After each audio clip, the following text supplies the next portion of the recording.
like we got some people popping in, an audience, if you will.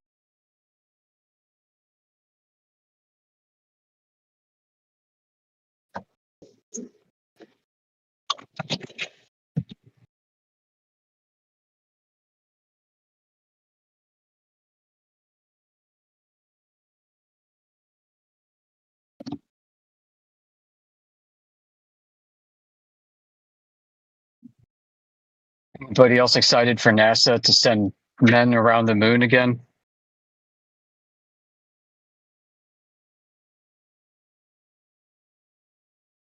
It's happening for real this time.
Welcome to whoever's popping in here.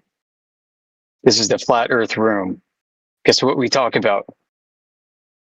I'll give you 3 guesses.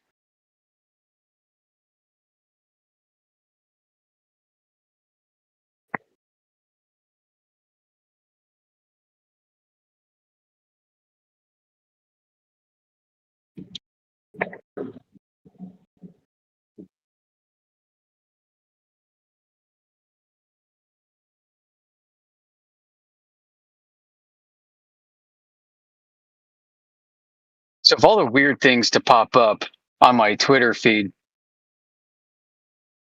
you know how the algorithm can produce some pretty strange results? Well, I'm getting an onslaught of ads for gold teeth. Why? I have no freaking clue. I have no interest in gold teeth. I don't have any gold teeth. My teeth are quite fine and intact. Thank you very much. Why are they trying to sell me gold teeth? I don't know. But it's like every 3 or 4 posts is another gold tooth ad. The hell's going on? What did I do? What did I do? How?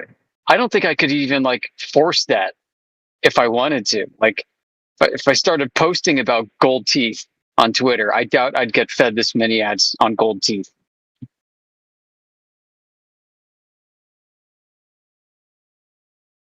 The AI is demonic. Plain and simple.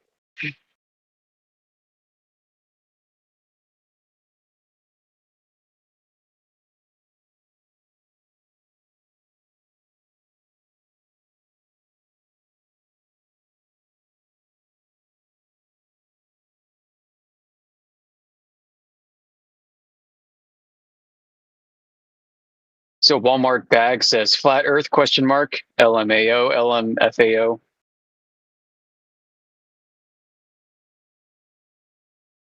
Yeah, that's what we all thought. We all thought the same thing. Flat Earth LMFAO. The most psychotic thing I've heard.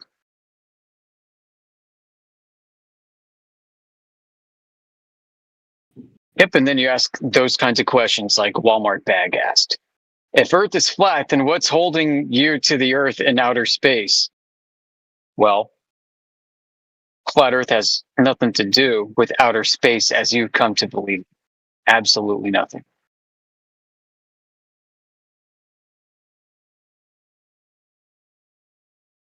You believe that whatever causes a rock to fall from your hands is also causing planets to move across the sky.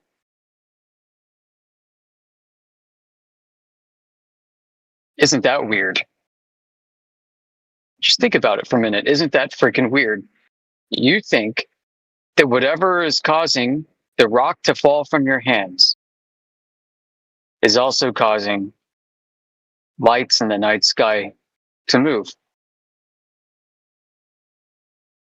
Isn't that interesting?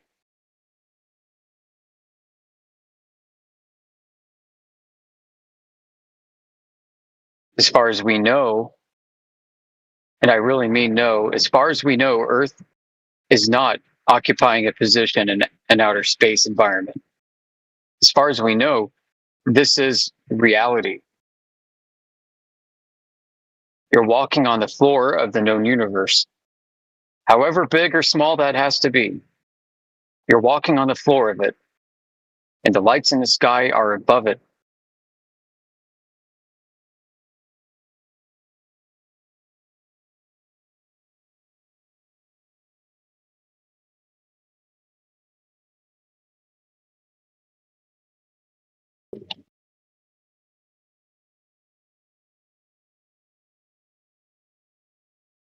Everything else is science fiction, fantasy. Sure is.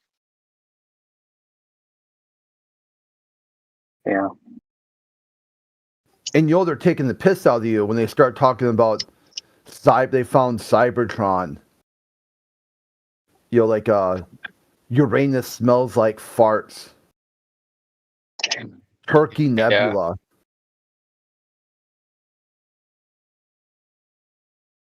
And the coloration on the planet Pluto happens to look like Pluto from Walt Disney. Yeah, just one thing. I mean, the number of examples are just virtually endless. Like the one DJ was doing there for a little bit, name some random Marvel superhero power, and they find a planet that's got those attributes. It's hilarious.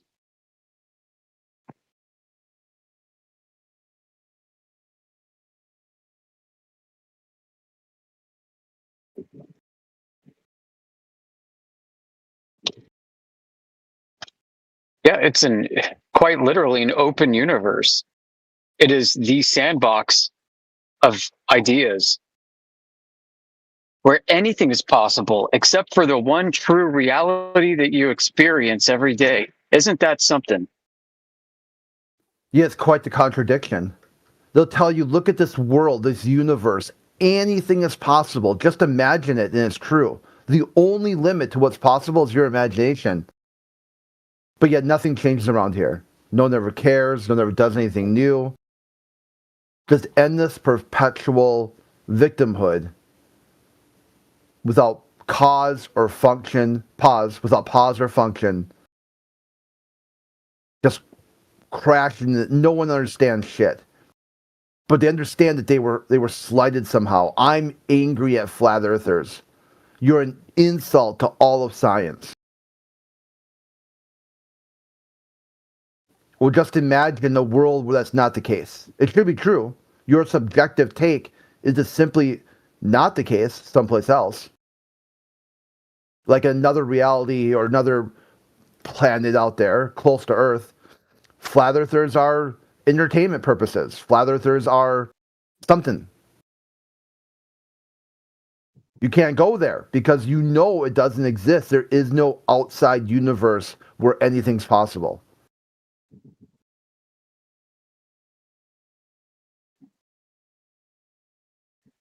Maybe it's because we are ruining their imagination. We're like the parole officer taking the alcohol away from an addict. That's why they get angry.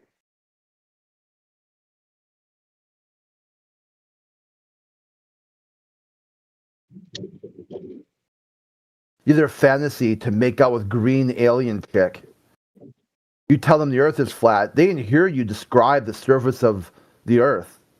What they heard was your fantasy about making out with green alien chick is in fact a fantasy. And they just fucking crack.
Another one of those days where it's like 15 degrees outside, wind is blowing, and I got to pump gas.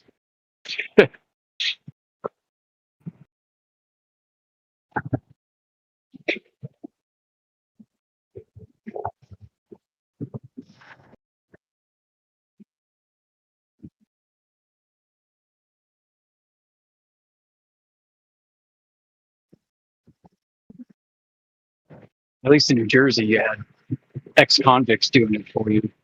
You didn't even have to pay them. And they get mad at you if you get out of your car.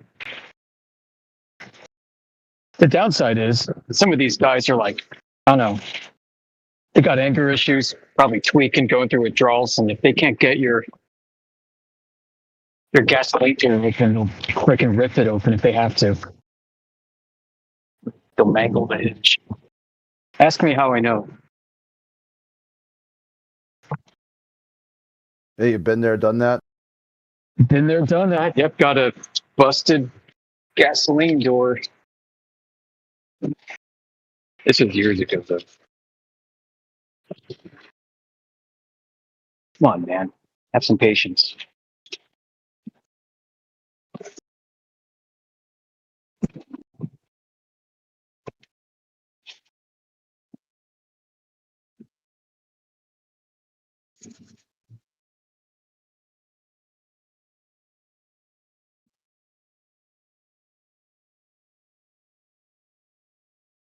You hear that the great leader had purchased a whole bunch of oil from Venezuela.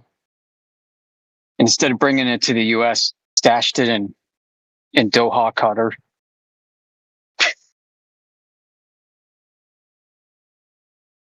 Something like 500 million bucks worth of gas, was it?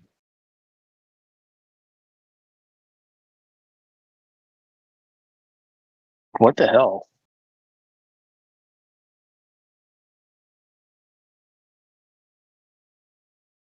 Yeah, I didn't hear that part.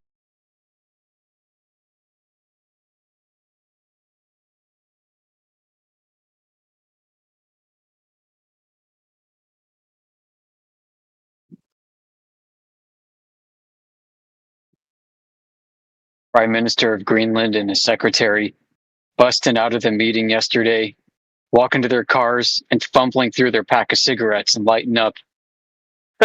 Like, what the hell just happened?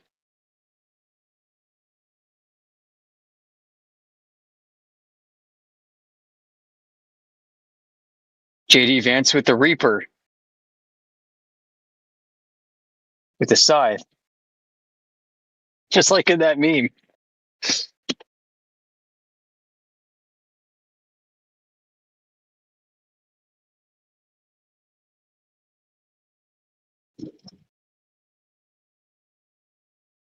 You've probably seen some of this on the Twitter sphere too, or at least in social media in general.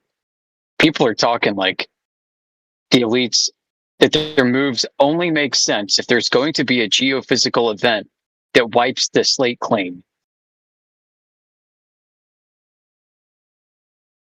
Yeah, like alien invasion or something like that.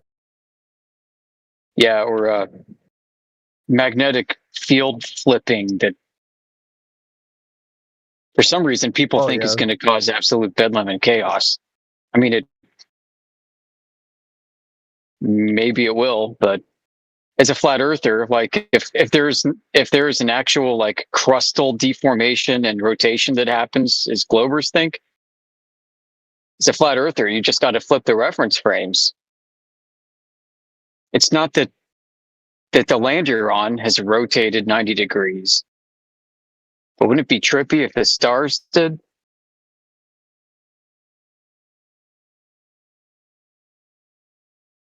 Imagine looking east to Polaris.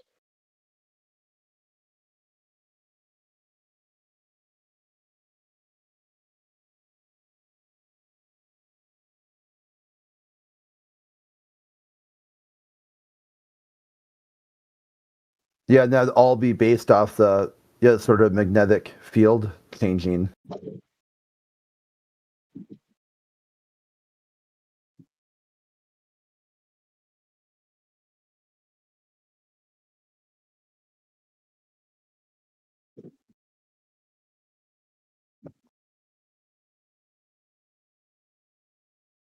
And these people on Twitter and elsewhere talk about catastrophes that go along with it.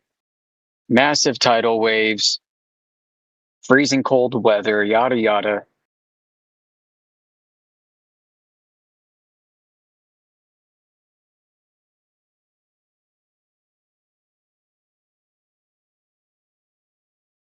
I don't know, maybe it'll happen.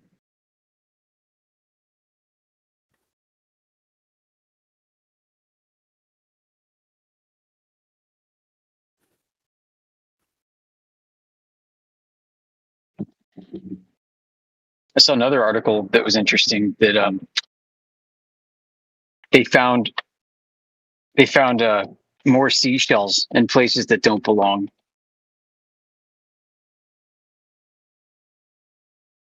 Like on top of mountains, like Oh yeah, the Himalayas. dude. I was reading an article the other day. I think it's from a while ago, but they had all of these bones in museums for a long time, and they were meant to be mammoth bones. And then they worked out like something passed where they were able to do some sort of testing on them, and they turned out to just be whale bones. But the whale bones were found like hundreds and hundreds and hundreds of kilometers inland.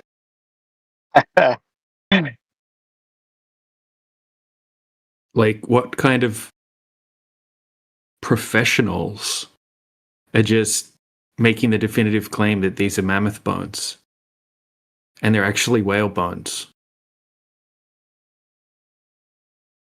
Like, that's fascinating. These people do they have no idea what they're doing? Are they just guessing? Are they completely retarded? Like, what's the deal? Or there was a dude in here the other day. Oh, the other day. It was maybe like a couple months ago. That he thought when you walk into a museum, the fossils on display are the actual fossils that they found on the ground. I go, really? You think that's not fiberglass? That's not fiberglass replica. Nope. Not absolute. I've been there. I've seen it. You can't gaslight me. Started linking them sources, but why they use replicas, because fossils are extremely fragile. Just want sitting up there with suspended by like wires and drilling holes through them, and Yeah. dude didn't get it. Yeah. I think if I remember right, he walked away thinking it was all some kind of conspiracy theory, that all these news sources were in on it.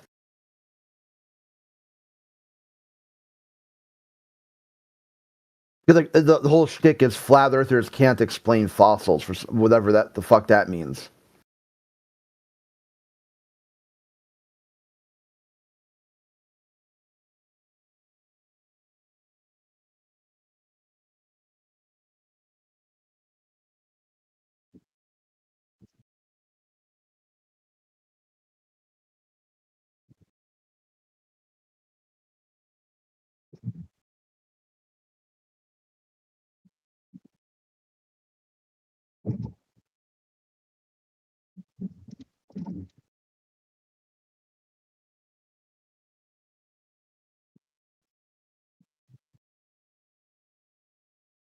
There's going to be a new geophysical event. What the Glober people are saying, the catastrophists are saying about this, is that the new axial North Pole position is going to be east of Madagascar. And they speculated that one of the reasons why the Indus Valley region and China, these places have so many people, is because the climates in these locations stay relatively stable through these flippages.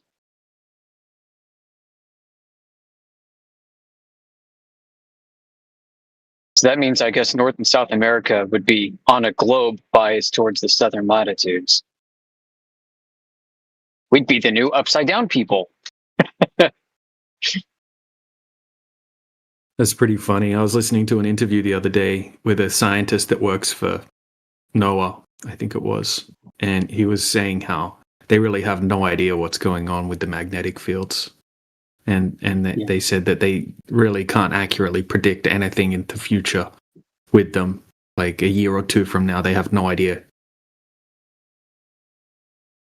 I need to download that clip. Actually, it's a good clip.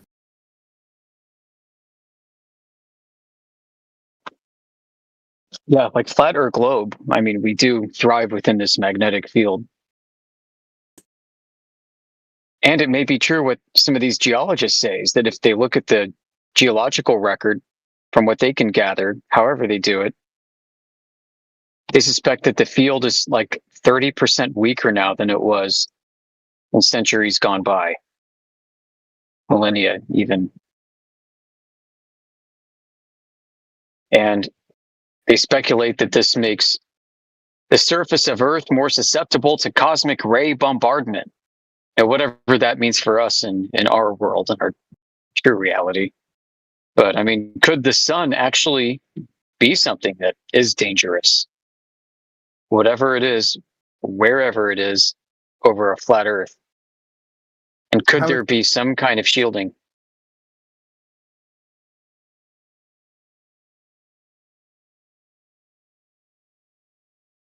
That's a good topic for Pickle. Like any other ancient cultures who said the god of sun was also the god of destruction, like some sort of cross-referenced.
It's kind of interesting too to see how swiftly America decapitated the Venezuelan government.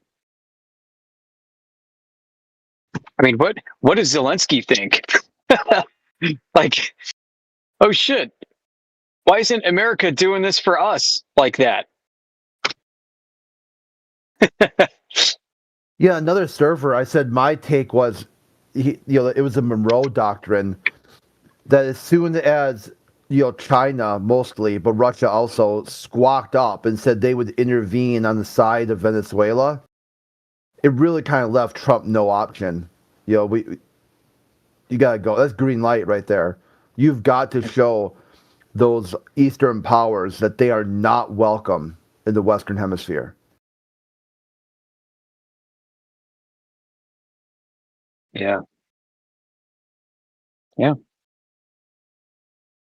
It's a good talking point for globalists because you're going to say, look at these 3 space age superpowers doing a cock dick measuring contest over oil, a resource you think is polluting the planet and causing global warming.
Have you seen the bio of this guy, Palmer Luckey, the CEO of Andrew, however the hell you say that?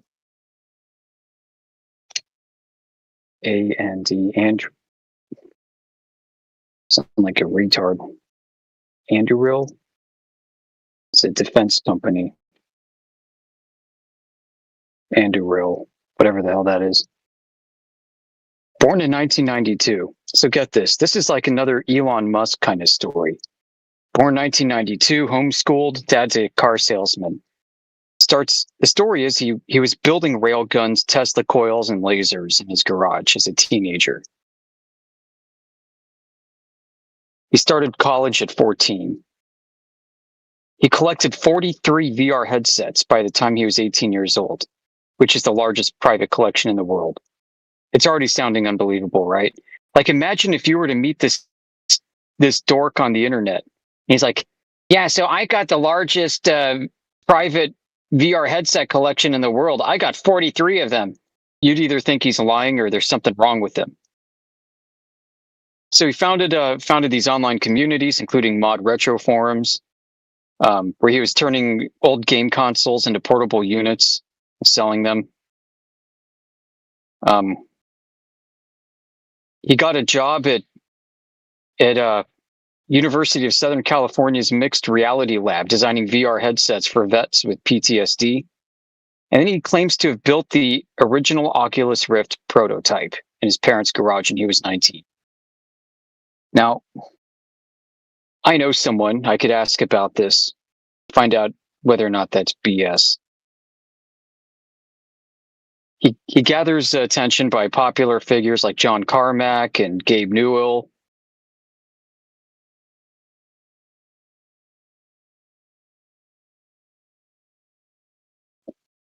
Oculus Rift was created on a Kickstarter. He started asking for $250K, and he raised $2.4 million for it.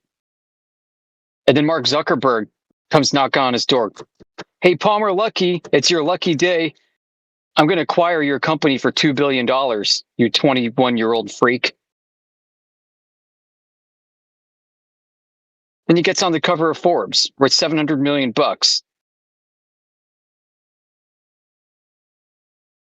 And then during the 2016 elections, he exposes himself as a Republican, big shocker,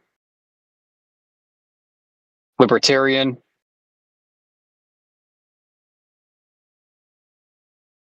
And his company starts taking off. In 2017, he founded Anduril Industries, which is named after Aragorn's sword from Lord of the Rings. There you go. And Peter Thiel shows up and says, hey, I want to be your partner. And then the two of them just start building these autonomous weapon systems and AI systems defense systems. He won $1 billion contract with the U.S. Special Operations Command a few years later. And his drones are just bombing the crap out of Ukraine and Russia today. And he just, like, what the hell? It just snowballs from there. If you thought that was crazy, it just gets even crazier.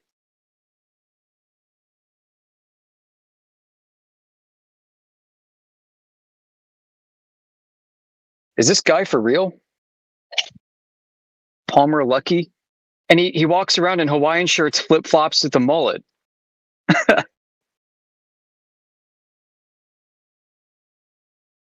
What a lucky guy.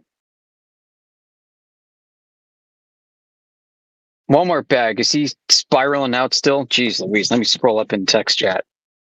You guys believe that Earth don't rotate, then flat Earth means that everywhere we would have same light, meaning same time zones, which in reality isn't the case, he says.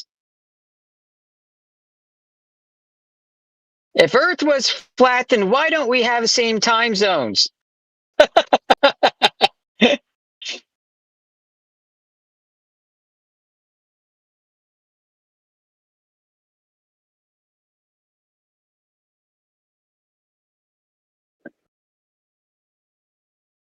Answer my question. Why do we have 365 days and nights? Keep reading them. He digs himself a hole in a second. If you keep reading, it's kind of funny. I've been kind of going backwards. I need to scroll up further and start. Holy crap, this guy. Boy, while I was sitting here just chilling out, yakking, this dude is spiraling like a freak. Rotation. Oh, geez. So he's okay. 7:54 a.m. U.S. East Coast time. So 54 minutes past. This was a half an hour ago. He says, rotation of Earth produces forces which we call gravity. If Earth was flat, then radius of Earth would be so small that the gravity would crush us. If Earth was flat, their time zones wouldn't exist. If it's not spinning, then why doesn't it stay always day and always night? Spinning creates force, otherwise known as gravity. So if Earth stops spinning, there won't be any forces holding the atmosphere back. What's your IQ? This guy I for am real? Globot. Yeah. All right, answer me this, flat earther. If Earth was truly flat, then why don't aeroplanes fly in straight line from point A to point B? Holy crap. He this just said a minute ago. He said light only travels in straight lines. We're like, remember you said that, buddy. We won't forget that. Yeah, I actually was just reading that up here.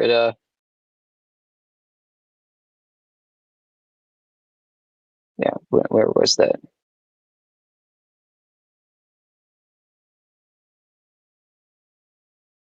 It only bends at intersection. Maybe it's QE. Only takes a left turn at a traffic light. The intersection.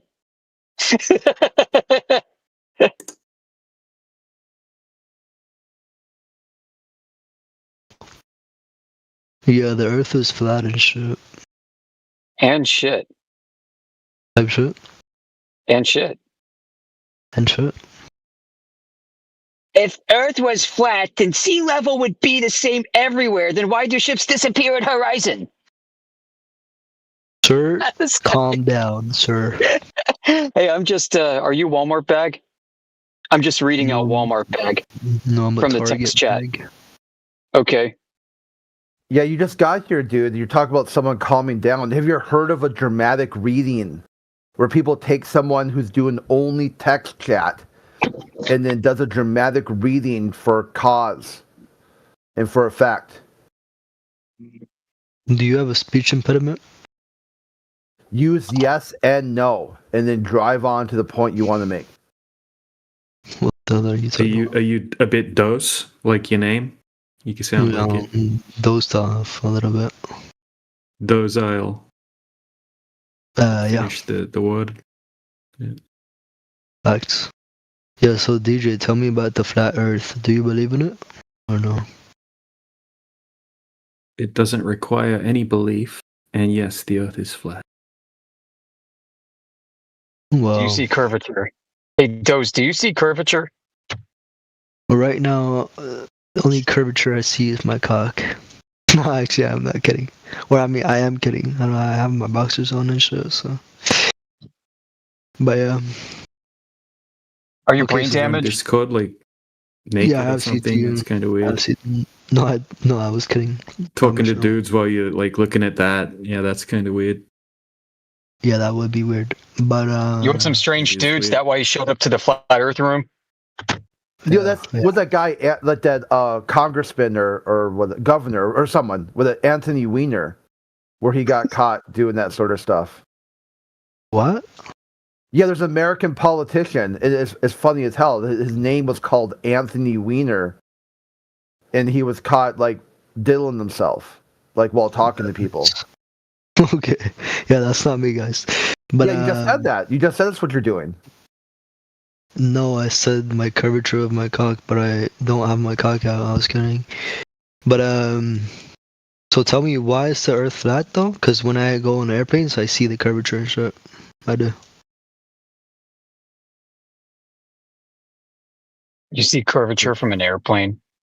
Yeah, I think so. You think so? Yeah. When were you in an airplane? I've been in airplanes multiple times. Oh yeah, really? Where check. are you flying out of, and where to? I've flown to Oslo. I've flown to Miami. I've flown to Sweden. I've flown to Germany. I've been to Turkey. I've been to what's it called? What's it called, bro? I've been Yeah. to On which one of Denmark. these did you see curvature then? I think every one of them. Really? You think sure about so? that? You don't really know for sure. No, I don't. You probably didn't even think about it, right? Like before I learned about this topic, I took a lot of flights and I never bothered thinking about whether the horizon's curving or not. It's just not something that enters people's. No, but I brains. thought about it once, though. Thought about it once, at least once. Yeah, but you don't see curvature from planes. Like I've taken a lot of flights since and I'm checking constantly looking at the horizon and it's completely flat. It's crazy how flat it looks Well, from a plane. was that your only proof? Well, what else? No, it's not something that I used as proof. It's not proof. It's Okay, just what we see from a plane. What's the proof? I'm an open mind, Long guys. distance observations. Yeah, bro. Long distance. Okay, yeah. I'll give you some backstory. Okay, so if the Earth's a globe, they tell us that most of the surface is covered in water. 70% of the globe is meant to be covered in water. Now, if we have gravity and the globe's the size that they're telling us, we can calculate how much curvature there should be over a certain distance. Okay, over the surface of the water. So if you have 10 miles of water, there should be 66 feet of curvature approximately. Or if you have 20 miles of water, there should be 266 feet of curvature. We can calculate that, and then we can go out and test for the curvature to see if it's there or not. Make sense? I don't know. Really? So you think that the water should be curving if the Earth's a globe? Or you think water is flat on the surface? Well, if you have a circle and in the circle and everything drags to the circle, which is gravity, then then it could be round, no? And it could be a globe, no? Yeah, so the water would be curving, right? Everything would be. Right, so the water would be curving. Yeah. And then we can calculate how much it would be curving. Yeah, I suppose. Yeah, and I just gave you the numbers for that. And then when we go and test for that, it's not curving. Well, I don't know. So if it should be curving, but it's not curving, what does that tell you?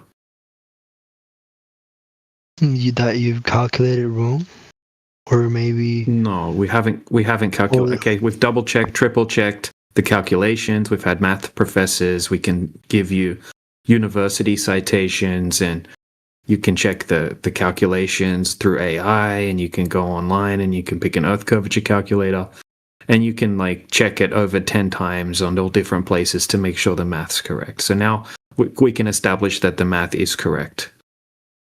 And that the water, there's 200 and say over 20 miles, there's 260 foot of curvature over that distance. 260 foot. That's quite a lot, right? That's like a skyscraper building. Well, okay. Well, listen. I have no knowledge of this flat Earth or circular Earth, whatever. I have no knowledge, so you're not going to be able to convince me, and nobody else is going to convince me otherwise that it's, circular. Or so I don't care if it's flat or not. My point is, okay. Well, why do you believe that it's a globe? I don't really know. I don't know. I'm not bought into anything. Really? Yeah. Okay. The only way you experience it as okay. And do you honestly think that you saw curvature from a plane, or you never really checked? A little bit, maybe, but I don't know.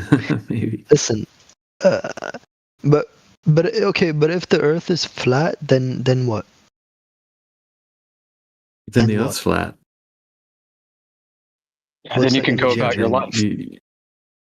Yeah, you can have some amazing knowledge about where you live that most people have never even considered or looked into. And then it might lead you to thinking, why is everyone saying that the Earth's a globe? I don't believe in. What about the government telling us that they have these pictures of the globe from space? What the hell's going on there if it's not a globe? Yeah, I don't believe any pictures from the government, sir. I don't believe the moon landing fully. It's probable. Maybe we went to the moon. I'm not sure, and I'm not gonna. The people who call you stupid for not believing we went to the moon are stupid people. Because listen, why should I believe something that anyone said, that the news said, that the government said, if I haven't seen it with my own eyes, bro? I'm not gonna believe anything, bro. Okay, Fuck off. well, you sound like you're already halfway there. So I'm not gonna believe you guys. I'm not gonna believe the other side. I'm not gonna believe the moon landing fully. Maybe we went to the Yeah. moon, but I'm not gonna sit here and say I know we went to the moon and make fun of others who believe we didn't. And well, this is the difference. You would have to just have blind faith in NASA and things like that Which I to believe don't. in the, like you said, which you I don't, don't which believe is any smart. pictures. Okay, and you don't believe what we're saying, but the difference is you can actually it's not that verify what we're saying. It's Well, not hold that on a I second. don't. Okay. Well, you don't have to. You don't have to, because like we can show you. We're not showing you like things from a place that you can't get to. We're showing, like, we haven't showed you anything yet, but we could show you videos where we can go to like a 20-mile body of water and we can zoom in from just above the surface of the water. We can zoom into the other side of the lake and see the shoreline on the other side of the lake 20 miles away, where there should be over 250 foot of curvature over that distance. You shouldn't be able to see it. So we can show you like tons and tons of footage and laser tests and things like that where there's no curvature over these huge distances. And you don't necessarily have to believe it, even though it's all in high definition, showing you the whole process start to finish. You could actually go and double check it for yourself. Like you wouldn't have to, you could actually know without having to have any faith or belief or anything like that. Well, listen, I haven't tried to learn about this whole thing and how that works and the calculations. And so you could tell me all the calculations you have, but I wouldn't even understand it fully. And so, but yeah, I don't believe any side. What my mind is telling me right now, just because I think that I've heard people make fun of flat earthers my whole life. What my mind is saying right now is, oh, well, their calculations are, they're probably calculating it wrong. But I don't know, bro. I don't know. And I'm not gonna blindly believe anyone on any side, and I definitely don't believe the government or NASA. They've been caught faking pictures 1,000 times. And taking into account the fact that the US and Russia had a battle, a race against time to get to the moon, makes me just believe that the whole moon landing was fake. But also taking into account the fact that we know NASA has faked pictures. But so yeah, I don't know if the fucking Earth is flat or not. You could say whatever numbers, just me. You could say whatever numbers you want to me, but I just don't know how to calculate it. So I'm just not even gonna be able to get convinced. So it's not your calculations. It's just me. You can tell me all the things that may be right. I'm just not gonna be able to comprehend it because I don't know how you're supposed to calculate it. I don't know. I haven't tried to learn about it. But I'm one of the people That's honest, bro. Look, I appreciate your honesty.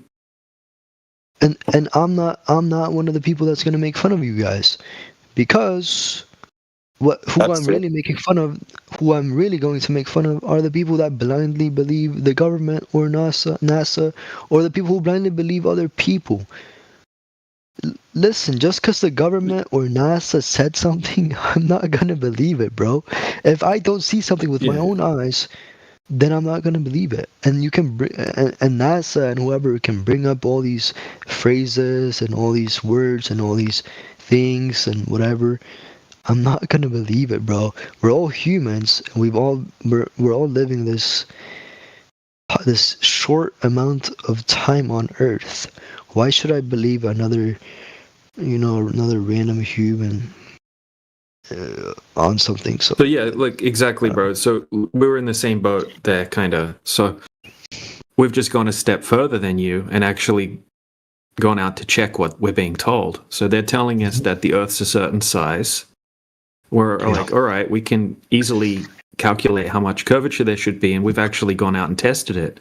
And when we go out and test what we're told, it doesn't match up with reality. We're like, hey, that's weird.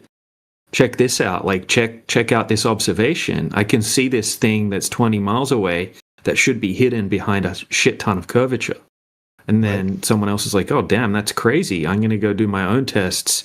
And then now it's to the point where we've had teams of engineers going out with $30,000 lasers, shooting them over 40-mile lakes and things like that, and hitting their target where there should be huge amounts, like 400 feet of curvature blocking the laser from hitting the target. So we've just taken where you're at and gone to the next level and actually put in the time and effort to learn about the globe, because most people don't know much about the globe. So we put in the time and effort to learn all about the globe and all about the claims that the GlobeSide makes, and gone out and tested them in reality to see if they match up, and they don't match up. So now we're telling people, hey, check this shit out. It doesn't match up with what we've been told. Right. I like to be the devil's advocate. What if, have you guys thought about, are you guys calculating it wrong? Is there something you're doing wrong that might lead you to a false conclusion? No, the calculations are super easy to do, and we can find the calculations that have been done by the GlobeSide. These aren't our calculations. They're calculations that are given to us by the the radius value of the Earth. They tell us what the radius value of the Earth is. Yeah. Okay, and the GlobeSide isn't disagreeing with the calculations. Yeah. The calculations aren't wrong. It's easy math. I mean, you've got people in this room right here that have master's degrees in mathematics. So you're not going to find a bunch of dumbasses. People tease flat Earth because they don't know anything about flat Earth, and they think that flat Earth is like we claim things that we're not claiming. They'll think that flat earthers are a bunch of dumbass tinfoil hat wearing people that dropped out of high school or something like that. That's absolutely not the case. I think most of the people that make fun of you are followers who just hear other people make fun of you, and then they just make fun of you. And I'm not gonna make fun of you guys because I don't believe any of the sides. I don't know what to believe. I don't know the truth, and so I'm not gonna make fun of any other side. But I have a different theory for that. Yeah. Do you know why they first of all, they can't really make fun of flat Earth. They can't even define the word flat to begin with. They don't know what the Earth is. They keep switching back and forth between uppercase and lowercase e. They don't know what proper nouns are. But a lot of times these people are really into pronouns, but they don't know what a noun is. They don't know what an adjective is. That's why it's good for us to be on this server, because it's really, you can highlight adjective, noun, flat Earth. So they come in here and then try to make flat Earth be a person. It's not a description of the surface of the Earth. What a flat Earth is a flat Earth-er. Then they try to make fun of you, but what they're actually doing is they've invented a group of people who are slightly below they are. So they realize because once they figure out they're at the bottom of society, you're looking at absolute degenerates who are the anti-flat earthers. So what they need to do is they need to invent a group of people who are lower than them so they can punch down at to feel better about themselves. I want to hear someone who knows more than me argue against you guys. Is there someone here who can argue against flat Earth that knows anything? Because I don't know. How about you do it? What do you got? No, I don't have anything. I'm neutral. No, I'm neutral. I want to hear someone who has studied this on the other side argue against you guys. So, just to hear. That's why we record. Okay, so you can see there's two bots at the top of the member list. Okay, they're YouTube bots. Okay. One of those bots, the bigger one, the one with more subscribers, that's been running for the last 7 years, 24 hours a day. Live on YouTube? Yeah. Two streams. We're live on 2 streams, and then these conversations get clipped and they get put on other channels and they go all over the internet. But cool. we've got 24 hours a day recordings for the last 7 years. We've spoken to physicists, we've spoken to satellite engineers. Anyone you can imagine from the academic community has been in here and tried to debate against us. But they don't have the empirical evidence to back up the foundational claims for the globe. Like they don't have the empirical evidence. Some people are just better at parroting the bullshit that they've memorized in textbooks. So they'll be very good at giving you explanations for things. But then when it comes to actually validating that the explanation has been empirically verified in reality, that's where they fall apart every single time. Right. Okay, they're just good at cool stories. Explanations are not proof of anything. This is what you generally get. Their evidence falls into 3 categories. A question that is generally labeled, why would they lie? They need to know that first. Why would the government lie? And you've cleared that hurdle already. You know that they lie. You really don't need to know why. The next evidence they present is photographs from space. And if those two things don't work, that's really all they got to prove the globe.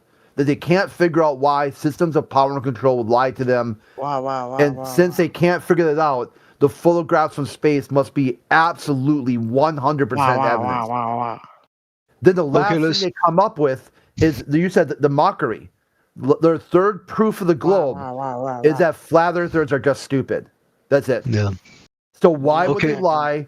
Photographs from space, and if those two don't work, then they just say you're stupid if you think otherwise.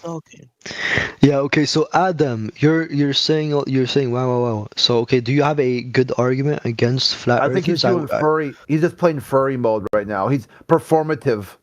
I want to hear someone argue against flat earth. Yeah, dude, he's in performative. Yeah, I know you want this, but you're not going to get it. It doesn't exist. You may want photographs from space. You may want a purple unicorn. These things don't exist. DJ told you we have got like 9 years of 24 hours a day recordings. It's never happened. Yeah, I understand, but I know somebody's gonna come here and argue against you guys. No, you don't know that. You want that, but what you want will never happen because it doesn't exist. No, I'm not wanting them to prove you wrong. I'm just wanting someone to come here and argue against you guys because I've heard your guys' point, and I want to hear the other side. You know? Yeah, I just told you the other side. Well, if you hang around, you'll get that. You'll get people coming in that think they're king shit when it comes to knowledge on this topic, but pretty quickly I'd like to hear them. They'll get brought back down to earth. But yeah, if you hang around here long enough, you'll get these people. You'll get these like debate bros or these like and I want to hear one of them. Boys that'll come in thinking they know all this science, and yeah, it's kind of fun. That's what we're waiting for as well. Yeah, I'm waiting for one of those people so that I can hear the other side, and because if someone's educated on the subject and they're on the other side, then whatever they say is going to be what the whole community, that side of the community says. So I just wanted to hear what that side of the community says and believes. Yes, this is what they say. Are. Okay, they got 3 points. They can't figure out that someone would lie about it. It's too big of a lie. If the Earth isn't a globe, the lie is too big. Too many people have to be in on it. Too many people are in on it or have kept their mouth shut. Number 2 is here's a photograph from space. And the third one is if you disagree, you're stupid. Disagreement is classified as stupidity, and they would like to mock people who are stupid because it makes them feel better about themselves. Because they realize they're the dumb ones. Because blindly trusting government and blindly trusting a photograph as proof is quite stupid. So they don't want to be the stupidest thing on the internet. So they invent somebody, the flat earther, which is not the topic. The Earth is the topic. So they have to punch down at a group of people to make themselves feel not so stupid. Well, yeah, in any argument, if somebody starts to say something personal, that's when you know they lost. But listen, what was I was thinking about something. Fuck, bro, I forgot about it.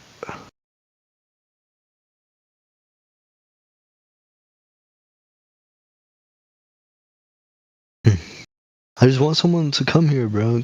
Can somebody argue against flat Earth? Come on. Does anybody know anything?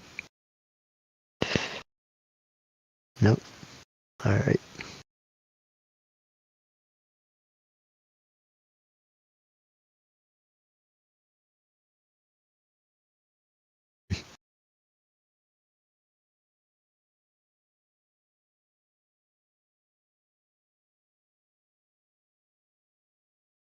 Okay, flat earthers, can you guys tell me if the earth is flat and everything, does that open up to, does that mean anything, does that mean anything for the earth?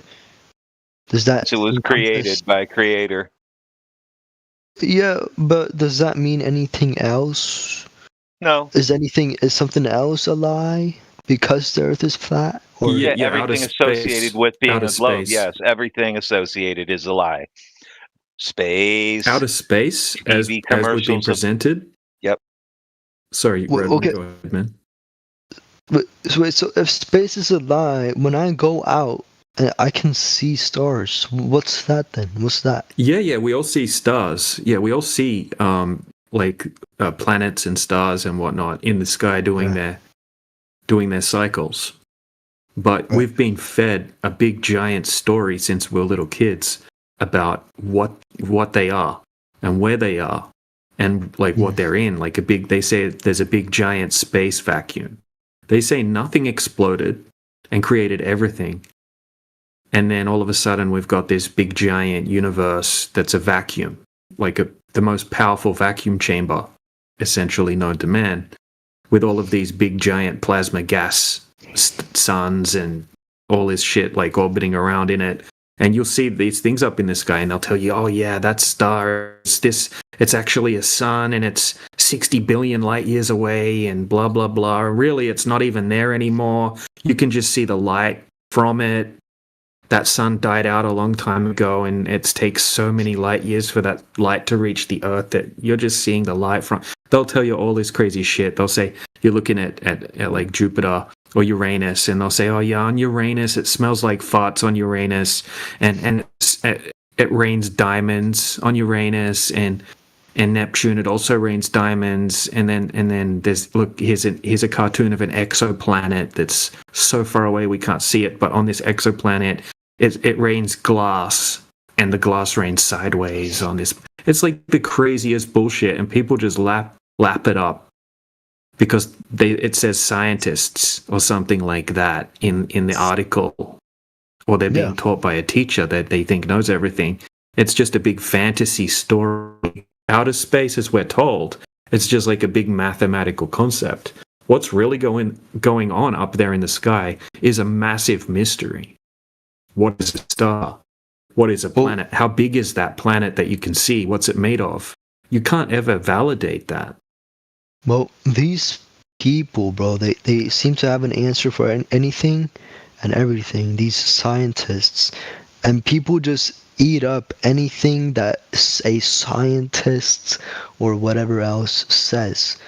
A scientist is just another guy. It's just another guy like us. And he's been on Earth for just as long or a little bit longer than us. And I'm not gonna believe that this fucking motherfucker knows anything about the universe. And then we have these scientists say that they know about planets 1,000 fucking light years away. Brother, I don't believe that shit. I don't know how the fuck are you. Oh, okay. Oh, so you can see planets 1,000 fucking light years away. Shut up, bro. Fuck no. Get out of here, bro. But listen, you said something. You said it's crazy. Fuck, bro. I keep forgetting what the fuck to say, or what the fuck I'm thinking about. Yeah, I don't believe any of this shit, bro. But okay, yeah. So you said space is a lie, though. So what do you think it is? What do you think the stars are? Do you think they are stars? Like what? Yeah, I don't think they're suns. Like when we look up and we see like billions of stars up in the sky, they say that they're all suns. Like, that's kind of a crazy claim to make. But yeah, I have no idea what they are specifically. There's a lot of speculation. It would just be speculation at the end of the day. But what they are, like what they do, everyone can agree on what they do. Like they just, like if you go out and you mark a star up in the sky tonight, okay, and you say, okay, at this time, 8 p.m., this star is up in the sky in that exact position. You could go out 1 year later at that exact same time at 8 p.m., that star's going to be back again in that position. Everything moves in cycles in the sky. And yeah, so it's impossible. Like, you would just have to speculate about what they actually are. Do you believe humans have gone to, not only do you believe humans have gone to the moon, and do you believe humans can even get past the barrier or whatever it's called? No, yeah, I don't know about any barrier, but the belt. I think, yeah, no one's been to the moon. No one's been to the moon, as far as I know. Americans obviously faked the moon landing, and India obviously faked sending some shitty third-grade looking science project landed up there. It's just ridiculous horseshit footage. I don't know how any adult could believe it, to be honest. But anyway, like, we can't confirm any of that stuff. But yeah, I don't think anyone's been up past a certain height. And as high as we can get to, it just looks flat. Like, we can send up a weather balloon to about 120,000 feet, which is about 4 times the height of a plane. 3 or 4 times the height of a plane. And, even more than that, I think. But anyway, so 120,000 feet, like, with a proper camera on it, and it looks completely flat from that height. Right. What I do believe and then we is had, that... Well, then we had, like, who's gone higher than that? Okay, apparently, like, the Blue Origin goes up to about 350,000 feet.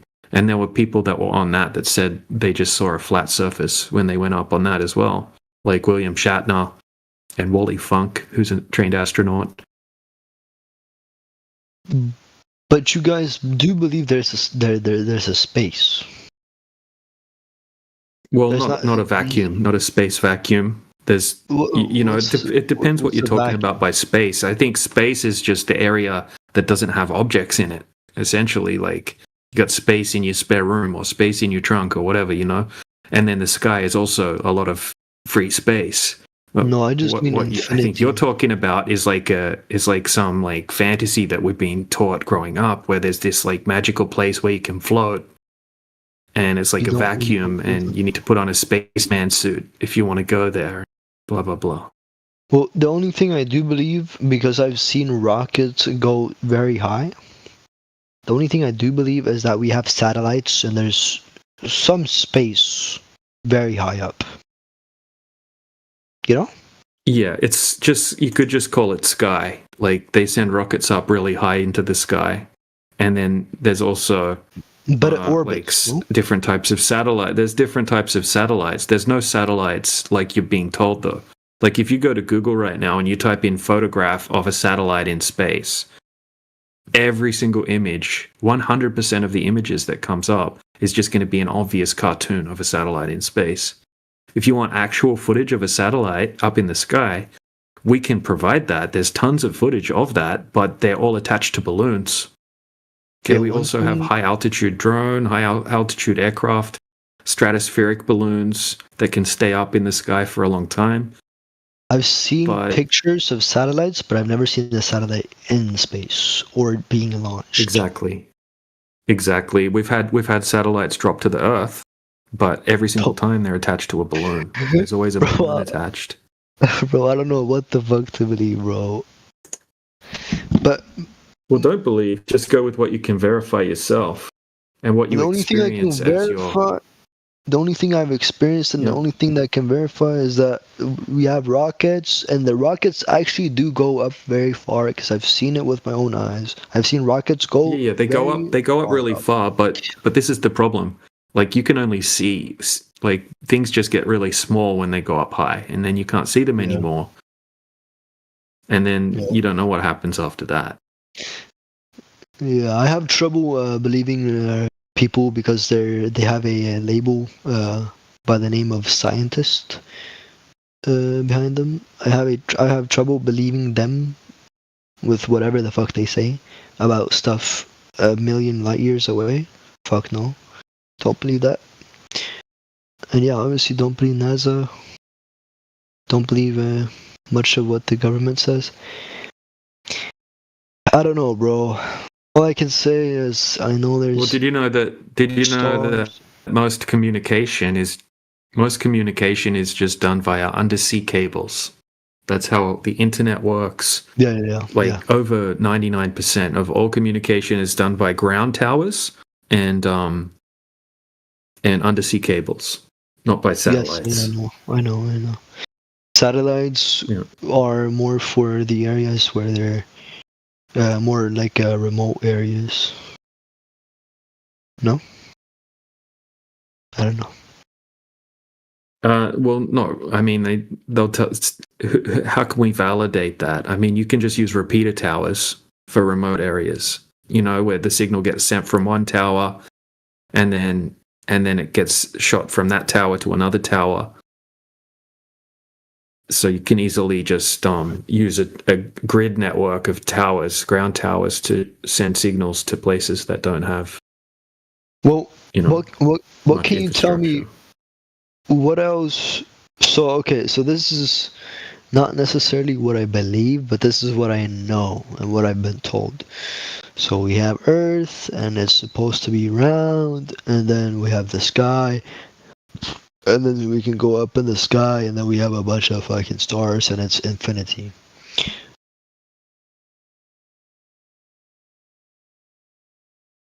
Yeah, sorry, my mic cut out. that's what we get So told. if the Earth is flat, then what else changes?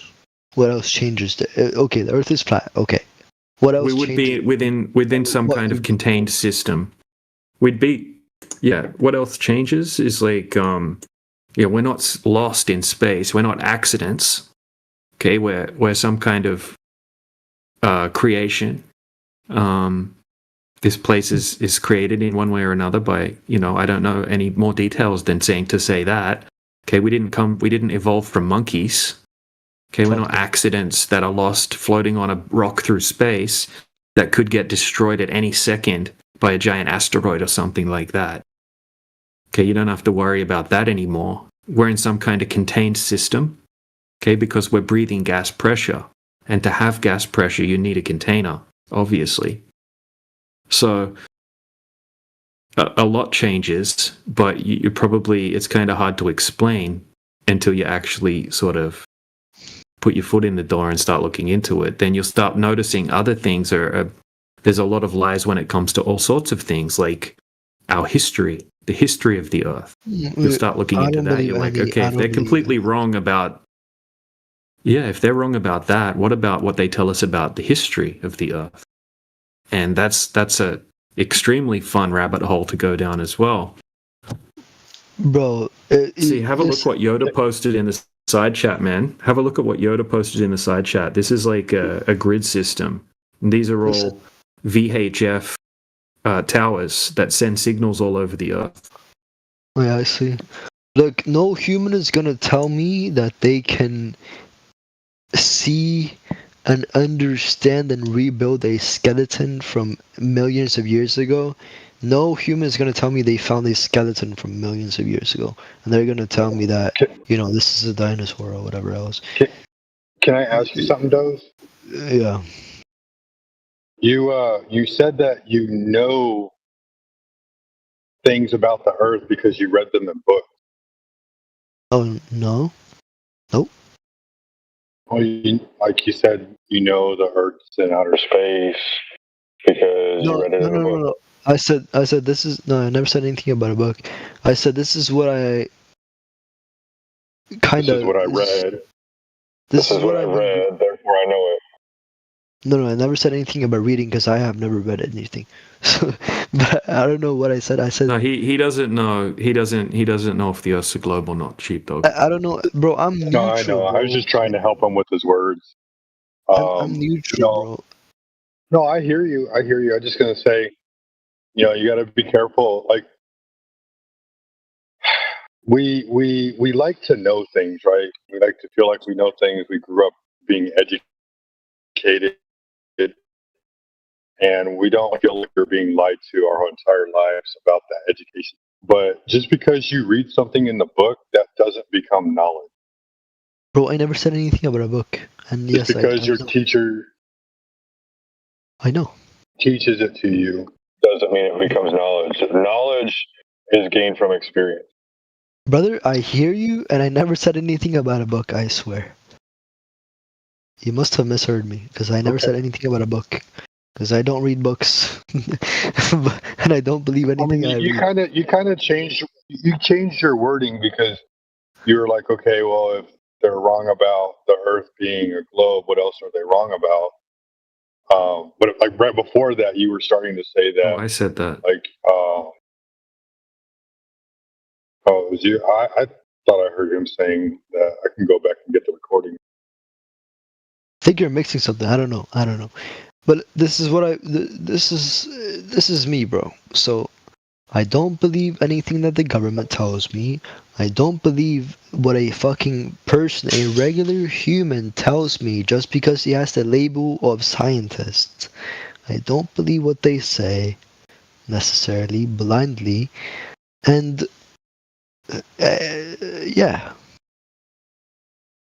Well, the whole It's purpose of science is to not believe blindly, and they even came up with a method so that way you could remove all bias, right? well, Because there's going to be some people out there that will sell you snake oil because they can make a profit.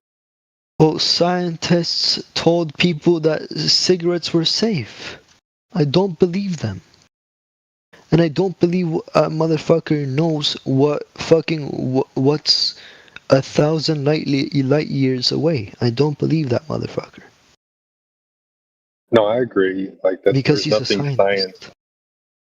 Well, there's nothing science about looking into the sky, right? There's nothing science. You can't science an observation. You have to do an experiment in order to science the Yeah. observation. And so an astrophysicist, that's all they do is they look at the sky. That's it. They don't do anything else. So how does astrophysics become a science? It's pseudoscience. Hmm. Guys, I haven't looked into the space and the science and anything. I don't know much. I don't know anything, really. I'm just here trying to hear perspectives. I'm trying to hear the flat earthers' perspective. I've never made fun of flat earthers because that's stupid. That's stupid making fun of flat earthers because I think it's more stupid to blindly believe in NASA or anyone else. And so I'm just here to hear perspectives. That's really it, bro. That's really it. Oh, all right. Well, then let me give you some updates. So motion is relative to an absolute reference frame. So when we measure things to be moving, such as the sun, we treat our reference frame as stationary and the sun as moving. Let me give you another little update. We use the surface of water at rest to establish a straight and horizontal line so that we can then measure up and down relative to that horizontal line in reality. What else do we have for you today? We could falsify the claim if we're like, okay, well, these proofs that we already know to be true aren't enough. Let's just beg the question and say, if the Earth is a globe, they gave us a specific size of the globe. That means that there should be consequences to that. That such as a 6-foot tall observer at the edge of calm water should see the edge of the globe where it drops away at about 1.22 times the square root of the observer's height in feet. People went out with cameras. Right? Because this whole story of a globe is only maybe a few hundred years old. We didn't have like telescopes affordable at Walmart and whatnot. So we went out, got some equipment, set it up, 6 foot tall, looked out, and they saw way further than 3 miles. Well beyond 3 miles, and there was no globe to be found. So what must be true is the prior truth that level is horizontal, and that just means that. The surface of water is flat and when stationary. And there you go. Eugen said something, but he left. And he, no, I think he left. Yeah. Which part of the rundown that I just gave you do you disagree with in your local reality? Well, to be honest, first of all, I'm drunk as shit, and second of all, I'm not educated enough in this field to understand any of the calculations you're making, any of the points you're making. So what you said, even though I appreciate it, I didn't understand anything of what you said, and it did not point me to any direction. Let me slow it down for you. Right. The first thing was when you stand still, you're not No. moving. You're not moving when you're standing still. Yeah. Unless the Earth is moving. No, that's what still is. No, okay. Yeah, Yeah, you and that can't prove you're moving when you're standing still. Yeah. Yeah, well, you could. There is ways to prove it, which have been proven to be not the case. Right? Is that due to entropy and the conservation laws, additional energy would be required if you were in motion in one direction. Additional energy would be required to go in another direction. There's no additional energy required for an airplane or for you to walk east, west, north, south. Therefore, you're only in motion when you put yourself in motion. So there's proof there for you. But yeah, so when you're not, step one, since you're drunk, when you're not moving, you're not moving. So there's no proof of motion. Step two, you know what flat is, and you know what horizontal and level is. You've never experienced it to be anything but what it is. Mm. When they say, "Oh, it's like being in a plane and flying at a constant speed, you can't tell you're moving." Yeah, but you got on the plane and you got to see it accelerate, so you know you're moving. Yeah, well, it takes energy for that airplane to move, yeah, in that direction. Guys, I'm too Oh no, gone. step three. Hey, you drunk fool. Step three. I gotta give you the step three. Okay. All right, we pretend that we live on a globe, and then we look out and we don't see the globe. There's no globe. We see well beyond what the globe would allow. That was it. So it's 1, 2, 3. You're not moving. Flat is flat, and no globe to be found. And you know that. You can understand. A drunk guy can understand that. You've known that your whole life. Well, You've besides even looked out and said, "Oh my God, the Earth is really big. It looks really flat." You've said that over and over your entire life, and you just like, I can't believe how big it is. It's so flat. Yeah. Okay, guys. Listen, I'm just too drunk and too uneducated on the subject. I'm too drunk and too uneducated on the subject to even, be convinced of I hear anything. you. We're not trying to convince you. You fooled me. But We're not trying to convince you, bro. Hold on a second. Did you read what Eugene wrote in the side chat? I read, none of you are scientists. Don't you think it's wasting your time? Hold on a second. All right, you good. Okay, so let's break down what he wrote. Okay, so globe earthers in general that come in here, okay, that's like a hit and run type thing. He was too scared to actually engage in any kind of debate. So what they do is they throw out a bunch of fallacies and share a bunch of feelings, and then they run away. Okay, so let's look at what he said. None of you are scientists. Okay, so he doesn't know what any of us do for work. Okay, so that's a generalization fallacy. Like he's just assuming. Okay, also saying none of us are scientists. That's an appeal to authority fallacy. Okay, so don't you think it's wasting your time to prove the Earth is flat? Okay, well, that would be subjective, and obviously we don't think that's a waste of time, so that's just feelings right there. Debating about the Earth being flat is a waste of energy, bro. Oh, okay. Well, he spent his energy to whine about flat earthers and write this big message. Okay, now, there are virtually no mainstream credentialed scientists today who believe the Earth is flat, as if he actually, like, once again, that's a credentials fallacy, appeal to credentials. Okay, so more fallacies. And he hasn't interviewed any scientists, most likely, to know what they actually do think. And there's tons of scientists that are flat earthers. No, he wanted to be right. Yeah, bro. He wanted to get dopamine. This is why he wrote this. He wanted to get dopamine. Yeah, now he's going to start chanting, the spherical oblate spheroid shape of the Earth is a fundamental proven scientific fact supported by overwhelming evidence from physics. Sounds like he just kind of copy-pasted that from somewhere. Astronomy, geology, and space exploration through a modern flat Earth movement exists primarily on land, composed of individuals who reject established science, not accredited scientists. Yeah, it's just feelings. He didn't provide any evidence. He didn't rebut anything that we said. TJ, Just came in to spurk. DJ, I agree with you. This guy, while I'm neutral, this guy made no points. He showed no proof. He just came here to get dopamine, and he wanted to be right. But he made no points. He just said, all he said, oh, none of you guys are scientists. None of you guys are scientists. That was his own point, and he didn't prove anything. Yep. So yeah, I agree. This guy, and he wasn't even brave enough to speak. So. Can a fucking normal earther come here and fucking debate, bro? I just want to hear the other side, bro. This is the problem. Like 99% of people don't know anything about the globe that they believe in, and when we start asking them basic questions, they fall apart. Like they don't even. We can ask them things like, "How many times does the Earth spin in one day?" And they'll even get that wrong. Or why does the Earth spin? Not one of them can answer that. Like they don't know the basics, bro. I think it's because most people in general don't know anything about this, and they've obviously heard about flat earthers, but they don't really know anything about this. They don't know the truth, and so they just come we all here got and taught the make same thing.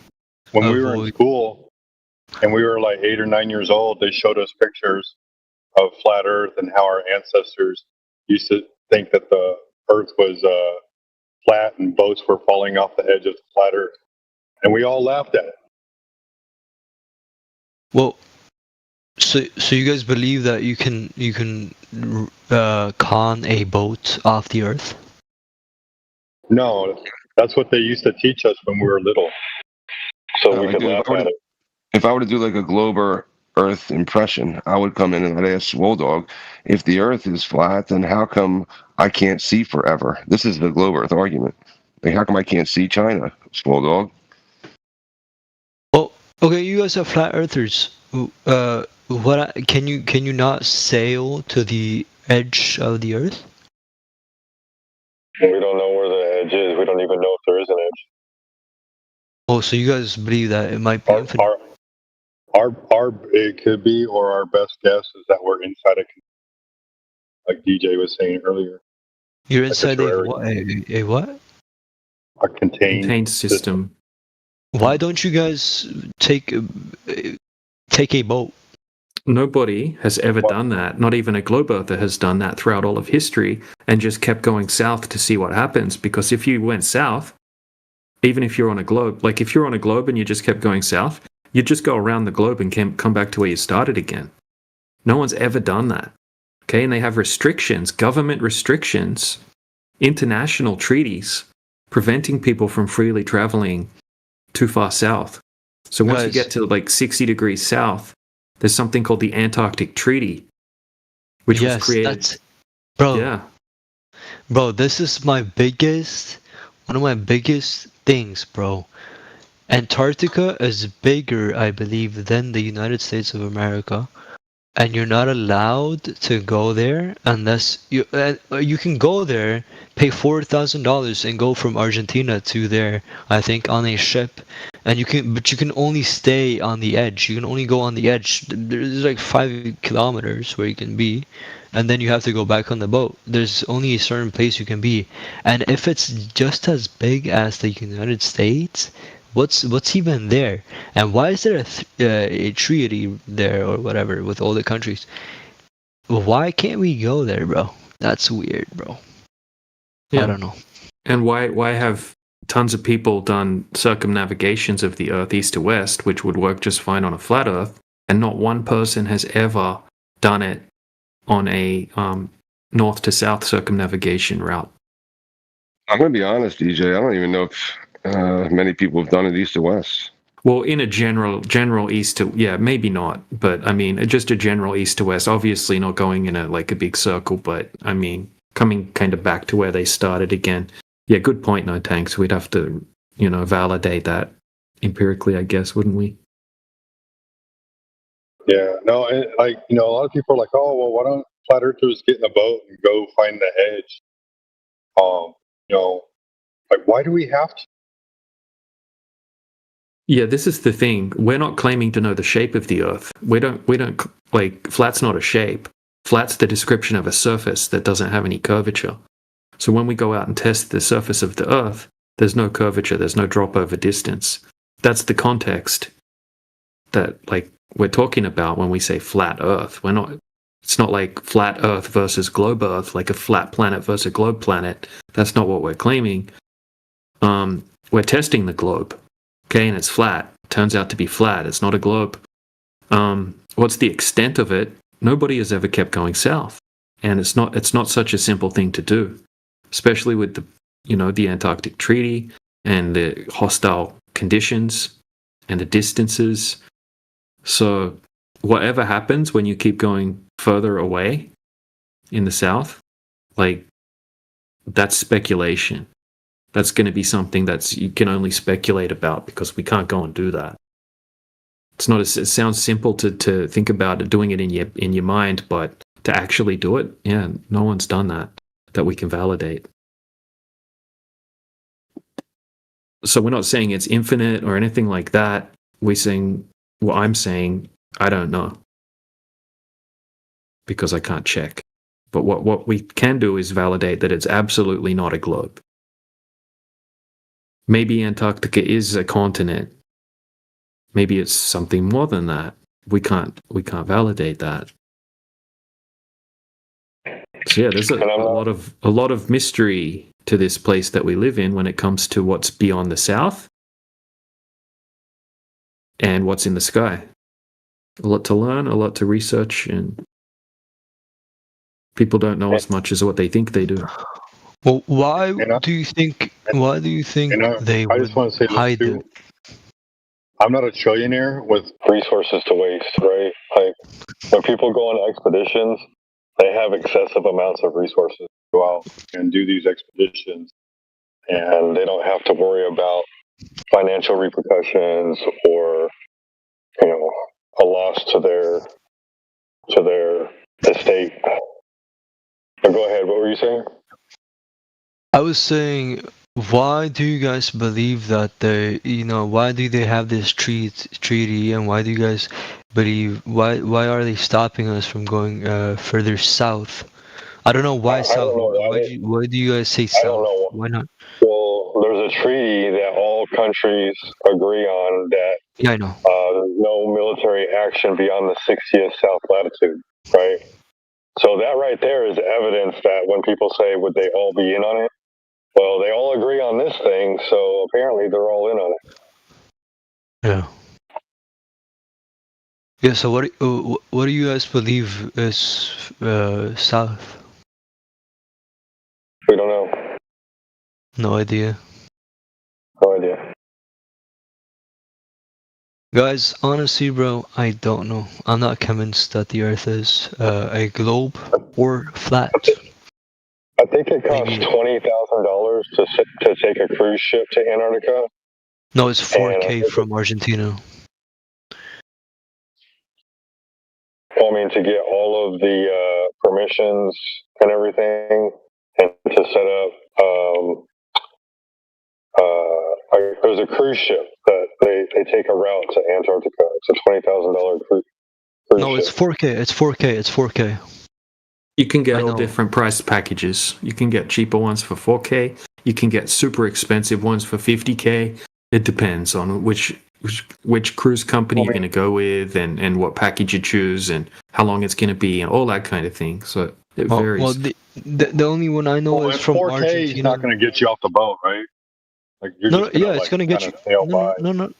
So I just watched a video of a guy who went from Argentina to Antarctica. He was able to get off, go on to Antarctica, but they only walked for about 2 kilometers max, and that's like 1.4 miles.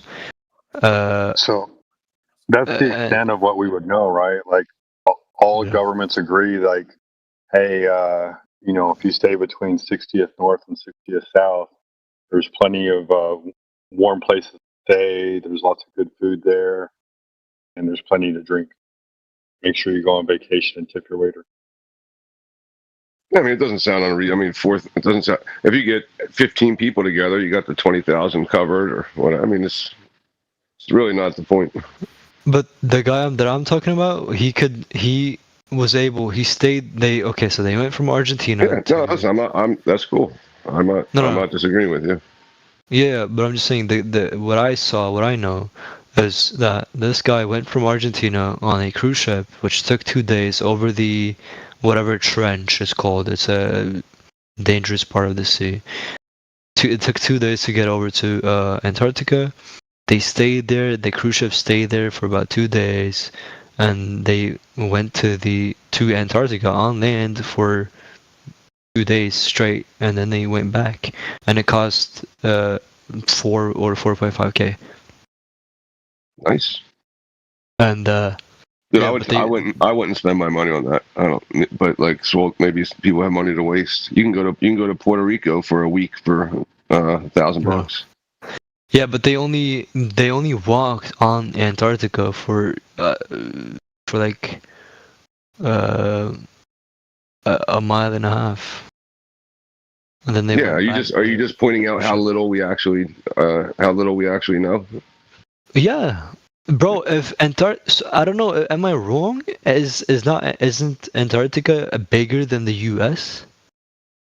Well, that was the Isn't claim by like Admiral Byrd. He said, is it? there's land beyond Oh the yeah, I've poles. heard about Admiral Byrd. Yeah, Yeah, I've heard about Admiral. it's bigger Do you than the guys know United about the States. story? More research. That's a story. Yeah. Yeah, you guys know about the Admiral Byrd story, the alien and whatever, the Nazis. Yeah, we know about the Admiral Byrd story. We don't necessarily believe it, right? Because why should we have belief when we can get knowledge? But what I do think is very weird. What we know is we're not allowed to go to Antarctica, maybe bro. he's lying. Maybe he's lying about the story. Maybe I don't care about. we can't go to Antarctica, but maybe he's lying about land beyond Antarctica that's as big as North America and has an infinite amount of coal supply. Maybe he's No, lying about this. isn't that general knowledge that Antarctica is bigger than the U.S.? Or I don't know how big it is. how big is? Why are you Googling it? You're going to believe what Google tells you? No, I'm not gonna believe what Google tells me. I'm gonna hear what Google tells me is what we're supposed to believe. So I just want to hear what we're supposed to believe. 14.2 million square kilometers. I don't know what the fuck. Oh, it's about the size larger than Europe. It's supposed to be, according to the mainstream. Whatever. Well, So why? be careful with all the conspiracy theory videos that you watch. There's a lot of speculation out there, and people like to tell grandiose stories for clicks. No, I don't believe in these stories. I don't believe in these stories. For I just wanted to. entertainment purposes only, man. Yeah, but okay. So Google just told me Antarctica is supposed to be larger than Europe. So that's the mainstream belief that we're supposed to believe, right? And so, Sure. but we're only able to explore 2 miles of Antarctica. That's all. That's all we can see. That's crazy. That makes me question what's beyond the 2 miles. Huh? That's all. That's my question. Yeah, boy.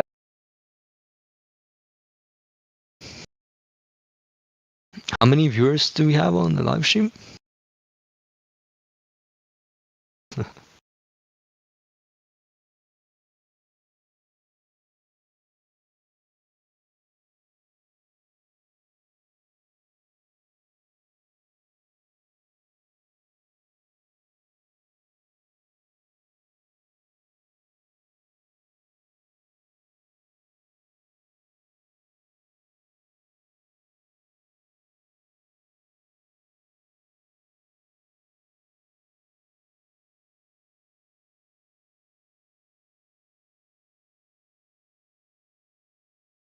Yeah, I don't know. I guess it's kind of interesting or cool that you're imagining it, but or maybe testing it in your mind, but you haven't really brought forward anything to question. Exactly. Just just like I guess you're kind of painting like a new possible world. Yeah, I'm just asking.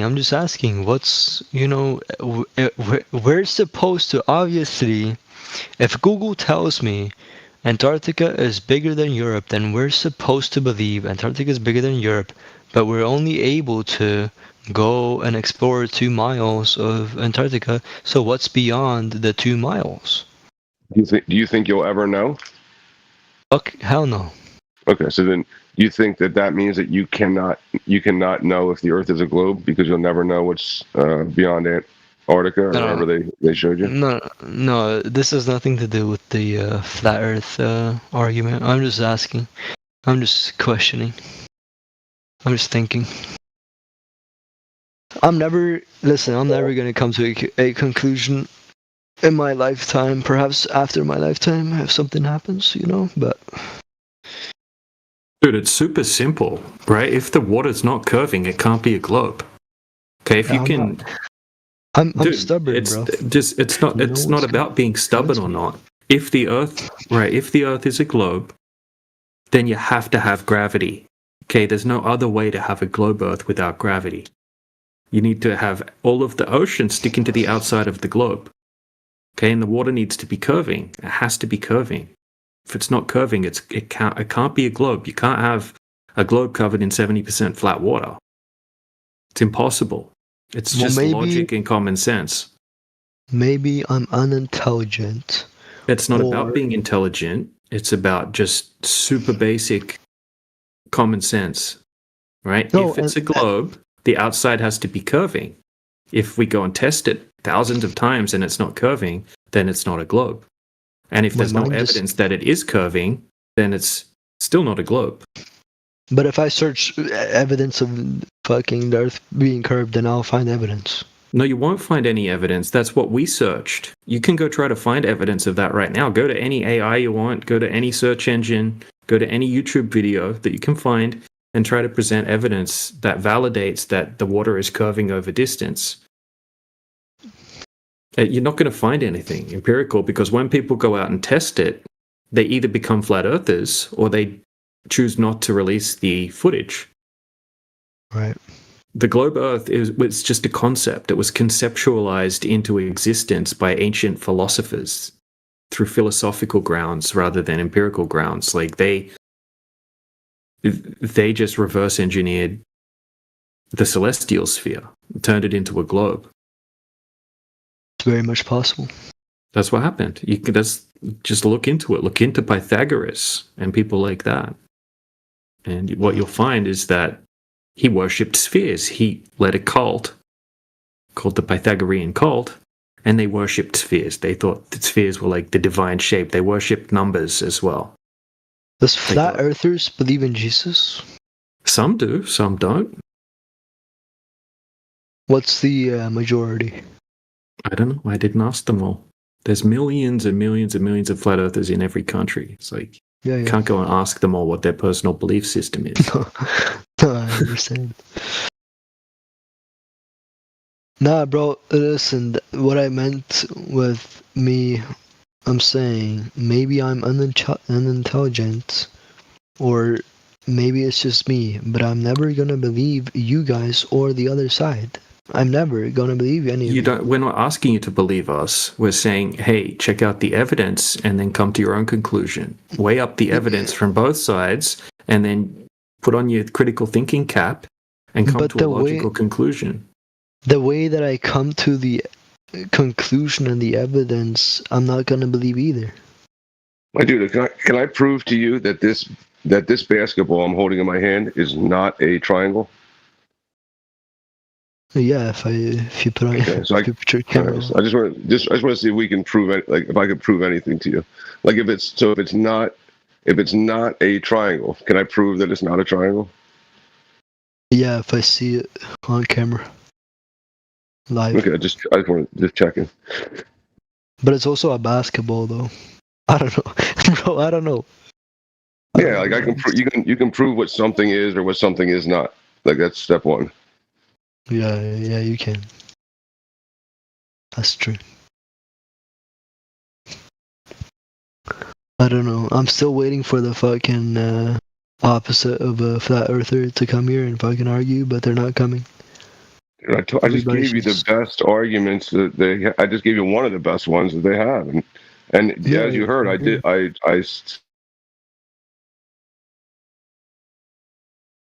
just want to see you guys being challenged, and I want to hear their points. Just to hear them, you know.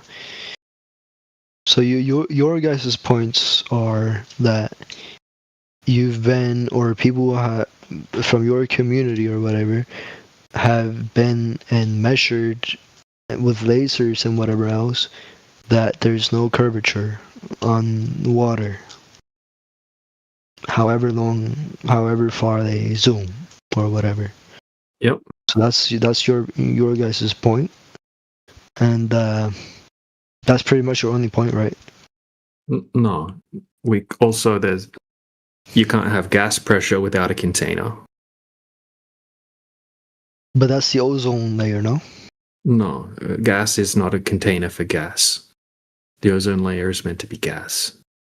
Right. You can't contain gas with gas. That's silly. That's not even what they claim. Gravity is like their magic answer for all of these things that don't make any sense. Right. It's like, think about if you have a car tire and it's filled with air, pressurized air. Yeah.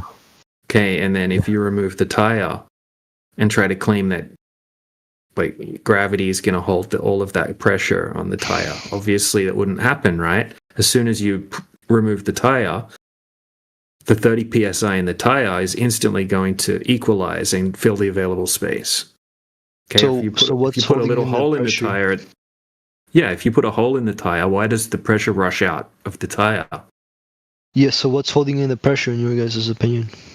It has to be a container to have the pressure in the first place. You can't pump up the car tire if you don't have the physical barrier, the physical container. You can't pump up a balloon and have the PSI that you have in a balloon without the actual physical container of a balloon. You can't have a pressurized soda can or deodorant can or whatever you want to give an example. Every single example of a pressure system, there has to be a container present on a smaller scale.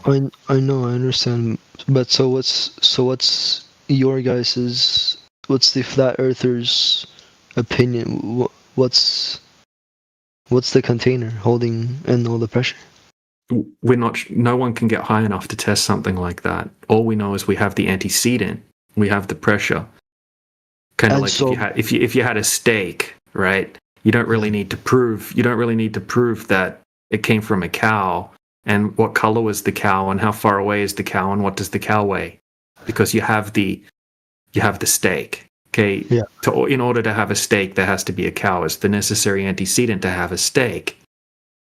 Or a person has to have had parents to be conceived. It's like, you don't have to prove where their parents live to know that they had parents. So we don't need to, we can't test. We don't know how the sky works in entirety. We can only get so high. All we know is that on a smaller scale, we have gas laws. And the gas laws agree with everything that we're saying about gas pressure. So what does globe earthers believe is gravity? Gravity is the magic band-aid for all of the holes in the globe model. So they believe gravity is holding all the gas in. Yeah, they believe there's like this magical fabric in space that's invisible called space-time, the fabric of space-time.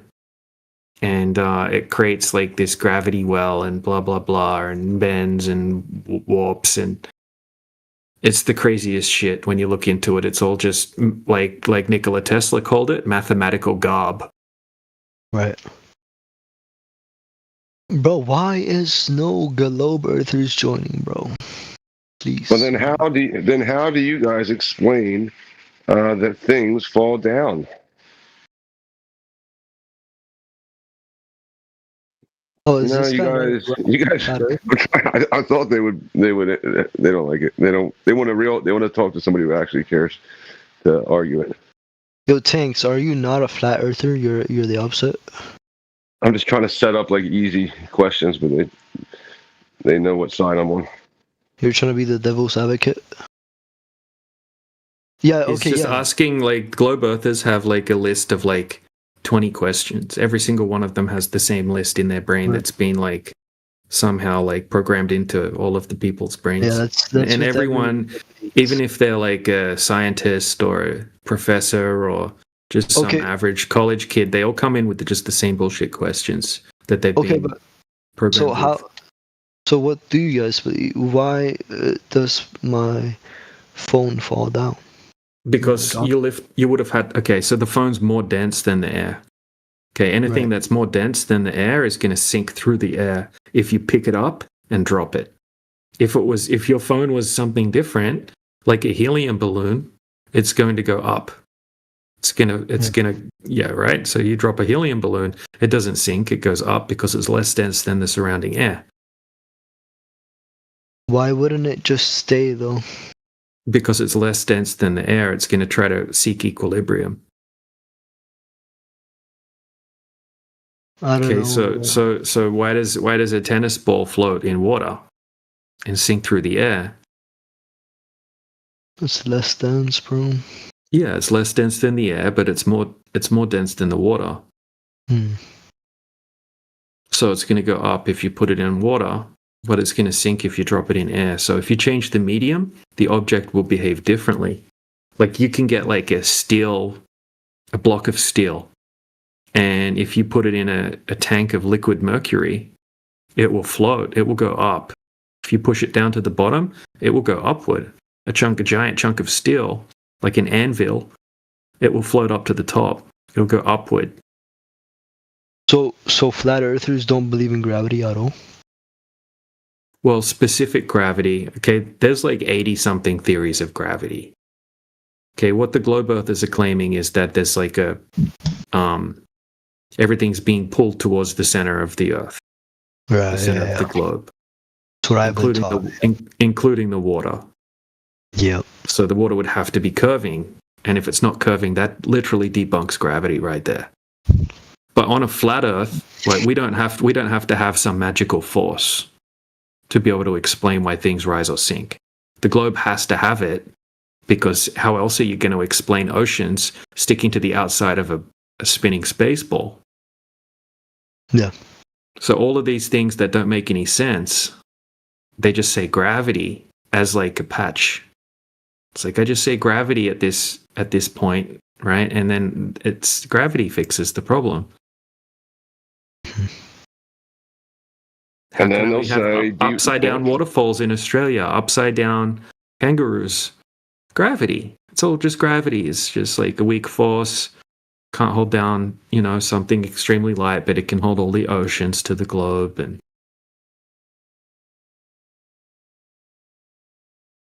then they'll say something like debunk my idea of gravity when they haven't shown any experiment or demonstration of it.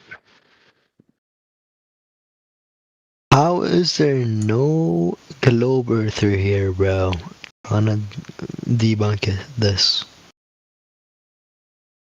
I used to be a globe earther. I can try to steel man it if you want me to. Okay. Yeah, you know what? I'll argue against you, Dave. Okay, Dave, go ahead. Please argue against I'm going to take my brain back 10 years and be a glober. Go. We live on a spinning ball in the middle of infinite vacuum of space. Prove me wrong. Well, that's a claim. Do you have any evidence of the claim?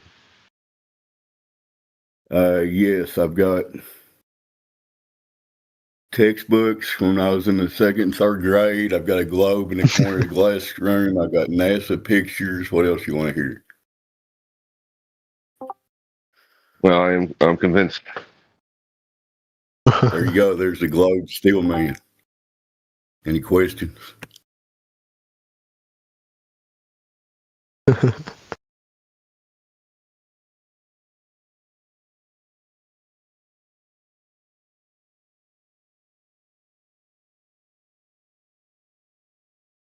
Yeah, they all have the same arguments, man. Once you've heard them, you'll notice that people come in with the same arguments. So what about eclipses? What about boats over the horizon? What about the pictures from space?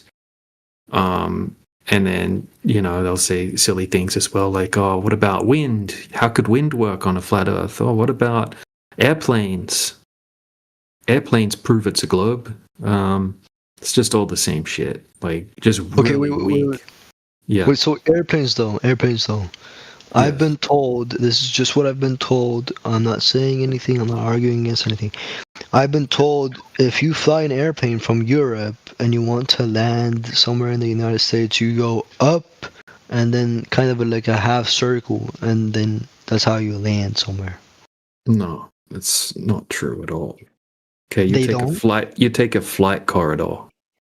It's like highways for the sky. You know how we have highways for cars, and then we have shipping lanes for ships, for cargo ships and stuff like that. And then we have flight corridors, which is what planes take. So why would they fly in like a half circle?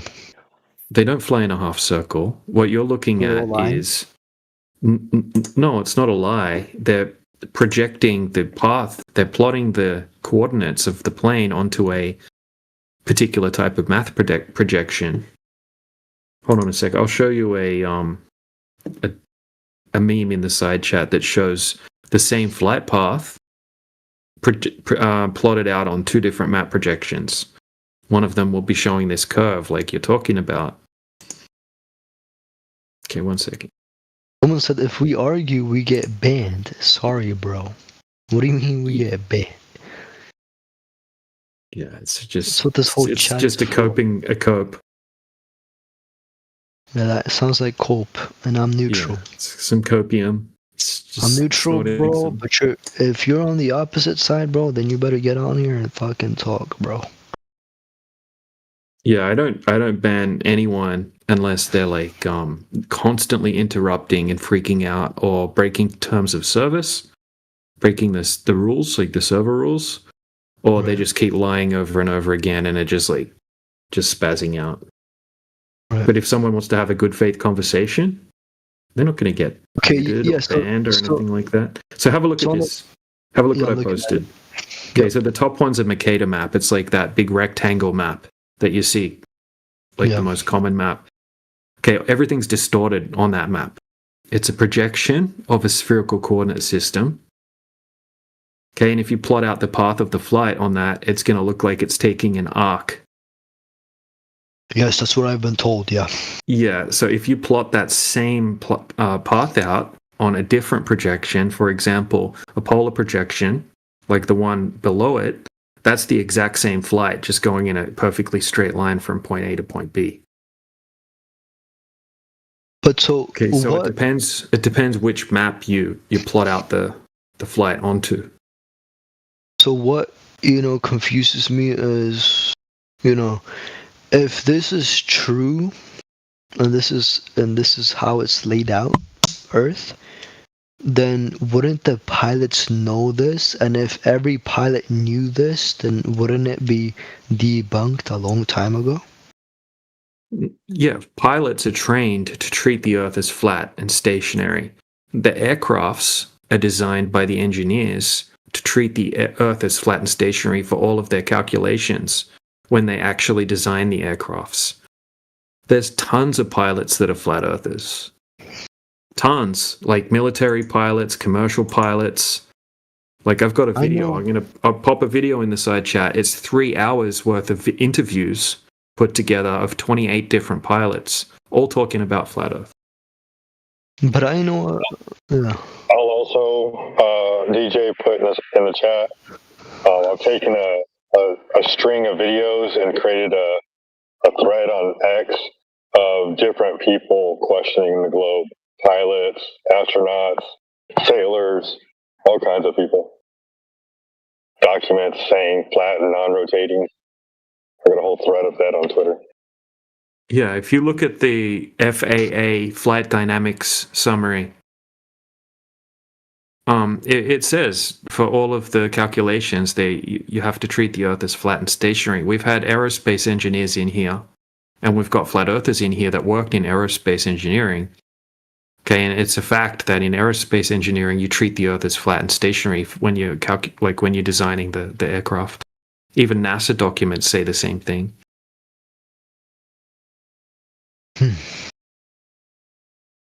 Well, if any globe earthers is listening, I'm getting a little bit more convinced. Yeah, Because you need some damage control. Send out the rat signal, globe earthers. Bring the other globe earthers in here. Globe earthers, come and talk, please. Come on, man. I gave you basically the steel man of the globe arguments. You're not convinced by me. Come on. Yeah, I don't know, bro. But okay, so at the end of the day, I couldn't care less if the Earth is flat or a globe shape. What's Why the would my second grade teacher lie to me? Sorry. I didn't know you were talking. That's a cop out. That's a cop out, man. What's the major difference and what's the major, change? What's the major? How do I say? You can't be gaslit anymore. No one can tell you you need to go out and buy asteroid insurance in case a meteor hits your house. Yeah, I would never do that. Dude, it's like waking up from being hypnotized in a way. Like, you don't fall for any bullshit anymore when it comes to that, like, things that we're being told by these so-called. No, but I already don't, though. Yeah, but you kind of still do. They still like, a little bit. Yeah, I got a meme for you, bro. I got a funny meme. Hold on, I got to share this meme with this guy. This is a funny one. This is you right now, and I'm kind of joking, but check it out. Okay. Oh, 1 second. 1 second. Oh, Swole Dog, you gotta fix your mic, buddy. Yes. I agree. Here we go. This is you right now. Okay. Okay, the world is falling apart. The government lies about everything. So true. Yeah, absolutely everything. Even the moon landings and the shape of the earth. Nah, they don't lie about that. Yeah, okay, I see. No, but Anyway, I don't believe in the I'm moon joking, landing. bro. That's not you. I don't necessarily believe in the moon landing. I'm neutral on that. Maybe, but probably not. Yeah, hold on a second, bro. Let me take away the neutrality. Just a second. I'm going to show you some footage from the moon landing that you probably haven't seen before, and I want you to tell me your opinion on it. But the thing is, there's always something debunking the debunking, Yeah, they have excuses. They have damage control I for know these things. It's I just know. some of the But then excuses. there's damage control for the damage control, and there's unlimited damage control. If the powers that be could lie to you about anything and get away with it, what do you think the one thing is that they could get away with? I'm sorry, brother. Your mic, it's not the best. Please say that again. You are a little broke up, Swole Dog. Try again. Can you hear me now? Yeah, I can hear you, brother. What'd you say? Is that better? No, not Alright, really. Just say it. Just say It's what you not mean. better? Not really, brother. No, it's like distant. You sound like it's distant and it's vague. What are you on, Sound like bro? you're in Are the you on other an room airplane? talking right now. Go ahead. You sound like you're on one of those globe airplanes, brother. How about now? Yeah, It's that's okay. better. What'd you say? What'd you say? So if the powers that be, whoever the controllers are, right? If Right. they could lie to you about one thing, because they lie about everything, right? But if they could lie to you about one thing and get away with it, what do you think that would be? Nothing really. I don't believe anything. Come on, bro. If there's one thing they could lie about and get away with, it would be the shape of the Earth. They already tell you it's too big to see the curve and it's too big to feel the motion. So you know it's flat and stationary, but they tell you that your senses are lying to you. And then they don't show you any magic trick. listen, I don't necessarily believe the Earth is a globe, and I don't believe necessarily it's flat. I don't know. I'm neutral, bro. I'm neutral. I don't believe anything the government is telling me, bro. They steal 60% of my money. I don't give a fuck about what they say. I don't care. All right. I don't believe them. I don't believe NASA. I don't believe these. Let me ask you this then.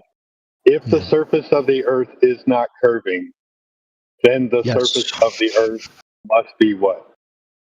Flat. There you go. There's no other alternative. But I don't know if it's curving or not, bro. I don't know, bro. You can tell me anything, Yeah, bro. but we can show you tests proving it's not curving. Bro, but you can show me a test. Just don't even try to convince me of anything, guys. Maybe just You just said, yeah, 1 second, I was looking for this video, I found it. So Just you said you were still like excuse me. 50-50. You were like 50-50 on the moon landing, right? Guys, just excuse me. Yes, I'll watch the video. Just excuse me. Call me unintelligent, whatever.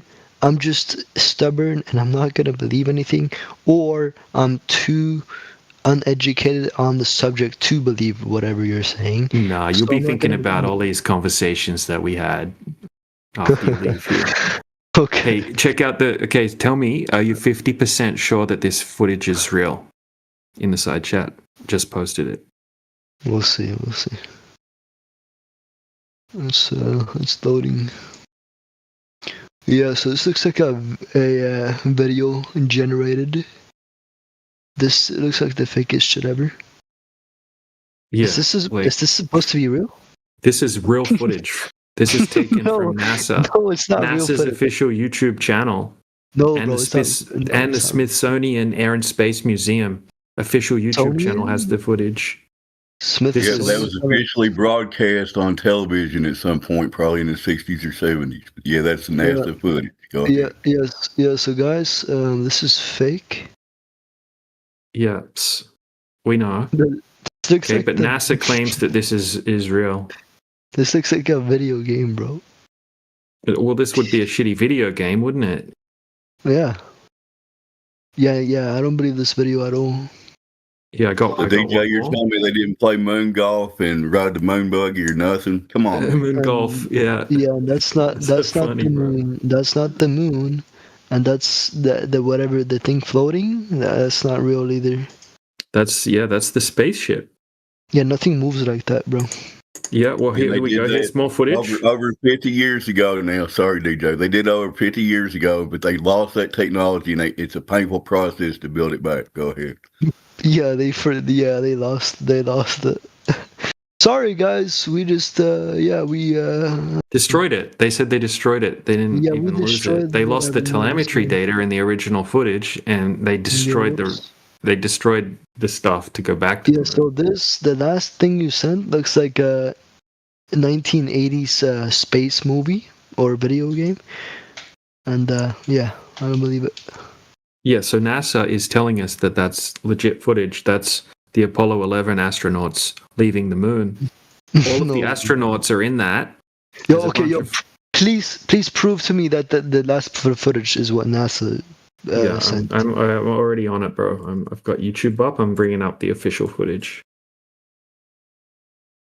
I'm not trying to disprove anything that you say. I'm just wanting to confirm that NASA is fully fake. Because if NASA posted the last footage, then I would never Here it believe is. NASA anyways, but... Okay, so this is from the Smithsonian.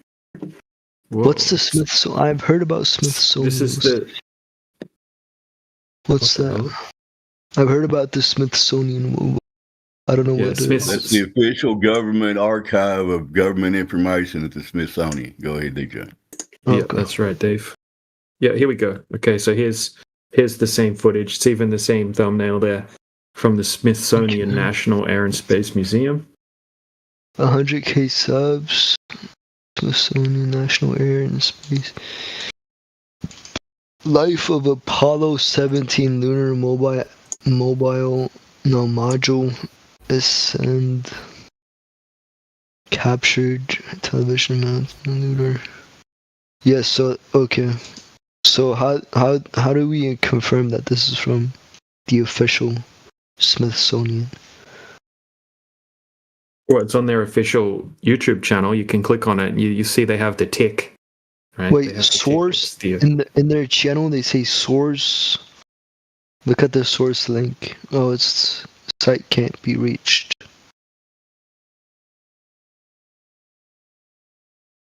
Yeah, so they're telling us this is the Apollo 17. The kid's shaking.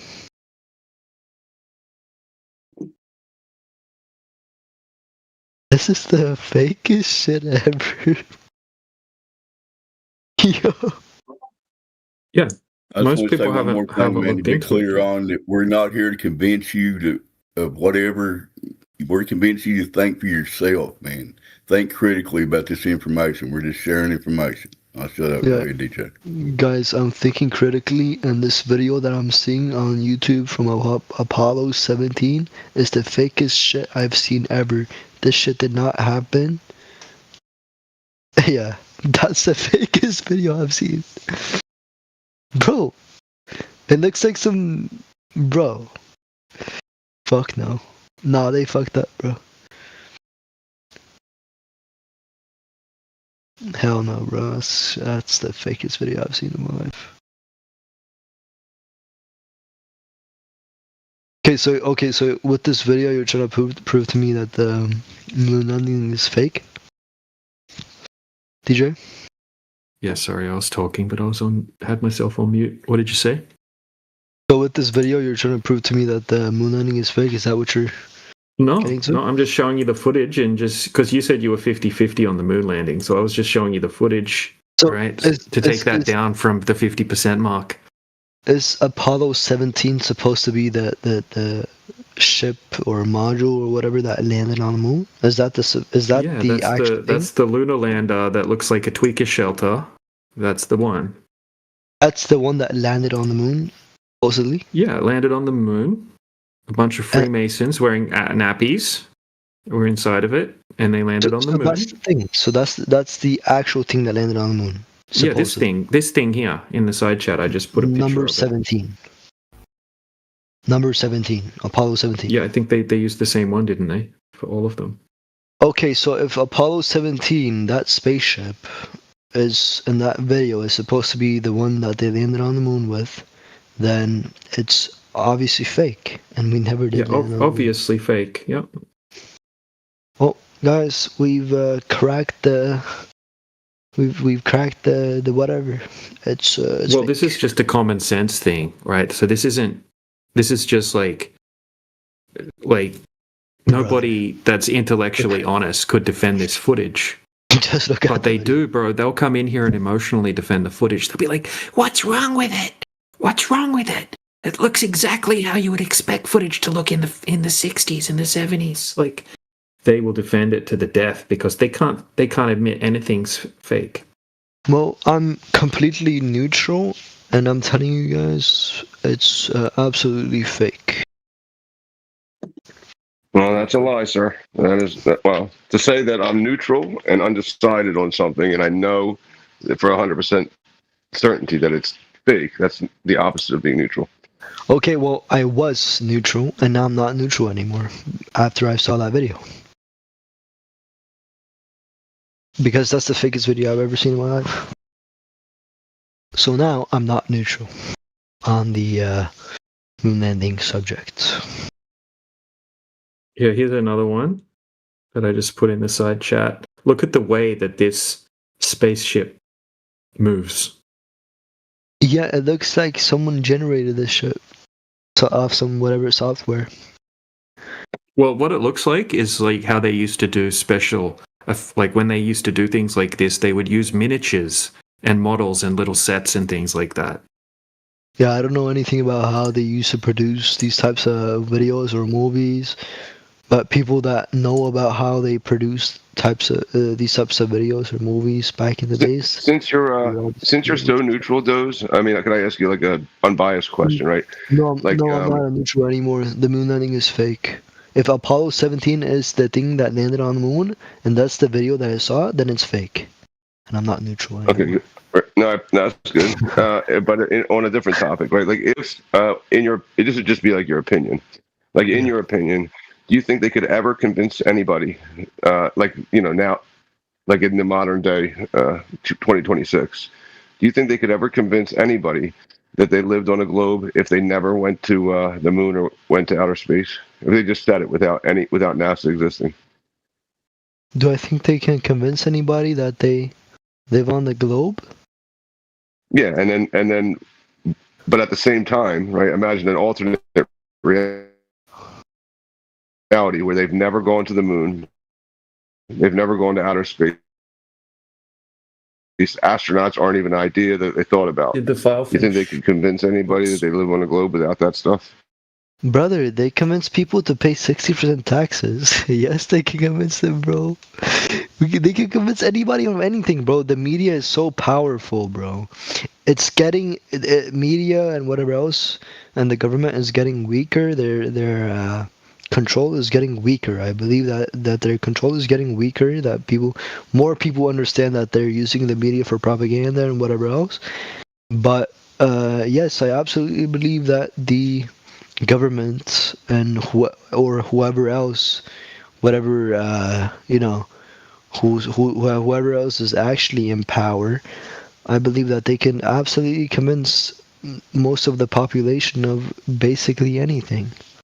They're convincing people that there's, I don't know if you guys believe this, but they're convincing people that there are UFOs flying above Seattle or New York or whatever last year, and we had fucking people in Congress on oath, under oath, saying that yes, these things are UFOs, and I don't believe they're UFOs. I don't know. They can convince a lot of people of whatever. I believe so. All we know. Okay.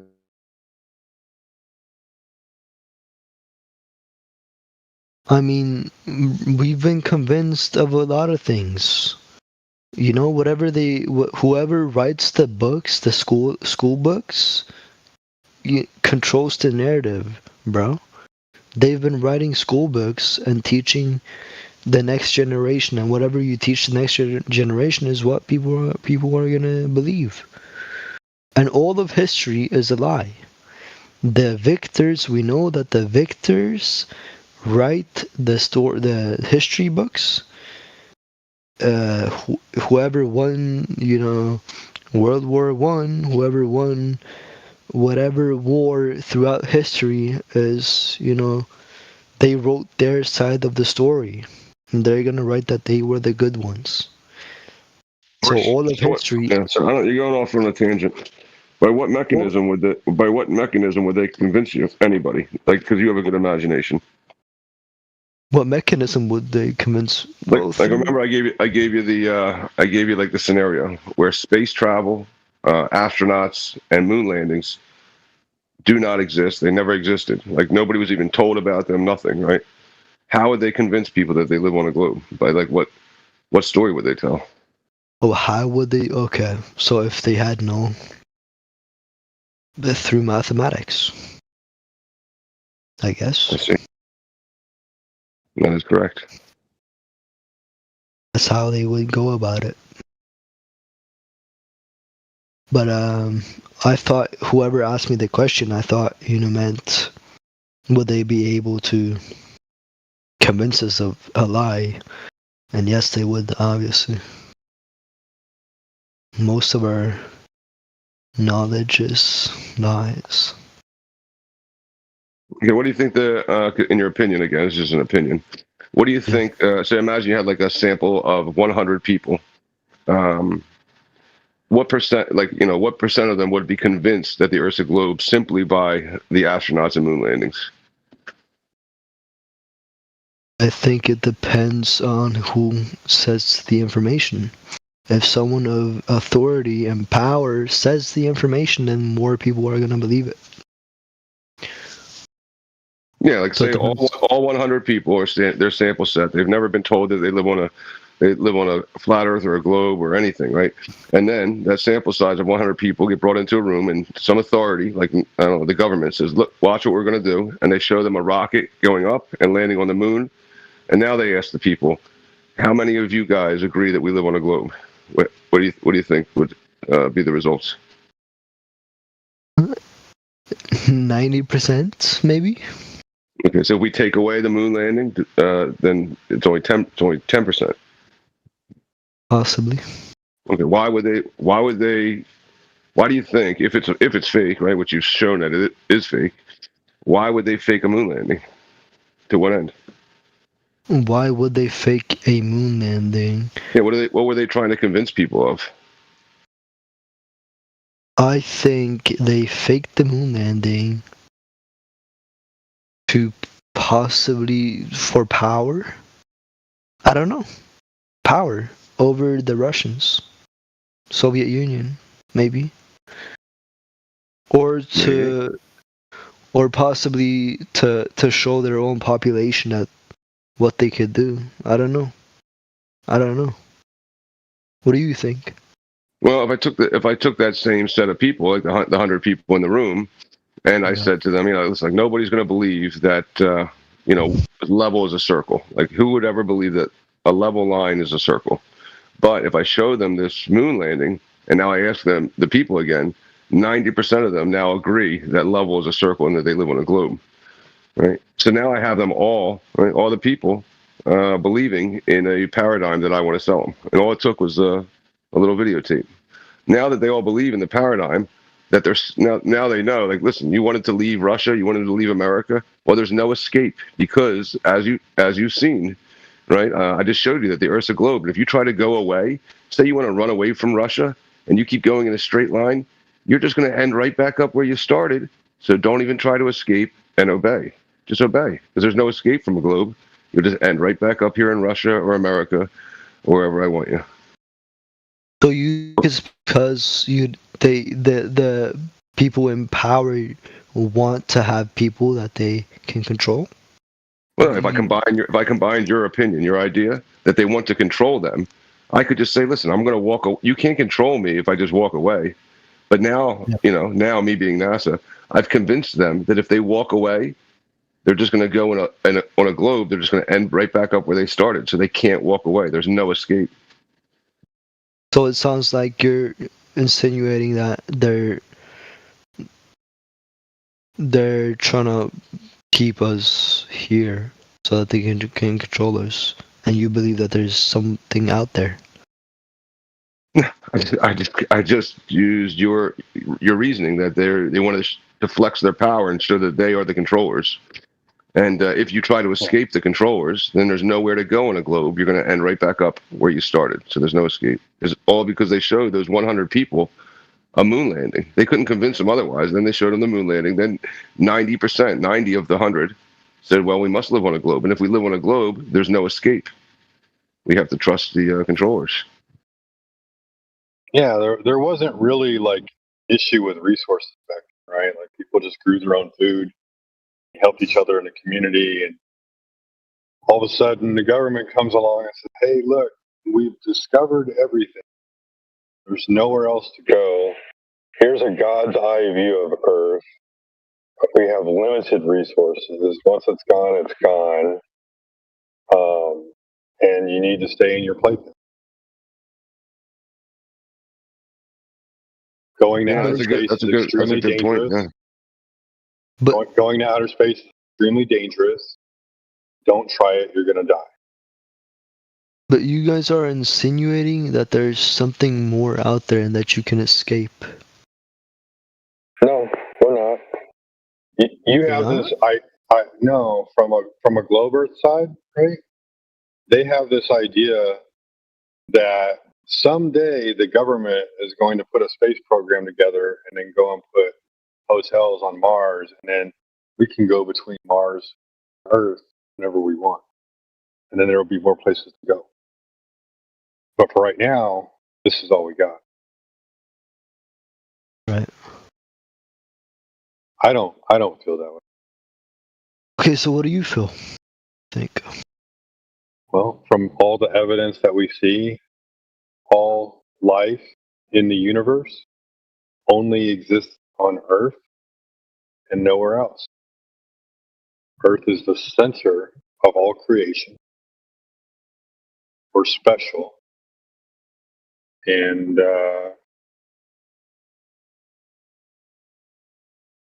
like the world is a magical place, man. It's not what we were raised to do. We were dumbed down.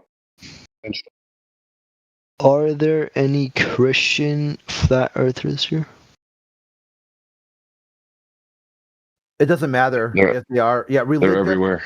Yeah, religion is separate. It's No, I want to completely hear. separate. I want to hear how that. How they, It doesn't matter. That is a complete red herring that doesn't get you any closer to understanding things. When you've got Christians who think the Earth is a globe, you've got Christians who think the Earth is a flat. It doesn't matter. It doesn't matter. You got that sort of personal preference. Spirituality, the supernatural world, is completely divorced from this topic. Completely. Right. You got Muslims that think the Earth is flat also. Yeah, this is what the only thing you can do for this is it gives you a symposium. Why in the flat Earth side do you have a about equal swath of the population? Say there's 10% flat earthers. That will represent about 10% of the population. While on the globe side, it's very weird that the astronaut corps is 100% Christian conservatives. Well, Doze, are you a Christian? I like to say I lean on, I lean more towards Christianity. Yes. Okay, I was just wondering. No problem. But I do agree. I don't think adding a religion into this is gonna change anything. But I was just curious if anybody had thought about it. And I'll put it to you this way: I know the Bible, and so what's your question about Christian flat Earth? I just wanted to. But Jesus doesn't really talk much about the stars and about. He doesn't. If you look in Genesis 1. It says that in the beginning, God created the heavens and the earth. So in the beginning, before all other things, created earth, right? Heaven and earth. And after that, then he said, let there be light, right? He hovered over the face of the deep. He looked around and said, let there be light. And he saw the light was good. And that was day one, right? Mm-hmm. So day two comes. And he creates some more things, and then the evening and the morning come. And then day three comes, and he creates some more things, and the evening and the morning come. And then here comes day four, right? And in day four, he creates the sun, the moon, the stars, and the planets. And they're all to come out in their appropriate seasons, and the sun is to govern the day, while the moon is to govern the night. The greater light to govern the day, the lesser light to govern the night. But we already have light. And we already have Earth. So what was the Earth revolving around in the beginning? The Earth wasn't revolving around anything. It was stationary. It was set on its foundations. And then God created the sun and the moon and the stars and the planets to move across the sky and give us our time so that way we could keep time of the seasons and we could take care of the land properly. That's it. Yeah, well, the religious side of this doesn't really affect anything, really. Especially the only thing it really does affect it, in a way, is when you get these radical, foaming at the mouth atheists, completely batshit, social justice warrior, screeching, pulling their heads out. Okay, hold on, dude. They'll come in here and be like, flat earth speech should not be allowed on the internet. And you're like, why? Why should that be? Why is it that flat earth speech should not be allowed? And they'll tell you it's harmful. It's harmful for people to hear this speech. And you're like, really? Why? They'll tell you because it's disinformation. It's misinformation. Oh, okay. And then you'll be like, well, why is that? Why is it the misinformation? Why is it disinformation? and they won't be able to tell you. But it's the same argument they'll use against Christianity. Well, I think hold on, dude, you're not paying attention. While at the same time telling you the astronauts have not lied to you, while the astronauts are all right-wing Christian conservatives. It highlights, the only reason to bring this up is like the anti-flat earther, the ones who come here to try to mock us, their worldview is so deeply contradictory, so full of logical pitfalls, that they'll tell you to listen and not listen to astronauts at exactly the same time, while also telling you it's misinformation and also not misinformation and entertainment. They like to come on and hear flat earthers because it's fun to laugh at like zoo animals or something along that lines. So which one is it? They don't understand what they're even trying to advocate for. No, you need to understand psychology, and you need to understand why people like to make fun of other people. They like to make fun of you guys because they want the dopamine of feeling right. We already know that. That's basic instinct. Yeah, and what I believe is that the disinformation and misinformation is all a type of way of silencing people. And I believe that anyone with an opinion should be able to, everyone should be able to say what they believe. And we should all be able to respect each other's opinions, whether, we think it's stupid or whatever else. Everyone should be able to voice their opinions. And we shouldn't laugh at their opinions. That's what I believe. Whether, doesn't matter what if I think you guys are wrong or not. I think everybody should be able to voice their opinions. But, yeah. Did you know that when they went to outer space and they saw the Earth from a God's eye view, they read from Genesis 1, but they only read day 1. They didn't read all 7 days of creation. They read just the first day of creation. They said, "Let there be light." God said it was good. And then that was the end of their little sermon that they could have read the rest of the chapter. Yeah. I don't know. You know why they didn't do that? Because they were trying to push this narrative that Earth revolves around the sun. But if they would have continued reading the rest of that chapter, people would have listened and they would have said, "Wait, the Earth goes around the sun. What was the Earth going around at the beginning? If the Earth was created first." Yeah. I don't know. I like to believe that there's a creator, and I lean towards Jesus. And whether there's a creator or not, whether it's Jesus or not, ignorance is bliss, and I'm going to believe it because I want to believe it. And that's the truth about most people's opinions. Ignorance is bliss. Whether you can have all the proof you want, but people are going to rely on the concept of ignorance is bliss. They're going to ignore whatever else, whatever they hear, and they're going to believe whatever they want to hear, and they're going to only, believe what they want to hear. Yeah, that's called confirmation bias. Confirmation bias, yes. They're only going to look out for and listen to whatever confirms their whatever they identify with,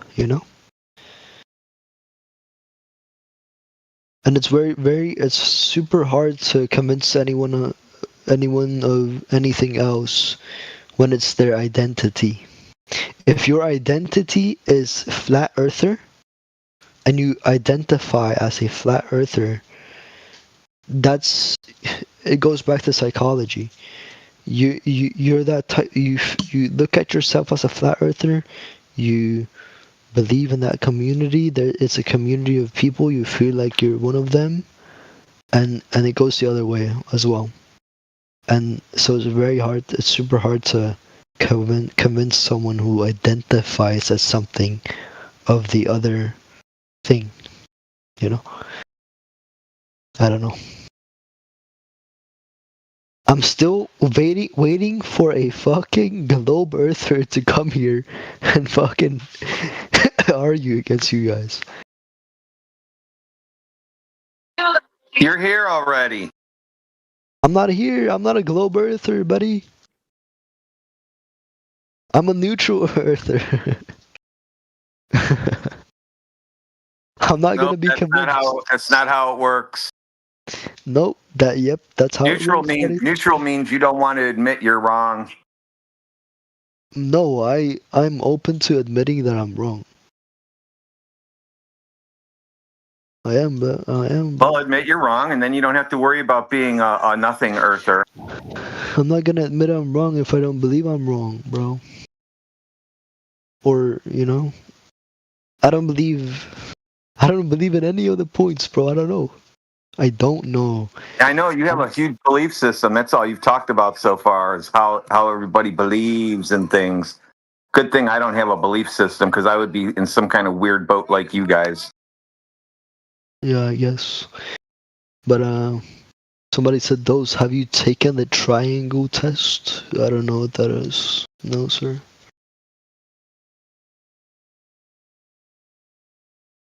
I bet he will pass the triangle test.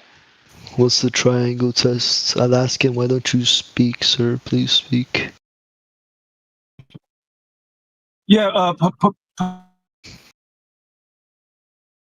Professor Triangle will explain to you. Unfortunately, I'm not at my computer right now. If he's available, yeah. Well, just have him. How about, can you define what a triangle Oh, is? I think you, Wait, we can do it like impromptu. yeah, Crit will explain to you. Yeah, what's a triangle?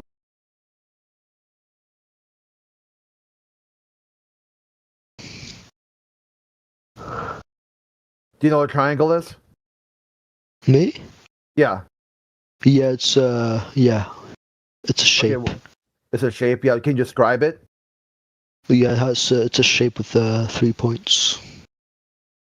That's it? Just 3 points? Yeah. Yeah.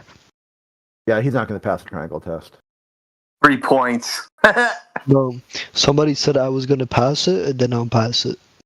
No, you didn't pass it. Yeah, you can't pass it. There's no way. We would just, all you would do is, look, see 3 points, and call that a triangle. And then say, well, I believe that it could have more than 3 points, but that's my belief system. Well, put me through the test. There's no way you're going to pass. You can't even define what a triangle is. Yeah, I'm not good at math. Sorry, buddy. Well, what do you see? You see a triangle. What does it look like? Just 3 points. 3 points and if That's it. That's the only thing you see. Yeah, I mean you could split it into multiple points, multiple triangles. 4 points. Okay. No, triangles within triangles. Yeah. Yep. You don't see a problem there. Okay, let's do it. Fuck it. We'll do it. We'll do it live. Here yeah, let's do it. Yeah, I'm gonna go. I hope I don't fail the triangle test. Dude, you're not going to pass the triangle test. Okay. Do not let me down, kid. I look forward to it. There you go, right there. Okay, which of the figures below are not triangles? A looks like a triangle to me. That's what I've been taught. Okay, because it has 3 points. A, okay. So B though, it still has 3 points, but it's bent. So that's questionable.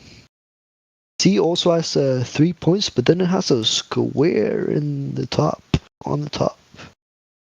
But so it looks like they're pointing out that you can fit squares into the triangle. You guys are making him overthink this so much. But then the D. No pressure. Also, do not let me down. Do not let me down. D is surprising because it's not connected. So it only has 2 points, Loki. because it's not connected though. Yeah, D only has 2 points because it's not connected. Possibly. I'm quitting reality. Yo, I don't know what the fuck to say. I don't know what you want, bro. Okay, then I failed the test. I think I failed the test.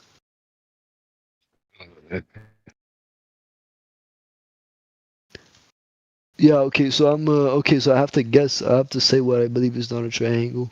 Yeah, I don't believe D is a triangle. Only has 2 points because it's not connected. I mean, you'll have to feel bad. I failed the triangle test too, because I overthought it. Because I said D, the musical instrument triangle. Okay, can you guys explain? So I said, when I said which figures below are not triangles, which ones did you say? You I said D because it's not connected. D? Okay. I said B. Okay, why? So why was B, how could B be a triangle? I don't know, because there's 3 points. That's what I'm saying. That's why it was like worthless doing this test with you. Because your definition of triangle is so bizarre. Because that's what I've been taught, though. That's 3 points. Just 3 points is a triangle. You can't blame me, though. This is just what I've been taught, bro. No teacher has ever said to you a triangle has 3 points. The end. Yes, they have, bro. No, they have not. Okay, perhaps they've told me maybe they have to be straight, the lines. And? They have to be connecting? And? The interior angles add up to 180 degrees only, not more than or less than. Maybe they said that too, but I never paid attention, sir. That's why it's easier for you to be a glober than a flat earther. Flat earther knows how triangles work. It's just that's how you were taught. That's how they gave you those little tests when you were little. They figured out who was going to be a flat earther and who was going to be a glober. Yeah, I never paid attention in class, guys. I'm sorry. Guys, I've been telling you guys this whole time. Maybe I'm too unintelligent, or maybe I'm just too, uneducated on this subject. But yeah, I don't know how to calculate any of this. Never paid attention in math. I dropped out of school twice, but I make money though. That's all I thought about. But I'm more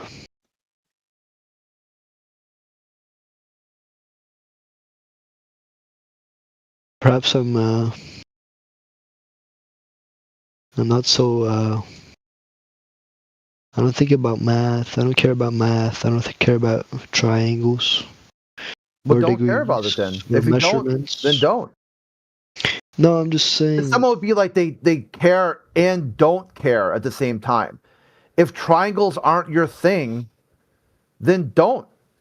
Duh. No, I'm defending my intelligence. I'm pointing out the fact that you know how generally people judge people's intelligence based on their schooling and how well they did in school.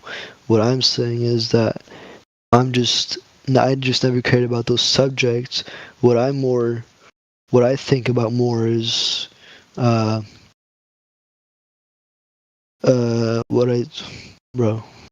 I'm forgetting.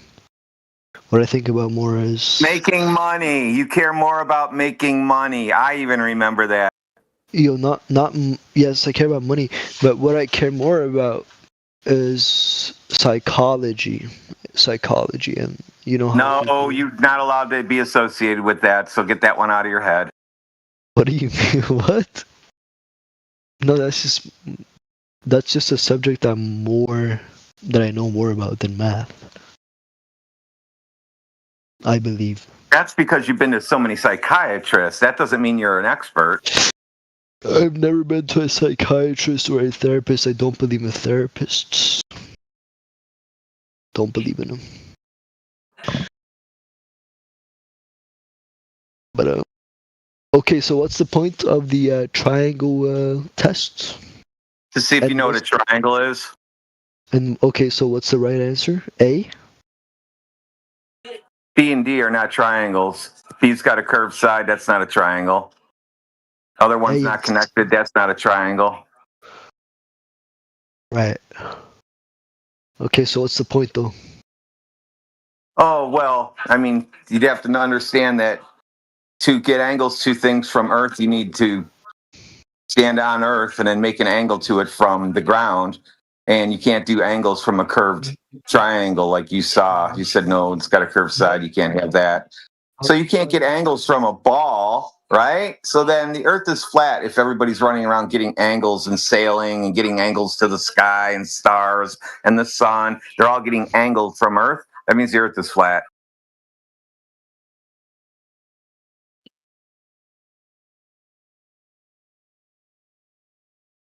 I don't know. I don't know anything about math. Guys, like I told you, I'm uneducated on math and everything else. You're not going to be able to convince me because I'm unable. How do you count money? How do I count money? Yeah. I don't count money. Okay, well, that's weird. It gets gets calculated on its own through the bank. I get it now. What do you mean? Nothing. Never mind. No, what do you? No, what do you mean? We're not debating it. It was more. No, we're not debating. You don't know how to make money, or you know how to make money. You don't know how to count money, so you wouldn't know if you're getting paid the right amount or not. No, I do, but I actually use calculators to calculate my profits for me. How do you understand what a profit is if you don't know how math works? Well, because I use calculators. Calculators don't say on the screen, here, now this is your profit. Well, I download profit sheets on through Google. What's it called? Google Sheets. They have profit sheets, and they essentially tell you. You know, you just put in your revenue, and then you put in your cost of goods, and then you get told your profit margins and your profits. Correct. So you wouldn't know if that spreadsheet was right or wrong. Very true. No, yeah. I know it's true because I make spreadsheets every day. I can make them so they look like they're perfect, and I can make them so they look like they're all fucked up, and nobody would know how to fix it unless you knew how to make real good spreadsheets. Very true, but I could make a spreadsheet if I wanted to.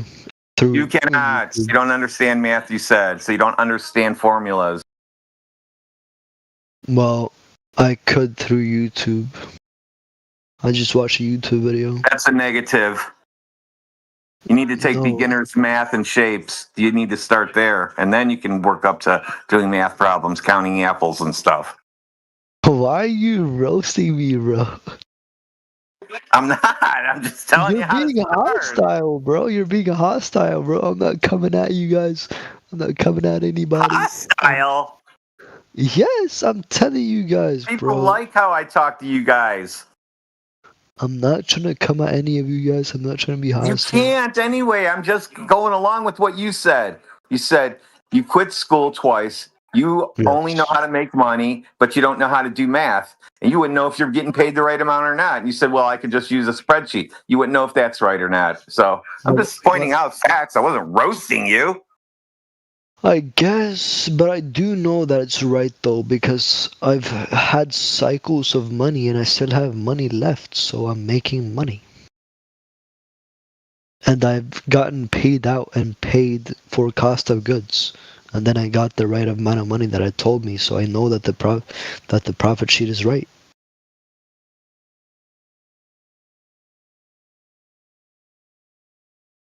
Leluca is making fun of me. How about you unmute your mic and make fun of me with your mic unmuted, buddy? You don't want her to make fun of you. She's worse than I am. Yeah, I know. I do want her to make fun of me. Nah, but yeah. Nah, I do understand formulas though. Like I know how to calculate, 10 times 10 and stuff. What's 10 times 10? 100 How do you know? because of school. No, because you can take 10 objects, go in one row, and 10 objects, or 9 to go in the other one, connecting, so you have 10 by 10 rows, and that equals 100 pieces. You can actually just lay it out on your driveway, and you can say 10 times 10 equals 100. You can prove that. No, I know that formula though. You just put if it's anything that times 10, you just put a 0 behind it. Oh my God! This is why I'm automating industry now. That's why my job is, because we were asked to. Please, the people have lost their minds. They didn't go to school for 2 years. They don't know what they're doing anymore. Can you please make robots make all of our goods for us, and then people can just stay home? And that's what we're doing. We're just putting robots everywhere now. That's my job, because people don't want to take math class. What? I'm not even wrong though. What have I said that's wrong? Besides Nothing. It's the whole background that I'm feeling from you. No, I'm actually not stupid, bro. I just don't care about math because I don't need to care about math. I'm very logical, bro. Don't need to care about math. Some tax time, you don't care about math when you have to pay taxes, and the tax man says, you got to pay some taxes. Give me that money. And he's actually just getting a refund in his name and collecting from you. No, because I just pay the tax, man. If I think it's too unreasonable. Exactly. Yeah, and listen, you can make fun of me. I can get scammed. No, your tax man has to pay you. And you listen, I pay the tax man, and he tells me what I need to pay in tax. And if I think it's too unreasonable, whatever. And if he scams me, then he'll have to pay for his sins. No, that's not a sin. No, if he stole from me, then he's gonna pay for it. It's not a sin. Bro, he's gonna keeping money from somebody is not a sin.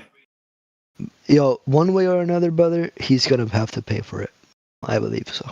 I'm not religious, so the boogeyman doesn't scare me. All I know is we live on a flat, stationary earth. We're contained, and this place was created by a creator, not a guy who smites you down. That's okay. Well, I think, whatever. If somebody scams you, somebody robs you of money, it's gonna come back to him, bro. No. And if it doesn't, bro, it's not going to come back to you. That's just you should have morals. If you don't, that's your own problem. No, I think it's gonna come back to him. And obviously, if I knew about it, then I do something about it. But if it's not too unreasonable, then it's gonna keep going, and he's gonna take more. How do you tip in a restaurant? I don't tip. I'm European, so we don't tip people. Well, the tip is baked in. Yeah, well, I see now I understand why it's baked in. Thanks, Crit. I didn't know that part. That they don't know how to calculate anything, so they actually had to put it into the price already. No, we don't put tips in the price. It's already calculated in. No, it's not, bro. They get paid a certain amount. Minimum wage. That includes the tip. No, it doesn't, bro. That's just their markup, bro. Exactly. That's how they get paid more. Yeah, whatever. Anyway. Yeah, I don't know.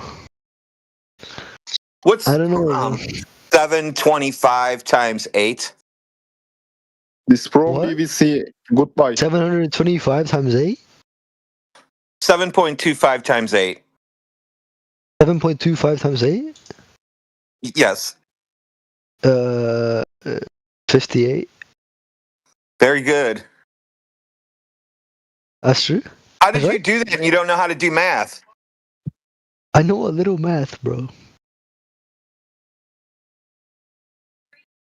So I think you're confusing not knowing math with not knowing how the space people calculate orbits and shit like that. That's not math. That's imagination. That doesn't actually exist anywhere. So if you think you're stupid because you don't know math, you're wrong. You obviously know math.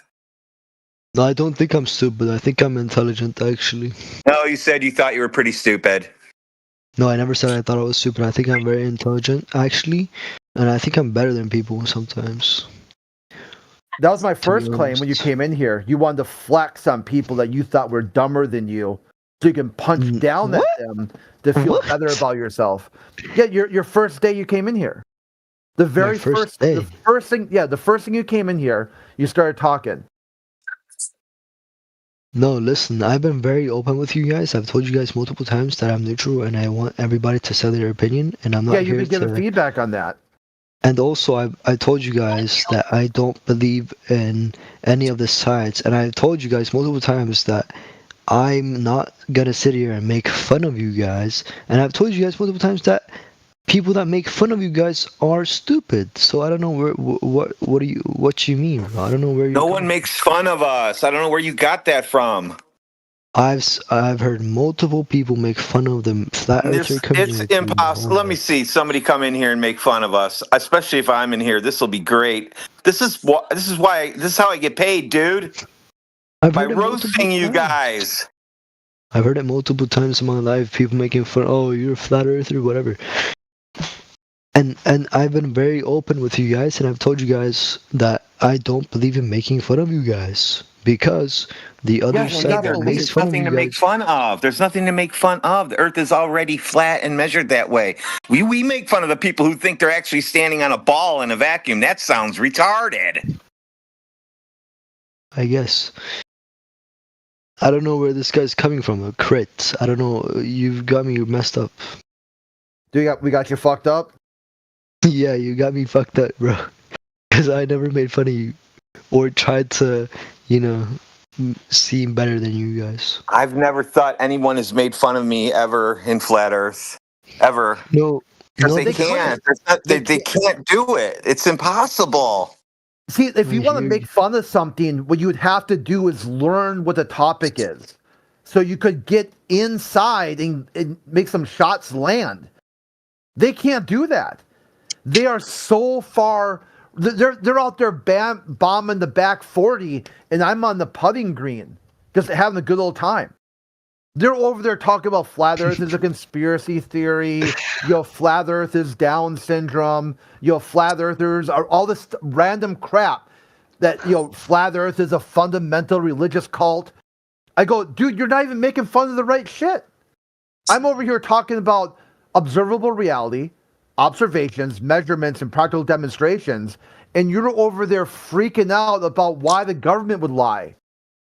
You're not making fun of me. You're demonstrating you're an abject retard. Crit, aren't Globers the ones that have Down syndrome? Aren't they the ones that says everything goes down? Yeah, they do. They have multiple downs. Crazy. Yeah, are there any globe earthers here trying to argue? They're afraid right now. I'm gonna just say what I've experienced, bro.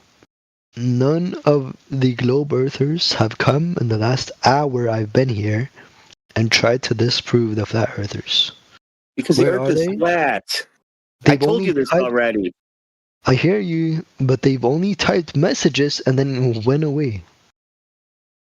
Because they already tried and they got roasted in here and they're afraid to get roasted live on YouTube.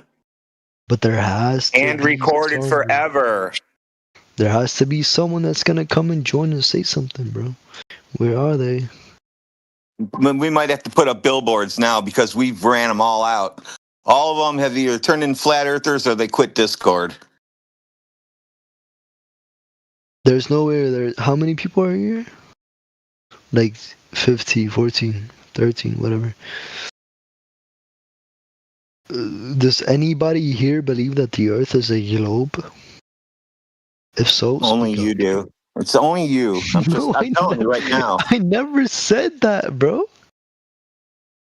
Do you think water's flat and level? Have you been listening to our whole conversation this whole time? Yeah, I thought you said you liked psychology. Yeah. Okay, so what you don't know is I've been psychoanalyzing you this whole time. Okay, what do you get from me? I already know you know the earth is flat and you won't say it because you know what that means. That's not true, though. I don't know. You do. You've been in here enough times. No, You've seen all the globers spiral. You've seen every glober not able to prove shit. Not even professional globers. They can't prove shit because they don't even have a professional glober job because there's no such thing. No, I'm extremely, I can't find the words today, bro. I'm very excited that I'm in the room with you today. No, that's not what I was gonna say. I was gonna say happy that you're talking to me. Yeah. But also, I'm very amazed at my electric personality. Yeah, I'm very confrontational, and I don't care, and I'm willing to fight for my opinions. And like I said, I'm very confrontational, and I'll say what I mean, absolutely, to anyone, and I don't care. And I'll get beat up, and I'll get shot, and I'll get killed for my opinion, and I don't care. Wow. And so, with that, this just went complete cuckoo for Cocoa Puff. With that, dude, just if you think that's happening, just log off Discord. No, and so with seriously, that, my point is, this guy said that I believe that I'm a flat earther, but I'm not able to say it. With that, I'm saying that no, I don't believe. I'm not scared to say I'm a flat earther, and I'm not a flat earther or a glober. Sorry, you can't be both, and you can't be none. No, I'm neutral though. I am. Nope, that don't work. I'm neutral, but I'm leaning. Okay, now I'm honest. I'm neutral, but I'm leaning more towards the glober. Of course, I was right the whole time. I told you that.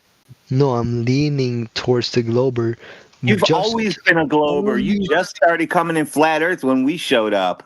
I'm a neutral, but I'm more leaning towards glober based on.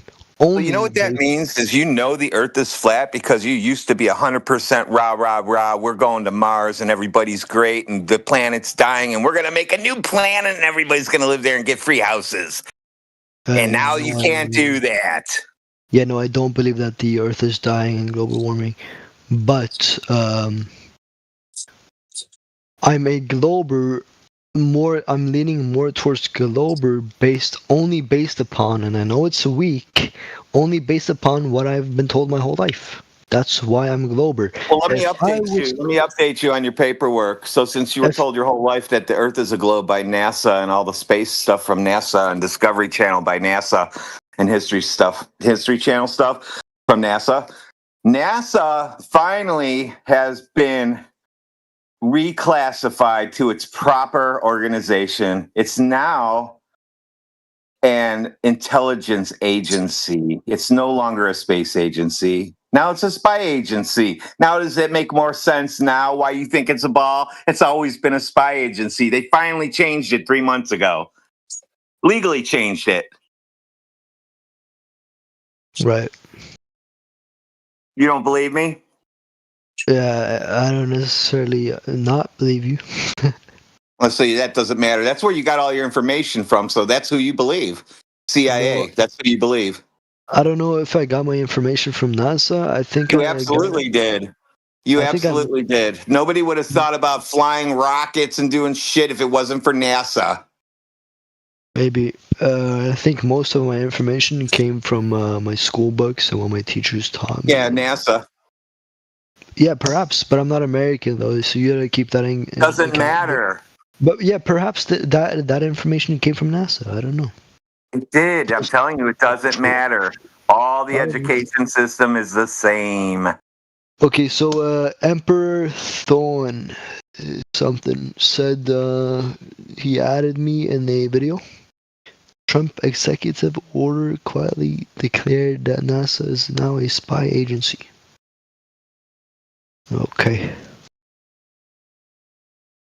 Oh, you can now you can figure out everything you learned was probably just a story to distract somebody else, and you just happened to overhear it and caught on to it. So we threw out NASA a long time. I threw them out like 15 years ago. My but I dad worked don't- there too. Yeah, he I worked don't at believe NASA. it. He worked on the Hubble project at NASA in Cleveland. Yeah, I don't believe in NASA. I don't believe in what the government tells me. Mostly. Well, that's who makes your books. No, I don't really believe in the books. Don't really. Okay. Well, yeah, that's right. So you don't believe in anything anymore. You no longer not have a really. belief system. So what I'm doing is working on you. Yeah, I don't want to. I don't believe in your belief system. I'm de-brainwashing you. Yeah, I'm deprogramming you slowly. You're starting to figure it out. I told you what I'm doing here. I'm already unprogrammed. I don't really believe in anything. Not even close. Okay. How am I not even close deprogrammed? Because what? Tell me what I believe in. Everything you've seen on TV and social media. Hell no. I don't believe in.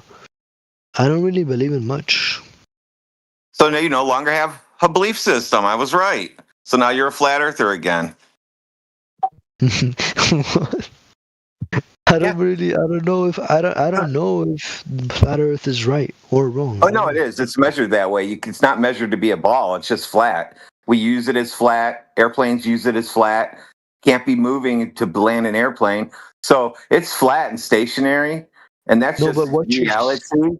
Everything else is a belief system. Rockets flying in space is a belief system. Stars where there's planets floating around them, that's a belief system. Sun flying through outer space, belief system. Gas balls in space, belief system. What you're saying to me though is not changing anything though. Just letting you know what your belief system consists of. My belief system consists of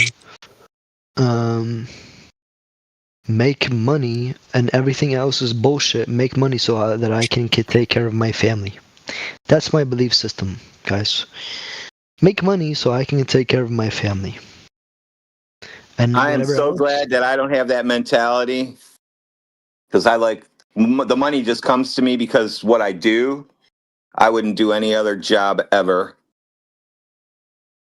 Yeah, I guess. Well, I don't know.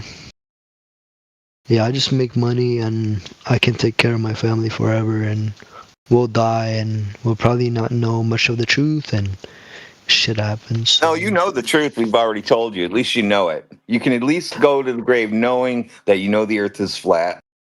The truth is Jesus Christ, guys, and most likely not. I hear you, brother. Sounds like a book Freemasons wrote. I don't know. I know you don't know. You never thought about anything. You don't care. You don't know nothing. You don't believe in anything. I know how it goes. It happens to a lot of people that come into this room. They realize they gave up. I give up. Now they go away depressed. Are you going to be depressed all day? I'm never depressed. I can sing a song if it'll make you happy or something. The depression isn't real though. But yeah, I don't really know that I believe what you say either. I don't really know. I don't know what to do with you anymore. Who knows? Why do you know? I don't think you know. I'm a professional deprogrammer. That's how I know. Yeah, and they're professional professors, guys. So, yeah, I don't know. In my book, you're the same as these fucking professors. What folks? In my book. Yeah, the professors who say everything about space. You're the same type of person to me. I'm not a space What you say? I profess triangles. And I'm not trying to be disrespectful or anything towards you or this flat Earth community or belief or whatever. Everything that you say to me is just this opposite of the other side. I don't believe anything that you say. I don't believe anything the other side says. You don't have to believe in what I say. It's a measurement. It's just facts. No, but it's not a belief system. It's just facts. Planar surveyors say the Earth is flat. Pilots say the Earth is flat. It's just facts, dude.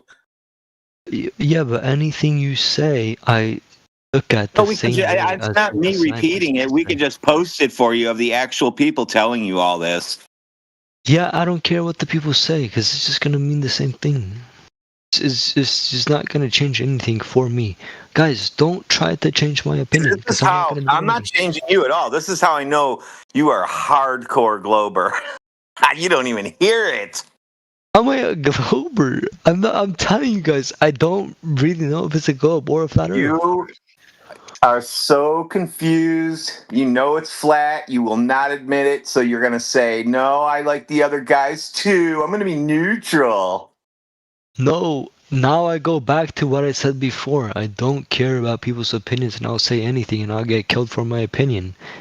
That's why I said what I said before. I'll get killed for my opinion. I'm not afraid to say my opinion. That's weird. That's weird to have that kind of mentality. Why is that weird to have that kind of mentality? I'm just not a bitch, I'm a man. You're self-destructive. No, I'm a man. Yeah, you're self-destructive man then. No, I'm just not afraid of, It means you're dying. self-destructive. No, I'm If brave. you're not afraid of things, you're self-destructive. That means you not don't really. care if you get destroyed. No, not really. I'm brave. You're right. You're self-destructive. That's not a good quality.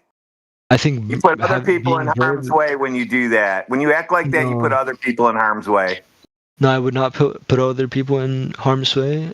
You do it all the time when you act like that. You just don't know it because you never thought about it. How do I put anybody else in jeopardy? By me running your mouth in a group of people, and then that group of people is now a target because of your mouth. That kind of stuff because you don't care, remember? How is anybody a target because I voice my... I don't know. Why does the dumb target shit on TV and social media happen 24/7? What do you... what?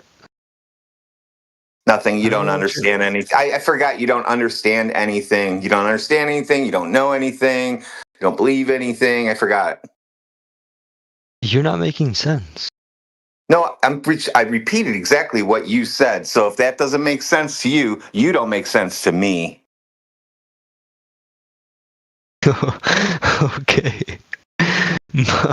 I'm just saying. I don't know if globe is a globe or if it's fucking flat. And I'm not afraid to say what I mean. But then you said that I'm putting others in jeopardy by saying that I don't know which it is. No, you didn't listen at all. You didn't listen at all. Okay, educate me how I'm putting others in danger for saying my opinion. But you'll figure it out one day. You'll figure it out when it happens. And then you go, oh, that's what he meant. Okay, so when I say my opinion, if I say my opinion, someone's going to shoot somebody else too? Why you guys I don't know why you like to talk like that, but you are very self-destructive. I can tell just by the words you're using. Am I self-destructive? I would like to say that I'm courageous and I'm not afraid to voice my opinion. You're self-destructive and you don't think first. That's why you think it's called bravery and courage. It's called stupidity is what it's called, and not thinking. No, I'll die. Of course you will. I'm correct. Of course you will. I'm not afraid to die. Of course you're not. You're self-destructive. No man is gonna. Exactly. You get what I'm saying now? I'm not. My soul is not being destroyed though by me dying. The only thing that's gonna happen is that the goal? Is that your goal? Is to be courageous? Yeah, I believe a man is courageous and a man stands. So do you run around? Do you run around jumping into fights and stuff like that? No, I try to avoid fights, but if I have to fight, then I'll fight. Yeah. So you are self-destructive. If you have to, you're just gonna go ahead.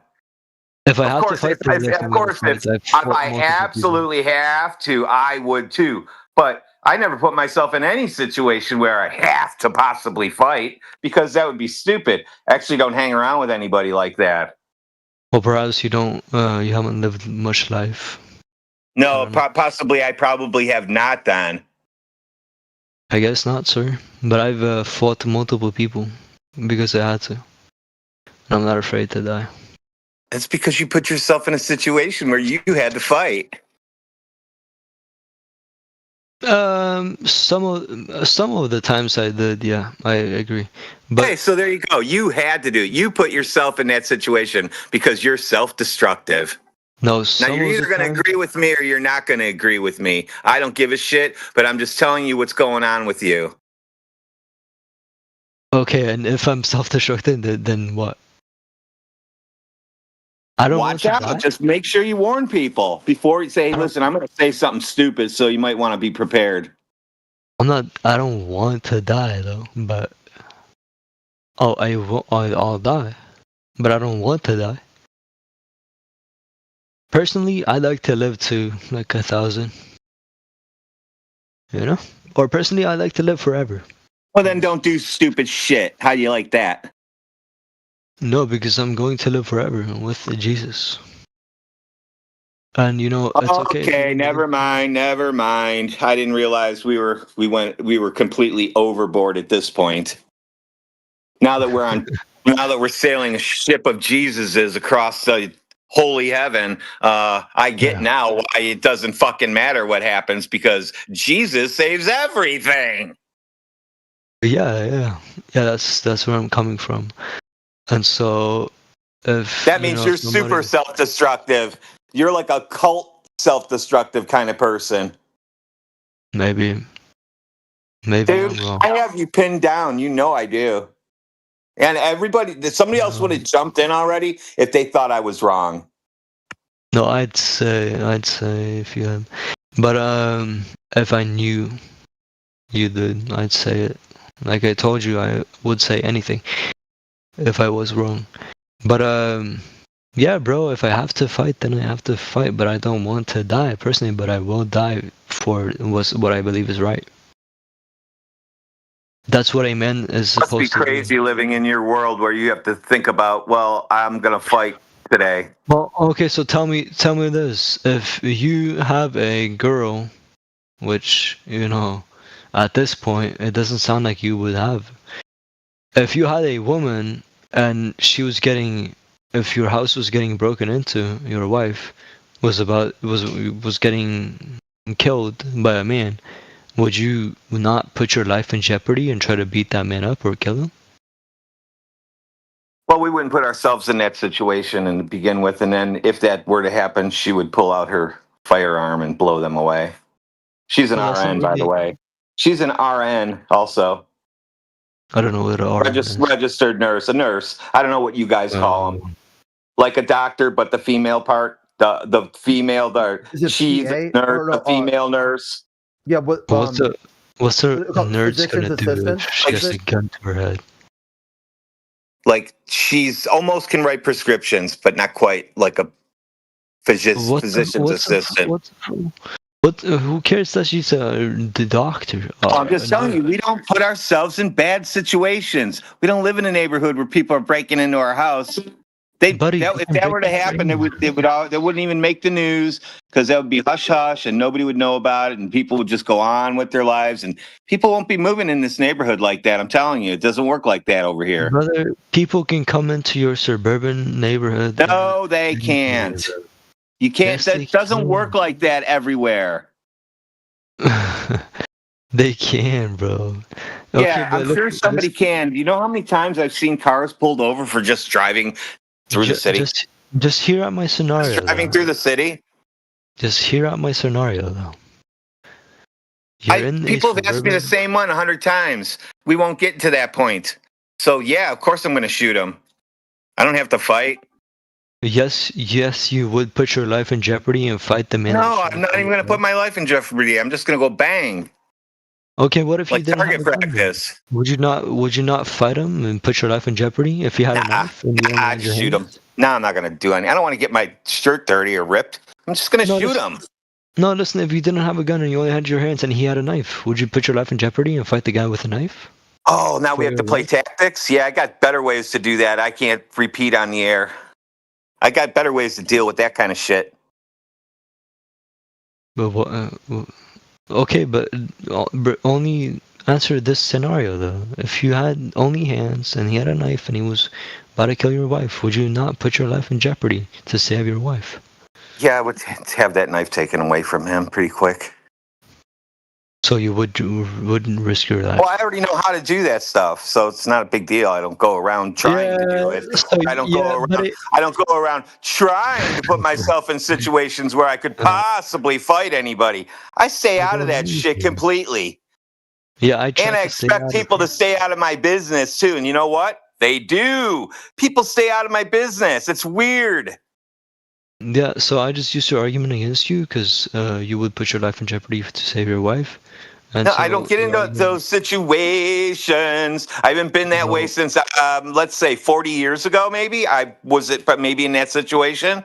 But I don't do that. Yeah, I don't try to get in those situations either. I try to avoid every fight and nowadays. But yeah, when I was younger, I did want to fight and whatever. But now, yes, I do Because try you're to. angry. You're angry and self-destructive. I'm the opposite. I'm happy and I don't give a shit about fighting people. I'm pretty happy too, bro. I'm not self-destructive. No, you're angry and self-destructive. I'm just telling you. I'm not. I'm the opposite of that. I'm How am I happy. angry? I don't know. I don't know how you're angry. You shouldn't. You don't have any reason to be. You're worried about somebody breaking into your house and killing women. Yeah, yes. Yes, I'm not. I'm not worried about that. There's a difference. I would be worried about it. I mean, I know you would be. I wouldn't be worried about it. Why are you? I don't put myself in situations where people want to come over and kill me. How's that? Well, I don't either, but you know, stuff happens anyways. Then it'll happen. It'll be just like I was in a car accident then. If it's going to you want to play that game, yeah, it's just that's the way it is. Yeah, I mean, people decide to rob random houses, bro. What do you want me to say? What are you going to get? Bitcoin? What? What are they going to get? Yo, what are we even arguing about, bro? I don't even know what we're arguing. You don't know where I live, dude. What are they going to get from people? Besides shot in our neighborhood, that's what you're going to get if you break into any houses over here. Most likely, an ambulance is coming to pick you up or the morgue is coming to get you. Because the cops will be here in, 30 seconds. Yeah, I'm jealous of Americans because you guys can keep guns. That's why I'm actually going to become an American, possibly. You won't be able to get a gun then. What do you mean? Yes, I can. If I become No, you just said it on YouTube that if you can be a citizen, you want a gun, they're going to deny you now. What? So you should watch what you say. I'm not going to get a gun for a bad reason. I'm going to get a gun for my safety. Why are you in danger all the time? I'm not in danger all the time. It's just for safety. You don't know what happens, sir. What? And nobody's watching the stream. I promise. Oh, you right. We got NASA changed, didn't we? Yeah, NASA's watching the stream. They're gonna ban me from getting a Dude, NASA changed their whole story because of people like us.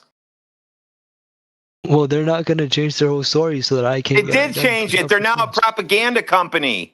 Now they can't get in trouble when they admit that moon landing was faked. Now they can't. You can never hold them to account.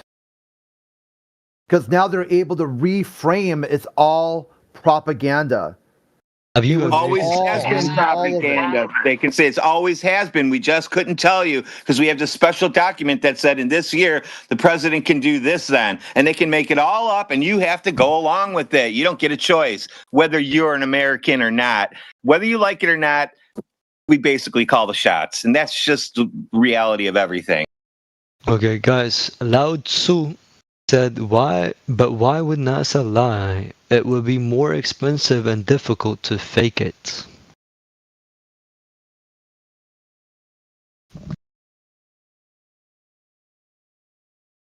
Yeah, Doge.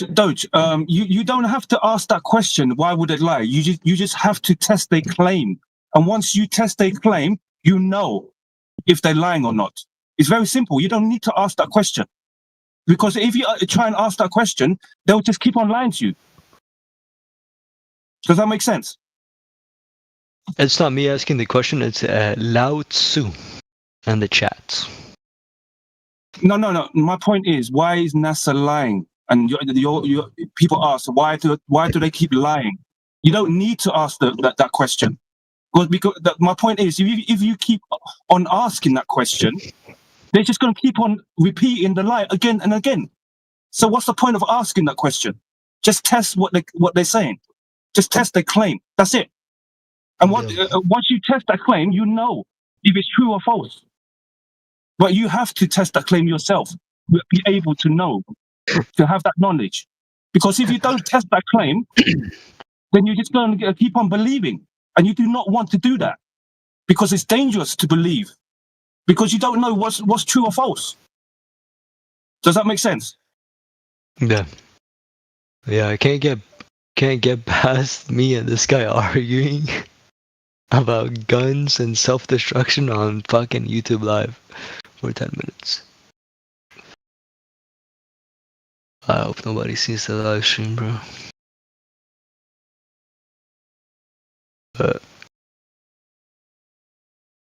So is anybody gonna come and argue against the flat earthers or no? We've already won every argument that they could think is an argument. I know you guys have said this, but I'm just waiting for the fucking globe earther to come here. I'm waiting for a competent globe earther to come. Yeah, and that's argue the problem. We've been waiting this whole time. There are none. They all come in and say the same shit. None of them say anything different. None of them are competent. Okay, but I want to hear that guy. But they're not coming. How many times have you heard them in here? Never. I've been waiting here for like an hour for them, bro. Oh, yeah, well, shit happens. Yeah, I'm gonna fucking take a piss if you guys argue more.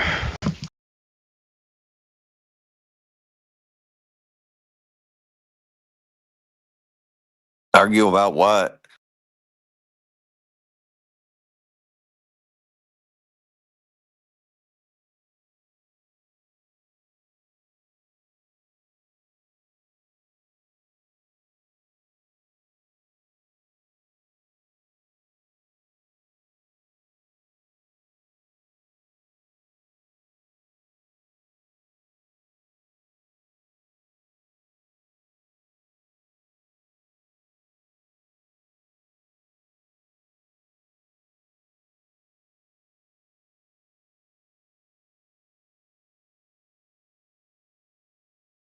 Renegos.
Yo.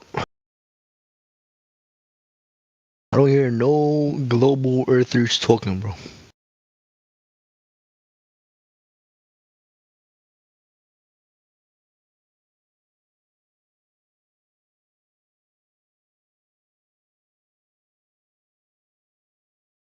Global earthers.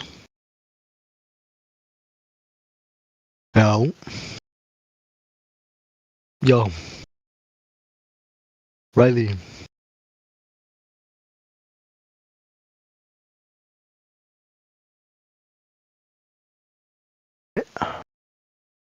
I'm the only one talking.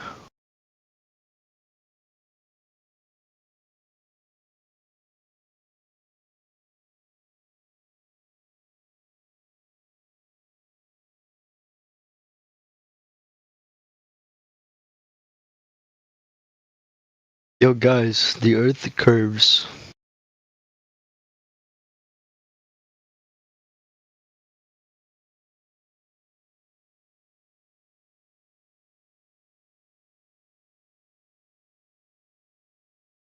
I tried to rage bait.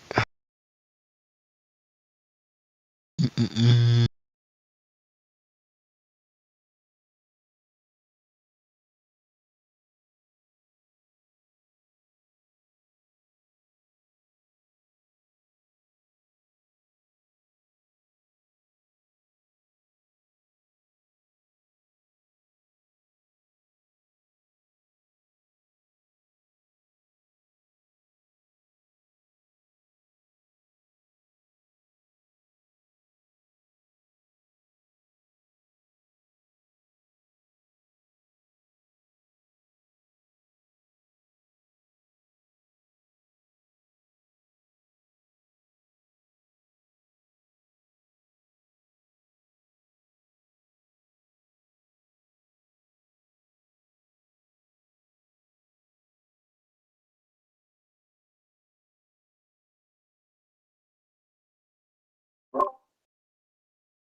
Yeah, I was listening on like YouTube as their guy on here said the earth curves and he leave. Looks like he left.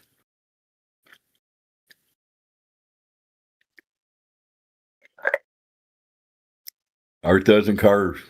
We've measured it many thousands of times by this point. I guess that guy bounced. Oh well.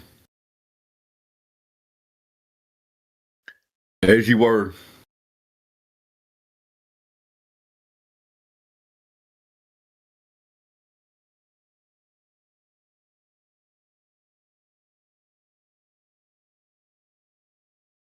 I'm sorely disappointed because I thought I was going to learn where to observe the curve, where to go.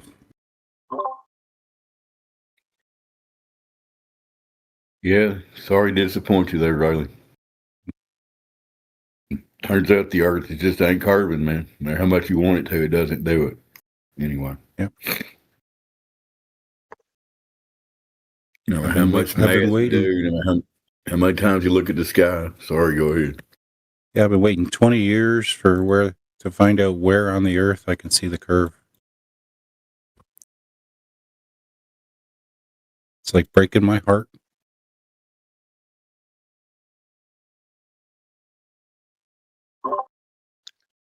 It'd be wild if there was one little anomalous place where water is curving and only special people can go visit that little spot, right?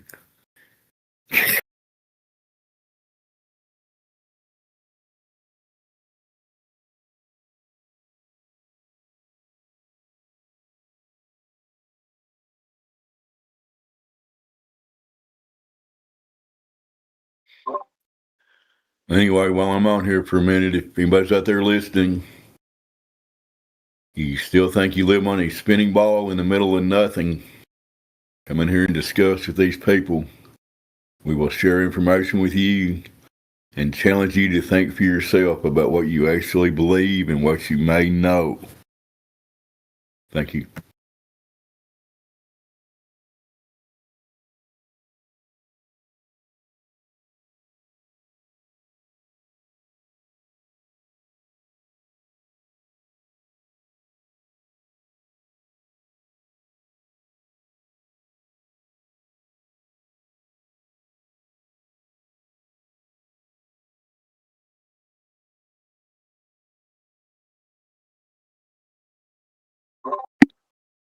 Since you're on here, maybe still talking Rayleigh criterion, can you?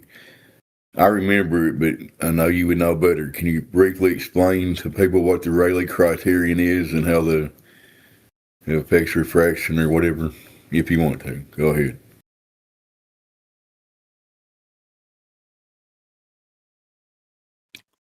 Yeah, certainly.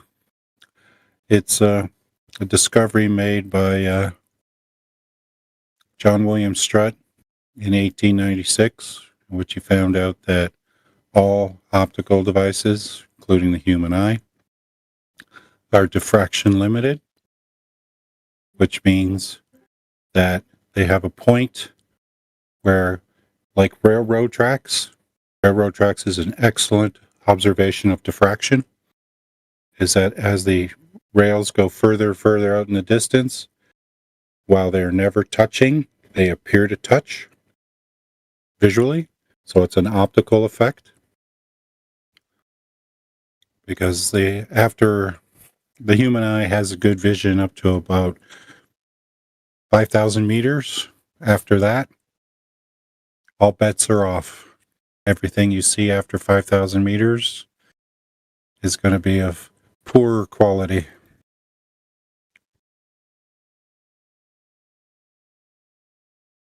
It's a good synopsis of what you're talking about there, and that, in layman's terms, it really affects why people think they see stuff like a boat going over a curve and stuff like that, right? Yeah. The hull is merging into the water the same way as two railroad tracks merge together as they get further and further away.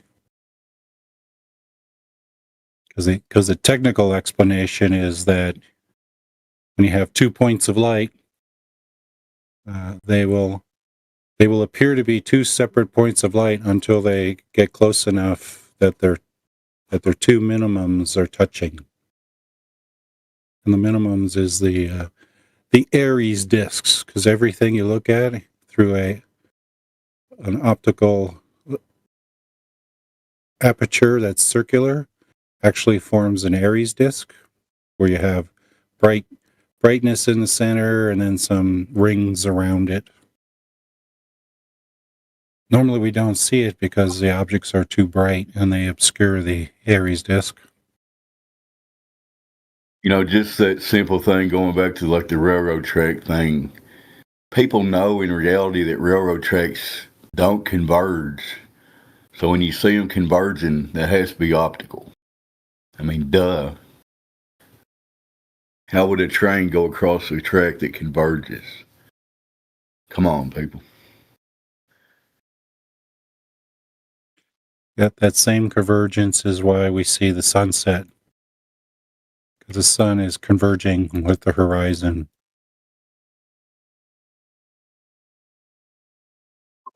Basically, we have limits to our vision for very different reasons, and we see optical effects for different reasons than Earth's curvature. You know what I mean?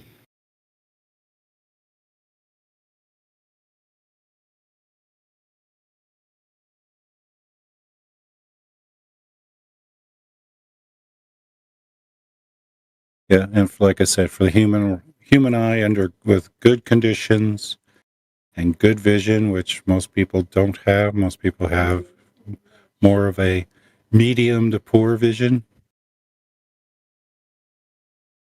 But so it's about half a milliradian is our limit. So any object that's close enough together.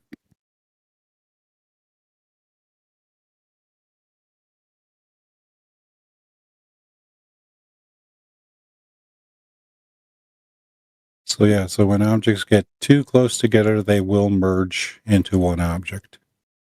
And in the case of the ship over the horizon, the problem is that the water has a larger surface area and has a brighter reflective ratio than the hull of the ship. Especially sailing ships, they were made from wood, and they would get dark. And dark objects don't reflect light as well as the white sails did. So that's why you saw the sails, because they're white and they reflect more light. You don't see the hull because it's darker and dimmer and doesn't reflect very much light. Yep, So it's very all- well said. These optical effects it's really the crux of why people maintain their globe belief. They just think that ship over the horizon thing is just all proven and stuff, but it's far from it, right? Yeah. And then they confuse, well, we can see the moon, and the moon is thousands of miles away. No, it's not. You're not actually seeing the moon at that distance. You're seeing the light reflected off the moon travel that distance and reach your eye. There's an entirely big difference there.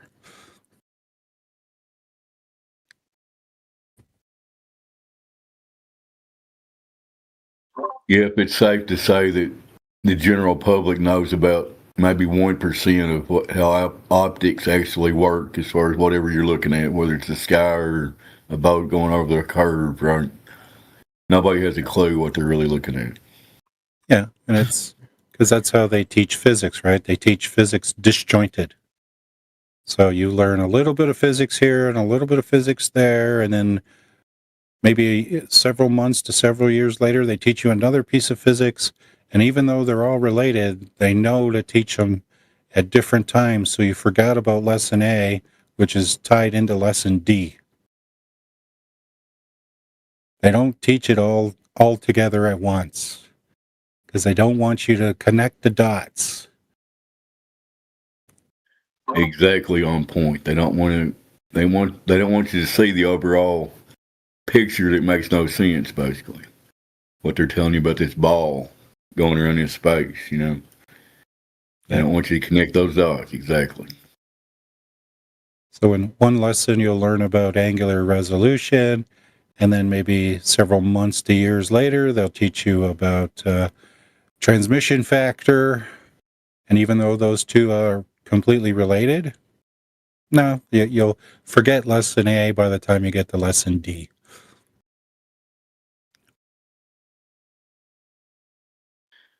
And all along, no matter what you're studying, you're just making the assumption that you're on a spinning ball because smart guys figured that out a long time ago. So why even question it, right? Come on, man. And then they believe in Foucault's pendulum, which would never work on a moving object. If it was at the equator, Foucault's pendulum should never be perpendicular. It's like the same way when you spin a weight on a string, you'll notice the faster you spin it, the more the weight rises up. It doesn't stay in the same position that you had it from when you spin it slower to when you spin it faster.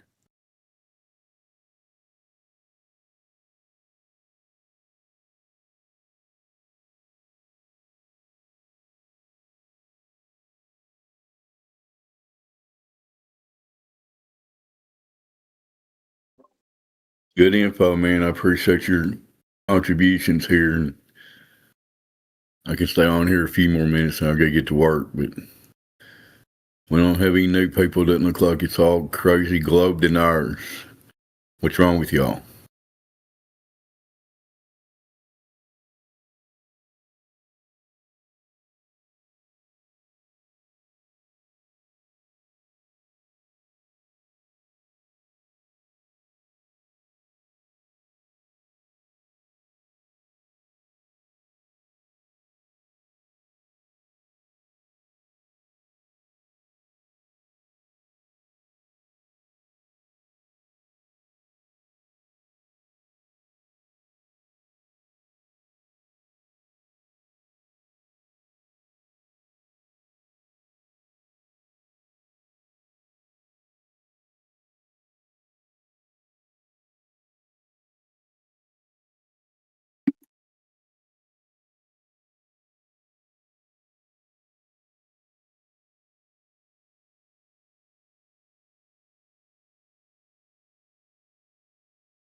Well, I can think optimistically, and hopefully you guys will be joined by an honest human being that likes to discover critical thinking for themselves and ask legitimate questions as opposed to troll or something. Anyway, everybody have a great day on the plane of existence.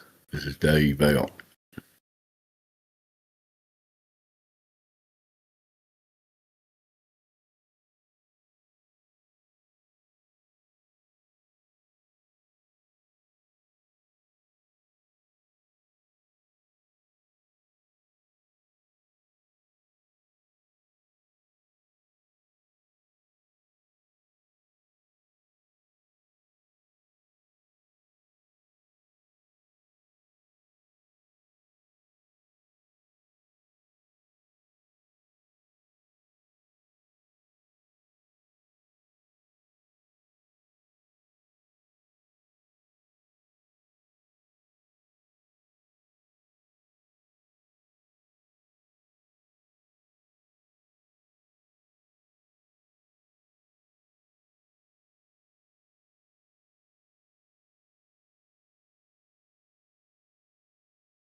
Well, our Foucault pendulum has stopped swinging. So, Houston, do we have a problem? Has the Earth suddenly stopped rotating, sending us here in Houston, Texas at about 30 degrees latitude, hurtling towards Florida at about 900 miles per hour? Wait, which way's east? At the equator, it would be about 1,040 miles per hour because rotational physics is fun. So no, our very, very spherical Earth has not stopped rotating, as evidenced by our aliveness. So here's what's going on with our Foucault pendulum and a very trimmed down version of how these pendulums work and why they are important. Since perpetual motion isn't a thing, despite what your IG feed might tell you, every pendulum on Earth needs a little nudge to counteract mechanical friction and air resistance. This nudge, for our pendulum at least, is actually a slight electromagnetic tug on a metal collar at the top of the 61-foot, 7-inch cable itself. The electromagnet is actually a circular ring, triggered at the ends of the 7-ish second total swing, or period, technically. Since it's a ring magnet, it only tugs in the same direction the cable arrives. It does not alter the direction or inertia at all. This mechanism simply maintains the momentum of the 180-pound mass against friction and wind resistance. It's very slight, but it's there. And well, in our case, this mechanism has stopped because, like all mechanical things, it needs maintenance from time to time, especially after literal decades of virtually non-stop operation.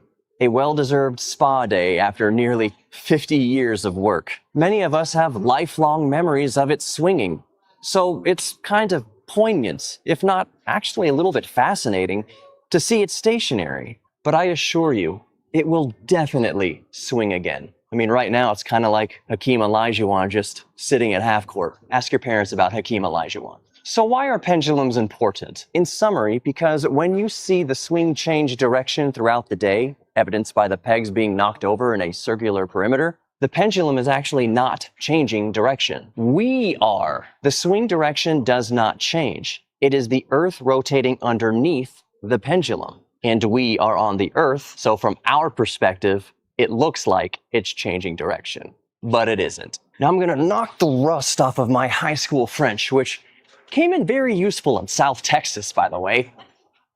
Hi, Miss Lugier. You were wonderful. This experiment, invented by Jean-Bernard Léon Foucault, did I do all right? Any native French speakers want to let me know in the comments? I probably butchered it. It was used to demonstrate way before space travel that our blue sphere was in fact rotating around a wobbling axis. Sphere, ball, globe, let her rip in the comments. Check the related video, description, or pinned comment for that matter for a much more in-depth video explaining the Foucault pendulum. But with that, y'all are awesome. Take care. Almost ripped my jacket. You guys catch all that double speak. So the Foucault pendulum alone can't detect anything. That's set in motion, driven electromagnetically. And then he said, well, the magnetic drive motor for the Foucault pendulum, it really didn't alter the inertia, but it alters the momentum. Don't worry, it's totally not moving the pendulum, but it is. And don't worry that it stopped, because we know that Earth actually moves without it, because we would all be dead if it weren't moving. And what about all those Foucault pendulums that don't work properly?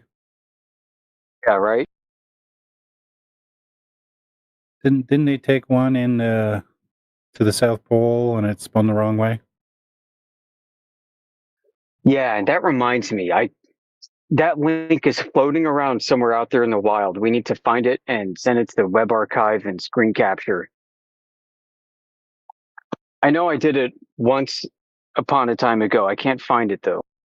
And I think it wasn't not even just like once. Like they set it up a second time and they still couldn't get it to work. And then they got it working like the third time.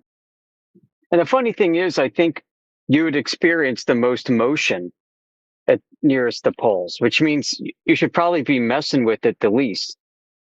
You know, and it wasn't just that they were messing with it and couldn't work. It got it initially working backwards and declared victory. Like, how do you do that? How do you say, hey, we got it going Great. The first time it's perfect. Oh wait, shit. It's going backwards. But at least it was going perfectly, just backwards. This whole obsession with pendulums goes back hundreds of years. Like, it wasn't just Foucault and a pendulum. They were using pendulums prior to this guy for divination, for trying to detect the strength of gravity, not even joking. Yep, but they completely ignore the Tamarack Mines experiment. That's a funny thing. Like, they would take these pendulums and plumb lines, and they come up with all these excuses like, Earth's gravity field is different in places, and that's why we couldn't get perfectly plumb and level. And then they say, oh, it must be due to mountains. And then they go to the Himalayan mountains, and it deflects in the exact opposite direction than they predicted, according to them. So how do you get plumb lines? Like, you can't get up consistent plumb lines anywhere on a globe. But even then, like, we could completely absorb the plumb line deflections and curving plumb lines. We can completely absorb that, because you know what they do? They take that information and then they wrap that around a ball. That's basically what gravimeters are in gravimetry. Swinging pendulums. They got their pendulums, they got their dowsing rods. They're ready to do geological surveys, guys. Someone pack a Ouija board? Got your Maybe tarot cards? Magic 8-ball. Yep. Let's go. Let's do some geodesy. We're going to stare at the stars, do a little astrology. We'll get our plumb lines from the stars. I'm going to swing these pendulums, and we're going to ask the magic 8-ball if Earth is flat. That's what globe surveyors do, man. It's crazy. It's like, hey guys, let's measure some spherical excess today.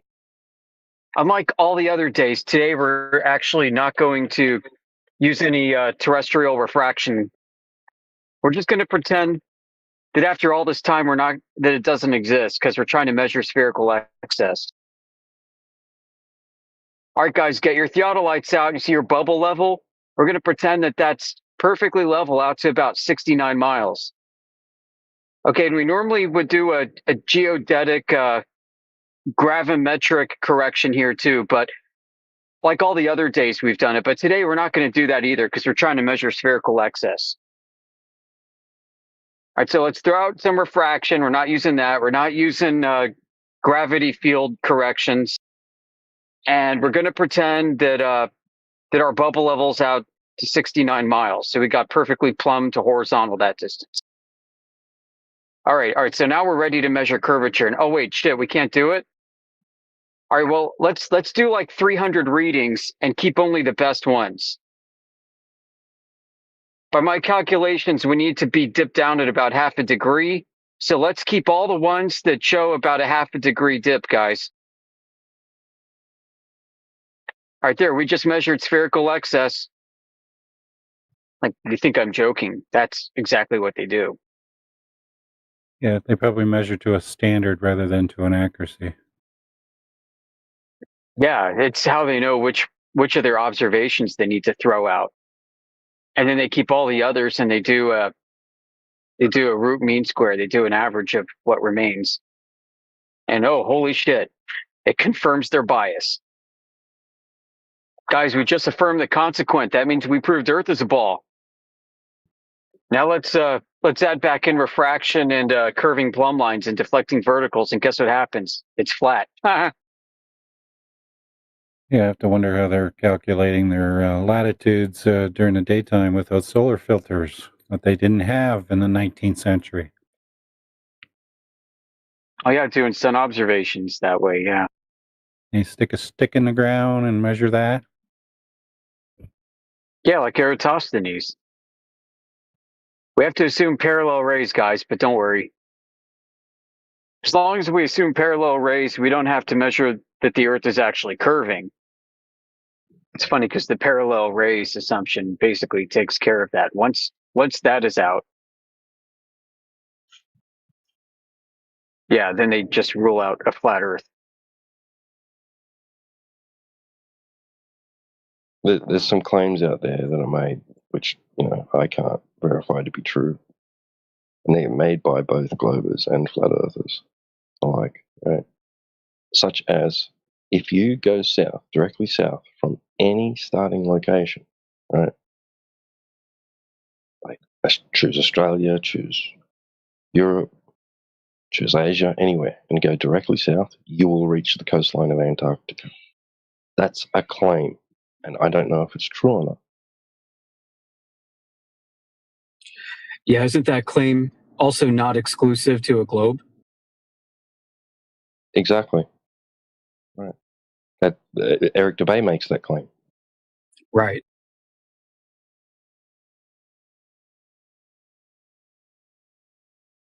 I'd like to know how he verified it. And it wouldn't answer anything either way.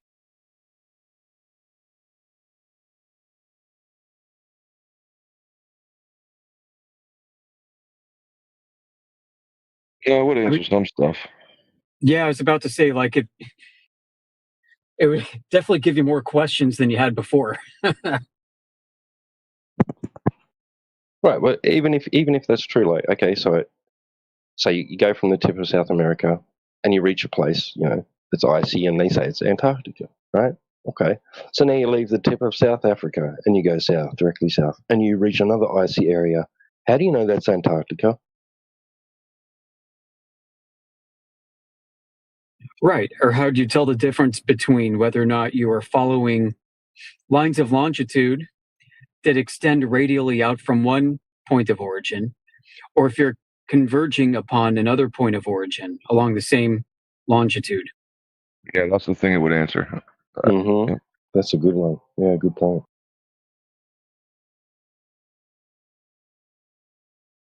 Yeah. How are you determining what is south? Are you using stars, the sun, a compass, magnetic field lines? Like, what are you using? How are you determining which way is south?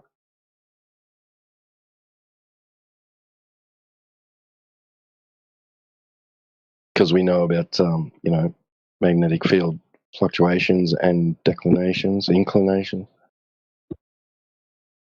The magnetic field map that you post, Yoda, that's pretty messed up. It's pretty Right, isn't that? donkly. It's one of my favorite maps. So I got an interesting piece of insight. Not regarding that, but supposedly if you are under the equator, let's say you're under the equator, maybe you're biased a little to the north or to the south, just a bit. Let's say you could see basically on your right side, due right, you could see Polaris right on the horizon, hypothetically. You could travel west and keep going west, and Polaris will show no parallax, will not move.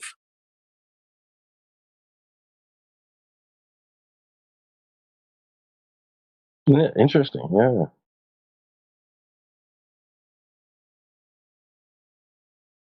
That's the claim. Right, so you could go whatever you want to call it, a great circle route, in which case the claim would be that you are curving down, or that you are going exactly 270 degrees west from 0 degrees latitude, and you are not turning at all. You're on a flat topology. Would Polaris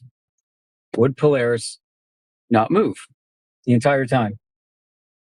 And then you think about like the UTM maps, the Universal Transverse Mercator maps. What do they depict? Well, if you were to plunk yourself down there on the equator on that map and head west, all the lines of longitude are orthogonal to latitude. Polaris would not move. You keep heading west, keep heading west. I mean, it's almost as if it was effectively an infinite distance and casting parallel light rays from the north. If you were to look to your left, and the Sigma Octantis region is a group of stars. I mean, those would also show similar characteristics, wouldn't they? I mean, that's the claim. That's not what I'm claiming, but that's what's claimed. And the way the globe explains this is you're curving down in a third dimension. Well, if that's the case, a gyroscope, like you should take one with you. You should watch as the housing rotates as you go underneath it, essentially. Right, because the inertial plane of the gyroscope would remain fixed. You'd set it up, maybe at eye level, you could say, just for sake of visual purposes. As you rotate down, as you go over the curvature of the Earth, as you go around the globe, you should be able to see that thing rotate, like the bottom of it. At some point, you should be looking up underneath it, right? Right, just as if you were going like over a hill with a gyroscope, right?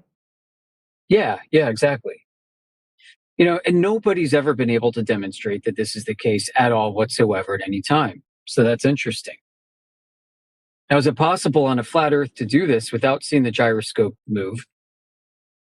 And bum, bum, bum, you end up back where you started again.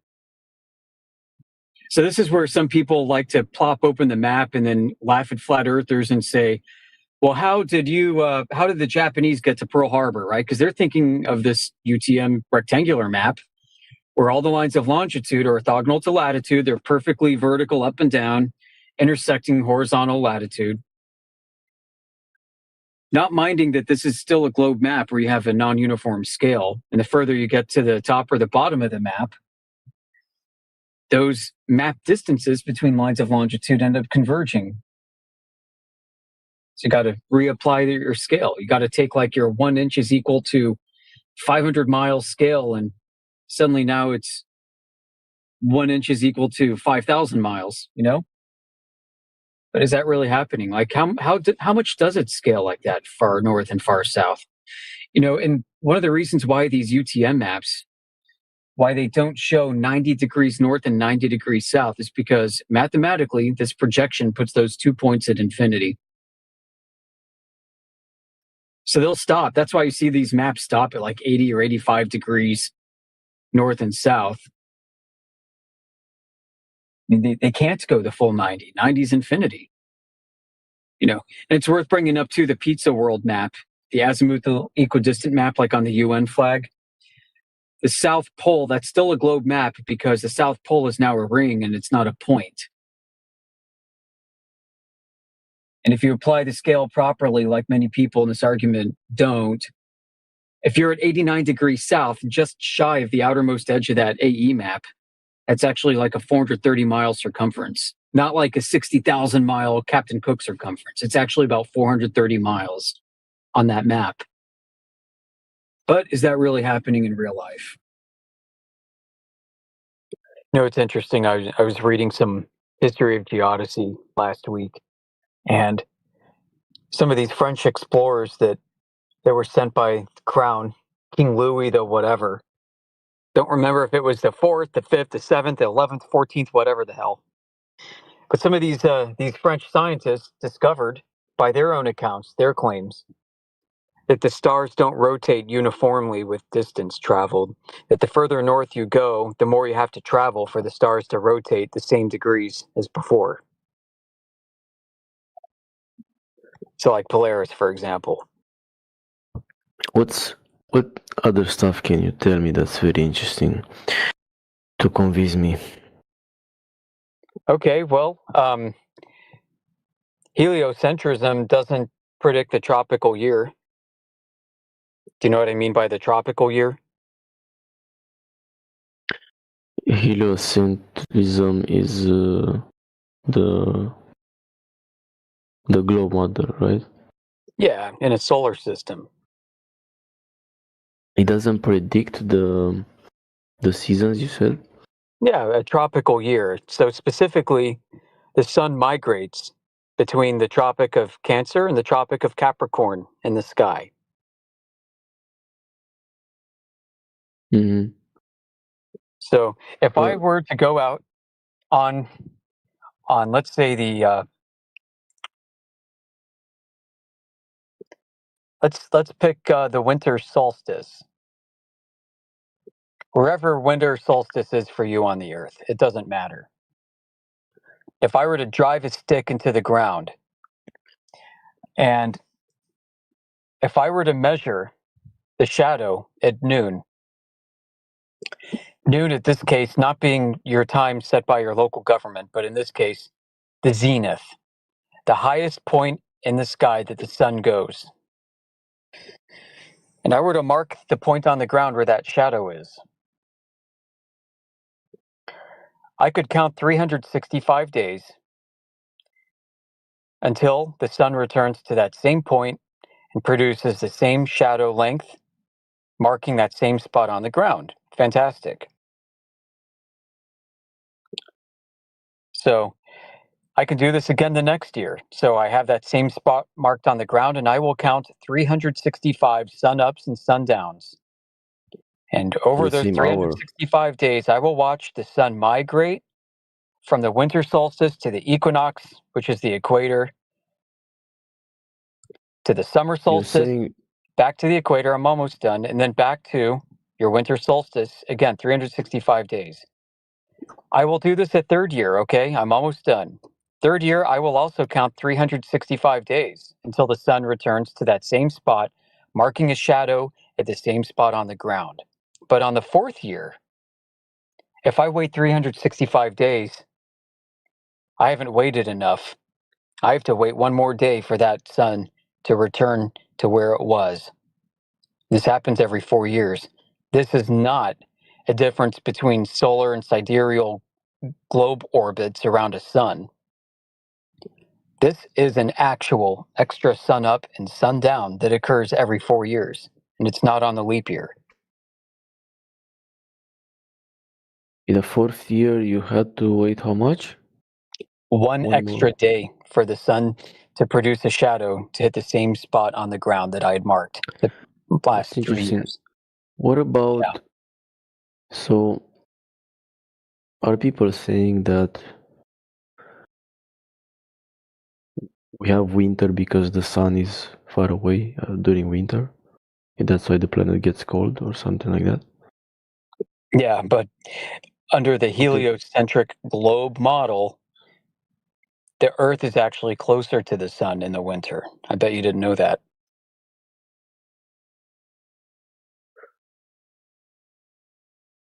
No. But wouldn't it be interesting, in order to test this, that people do something that you said, but not like that? Instead of that, measure the the shadow distance from the sun in the summer, but also in the winter at the same hour. You know what I mean? Yeah.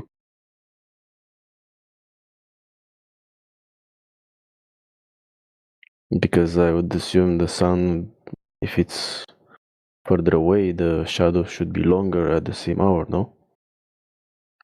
Not necessarily, no. I mean, according to the Helios, what do you call it? Heliocentric Yeah, model. helio meaning sun centric. Yeah. Also, the thing. So, do you agree with this? Do you agree that it should be that way according to the heliocentric model? Well, what is granted to us from space agencies, from astronomers, is that the sun does occupy the relative center of the solar system, and that during the winter, Earth's irregular orbit around the sun puts the Earth slightly closer, about 3% closer to the sun during the cold season.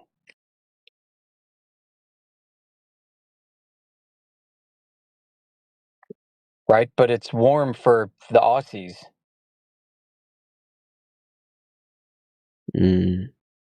Right? So winter for us. So this being in the northern climates, December through February, freezing cold. But the claim is that Earth is also still closer. Now, our friends in Australia and New Zealand, they're probably roasting their asses off meanwhile. So for them, that just seems normal. Like, okay, yeah, it makes sense. The Earth is closer to the sun. I'm getting a sunburn out here, and it's freaking January. It's still a trip for me to think about, though. I've never been down there. You mean you've never been upside down? Nope, never been upside down, my friend. Well, regarding, going back to the Antarctica thing, right? Some people point out, now, I don't know, but some people point out that, okay, so shouldn't it just be like, especially if we're actually closer within that solar system model, right? If the north melts and then refreezes, why doesn't the south do that too? Right. Yeah, that's During what its summer we were and winter. talking about. That's a good point, because you not only have Earth's tilt, so-called, working in its favor, but you have the proximity working in its favor too. You're exactly right. I never thought of that before. Well, I thought you were talking about that when you're talking about Australia being. I thought He's talking about Antarctica. So listen, the point is if Earth is a globe and it's closer to the sun during the southern climate's winter, and if the globe is tilted towards the sun during that same time period, then why hasn't Antarctica melted? Why doesn't it go through a similar cycle as the Arctic region in the extreme north? Wow, that's a good question. Let's see right now. Let's see. I think you'll find that they say that to a degree it does, but overall the mainland, right, the covered parts of land stay frozen to a large degree, but some of the outskirts do melt. So that's why they choose to go there in the summer with their big ships and that, because there's less ice in the waters to negotiate, less glaciers. They say it's melting, yeah. Right, but if you look on Google Earth, like Google Earth depicts the Arctic region as just ocean, no ice at all. And then other Look, pictures this you is get from from aerial views, there's a lot of ice. So it's like, okay, so it melts, completely melts during its summer in the north, and then glaciers form in the colder weather. I don't know. That's weird.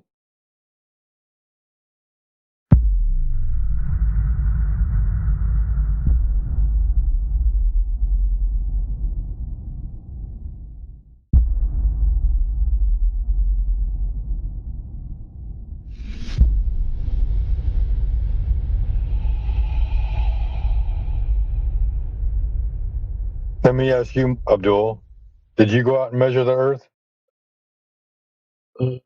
Not really. I didn't. Did you? Yeah. That's cool. So what was the diameter like? Is it even if it is circle or square, what it is? What was the what? Like what's the shape of Earth? Like it's flat. The guy who said like obvious said it's flat. Like what's the shape? Like circle or like I don't know. rectangle or what? I don't know. If I told you to draw me flat on a piece of paper, what would you draw? So I can draw a circle as well and rectangle. Can you as draw well an and octagon? octagon? Yes. Can you draw a decagon? Yeah. Can you draw a pentagram? Yeah. Pentagon? Yeah. Square, diamond, rhombus, trapezoid? Yes, whatever you want, I can try. Are those all flat shapes? Yes, they are flat shapes. Awesome. So I don't know what the shape of Earth is. I just know that the surface measures flat. Okay, so you have measured the Earth, right? Yeah, I've So if measured a section okay, of the yeah. Earth. So if I would draw a rectangle on the paper, so I must know the what's the like length and the width of the rectangle. Say that again. So if I would have the drawn rectangle on the paper, Mm-hmm. so I would definitely know if I would have measured it, I would definitely know like what is the width and what is the height of rectangle. How would you measure a 1,000,000-mile rectangle? So that's what I'm asking asking about. How would you measure? Why do I need? Why do I need to give you a length and a height? You said you have measured. I was curious. Yeah, the surface, it's not curving. Either the surface is curving or it's not curving. There's no other option. Yeah, but I was curious. So what have you came up with? Like if it is like circle or square or like In order for a surface to be a sphere, the surface has to curve, right? No, I don't argue that like it is fair. I don't even care about it. I mean, obviously you do because you think it's a sphere. You came in here and now you want to ask us how everything works in the universe, right? Do you agree that in order for the Earth to be a sphere, the surface has to curve? Yes, I do agree. In order to have it, like in order to be like a sphere, it has to be curved. Okay. And 70% of the surface of the Earth is made up of what? Water. And water at rest always finds horizontal equilibrium, right? Okay. So, in order for the Earth to be a globe with a circumference of 24,901 miles or 40,025 kilometers, it would have to curve at a certain rate, right? Okay. So, if it's not curving, what is it? It must be flat. Go. Yeah. So here is the question again. Mm-hmm. I have nothing to do with like either it's like curve or sphere or whatever it is. Mm-hmm. You just said you have measured the Earth. My point was measured a literally section. yes. I was my point was literally different. Mm-hmm. Like you said, yeah, that you have measured the Earth. So what was it like? I measured a Circle section of or it. sorry, I said I measured a section of it. like the section of it. How much of section? About 7 or 8 miles. 7? Yeah. 7 what? 7 to 8 miles. 7 Roughly 11 or 12 kilometers.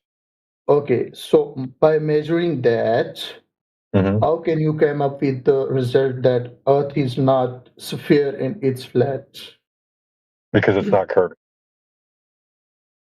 That doesn't make sense actually. Well, it has to curve in order to be a sphere, right? Yeah, like you have only measured 7 miles, right?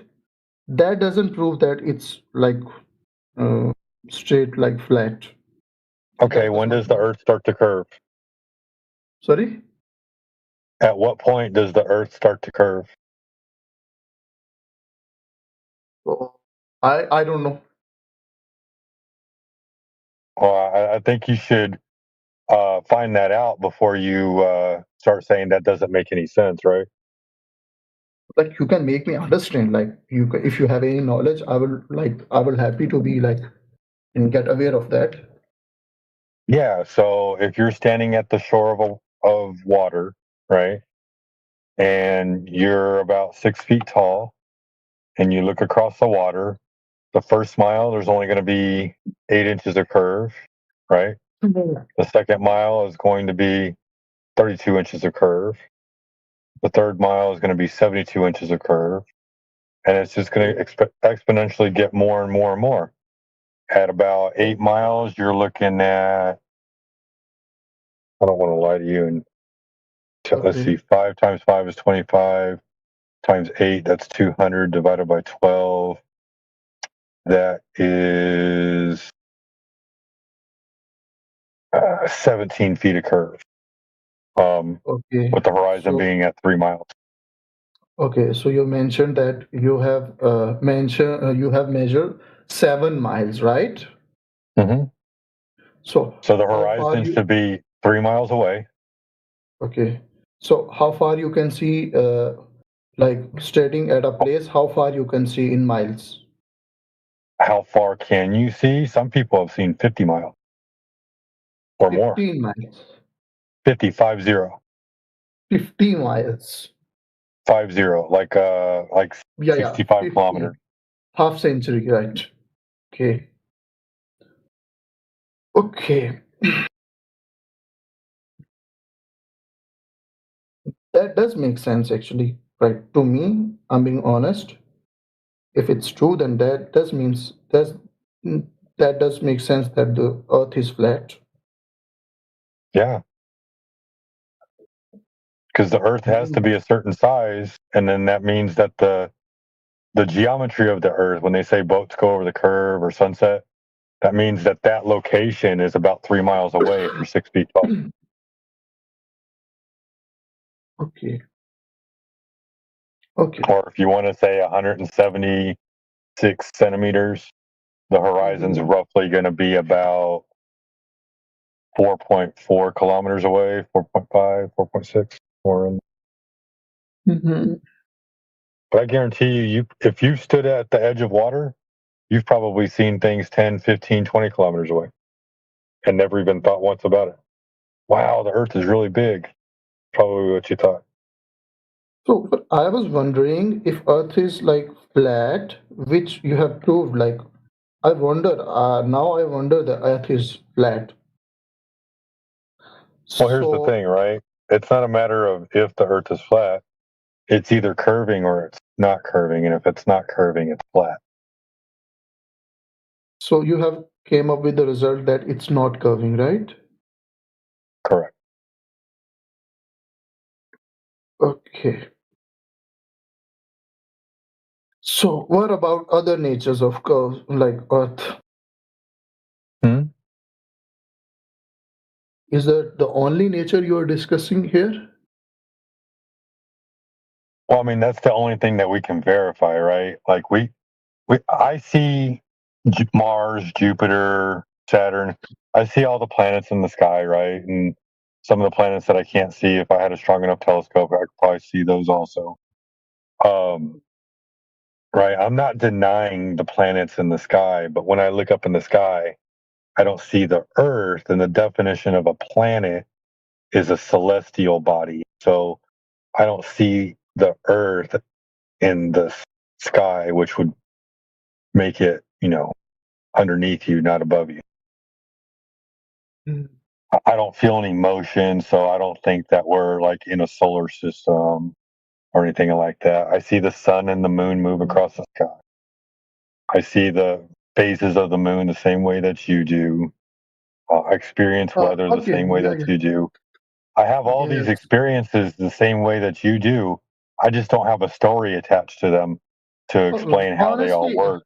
I'll be honest, I'm still a student, I'm still learning. I don't have that much knowledge about, like, obviously you have very much knowledge, like you have way more knowledge than me. Actually, I don't have as much knowledge as you think. What it is I've learned to accept that I don't have knowledge of certain things. I don't need a story attached to them to experience the same things that you experience. Okay.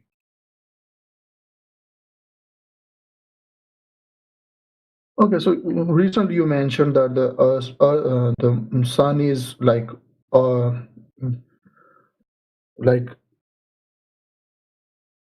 setting, like you recently mentioned the sunsets, right? Yeah, even sunsets. I experience sunsets the same way you do. So if Earth is not curvy, where the sun goes? Because if the Earth is like Somewhere else. flat, you can always see the sun, right? No. Why would I? Do you know what light attenuation is? Sorry? Do you know what light attenuation is? No. It's the ability of light to be able to pierce through a medium. Like when you have the sun directly overhead and you dive underwater and you go down 200 meters and then all of a sudden you can't see the sun anymore. It's because Yes. the light extinguishes at a certain point as it travels through a medium. Light doesn't travel forever. Okay, that's because of water, right? Well, that's because of water. But for the same reason, when you look up in the sky and the sun is directly overhead, the sunlight hurts your eye. But when you look at the sun at a sunset, it's really dim. You can stare at it. It's real pretty. Actually, some people say it's even beneficial to stare at the sun at the sunset. Mm-hmm. Hey, modern science considers the air that we breathe to also be a fluid, so it's going to attenuate through the air medium as well.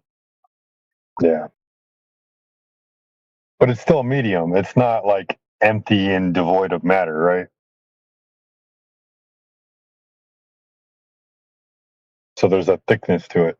That's why when you look up on weather websites, they talk about the visibility index and your ability to see at distance. Okay, so that's matter of distance, like distance in volume, right? What do you mean? So in certain volume, in certain distance of certain volume, if you, for example, water, there is a limit. Like if you cross certain limit of the distance, so sunlight won't reach to you, right? Light, period. Like there's no light that can penetrate that deep. Okay. So, do you believe the distance when the sun is over the head in the sun is setting, the both, like the distance when the sun is over the head is not same when the sun is setting, the sun sets? No, when the sun is overhead, it's over your head. When the sun moves away from you, it's over somebody else. Yeah. So, is there It goes any down in your distance? vision, in your perspective. It looks like it's going down, but really Yeah. it's moving across the sky and it's moving to somebody else's location. Okay. So, is there any distance difference?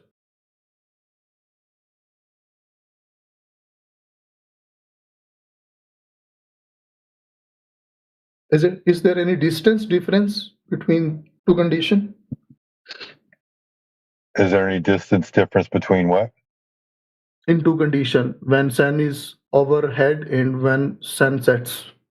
I have no idea. I can't verify the location of the sun. Okay. I don't know where the sun is located at. I see it in the sky. We know the angular size, which is 0.5 degrees, but we don't know the size or the distance to it. I think the only distance you can get will be a ground position from its zenith, Yeah. another zenith. But the distance to the sun. Yeah, distance to the sun, like distance between Earth and sun, like when it's over the head and when it's insets. In both time, like is it same distance like between Earth and sun or different? I'm not going to know the distance to the sun, but you can find a ground position. When the sun's overhead, that's the ground position, and when it's further away, it'll be in a different ground position. It'll be a different zenith to someone else. But the distance to the sun, you won't know. No one knows. No one knows, right? Not that I'm aware of. I've been looking for a long time. There's certain questions that we've been asking questions about for a very long time, and no one can give us any information. They give us stories, but there's nothing that we can do to verify anything.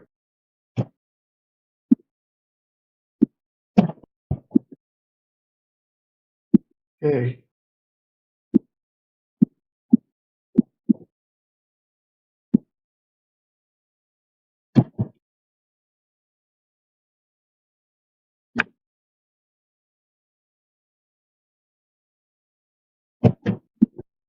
But you're doing a good job of understanding and listening, and we truly appreciate that. So thank you for being honest and genuine. Yeah, I came in this channel. I was wondering what is the flat earth discussion. So I thought it's just by name. So I wondered what's going on here. I asked he told me that we are just like discussing the nature of the sun. I wondered, and that grabbed my attention. So I was like, it was interesting to me. Yeah. No, it sounds silly right off the top. I thought flat Earth was silly the first time I heard it too. Yeah.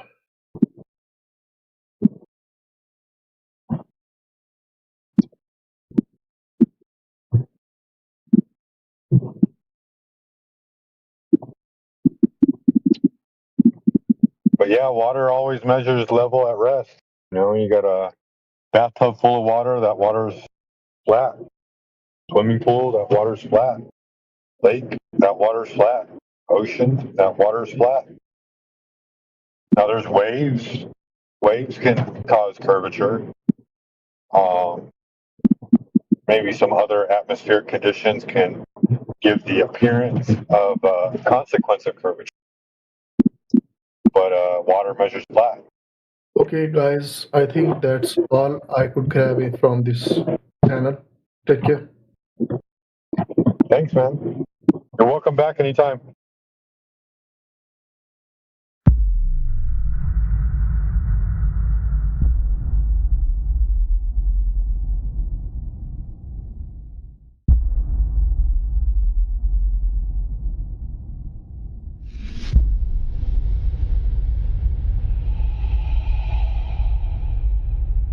Did anyone see the Antarctic experiment? Maybe. That's new. What's the Antarctic experiment? What was the hypothesis? Well, it's 2024, I think. That the sun doesn't go down in Antarctica. So What was the 24 hours. experiment? What was the experiment? So they just left a camera running in Antarctica for 24 hours and tracked the sun's movements. Yeah, but that's not an experiment. That means if I leave my camera outside, I'm now a scientist. That could be an experiment. I guess my security cameras are experiments. Yeah, so cameras are not experiments. When you have a camera and you take a picture, that's not an experiment. I'm just clarifying so you understand the difference. In a court of law, do they use video evidence? Like, for example, from security cameras? So what was the hypothesis that you needed a camera? What was it? What was the experiment that you captured on camera? It wasn't my experiment, bro. I wasn't there. But it looked I like... wasn't there either. Didn't sound like an experiment. It sounded like they went to go look at a sun. Mm-hmm. Yeah, I didn't have to go to Antarctica to see the sun. Got one over my house right now. Do you understand what the experiment entails? Like, have you heard of it? Yeah, so what it is if you see the sun, the Earth is a ball. But when they were there, they measured the Earth being flat because they were taking angles to the sun, and you can only do that from a flat surface.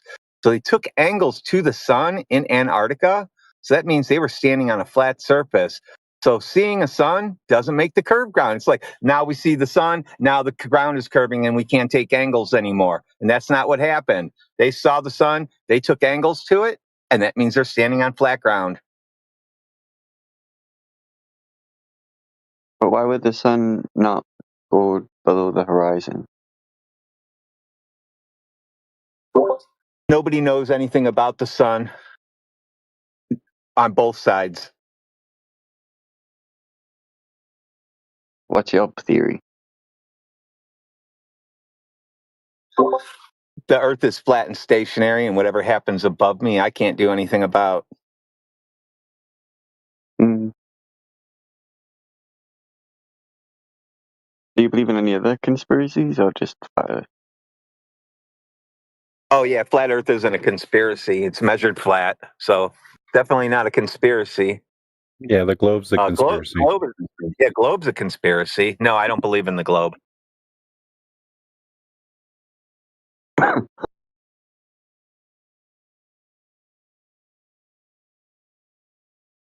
So you don't think there's anything else like flat Earth that people misjudge things, not been lied about?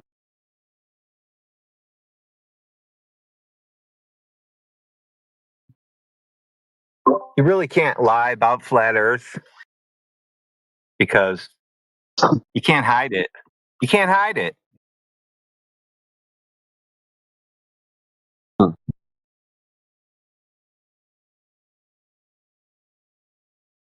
You'd think it would be mentioned in the Bible.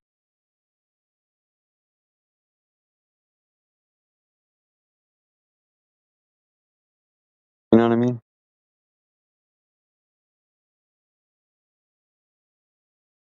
Then we wouldn't have to ask questions.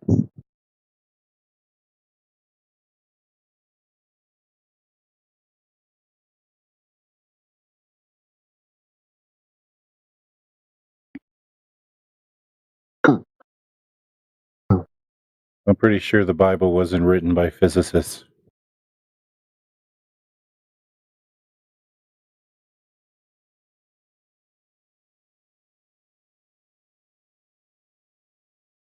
How many physicists believe in flat Earth? Greater than one. Who is it? Well, I studied physics. That makes me a physicist. And Yeah. I believe it. So I'm sure there are other people who studied physics and still believe it as well. But if your job depends on believing in a globe, I would do that too. Because people don't want to starve and they don't want to be homeless. Right.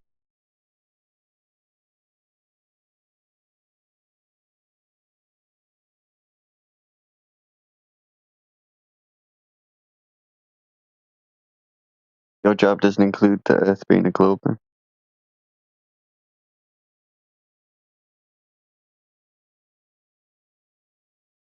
Yeah, very few jobs actually do.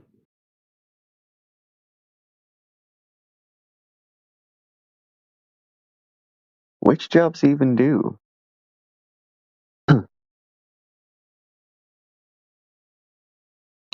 Mostly those in the astrophysics world. They have to still believe it's a globe. Oh, don't snipers have to take into consideration the curvature of the Earth and its really long shots over a mile? Or is that bullshit? That's bullshit because the Iowa class battleships have accurately targeted other ships at over 20 miles. And that's far excessive of the range of any kind of sniper.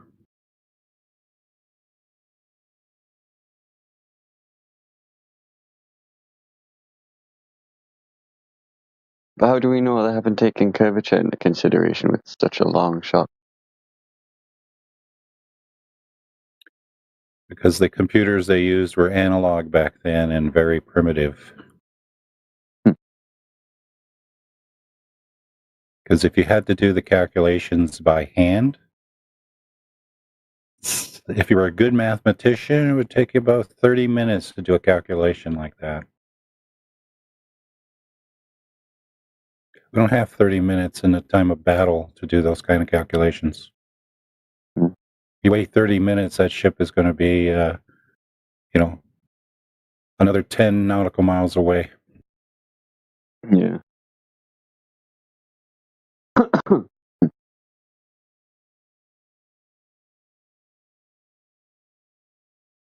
What if some scientists got the calculations incorrect and the curvature is actually over 100 or 1,000 miles or something? Like they've just got the Earth's dimensions super wrong or something. And that should be obvious then. I don't know what it. Yeah, it should be obvious to be seen. Especially the way we travel by airplane, that would be very obvious that something's wrong.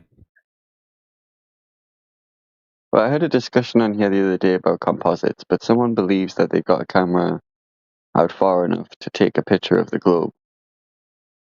What's your opinion on that? The problem with taking pictures of objects at a distance, the worst possible shape to take a picture of is a sphere. Why is that? Because the light doesn't reflect off a sphere over its entire surface towards the camera. Only a certain portion of it does. Do you believe that we could put a camera far out enough to get a picture of the whole Earth? No, that's not physically possible. Even as high as the ISS, that blackness they show you, that's just parts of the Earth that is not directing light back to the camera. ISS shots are quite interesting though, but it does just look like a wide-angle lens. Yeah, they typically do because I've seen a couple of the recent ones been posted on X, and they use 14 millimeter and 15 millimeter camera lenses, which are wide angle. Why not just put a regular? So that's the reason they won't put a regular ass camera out there. Well, because it's difficult to take good quality photographs using subpar kind of equipment. You need to use high quality equipment, and in their time they do time lapses now. They don't record video, and they're doing like quarter-second exposures to make sure enough light hit the camera, and that's why they have to use the wide angle lens. Because if you use a more narrow angle lens, you get more trailing, right? Because if I do that with my camera, if I put my camera at its widest angle and I take a 15-second exposure of the sky, I get a nice clear picture of the stars and everything. But if I zoom in even to say like 100 millimeters and then take the exact same photograph, you'll see star trails start to appear. Huh.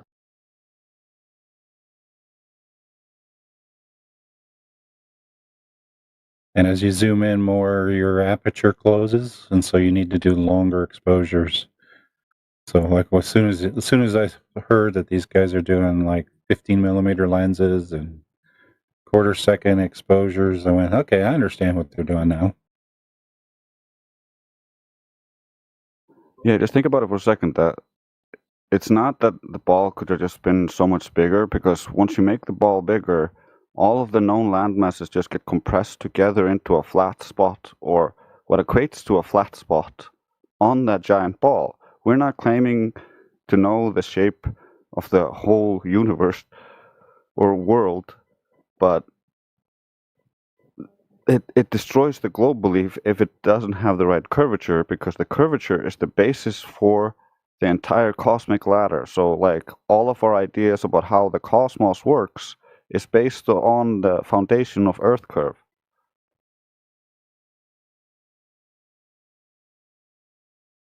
Yeah, even the distance to the sun is based upon the size of Venus. But we have no idea what the size of Venus is. They had to guess. Yeah, they guessed it was the size of Earth, and then they changed that a little bit afterwards. But it's essentially just a guess.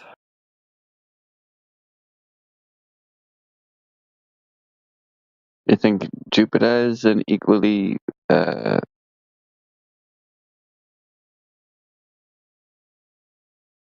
guess? Yeah, well, They're all all of the guesses. all of the cosmology is based on assuming the Earth is a sphere of a radius of 3,959 miles, and so from there you get a radial spreading out, where you imagine all of the stars being further and further and further away, and then you put that into the heliocentric model. You imagine the sizes of all that based on you imagining the original assumption of the Earth being curved, being the base size for parts of the solar system to make comparisons with to the things you see in the sky. So it's all based on this chain of assumptions. And if you just check the first rung of the ladder, the Earth curve, and the Earth doesn't curve correctly, then the whole idea just collapses.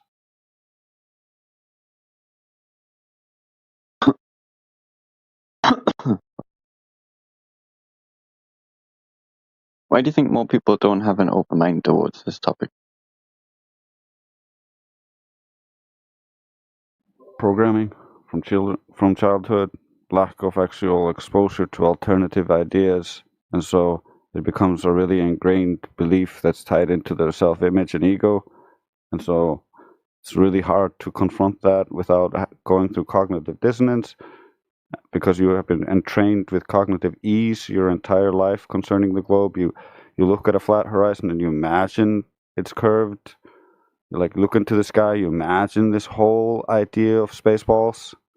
Like, you don't experience it, but you're constantly applying it because of your imaginations and what you've been exposed to as a child in entertainment and in the news. So it's just programming.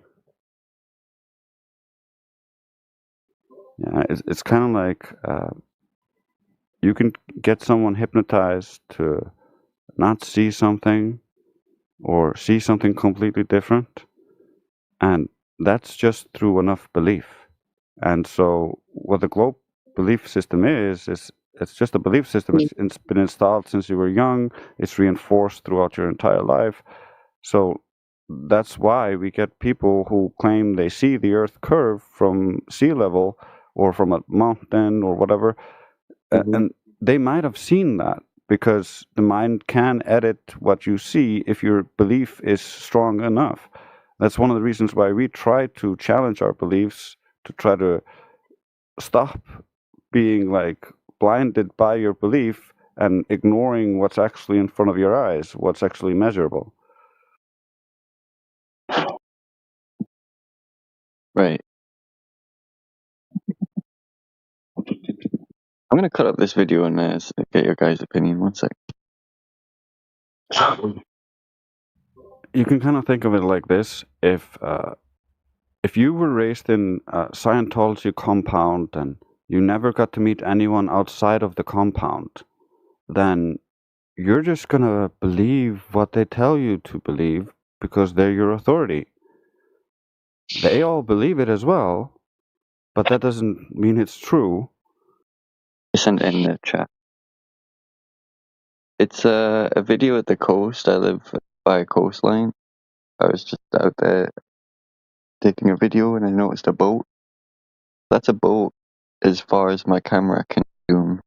My camera is like on the video mode, it's got like a full zoom or something. That's interesting. So it doesn't zoom that far.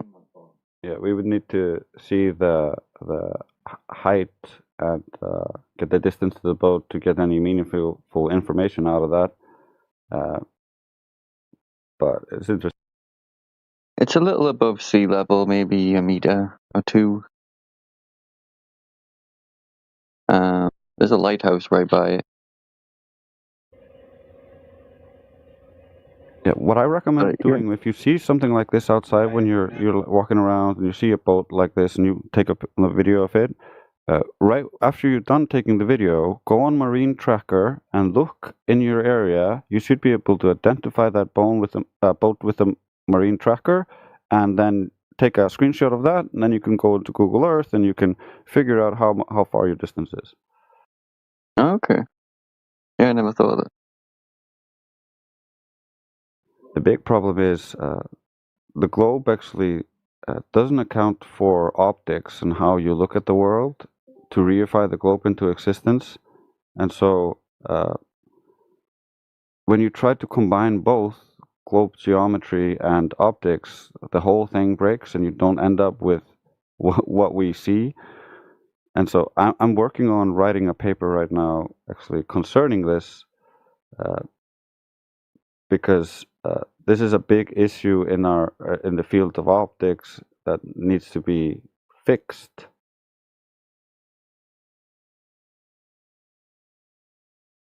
Yeah, which part? It's we grandfathered in the assumption that the horizon was a geometric sphere edge, whereas we can create all of the assumed effects of which are pointed at and claimed, well, that's Earth curve, using optics and the how light travels in the medium. And so I'm sorry, Yoder, I can't raise the volume. If their ad hoc assumptions to try to salvage the globe model were true, they would have measurable effects, and we could test for those effects. And we've gone through that multiple times. That's one of the reasons why Flat Earthers exists, because we test these assumptions. Because we have modern technology, we can do much more things now than what the current globers appeal to. They appeal to like half-naked Greeks and their assumptions, like not actually testing the ground, but rather like, well, I look at shadows and I assume a bunch of things, and I use circular reasoning, or I look at shadows or what I assume are shadows on the moon, and I assume that's Earth's casting that shadow, and then more circular reasoning, and they look at the horizon, and I can see the horizon is this far away because of this landmark. So I'm going to say that this is Earth curve, but we can use known optical effects, known physics that we can test and verify, and we have, to actually explain away all of the phenomena concerning this, decoupling the horizon completely from the globe. And so once you try to add the globe onto the actual effects that we know are there, then whole of reality just gets destroyed.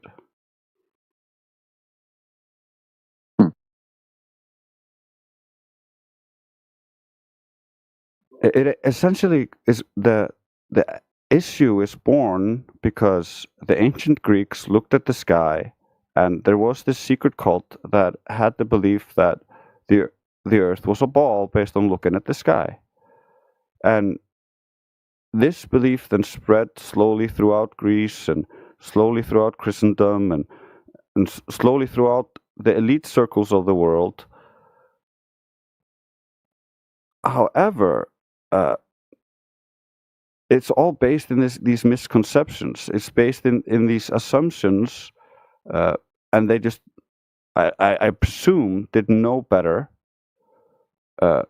We don't live in the ancient past. We're not half naked. We don't believe that laser beams shoot out of our eyes, and that's how we see. And we actually know that refraction exists. We understand optics and cameras. Like, we have very high-powered lasers of different wavelengths. We can test the assumptions that they want to appeal to just to hold on to the belief. And so we're not here to sell a new belief, because we don't have it. We don't have a replacement cosmology. We're just like the people, like, we're kind of like, if you were in Scientology and they've been telling you that Xenu, the space monster, came here a long time ago and seeded mankind and all sorts of bullshit, and then, like, you go outside and you meet some guy and they're like, whoa, this is a cult, bro. And you're like, really? And you read the books and you learn the history and you're like, oh shit, damn it, I got fooled. You're not the guy who's automatically created a new cult just because you got out of the old one.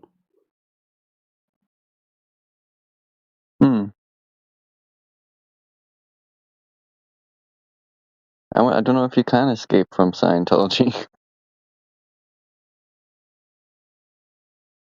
It's just an example. You could use any cult-like system which kind of tries to keep its members confined within a bubble where their doctrine is the only thing they're supposed to learn and everything is heresy.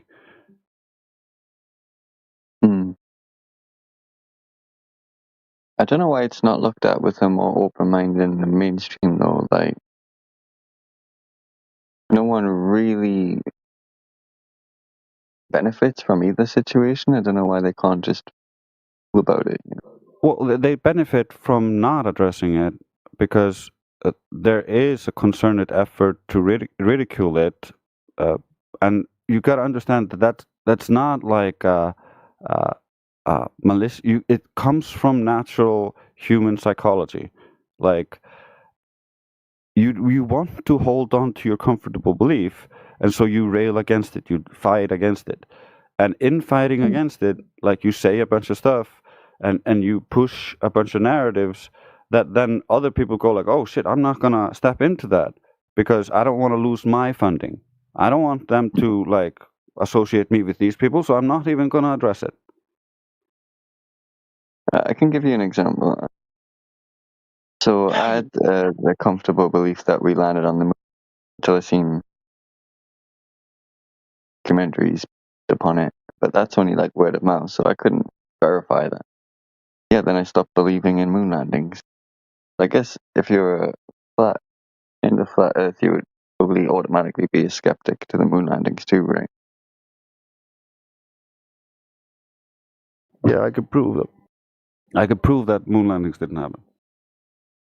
But then, like, there's other uncomfortable beliefs, comfortable beliefs I had, like the Holocaust being 6 million Jews and all that. Now I don't believe that anymore either.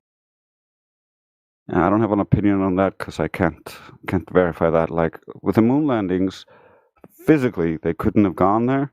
Werner von Braun says they would have needed 3 rockets, and Elon Musk says he would have needed 15 starships. So, and that's because the rocket uses 96 to 98% of its fuel just getting into low Earth orbit. So they would need to send blasting off. Yeah, they need to send up a shit ton of rockets just to get enough fuel to refuel the rocket to send it on its way to the moon. And we have a recording of Bart Sabrell talking to an Apollo astronaut and exposing this in front of him, and all the Apollo astronaut could say was like, "Well, you're saying we didn't go there?" Like he got MK Ultra, bro, and there's a bunch of people who believe a bunch of stuff. However, there's a very small group of people needed to actually keep up that manipulation, and I don't even know if they are still alive today. Like, this is a self-sustaining belief system at this point. I know Neil Armstrong's been caught saying some pretty weird stuff regarding the landings. Buzz Aldrin too, actually. Yeah, most of it's admitted by many of the Apollo astronauts to be Freemasons, and there's many weird stuff related to the elites. That's basically where the globe came from. It came from these kinds of cults, like secret societies, fraternities with initiations and stuff like that. That's where you got to learn about the globe, generally. Do you think like the Freemasons and powers had all the scientists have indoctrinated? Well, the Freemasons technically have a flat Earth cosmology today. They have flat Earth cosmology. Yeah, you see the black and white squares, the flat floor. Then you've got 2 pillars that represent the moon and the sun, and then you've got a vaulted dome of stars. So you're saying they believe in the flat Earth, but they push the globe? No. Majority of Freemasons have no clue They have not studied Freemasonry to that depth. Most Right. Freemasons are just in this as a social club. Yeah. But I mean, the ones like who, own it, the leader, the top. What do they believe? I don't know what they believe. I'm not them. But you said something about flat Earth cosmology. Yeah, when you look at Masonic cosmology and you study their literature, you'll see that they depict it as a flat Earth cosmology. I think it's basically like this. The elites think they're better than you. They think they know better than you. So they keep their secret knowledge to themselves. Then when they finally realize, after 2,000 years of keeping that secret knowledge to themselves, that, oh shit, our secret knowledge was actually wrong. The whole public has been believing these flat Earth cosmologies based on the religions and the ancients. Maybe they were more right than us. Let's go study the ancients. And so that's why the morbid fascination for Egypt and the ancient comes into the elite's consciousness. And now they have their own little flat Earth Freemasonic clubs, and they like this is now the secret doctrine of the elite. Meanwhile, the public has their old doctrine, which is verifiably false.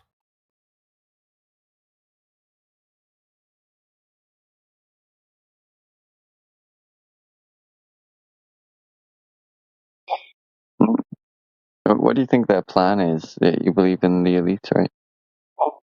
Well, believe in that you don't have to believe in any of this. This is history. Like, I can back all of this up with history.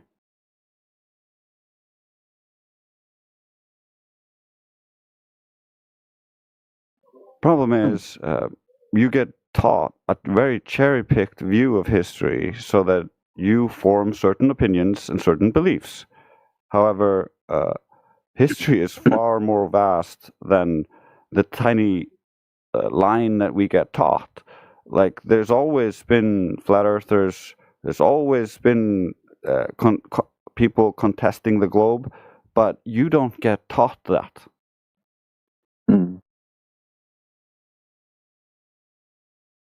Well, you get taught that people used to think that the Earth was flat, but it's almost like in a ridiculing context. Yeah, that's a primer to get you to not actually like it's a very malicious psychological trick to get you to not look. It's like we used to be really dumb in the past. Everybody used to be super dumb. They thought the Earth was flat. They thought they would fall off the edge. Now we're super smart. Now you know everything. So if you are smart, you say what we say. If you are dumb, you say the Earth is flat.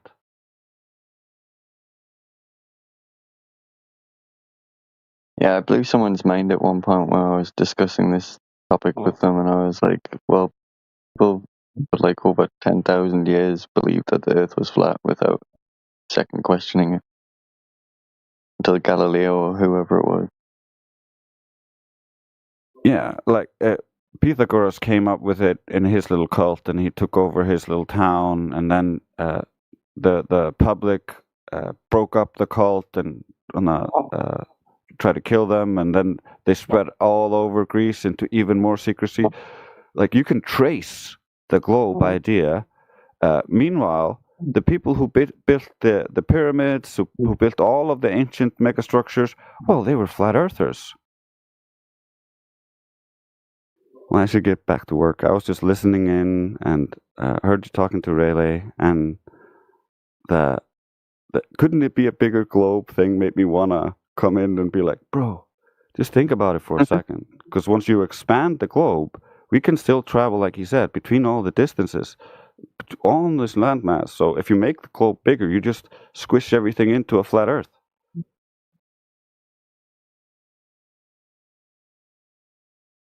Yeah, it's that whole sun experiment I'm not really sure about. The Antarctica thing. What? You mean the nonsense where they we're like, oh, this is the final experiment. Yeah, something like that.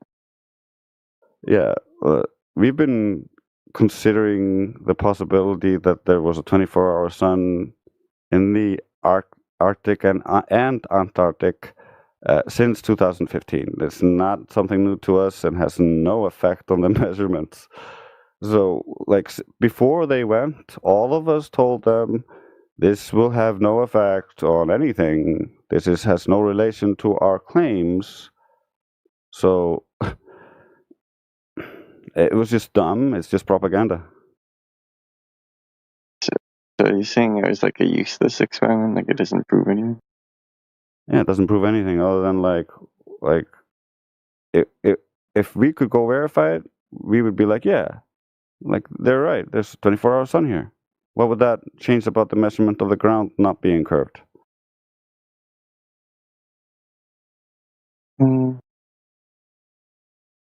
Not sure how to explain it, but I think they tried to something about the difference between the globe model and the flat Earth. Yeah, that's a That strong. they They build a straw man. We don't have a clear view of how the sky works. Meanwhile, they say, well, we assume the sky works like this, and because that assumption includes our globe, therefore it's true. Meanwhile, we assume your flat Earth works like this, while we assume everything about the sky that's unknown to make the flat Earth not work. Meanwhile, if you assume 1,000 other different variables for the sky, you can make the same observables. So it will look identical. You can make it look however you like in the sky. If the ground measures flat, it is flat. Yeah, I might have to watch that again because I'm not sure how to put it into words. It's very very simple. They're just saying it only works on a globe, but they actually haven't considered all of the options.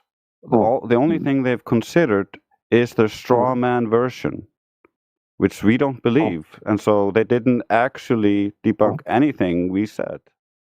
What that would look like, and then to find a checklist off of that and have required elements on the checklist, like you got to have these things or we're going to just ignore you. But these other ones would be nice but optional, like relative to humidity. I'm not going to throw it out if the dude don't have relative humidity, but it'd be nice to have. And by the end of next year, what my plan is I'm going to try and recruit some of the YouTubers to take off observations, like Plain Truth and Heath Carmody, and there's a whole bunch of them that go out. Pavel's Dog, they go out and do observations. Going to try to get them on this because I want to collect. Because we were talking about it, how like these differences. Again, I saw it again on Pavel's Dog. He keeps catching this, like where it's like there's different depths of optical effects, where the optical effects are at different depths of distance away from the camera. So what I want to do is like collect because I'm going to take the textbook, I'm going to wipe my ass with every page and just throw it out and just fucking start from scratch and collect a bunch of data and try to find some correlation between water temperature, air temperature, humidity, like all these variables, altitude, height, like whatever just collect the data and see where it comes out. You know what I mean? But we need something standardized to actually say, hey, we need a standardized data collection technique is what I'm saying, to be able to say anything useful about what the observations are.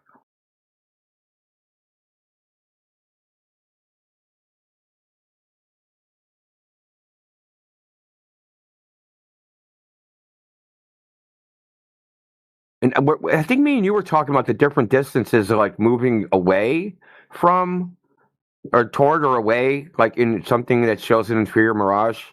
I have done some up down. So I took some 15 foot above sea level, then like 120 feet above sea level, on the nearly on the same sight line, and the inferior mirage didn't go away when I did this, so you can still see it.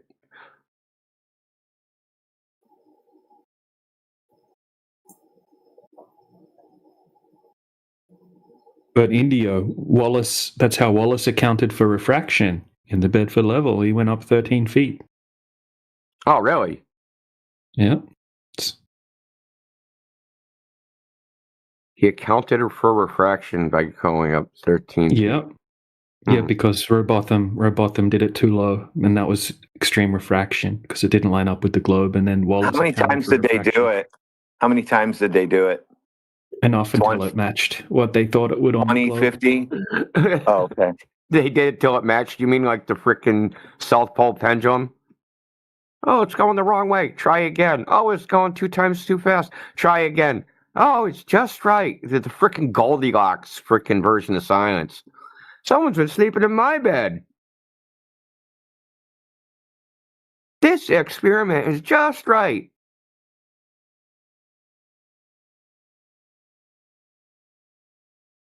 It's kind of like the Walter Bislin slider. Yeah, exactly.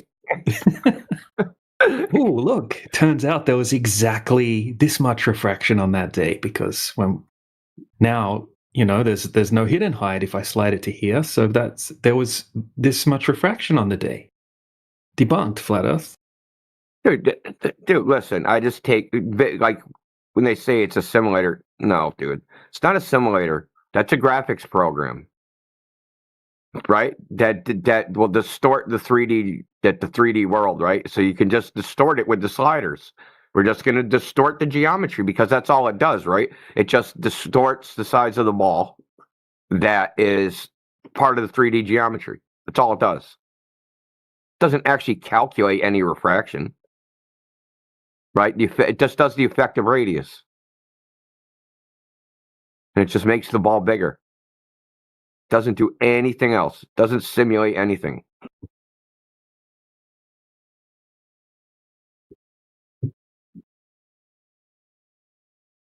And it actually says on his website that when you slide it to 1, it means that there's so much refraction that the radius would be so big that the Earth would just look flat.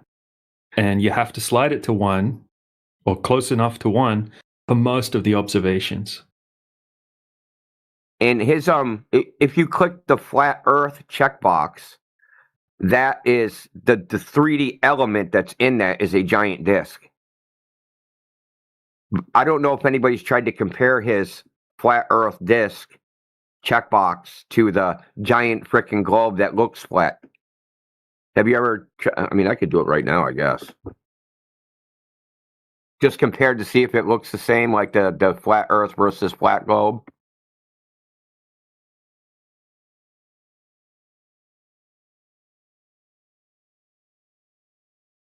See, DJ took out Perfect Storm from a band forever. He asked for it. Yeah, he was asking for it. Yeah. Oh, but yeah, he was ban evading today. That guy's just so dishonest and ridiculous. We got enough content out of that guy. I think he just comes in, kind of takes over the chat, and just spurgs out constantly. It's just like incoherent. Is that the piano player? The one that plays the piano? No, he's Goldberg Jesus. He's trying to bring everybody back to Gold Jesus or something. Like he's like literally he said he's in here to save people from flat Earth. So yeah, that guy, Storm, yet another person afflicted with anti-flat Earth derangement syndrome.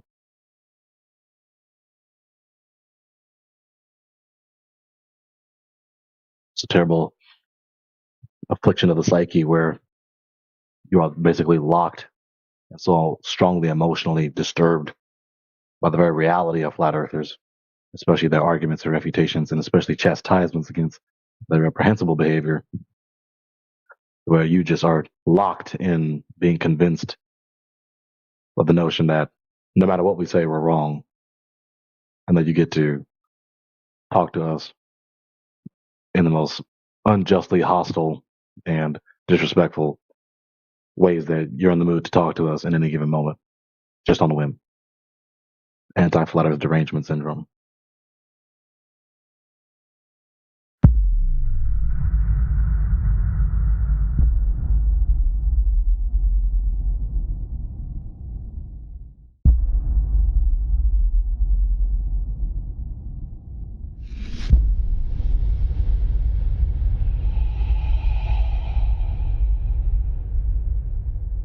would you say your 2025 FE highlights have been?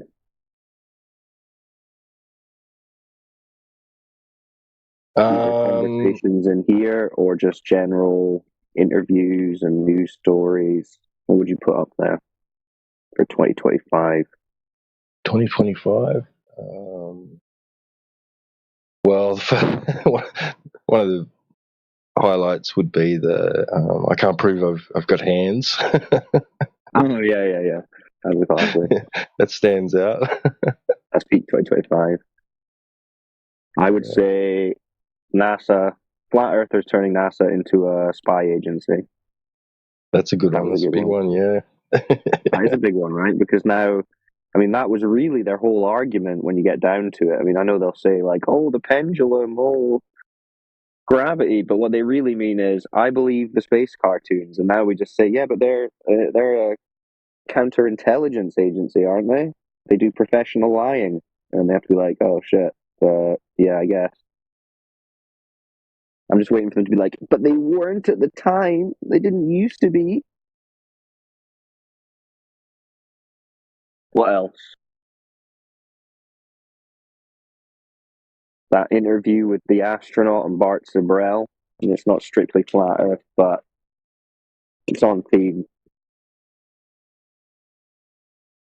I still haven't listened to it properly, but I kind of got the gist. Another embarrassment for the Globe narrative. Right, yeah, that old coot didn't really know what he was doing. Poor guy. What the hell did they tell him? He was like, wait a minute. As soon as Bart Sibrel was like talking like he doesn't believe in the moon landing, that guy's like, wait a minute, what interview is this?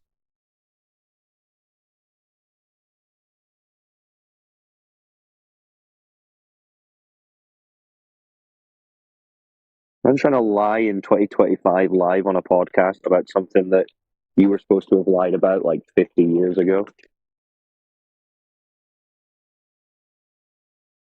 Taking over the English hub. Just a good highlight. Sorry, what was that? Saying taking over English hub and starting a flat Earth movement in India. That's a good one. Yeah, because quite a few have now like come back since encountering us there, and have gone, "Hey, listen, guys, I've been thinking, and I'm looking into this, and like, yeah, it's good." Yep, India's turning. Big domino.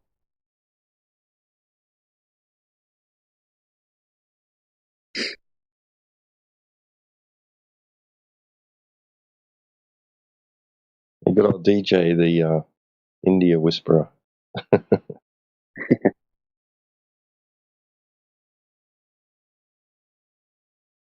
Wait a minute, didn't India just go to the moon? That's right. I'm seeing this. People are telling me that they photographed the Apollo craft or something.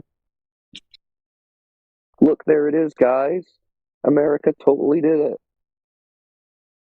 Little simps.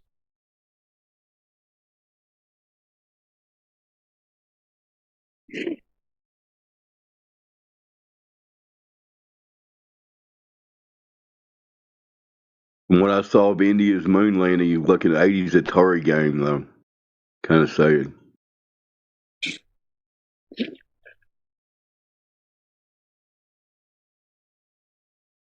Yeah, they weren't very inspiring. Tiny budget.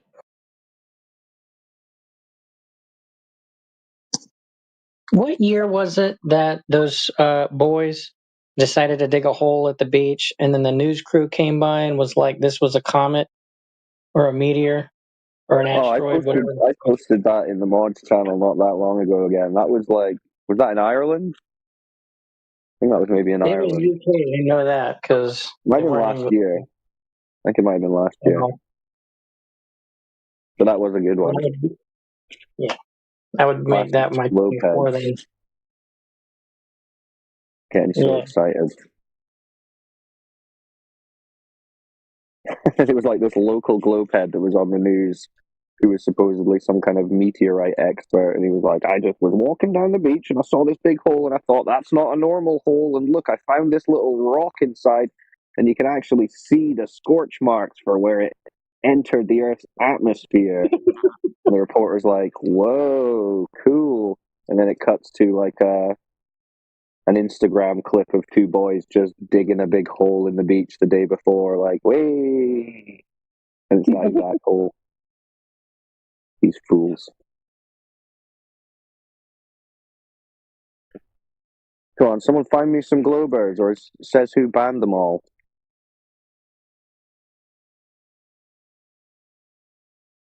Yeah, I just looked over the panel. I don't see any spinning globe enthusiasts. Maybe there's somebody, though.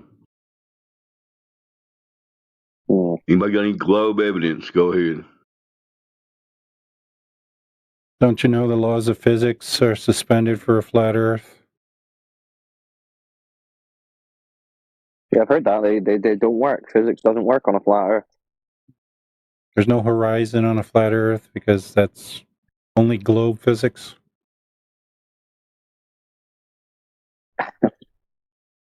Globe physics. Oh, How many courses in physics did that guy fail? Like all of them? With that kind of mindset, you'd pass with flying colors. As long as you say globe enough times, I think they just pass you now.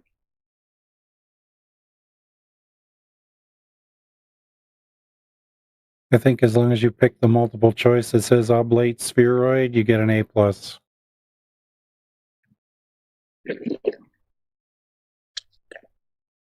Is this Hebrew Hammer guy? Is that the same guy who's come in the last few weeks and is just totally brain dead and clueless? Could be. What do you say, Hebrew? I say you guys cannot get internet in Antarctica without satellite. That's him. Sounds like it. Internet in Antarctica. Wow. That's what you're starting with? Yeah. Is that how you prove it's a spinning ball? Yeah. Wow. Damn. You need satellites, don't you? Rip. What do you mean satellite? What are you talking about? You need satellite coverage to get internet and cell service in Antarctica. There's no service for usual service, as you got in other continents, like you got in Antarctica. What do you mean when you say satellite? You know exactly what I mean. Satellites you get for telephones and internet. Telephones? No, I don't think they're using satellites as you understand them. No, they're just like cables and towers. You think there's radio towers in Antarctica, yeah? Well, maybe not in Antarctica, but generally, phones, internet. Yeah, but I'm not talking about generally. That's why I brought it up. Well, they could have a whole number of technologies. I mean, they could have little ground stations, communication stations, all kinds of things. So what do you mean when you say satellite specifically? I'm saying exactly that. I'm saying the whole of Antarctica. The only Could you show service me? there. Could you show me a photo of what you're talking about? A photo of a satellite. Yeah. Sure thing, buddy.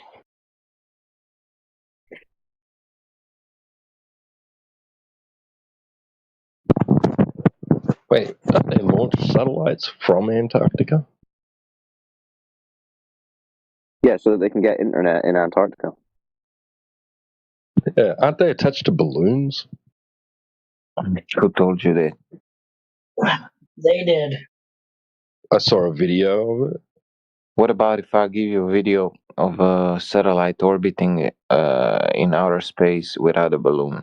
What will you say there? It's a CGI. Is that the one where the giant head pops up in the background? The giant human head. Show us what you mean about this satellite in outer space. Post it in the chat. And I sent it in the goddamn the side chat. Yeah, All right, we'll have a look. that's satellite for you. See what I mean? Huh?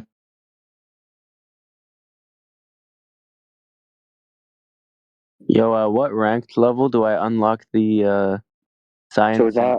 ending behind flat Earth? Let me see. I don't know. This looks. I don't know. Is this a real video? It's a real video, man.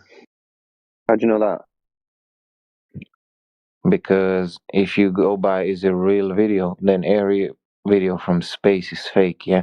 And why would Starlink fake its own launch? Huh? That doesn't make any sense. What you just said. How did you verify that this is a real video? Is what I'm asking. Because Starlink posted it and said it's a real video. All right. So, because a person said it was real, that means it's real. Is that right? Yeah. Okay. Well, that's obviously not the case. So you don't know it's Because he real. believes in You Bigfoot. believe it. Okay, so are we talking about, so you are denying any satellite orbiting the Earth, yeah? Well, I just asked you for evidence of what you were claiming, and you've just given us a video that you don't even know is real. How do you What know? evidence would you have How of do you, it? Like, how do you know any evidence because I you just asked see? you how you know it's real, and you just said you don't. You just believe it because the person said it was real. I don't believe it. I know it because my body sent also satellite in space. Yeah? No, So I know satellites work. nope. You just What I mean, watched a video on YouTube or something and believed it. It sounds like.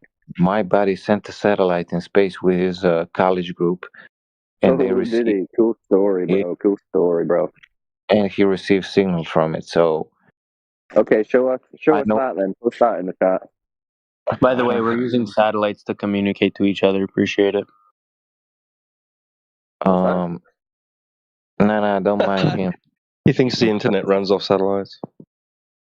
You Okay, think the so internet's from satellites? so taking my explanation of what a satellite is, yeah, and showing you a video of it. Well, let's say let's disregard the is it like a fake video or what? You wholeheartedly disbelieve in every satellite that billions of people claims exist, yeah? Well, it's not the question of what I disbelieve or not. You just made the claim. We asked for evidence. You gave us a video that you don't know is real. It's not evidence. Okay, then how do the people get that satellite signal in Antarctica? What people? Who are you talking about? People who live in Antarctica. Let's take the South Pole Station, yeah? Where is the neutrino observatory, yeah? How do they get there? Them how they get it? I can show you a video of a guy telling you how do they get it. Okay, and what does he say? He say they get it from Starlink. What does he say Starlink is? Just what I told you, man. They have a dish which connects to the satellite, yeah? You understand how satellites Did he verify that video himself as well? Right, like you did? So, okay. So it's fake. They're putting out a dish, getting the internet I'm afraid connection so, dude. It's all by, fake. I don't know what. Is there So, like a radio? Yeah, there's no little floating metal boxes in a vacuum. Well, let's go by deduction. Is there radio towers for signals in Antarctica? Do commute them. I don't know. Which part of Antarctica did you check? You can check. Is there any in Antarctica at all? Okay, so did you check? I looked for it. Yeah, I researched it. There isn't because Okay, there's when did you check? yesterday. You went to Antarctica yesterday? No, I searched it up online. Oh. Well, how do you know what's written online is true? Because I don't need to do something myself to know if it's true or not. That's again not an answer. So you can't. You're not telling It us is how an you answer. verify any of these beliefs you have. You're just saying you believe them. So you have to check everything yourself to know if it's true. Yeah, you don't I'm just believe asking anything you for you evidence of didn't your check. claims, and you're just saying I just believe what I read online. And you're saying online. There is no way there could be satellites and space is fake. Yes, correct. You're Space saying is fake. so. You're saying nothing online is factually correct. Yeah. No, that's obviously not what I said.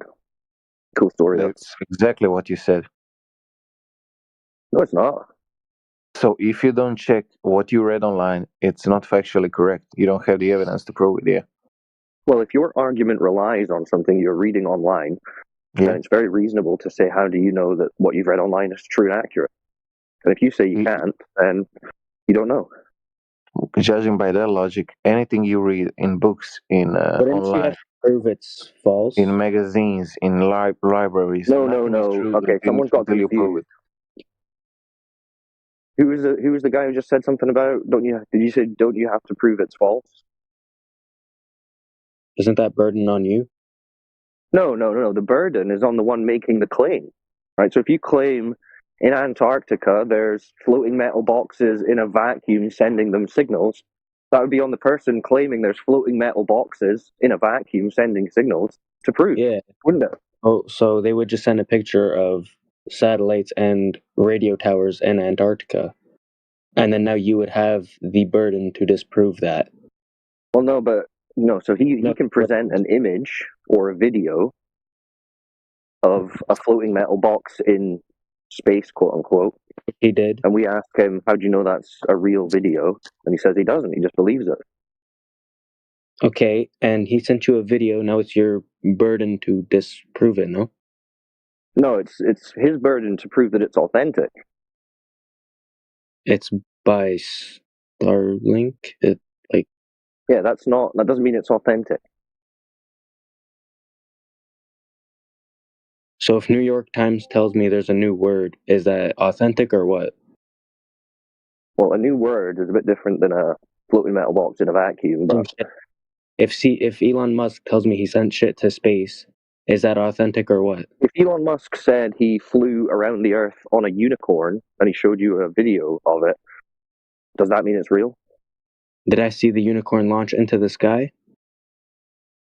Well, you might have seen a rocket launch into the sky, and then they'll show you a video where they unleash the unicorn from the rocket, and then you see on the video he's riding around the Earth on a unicorn. Does that mean it's real? There's full video proof of it. Yeah. You see the unicorn from the ground? I'll believe it if No, there's. you don't see floating metal boxes in a vacuum. You see satellites. You can see satellites in the ground. You can. Oh yeah, well you can see a little light in the sky. No, get a telescope. You can zoom in. I'm telling you. You can see a little light in the sky. SpaceX one. You can see it. Yeah, you can see a little light in the your sky. burden to disprove the satellites. What? I don't get. I don't know why you're so mad at. Prove it. There's not a burden to disprove a claim. He just no evidence. proved that something is flying in the air above our Earth. Something is flying in the air. Okay, that wouldn't be satellites then, because satellites would be in a vacuum. Above space. our flying through the air. Would be the fastest thing ever can you prove to me? Can you prove to me that you can make a metal box float with no propulsion? Yeah, it seems impossible, right? Yeah. Without a little something called gravity. Orbit. Called. Yep. He was going to say gravity. You going to say gravity? Orbit, gravity, yes. Yes, orbit and gravity. Yeah, I thought gravity. Otherwise, impossible. Otherwise, we're looking at something that is impossibly high, going impossibly fast across the sky. Wait. Doesn't gravity pull things down? Actually, a thing, by the way. I thought gravity pulled things down. Yeah, it does. Okay, so this is. So how you is need it to making learn the more box about how float? gravity works. This is How's it making the box float? Okay, yeah, this is an education problem. Yeah, educate us. So your claim about a force that pulls things down is somehow making these floating metal boxes in a vacuum float. How does that work?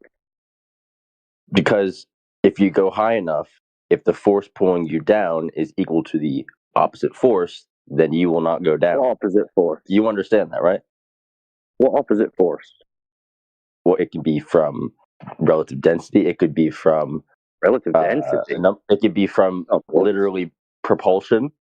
No, because they said they're not. They're not propelled. They don't have thrusters on them. Eventually, I'm trying to explain this.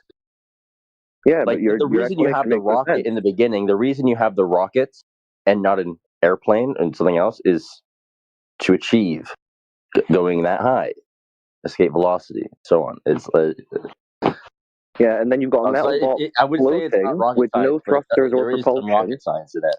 So what's propelling the box to fly around? Well, once you're in orbit, you don't need further propulsion. That sounds like a cool story. So can you demonstrate a floating metal box in a vacuum? Again, this is. Did we say vacuum? Yeah, There's space is random. supposed to be There's a vacuum, vacant no? particles in space. But it's supposed to be a near perfect vacuum. Near perfect vacuum. It's. What do you mean supposed to? What do you mean supposed to? Yeah. Who told you it's supposed to be? Literally said it There's yourself. That's the vacant story, isn't particles it? in Outer space. space is a vacuum? No? Does that change now? What? It's a vacuum without air, but I'm pretty sure it still has shit in it. Yeah, there's Like it's stuff in space. Yeah, but it's a vacuum. It's like the highest pressure vacuum you can imagine. I don't think. I think. I don't think. I think you're having trouble. You are understanding genuinely like a 4-year-old. You guys are getting confused about the whole vacuum story, huh? There is. I can look through my Is telescope. there a vacuum beyond the sky, planets, like they tell us? comets, sun. And you're Sun, telling me comet? there's nothing? You just saying words now? Yeah, but notice how you say it's not a perfect vacuum. It's a Yeah. almost. Like on Earth, you get vacuum chambers where you can pull the air out, and it'll be a very low pressure environment in that vacuum chamber. Space is supposed to be way more of a vacuum than anything we can achieve on Earth. Yeah. Well, the vacuum. I mean, the pressure. We have the ways in which we test vehicle, machines that we fly up. We have testing facilities for low, Okay. So can you show And, us them showing a floating metal box in one of their big vacuum chambers?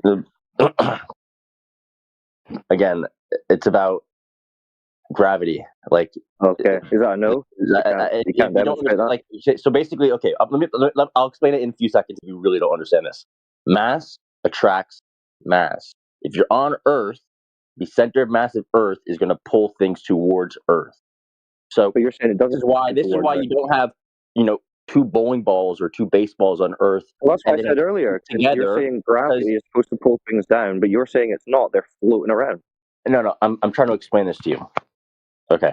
So if you have a force that attracts, that's generated by a large mass that pulls things towards it, eventually, the further away you go from it, the weaker the force is going to be. It's like a magnet. So once you get to far enough outside of it, the force pulling you down is going to be virtually zero. But you just said it was gravity that was causing them to float. But now you're saying it's not gravity. Gravity's got zero effect. No. Gravity and the lack thereof of when it's acting on you. Hold on, dude. Pause the button here. You're not even repeating the correct pseudoscience. Their story is that to someone. You're not explaining it right. Listen, No. I don't need to hear this if you don't. You're failing to explain it right. Their explanation has nothing to do with gravity. If they say the reason why something orbits is that it's falling towards Earth, but Earth moves out of the way before it hits the ground. Yes, there will go slightly down. Yes, this is why eventually. This is why satellites. The way they come out of this is why the way they come out of don't know what you're talking about. The way they come out of service, though, is through falling down. So correct. Falling down slowly. They will. They will come down. Don't fall down. Wait, what is the crux of this argument? If gravity is real or not? It's no. It's not an argument. The guy asked. The guy is asking how things orbit. We're gonna stop derailing. Let's get back on topic. Yeah, you get a lot of mic time. You don't need to derail when we got new people here. Yeah, the contention is these guys are saying that there's some floating metal boxes in a vacuum beyond the sky that are just floating around the Earth in orbit. You mean like satellites? Yes, exactly. They're claiming that those are floating metal boxes in a vacuum, and we're asking them for some evidence of that. Evidence of satellites being real? Well, specifically floating metal boxes in a vacuum. Well, do you agree that we see metal? Was that question? You finished? Or did you get cut off? Yeah, I heard, do you agree metal? Yes, I do like heavy metal indeed. So what's the evidence of floating metal boxes in a vacuum? Beyond, they told us so.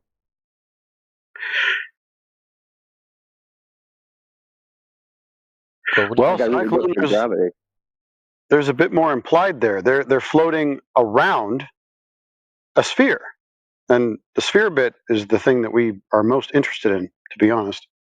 Yeah, Gunslinger left. The guy you're talking to originally. This is why it's important to keep some of these squawkers on mute, because that Gunslinger was the one you were talking to, and so once he saw an opening, he ran away.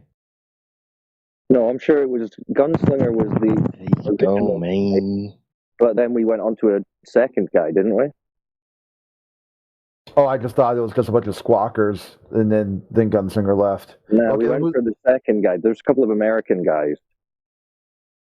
One of them was J.J. Fish, or whatever the hell he is. Oh, that guy. Yeah, Loomered. Isn't that J.J.? Just butchering gravity and satellites and the whole globe fantasy. Yeah, that sounds like him. Yeah. Just butchering it. I mean, it's like, what the fuck, dude? Like, this is what I'm saying. You guys you always side with Google. Your framework is to Google it.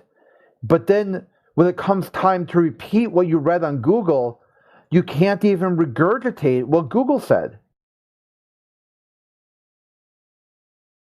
It's like all you got to do, like your whole worldview is you type a question to Google and repeat back what you read, and you fail to do so. It's mass attracting mass. That's how the boxes float in a vacuum.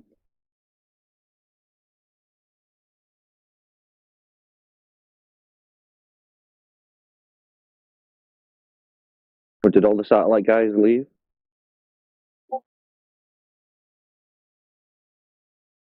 Yeah, I mean, just type in, how do satellites float? It's not gravity.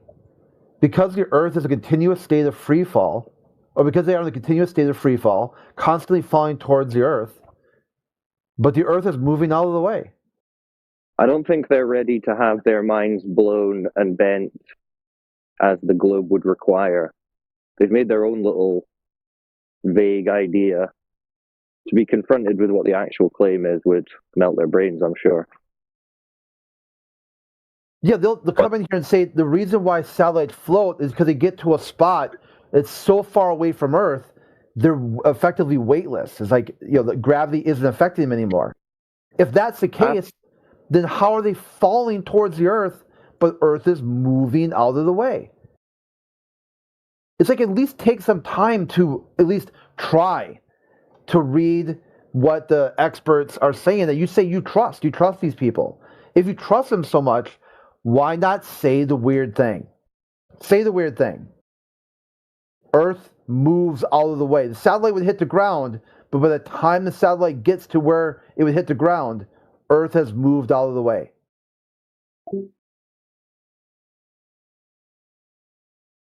Yeah.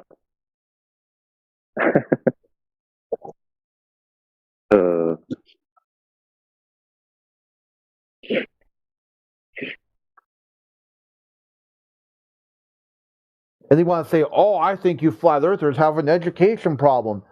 Really? Because all I did was read Google. That's more than you can do. Like a 7th grade reading level. I love that. That's what I'm really looking for. I'm looking for that great balance of immense Dunning-Kruger and massive ignorance combined. So they'll say, well, the problem here is you need to be educated. So this is what's going on. And then they proceed to just butcher the entire globe claim. Yeah, like any way you type the question now, any format, format or ask it, why do people say satellites float? How do satellites float? It tells you they don't float. They're not floating. They're falling.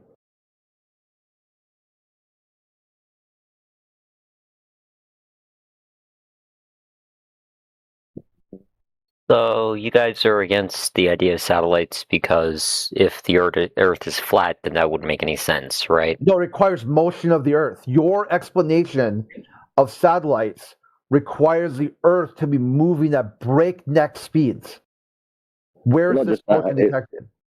It requires a curved ball Earth. It requires a ball Earth that's in motion, and it requires a ball Earth that's in motion through a vacuum. You need all of those things and more, really, but those are just three big, obvious ones, and we have none of them. Yeah, Arnold, your pre-assumption that we're against anything is incorrect. We actually just want any kind of evidence, that is empirical to prove that these things exist. The first thing we would need is a sphere Earth for them to be falling around. So that's the thing that we're looking for right now. And yeah, when we're saying satellites, and you're like, oh, you don't believe in satellites. I mean, we're not denying that there's aerial technology in the sky, right? Which, when you say, I see a satellite, all you see is a moving light in the sky. We're not I'm pretty denying sure nobody that can there are see things satellites from Earth. Okay, so you then just said you did. That was so then your first proof. You saw them. You looked up and you saw something moving across the sky. but you mean No, those are planes you- moving across the sky. I'm pretty sure satellites are out of our field of view. I mean, I could be wrong. Like, I'm not arguing that. Well, now people claim that the little lights in the sky they see are satellites, and yeah, you could call them that, but there's a big distinction between recognizing moving lights in the sky and potential aerial technology, and saying these are little floating or falling metal boxes in a vacuum around a spinning moving ball, Earth. So that's what we're disputing, because there's no curvature of Earth's surface, so it can't be a ball. There's no motion of it, so it can't be a spinning, wobbling, tilting ball. And there's no vacuum of space, because we can't have a high-pressure system just existing locally in a little section of a vacuum. It doesn't work like that. So we're not in space. So the story that they tell us about floating metal boxes in a vacuum of space just isn't real.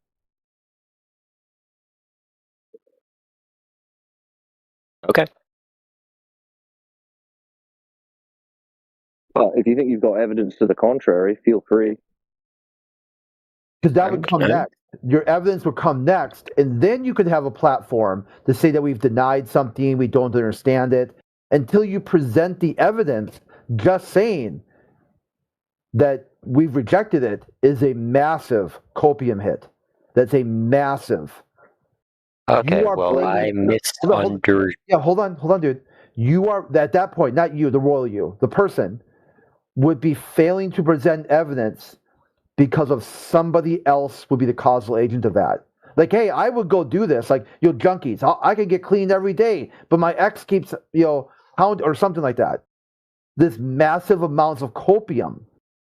That's Well, what the issue is. Let's just check with them. Now that you've heard our position generally, would you challenge that? I think we do have curvature, motion, or space to be evident in reality. Honestly, I don't want to fight you guys. I'm just here for the party. No, it's not a fight. I'm just asking you a question. Well, I don't want to argue with you guys. I don't want to argue either. I'm looking to avoid He didn't an say argument. anything. I would like to have a conversation. You want to have a conversation?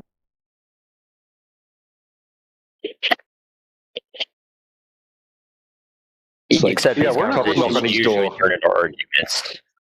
No. There's no need for it to turn into an argument, as long as you're just honest and don't use any weird tactics or fallacies unreasonably.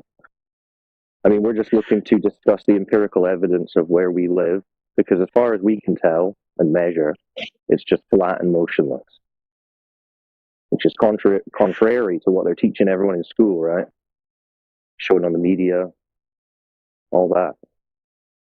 So I would ask you how deeply you've looked into this. Have you found any good evidence?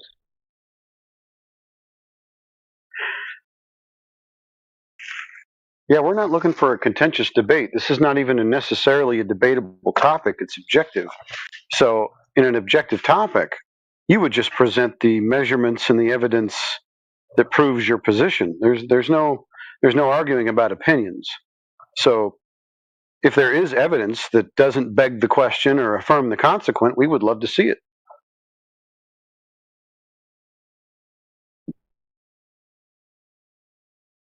Okay. Can you think of any?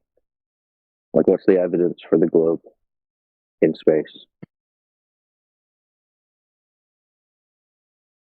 The evidence for space? Well, I mean, I think the planets that we see are kind of a good sign of that. I mean, you know, it's space, so Well, yeah. it's How kind far of away are the planets? ocean. How far away are the planets? Couple million miles or some shit like that. I don't know. How do you know that?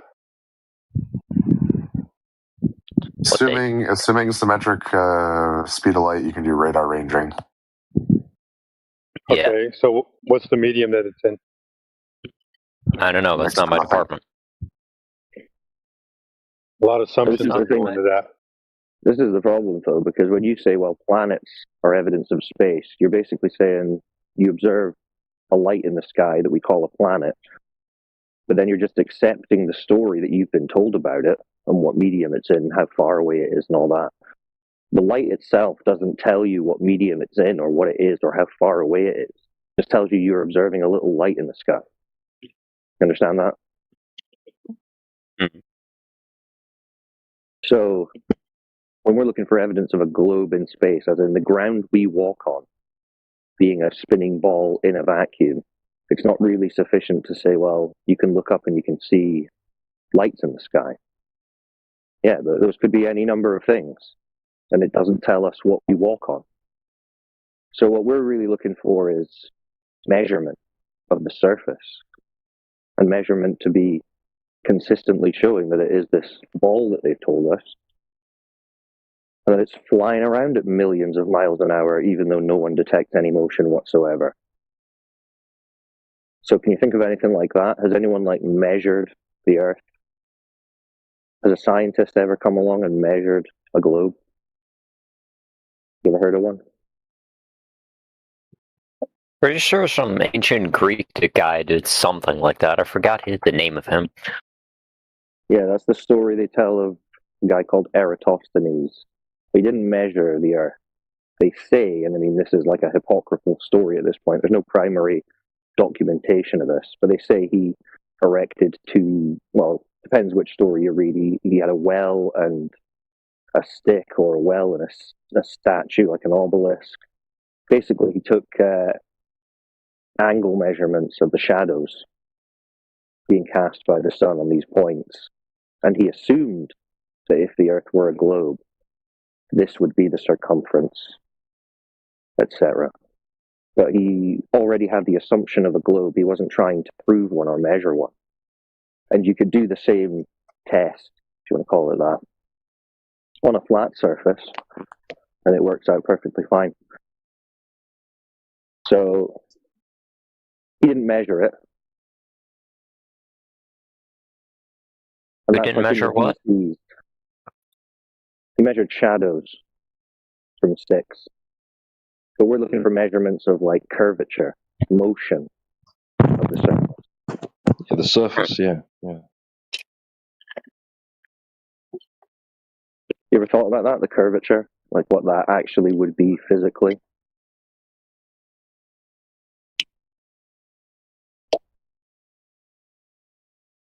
The curvature as in just how the angle at which a globe would be? How much it would drop down and away from you over a distance if the Earth was this globe that they're telling you. Do you know the claimed rate of the curvature? Like per mile or per kilometer? Not off the top of my head, but I'm going to try to find it out. Yeah, have a look. Have a guess first, actually. 10 miles, how much do you think it dropped due to curvature, the surface? Over 10 miles. It says, what is it? 8 inch per mile squared, so not 10 miles, but just per mile. Okay, so what would that work out as 10 miles? 80 inches per 10 miles, I think. No, because it's squared, remember? Per mile squared. So it's 8 inches per. So 80 squared, so that's 640?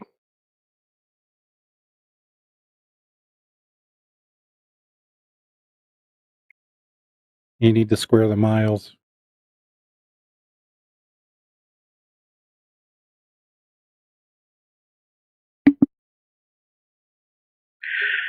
Yeah, square the miles, and then that's yeah. So if you square the mile, then you multiply that, times 8, and then you divide that by 12 because it's inches, right? And that gives you the amount of feet of drop over distance.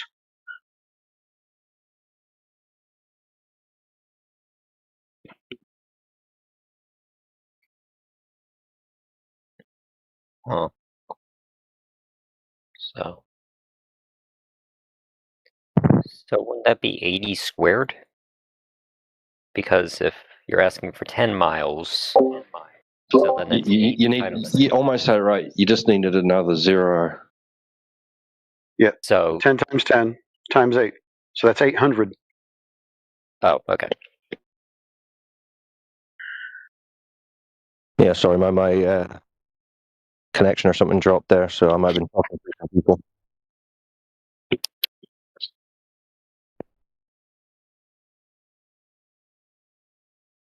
So where did we get to? 800 feet, was it? Inches? No, 800 inches, and then you divide that by 12, and that gives you your feet of drop over 10 miles. So what would that be?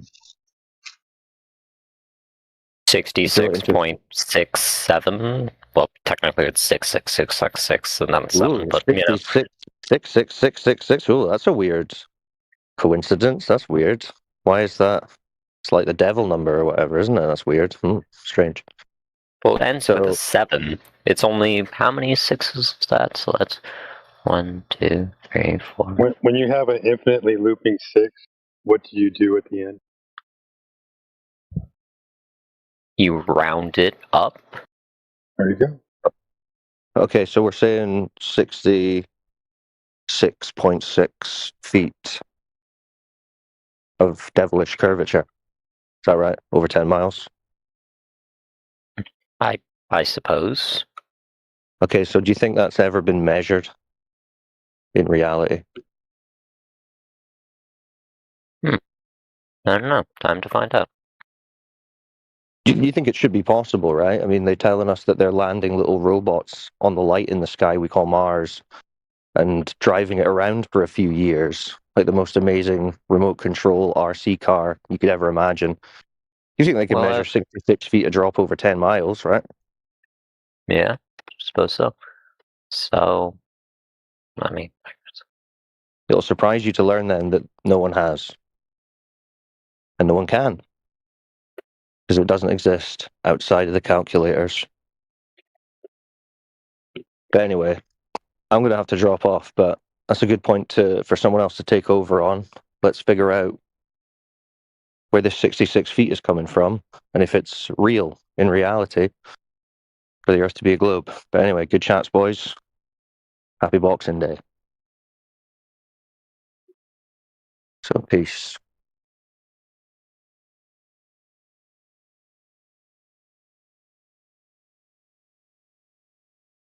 Peace out, Cyclone. Peace out.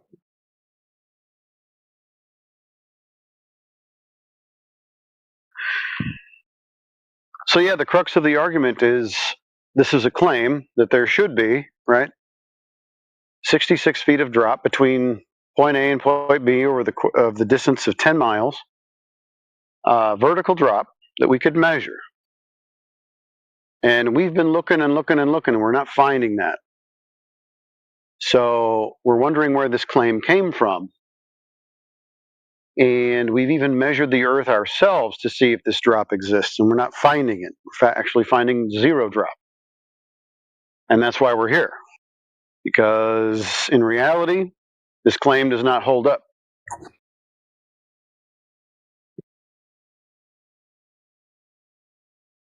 Do you think there's an ice wall? No, the United States military does, though. That's what they call it down there in Antarctica or whatever. That's what they call that. Nobody here is claiming any ice walls. I have no idea. I saw some map of like the flat Earth, like ideology, and there's like a bunch of places outside of the ice wall. Yeah, it's kind of a straw man conjecture. It's The ice purely wall. speculation. So anybody making a map on top of an azimuthal equidistant projection, which is a projection of a globe, which is a polar coordinate system, so it's a map of a map, a projection of a projection. That would be silly for any flat earther to do and say that I live on a flattened out globe. I have no idea why they would be doing that.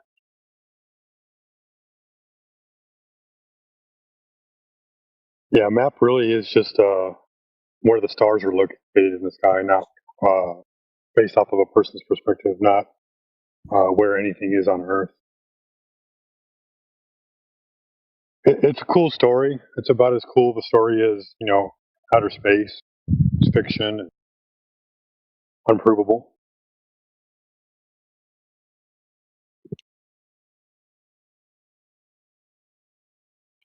That was odd. He left quickly. Who was the guy we were talking to a minute ago? Not before this last one? Arnold, I Was it think. Arnold? Yeah.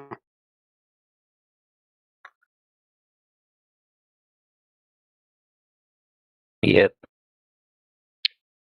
Yeah, man. So anyways, go ahead. We're not looking for any kind of arguments, that oddly enough, it is sort of sometimes where it evolves into is people badgering one another, but we're honestly just looking for any evidence of Earth curve measurements in reality. And there are none being proffered to us, only calculations if they beg the question of a ball Earth in the first place. So I'm hoping that our conversation is not contentious or anything like that, but that you might kind of scratch your head and go, "That is interesting. Where are the actual curvature measurements?" Because the surveyors, the people who measure the Earth between points, well, they're assuming that the Earth is flat in their measurements, and they're creating elevation profiles of a flat plane. And then they'll take all of those measurements and they'll wrap them around a presupposed ball and call that geodesy. So the presupposed ball, if it doesn't exist in reality, is just another way of thinking about the Earth, even though you just measured it flat.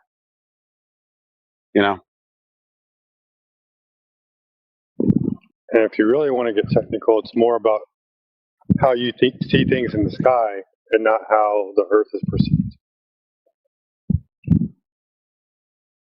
Based off of each person's own personal sphere of vision.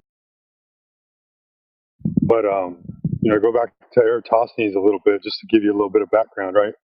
So he had two angled measurements. He had a 90, and he had an angle from another location that wasn't 90. And he had to assume that, number one, the Earth was a ball, and that number two, the sun was casting parallel light rays onto the Earth, and number three, that the sun was an infinite distance away from the Earth. With those three assumptions already, I'm just going to go ahead and poison the well a little bit. We don't even know if Eratosthenes even existed.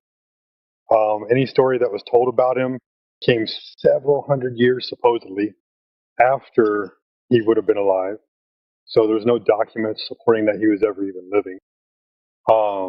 But anyway, to go back to that story, right? The cities of Syene and Alexandria, they're not even on the same longitude or the same latitude, which you would expect them to be if you wanted to get like a straight line arc segment of the Earth, based off of the sun being in its location. Yeah. Other things that come into play is he was in one location, somebody else was in another location, supposedly. And how did they communicate? How did they know that was solar noon at the other location? And how did they communicate? Did they send a text message? Hey, now take your measurement. It's directly overhead. Now take your measurement. It's just a weird story. Anyway, when you look it up, that's the only story they give about the measurement of the Earth. Since then, nobody's ever measured it.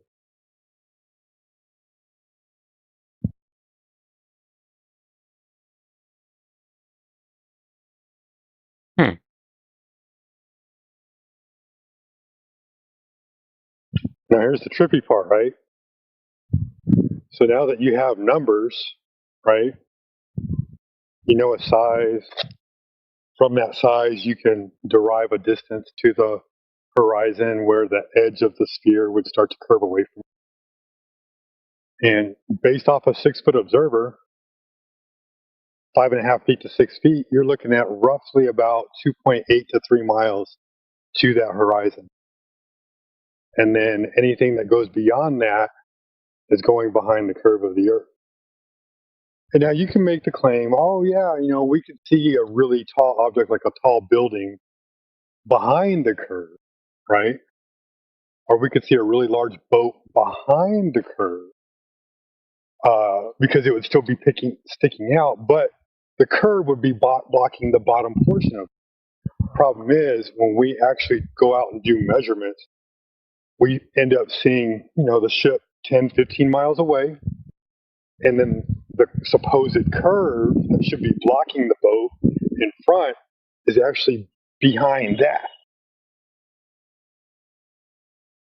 Now you can make the argument, oh, what about a bigger ball? Well, then there's a lot more assumptions that come into play.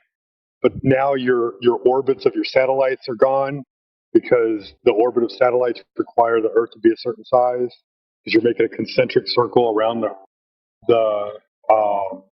Earth. The distance to the moon is gone. The distance to the sun is gone. The entire cosmic story hinges on the Earth being the size 24,900 miles in circumference. 3959 miles for the radius. Completely hinges on it. If you don't have that, the entire story is wrong.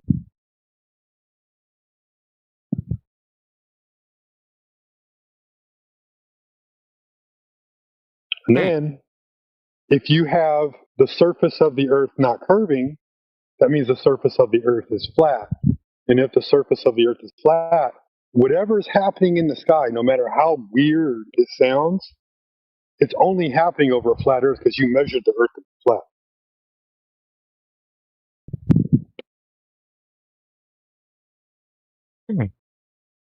So what do you think about that, Arnold? I mean, makes sense.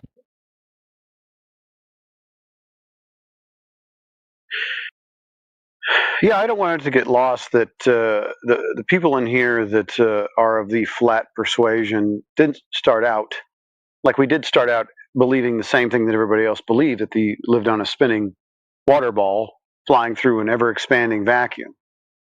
We bought that story hook, line, and sinker. But the more that we observe the Earth and the distances between points that we can see, without any obstruction of Earth curvature in between those 2 points, has made us start to ask questions. We are simply people asking questions. And so the more that we ask questions, the less reliable that story becomes. Because if the Earth is indeed curving, in reality, at a consistent rate, which it is supposed to do, and people will come in here and say, "Oh, well, it's a what do they call it? It's a geoid, or it's a spheroid, an oblate spheroid." But then we look at the claim, the dimensions, which is around the equator versus around the poles in this particular mathematical model. The difference is 0.3%. That means that it is 99.7% perfectly spherical or spherical shape. So any deviations from the sphere are going to be, let's say, 0.3 off. They won't even tell us where the irregularities occur. So we have to operate on the assumption or the claim that it's basically a perfect sphere. No, and we have no curvature. Like you have mountains, you have valleys, you have Yeah, but even at a very high altitude, It would be smoother than a cue ball.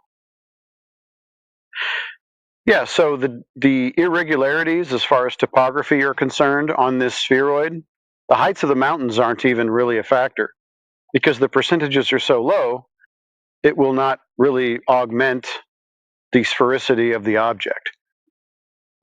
Yeah, like let's say you have throughout the whole let's say you have a world, let's throughout the say whole you world, have hold on maybe hold on, bro, hold on. Let's say you have let's say you have a mountain that's like 2 kilometers high, right? That 2 kilometers is minuscule in a diameter that is 12,500 kilometers. You're talking about 2 pixels out of 12,500 pixels. Yeah, but these 2 pixels are not the only pixels. The whole world has mountains, valleys, so all of them combined, yeah, it makes sense that it will like impact a bit. What's 2 pixels here, 1 pixel there, 3 pixels here, 2 pixels there? What is that in the grand scheme of 12,500 pixels wide?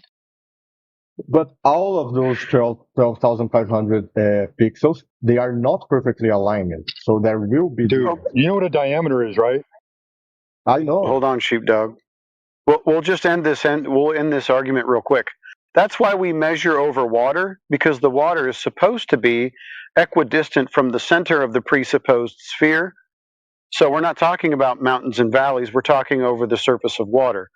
What are the irregularities that you are claiming and can be measured over the surface of water?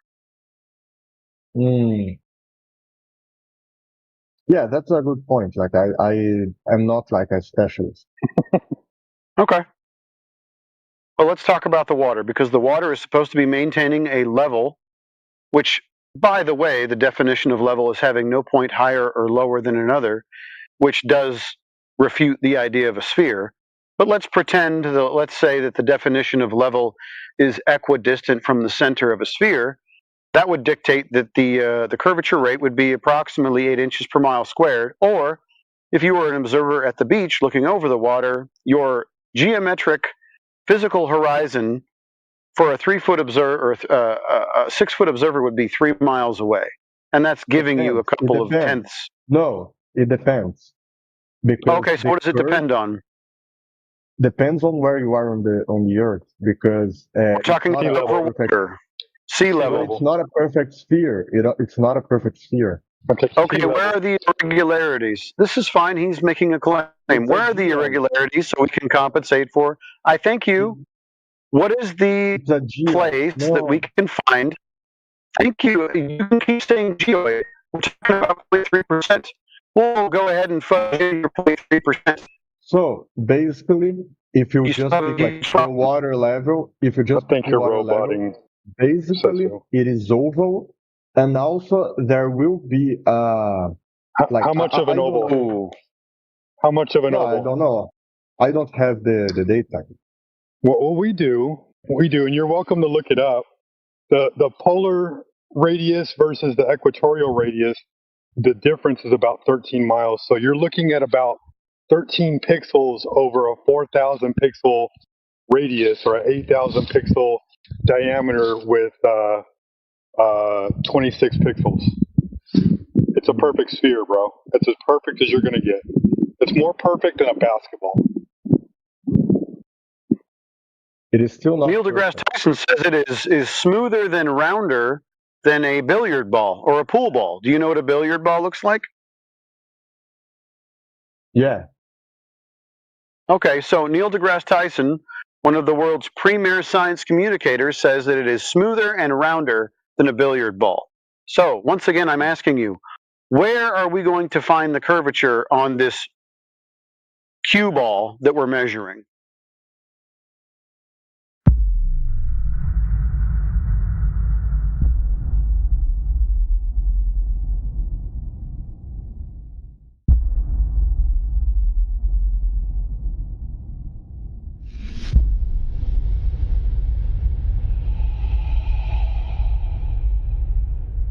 You know, on a movie set, they pay people to, build it and all the props and all that stuff.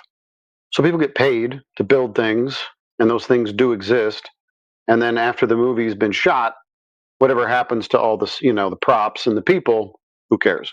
No, that's interesting because it could suggest that like it's all sort of like a show. But like, what makes it so important to like keep this all a secret? I guess you'll have to figure that out.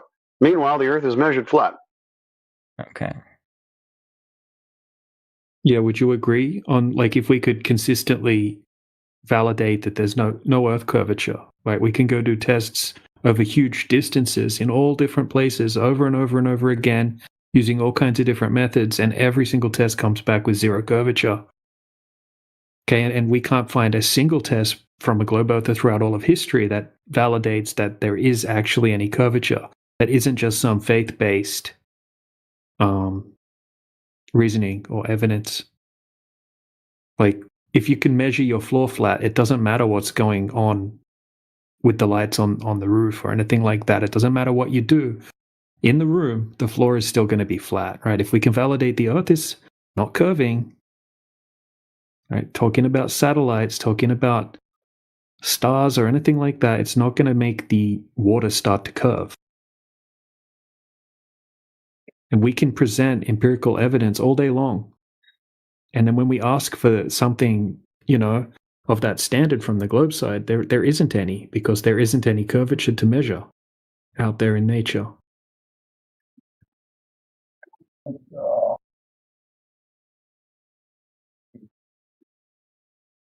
Oh, some very valid points. Thank you, man. But yeah, like for example, Great Salt Lake in Utah, on a super clear day with no wind, a guy set up a camera at just 1.5 meters height, and then he was able to zoom in across the entire 21-mile distance and literally see the shoreline on the other side of the lake. He did it in the afternoon, and then he waited till it got dark. He did it again, and yeah, we could see the shoreline on the other side that should have been hidden behind a huge amount of curvature. I think it was 223 foot that it should have been hidden behind the horizon, and the horizon on a globe should have been at 2.7 miles, but there was no horizon over the whole 21-mile lake. And then after that, they shot high-powered lasers across the lake towards each other and hit their targets. So this is the kind of thing that's it's repeated. Anyone can go and test it for themselves. It doesn't require any faith or anything like that. And, we just encourage people to look into it, look at the tests, look at the information, and if you want to, go do it yourself, and then weigh that up honestly with the globe evidence and see what makes sense to you. Yeah, you had mentioned you were up to date on all the arguments that debunk flat Earth. What were the other arguments that you were would be included in that? Well, I said I like to stay up to date on the most recent argument. I think just like knowing like the most important argument against it is important. I'm not like an expert or anything. I mean, do you know any like that would be valuable to know? There are none. You currently live in an era. Well, I think it's valuable to know what you're arguing against. Yeah, we've heard all the arguments like thousands of times. Essentially, we're not getting any new ones. People aren't coming in with new arguments. It's usually the arguments the globe earthers want to do whatever they can to avoid talking about the Earth or the surface measurements, and they'll try to talk about things in the sky that none of us can really validate. Well, then, what do you think is the trickiest argument against flat Earth that you've heard? Like harder to disprove, basically. There really isn't any. The trickiest things, if we get someone that's really weaselly and slimy and using a lot of like fallacious tactics and sophistry and things like that. Big words, right?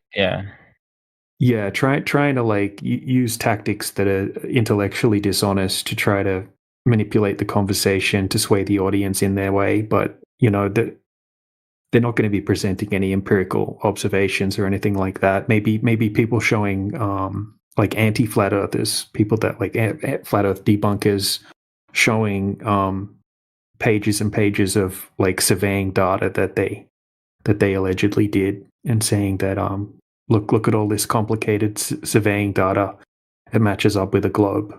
And then we'll say, oh, can we see the observation? Did you account for the variables like the atmospheric refraction and things like that? But isn't that the typical MO of round earthers, like to hide the truth behind like complexity, like just layer after layer of complexity? That's really the only real argument.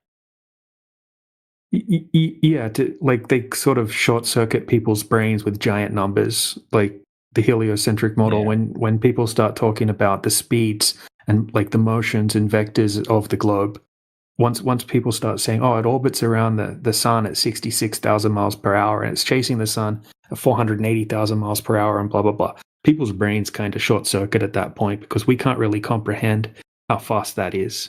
And then they'll start throwing equations and things like that out there that most people just kind of give up on. They're like, oh, I'm not a scientist, I won't worry about this. And and then propaganda, that's another good tool. And mockery and ridicule of flat Earth, that's probably one of the best defenses against flat Earth, is just mocking it, straw manning the arguments, like putting out propaganda of discs in space and that kind of thing.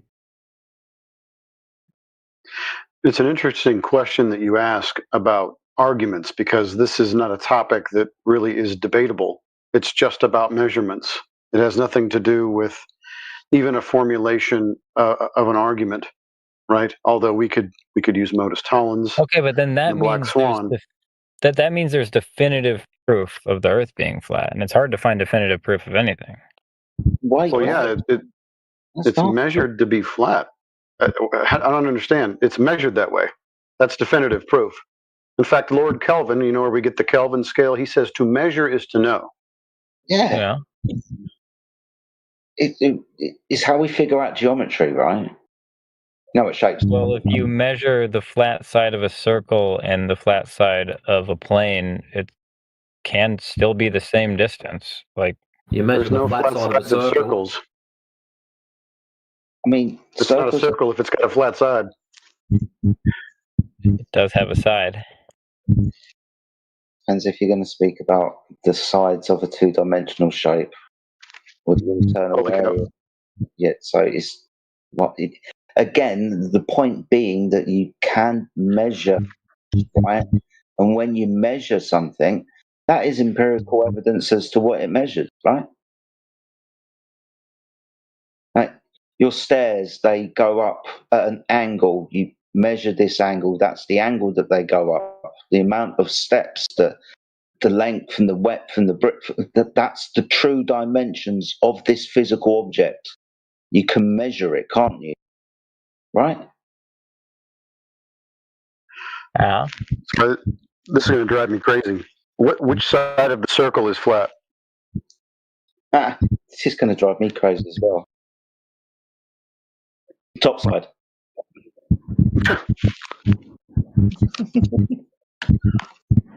The inside, no, I don't know. Well, earlier you had mentioned that when they shot lasers at the moon, because the speed of they were able to disprove flat Earth because the speed of light was constant. The speed of light is supposedly constant only in a vacuum. It changes speed through different mediums.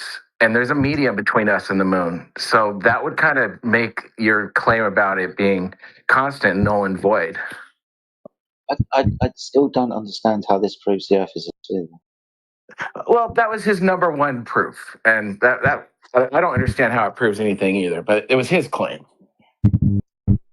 Maybe you can elaborate. No, that's your claim. I was never making that claim. Earlier, I can screenshot it. You said the speed of light was constant, therefore. And then I can screenshot you misunderstanding me, and then me explaining that you misunderstood me. Oh, he's one of these debate style clowns. Yeah. Oh, he's got fifis. The fifis? Yeah. Just clear the air right now. What were you saying about moon and lasers?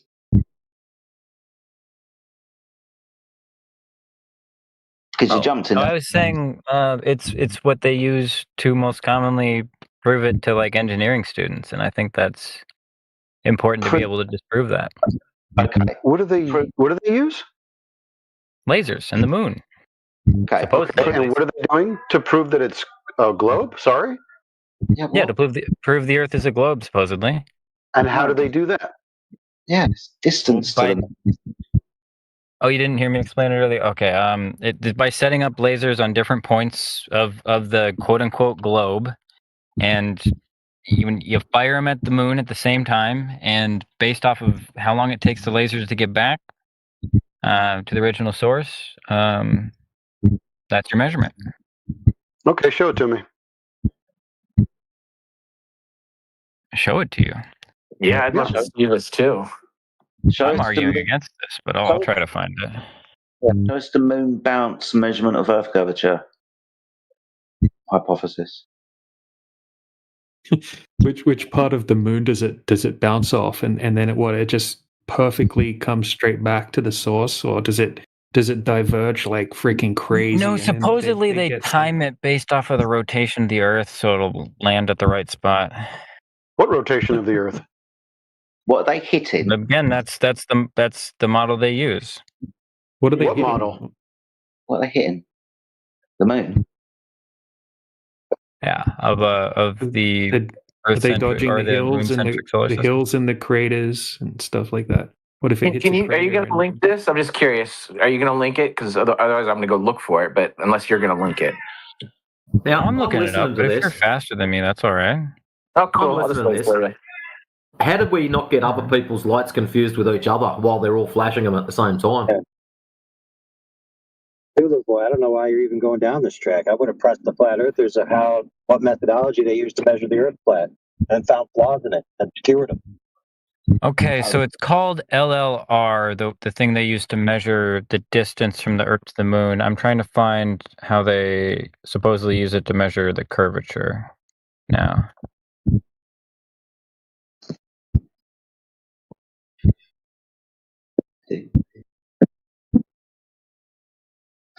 Jedi, you've got a buzz or a hum in your mic, I think. Thank you, mate. Thank you for letting me know. I think it's you.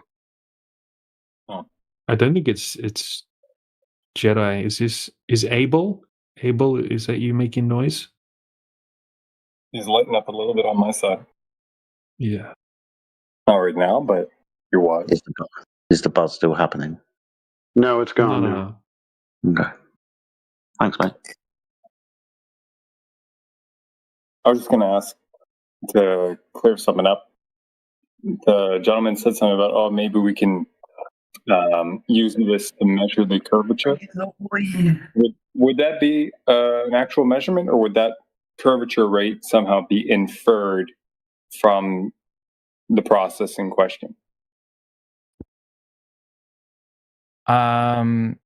No, I was told about this, so I'm trying to find it. Okay. So I've put this into chat into Grok, and it's specifically I asked, does the LLR moon laser test measure any kind of Earth curvature? And it specifically says no. That's not the purpose of it. Here, I'll take a screenshot and show you. Huh. Well, I could have just been gaslit then. Yeah, I probably lied too, and sounds like you fell for a trick. No big deal though. We're here to fix you. It's simpler than that. Well, that's why I brought up the tough argument with you guys. You guys are the experts. It's simpler than that, brother. The concept works like this. If you're at a point on the Earth and you're aiming something towards something that you can see, and 3 other people are doing the same thing, and then you compare the angles of intersection, and you draw this geometric model, and you say, dang, these don't intersect at the appropriate thing for our distances between each other that we've measured on the ground. So now we have a problem, because they should intersect. So we'll just curve the ground. There you go, problem solved. Now, all that occurred on a piece of paper, my friend, not in reality. The only thing they did in reality was send a distance, ping, so they claim, to the moon. So, observer A might say, okay, my device is 15 degrees, and I get this distance. The other guy might say, well, my device is 27 degrees, and I get this distance, and so on.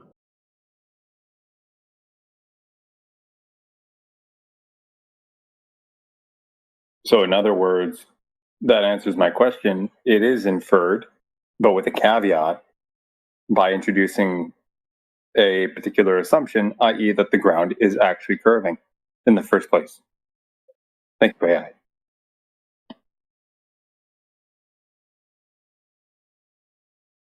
Yeah, but if I were you, Cthulhu Face, I would have just, when the flat earthers told you they measured the earth flat, I would have just told them, how'd you do that? What methodology did you use? Then start parsing that out.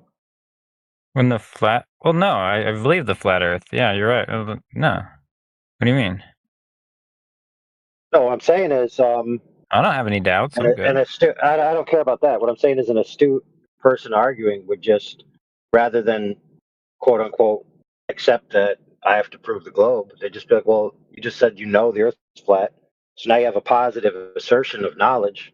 So why don't you walk me through how you reached that conclusion? Then they'd start telling me, and then I'd rip apart everything they said. Well, I mean, you just told me all the arguments are invalid, so why would I need to learn all the dogma? It doesn't, dude. It doesn't matter if counter arguments are invalid. If you don't have a conclusive argument for your position isn't proven. So all I have to do is demonstrate that you haven't proved your position yet, right? And then your claim, if you didn't make it through the gauntlet of I know the Earth is flat, would be torn to shreds, right? I mean, I don't think the burden of proof's on me. I'm confirmed in my beliefs. Okay, so regardless if you have a burden of proof or not, if somebody asked you how did you come to that conclusion, you wouldn't tell them.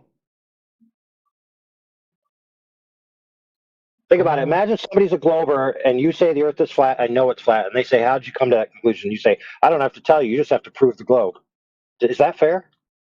I don't know. I don't need to be as arrogant as a glober. I can like try to relate to them on my uncertainty.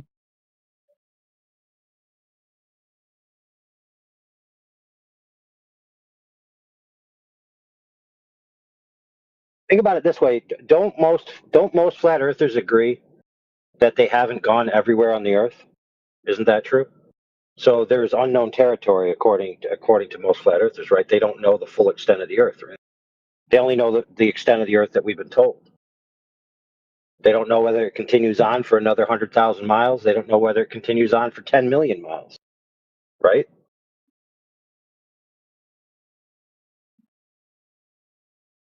As a matter of fact, they don't know that what's occurring here in the local, whatever physics we have, also exists in the areas they've never been to yet, right? So they have to have some kind of philosophy of a uniformitarian assumption about the local versus the macro, or the micro versus the macro, right? I mean, of course. Yeah, there's very few arguments that anybody can make about the nature of the entire Earth, right? That they can actually prove conclusively. I mean, yeah, Now, the problem honestly, with it the sounds like globe, they're talking out of their ass most of the time they're speaking. yeah, fair enough. But the problem with the globe is they have definitive claims about specifics, and those specifics can be tested Yeah. and easily demonstrated to not be the case.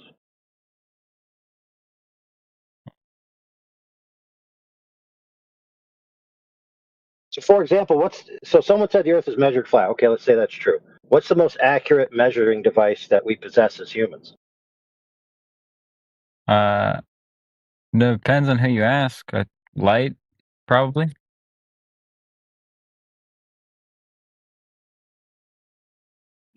Okay, so what's radio waves? What's the okay? Let's say that's true. So, do you know how accurate they are over? Let's say you do some measurement over 30,000 miles. How accurate would it be over 30,000 miles? What would be the discrepancy? I think it entirely depends on the testing conditions, or like the conditions that you're operating under, because you got to send like a. Sure. Yeah, you got to send a. Well, the moral of that story is you'll find that there's nothing that we possess that can measure the Earth horizontally out to 30,000 miles. Nothing. We have no technology that can do that. None. Zip, zilch, zippo.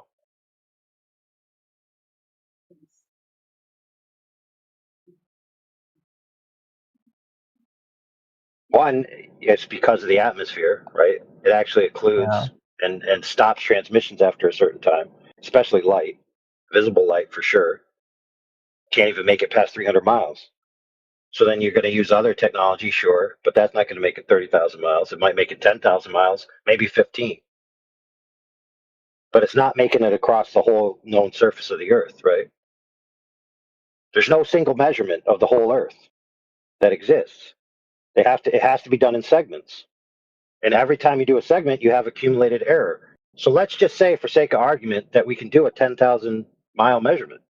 And let's say, for sake of argument, that the tolerance that we can achieve at 10,000 miles by some God miracle is 1 inch, 1 inch per 10,000 miles. So that's 3-inch variability over 30,000 miles, which is the extent of the perimeter of the known territory, right? So that means within the variability of that measurement, you can only be accurate to within 3 inches per 30,000 miles. So if the Earth was a giant ball, right, with a 3-inch variance over 50,000 miles, you wouldn't know. There's no technology you could possess that could tell you that was or wasn't the case. Right? I mean, I certainly don't know of any. Exactly.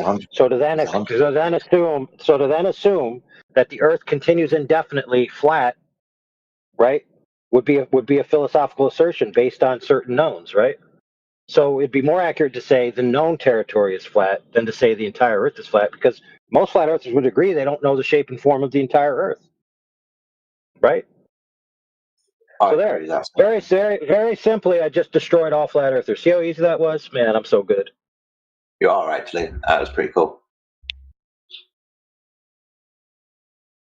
Yeah, everybody needs to stop making claims about things they can't possibly know. Everyone agree?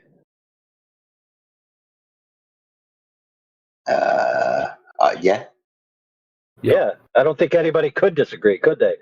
Because they'd have to, in order to disagree, they'd have to say, no, I'm perfectly confident, okay, and happy. And not only that, but it's a good thing to make claims about things I can't possibly know. Wow.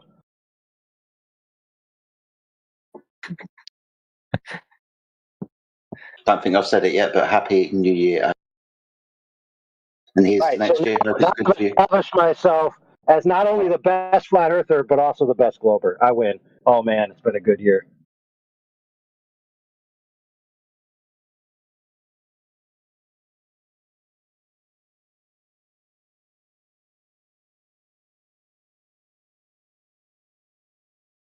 Now, we do got some morons out there, like some globe retards. When they hear that the Earth could be a ginormous globe, they're like, oh man, there's still a chance it's a globe. Oh, great, it's so awesome. The problem is that usually when they think of the Earth as a bigger globe, they imagine that giant globe in a heliocentric cosmology, like this huge, gigantic, massive globe floating in a very similar solar system that they were taught when they were kids. But see, what they don't understand is that the celestial sphere is essentially observer dependent, and it's focused on the observer. So what that means is that if you increase the size of the Earth, you shrink the size of the celestial sphere. And the celestial sphere's propagation angles become a smaller and smaller portion of the sphere. That means that all their assumptions of the cosmic distance ladder are destroyed. And that means that all their hopes and dreams about the Big Bang and their little atheistic, we don't need no creator because we got the Big Bang universe, is thrown in the garbage where it belongs.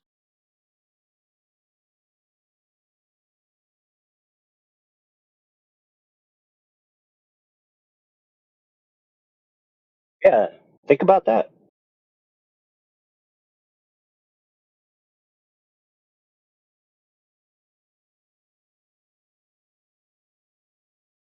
I don't know. Listen, the event said heated debate, so I thought I'd spice it up a little. Oh, by the way, anybody who out there is listening and wants to be butthurt about what I said previously, there's no technology that exists that's as accurate as what I described. Not lasers, not radio waves, not elevation angles, not definitions of words, nothing. There's nothing that is that accurate that we possess as humans, period. Now, however, that being said, We definitely possess plenty of technology that can disprove the heliocentric 3959 floating space testicle, for sure, all day long. Do that in our sleep. No, the universe that you've been taught when you were a little kid, that you saw on TV, that you watched on Star Trek, that you saw, the Cosmos series, and then the one narrated by that other dude, and the one, the one with Carl Sagan, all that is a bunch of crap. All right, Cthulhu, how does that tickle your fancy?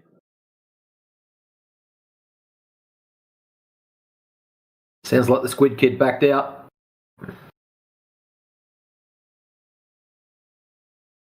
Oh, was that too serious?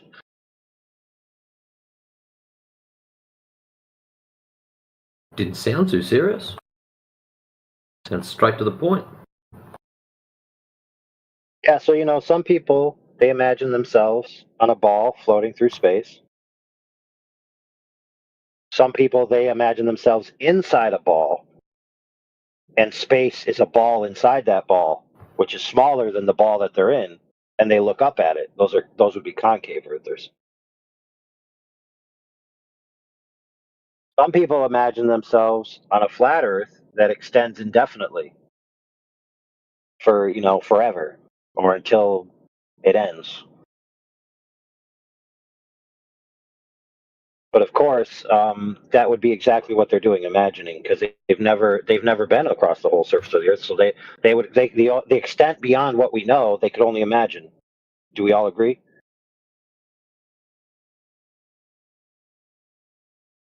Beyond what you know is belief and imagination, correct? Correct. Speculation. Right. Yep. Yeah, fair enough. So some people also imagine that they live inside a container that's on the top of the surface of the Earth, which contains the gas, and that container is a certain size and it has a fixed limit. And some of them imagine that the Earth ends there, but then again, the Earth could just continue on. So the container could just be over a portion of the Earth. So even then, since they're contained within a container, they would never be able to access the extra parts unless there was a door in the container. So even then, they're stifling their knowledge to a limit. So then how could they make claims beyond that limit? Should they make claims beyond that limit? I think the answer is no, they shouldn't. They should be humble and say, I don't know.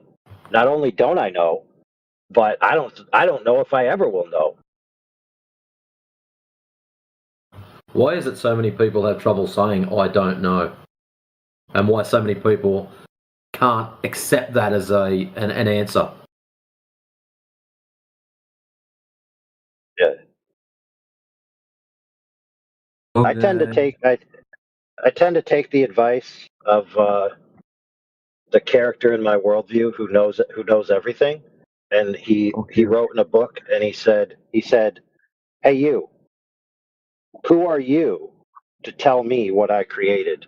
Where were you when I made it? And did you ever take a line across the Earth to tell me how big it is?" And I'd have to say, you know what, bro, you're right. I haven't, so I can't tell you that.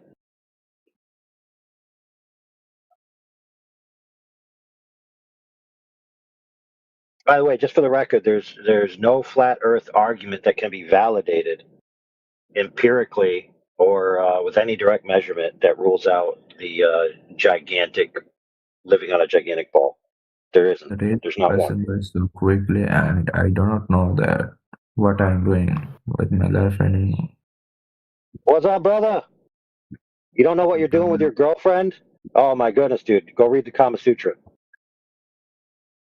Maybe Song of Solomon. That might help you out. What's up, bro? But actually, I recommend you propose first, right? Get married, and then execute the Kama Sutra and the Song of Solomon. All right? No, you gotta train the Kama Sutra and then get married.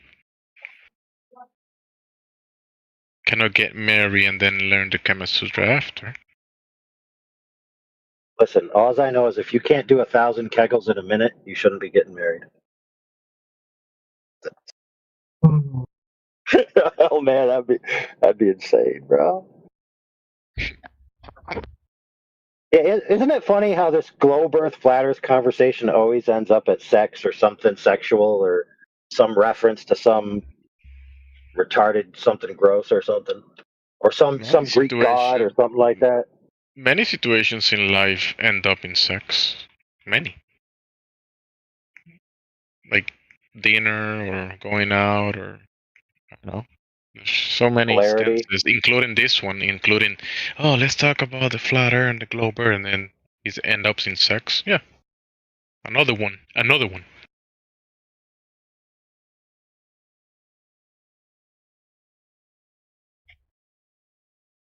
Your parents one day spoke and then they made you. So yeah, they spoke and then they end up in sex. There you go. GG.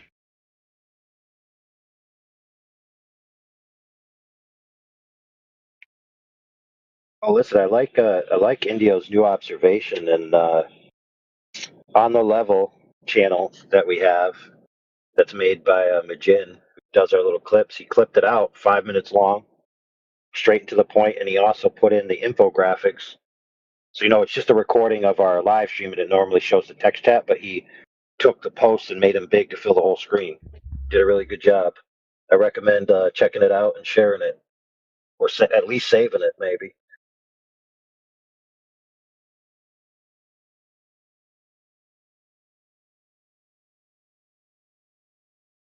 Yeah, that was a good one, dude. India was telling me about it, and I didn't scroll back to check it out. But when he posted that little 5-minute clip, it was so good.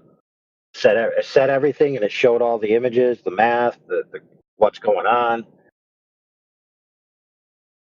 He did it on a day where the buoys, you could get information from the buoys about the conditions, and he got it to where the ambient water and air conditions were essentially the same temperature, so that the refraction excuse was dumped right in the toilet.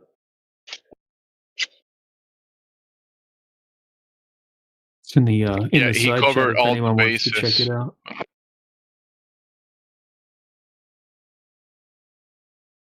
And if I'm not mistaken, he did it in IR. Maybe he did it in visible and IR. Dude, there was this old camera that had an visible light with an IR overlay, and it would blend the two together. It was a Sony Handycam, and it got banned. I'll give you one guess why it got banned. I know why. I know exactly why it got banned. Why is that, Matrix? Because of the IR overlay, it had the ability to see through clothing. Right. So you could see a woman's figure and see if she was lying. So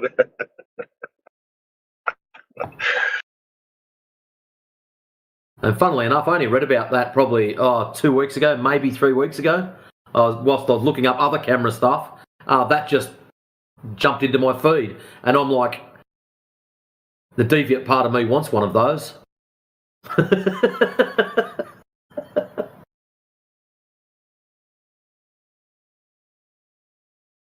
Oh yeah, Travis, that was the. I was just telling Travis real quick.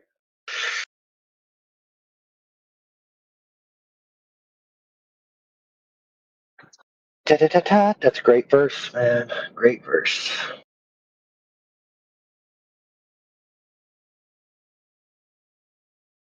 Travis, my Travis dude, are you a Bible believer? Yeah, I am. Okay. So that verse there is very important. Very, very important. Well, I'm also For the reasons I mentioned. a construction worker. Yeah. So running lines like that's pretty profound. When I saw it, I was like, wow, once you realize how important, those string lines are for almost everything. Yeah. So I'll give you a question which you can research later. So the person speaking there said, "Where were you," speaking to Job, "when I," speaking of himself, "laid the foundations of the earth?" Okay. So then I'm going to ask you this question. You can like I said, you can research it later. Who laid the foundations of the earth? That's a good question to search up. I'll do a little research and come back with an answer later. Cool.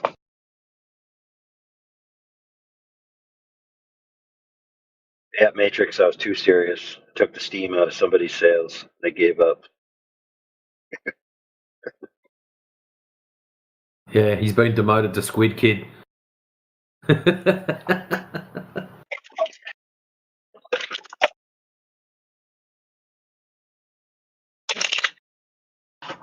Oh, man.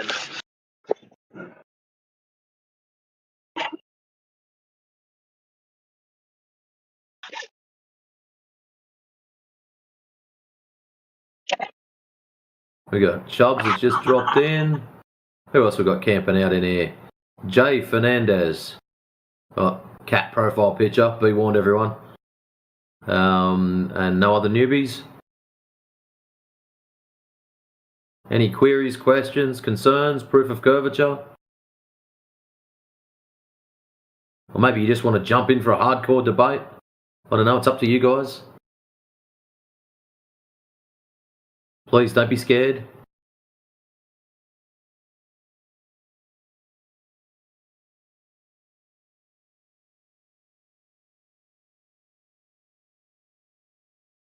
Hey, don't forget to clip out that previous diatribe and send it to my friends at FED.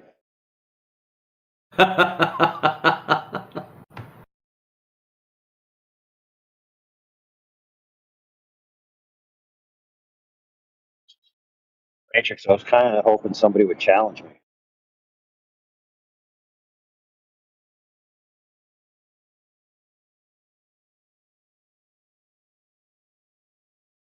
You know, like make a claim, like, you know, I know the extent of the Earth. I know that it's flat continuously in all directions forever, ad infinitum till the end, etc. You know, any kind of counterclaim.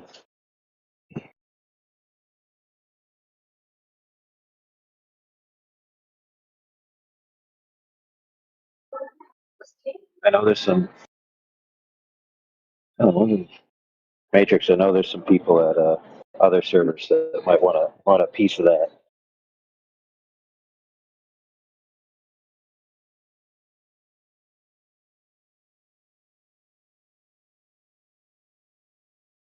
What was that? Sorry, I was in the other room. I just heard me name.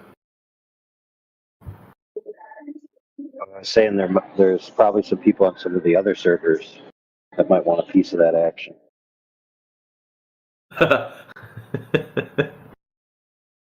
Oh, I'm guessing they would, yeah. How could they possibly defeat me? Think about it. What could they possibly say that could disprove what I said?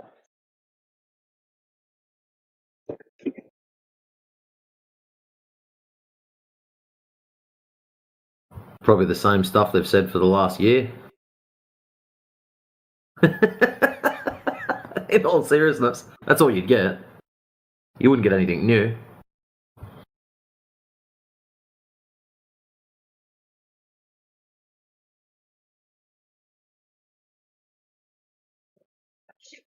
Really, give me one to work with. What, the usual list of ad homs?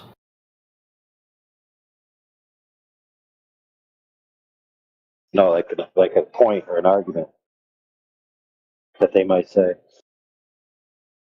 Oh, like our angle measurements? Angle elevation measurements?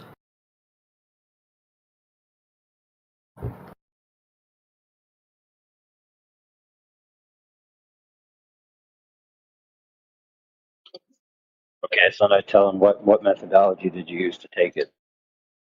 Right, and they'd have to tell me. And I'd say, what's the accuracy of that device? And they'd have to tell me. And then I just extrapolate that accuracy over 30,000 miles and prove to them that it can't be more accurate than what they need to prove their case. And then I'd have to tell them, well, have you tested it beyond that? And they'd say, well, no, of course not, because I've never been beyond that. Then I'd say, well, then how could you guarantee me that it continues on beyond that? So you're making claims to a territory you've never been. How could you possibly know? And they say, well, if they're honest, they'd say, well, I can't possibly know. And I'd be like, you're correct, you can't.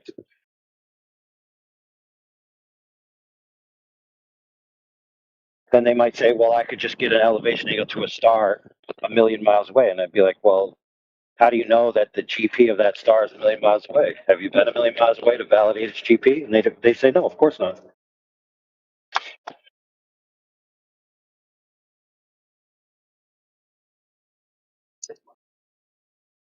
The only thing they could do is prove something at a local scale at best and then extrapolate it upon a scale of which they can't possibly validate. Now, it could be true what they say, but they can't validate it to be true. It's that simple.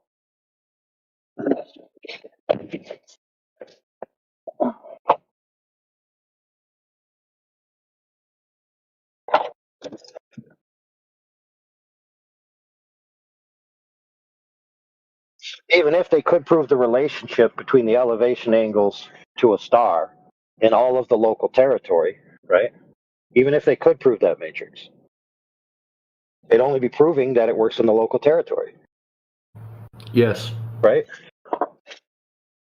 So the total structure and the form of the Earth are beyond the local territory. And so to make claims about the total structure and form of the Earth from the local territory, right, would be problematic, wouldn't it?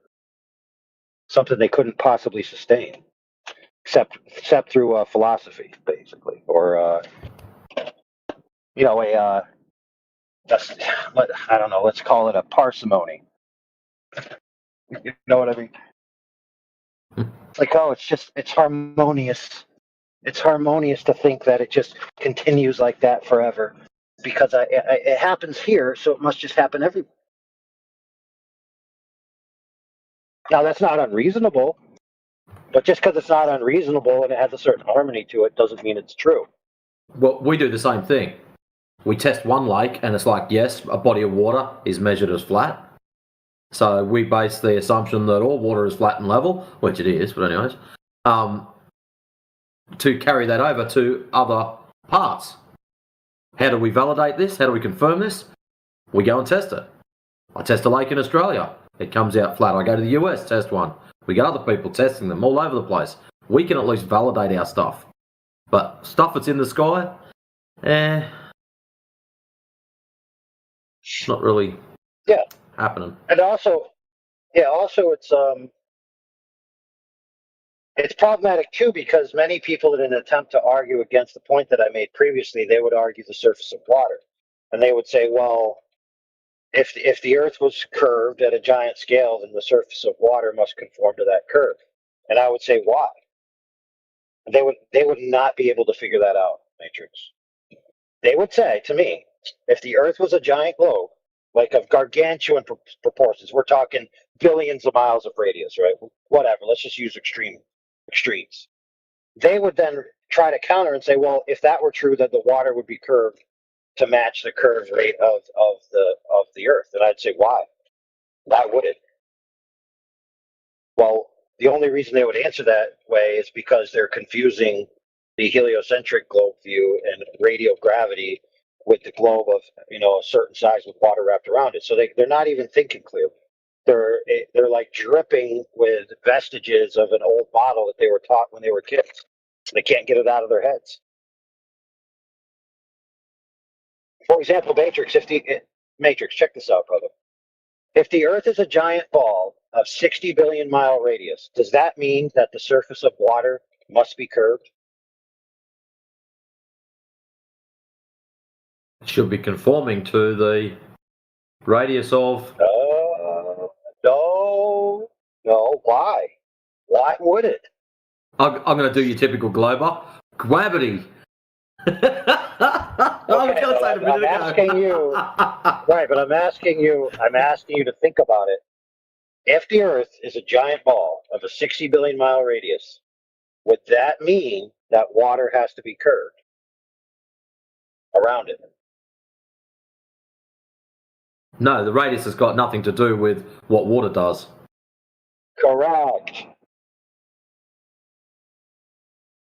Correct, sir. But Globetard add on gravity. Yes, it will. Right. So a flat earther will tell you gravity doesn't exist, and that water is flat and level. Okay, let's say that's true. That doesn't mean that the Earth can't possibly be a globe. Because if you have a globe and you have flattened up water on the top of it, the only thing that needs to keep it there is containment, right? Correct. Not to mention, if you had a 60 billion mile radius, the water wouldn't really be flowing anywhere. Nothing more than a grain of sand could keep it in check. That's pretty much the only height you would need to keep the water from spilling out over the sides. It's like these guys can't keep their story straight. They'll say out one side of their mouth, gravity doesn't exist. And then when you say, well, this is a scenario that could be true with all the available data, they say, no, that can't be true because if the Earth was a giant ball, water would be curved around it because of gravity. And I said, well, what is it, bro? Which one? Pick one. Pick one, homie.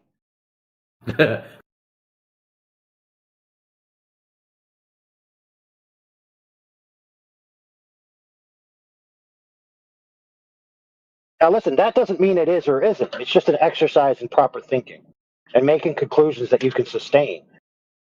And knowing where you're crossing a boundary into the I don't know, I can't possibly know, and I can't possibly state for certain this is a fact. Okay, and if you don't know where those boundaries are in your own thinking, then how do you know you're even thinking the right thing? Because how do you know that your inability to tell the difference between what you know and don't know and what you can and can't know and what you do know for a fact and what you can't possibly know or affirm as a fact, how do you know that doesn't apply to other things you're thinking about? That's really a problem, right? So every flat earther needs to look in the mirror and check themselves about claims that they've been making that they can't possibly sustain or know, whatever that might be. And by the next new year, those should be out of your life if you're a flat earther.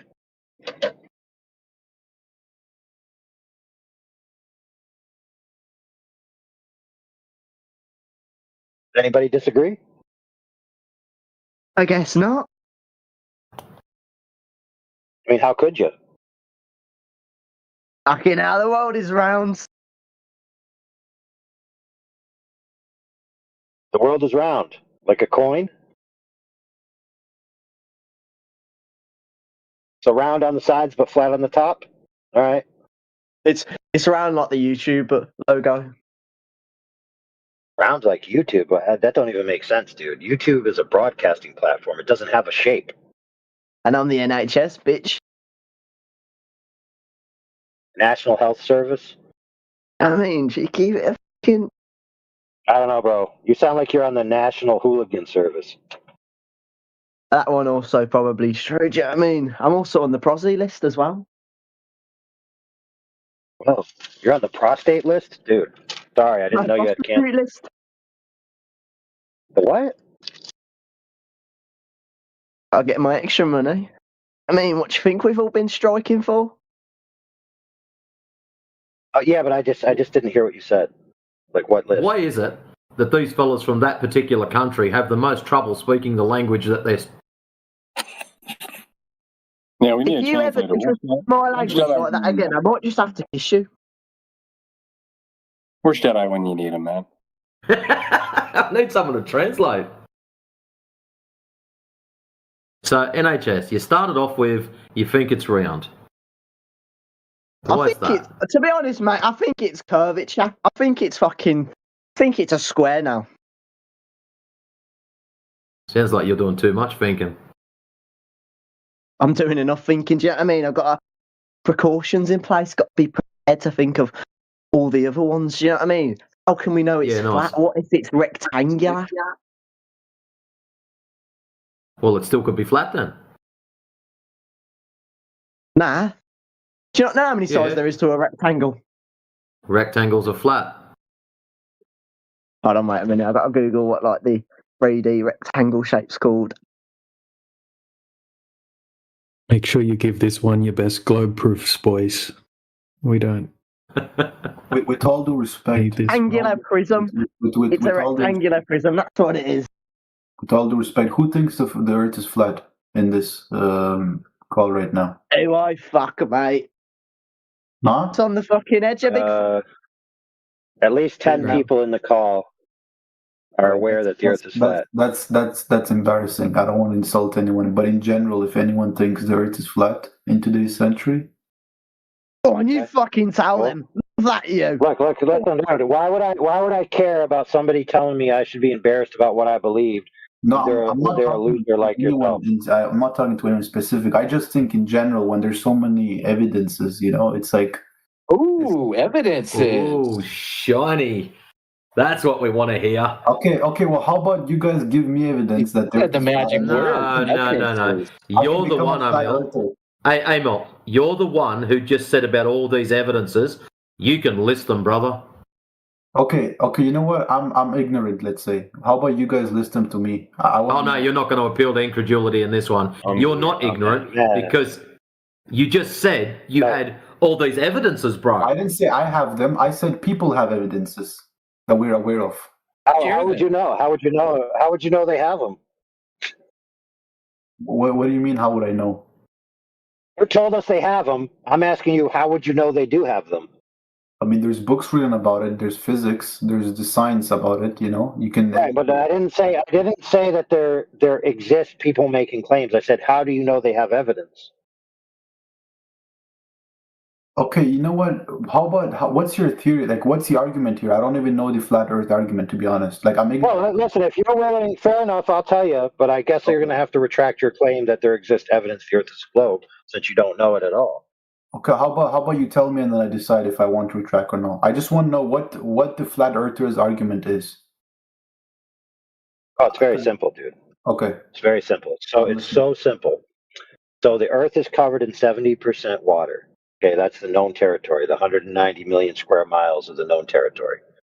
Okay, water is the gold standard of level throughout all human antiquity. Now, level is how we do everything.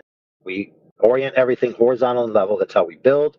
That's how we travel. That's how we do all our baselines of shooting trajectories. Pretty much everything we do is off of horizontal and level. So horizontal and level are the standards of how we do everything. 70% of the Earth is covered in a substance that is literally the definition of level. So all you have to do is just measure a portion of that substance, verify that it's not curving in a manner consistent with the heliocentric globe claim of a radius of 3959. Simple way to do that is use an effective measurement methodology such as a laser. So you set up a laser with a sufficient sample size. Now, in this case, a sufficient sample size is 25 miles of contiguous water. The reason that's sufficient is because that is a 2 orders of magnitude difference. So in other words, not 1, not 10, but hundreds of difference. So when you shoot the laser across the water, you find out that a 6 foot tall or 6 meter tall, 2 meter, not 6 meter, about the average height of a man, you set up a laser, you set up a target on the other side of the water, 25 miles away, you hit the target with the laser. That debunks the globe by 2 orders of magnitude, demonstrating that the surface of water is indeed level and flat, just like we all experience. The Earth is flat. The end. And so who has implemented this research or this experiment of the laser? Yeah, dozens of people. And why is it that it has to be 25,000 miles? No, 25 miles. I just said that's sufficient. Some people have done it 35 miles. Some people have done it 14 miles. Some people have done it 27 miles. But wait a minute. How do you know how much miles does it have to be? Because of the measurement? It's very simple. Because there's a prediction of geometry that the globe claims with a certain radius. And if you use the circle formula, you can tell that a distance of 25 miles over a circle has a certain differential of the arc off of a horizontal line. And you then know how different a path would be between a horizontal and an arc. And then you know that at that range, it's 2 orders of magnitude off of if it was just a straight line. Now, 2 orders of magnitude is sufficient to disprove something. Now, if it was just inches off, you could say, well, maybe it's just error, but it's hundreds of feet off. Okay, so if you don't think it's a sphere, then what do you guys think it is? Like a rectangle? What is it? Like what shape? Do you know? Well, listen, friend. Check this out, brother. Now, remember when I started this conversation with you, I said the known territory. The approximately 190 million square miles of the known territory. So I don't know about the unknown territory. So I couldn't tell you the whole shape and form or limits of the Earth on a total scale. But what I can tell you is that where we live is covered in 70% water, and that water's flat and not curved into a globe.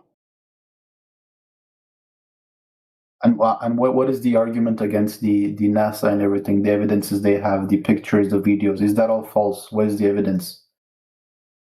Well, listen, many of the pictures that they have are real pictures, but any picture that depicts the Earth as a globe floating in a cosmic void is evidently false, because the Earth is evidently flat, and therefore it's not a globe floating in a cosmic void. I know there's not a whole picture of it being a globe, but because for that you have to really go far away, but like it has to be really, further from the Earth to be able to take a whole picture. But right, that's fair. That's fair. So let's just take that.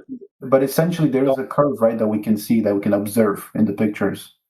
What is that? That don't matter. So yeah, fair enough. So let's say there's a curve in let's say you have a photograph, and it looks like there's a curve in it. I can't tell from the photograph itself necessarily if that curve is the curve of the object that I'm taking a picture of, or if it's some kind of optical curve. So I'd need more information than just the photograph. Okay, so then how do you explain gravity and like the solar system? Because if the Earth... Oh yeah, no worries. So gravity is very simple. If not a sphere, then all of these concepts that physics rely on and that we apply in our daily life and in aerospace and all of these... Not at all. Not at all. Nope, not at all, friend. So check this out, dude. Everything we do on the Earth relies on perpendicularity of vertical and horizontal.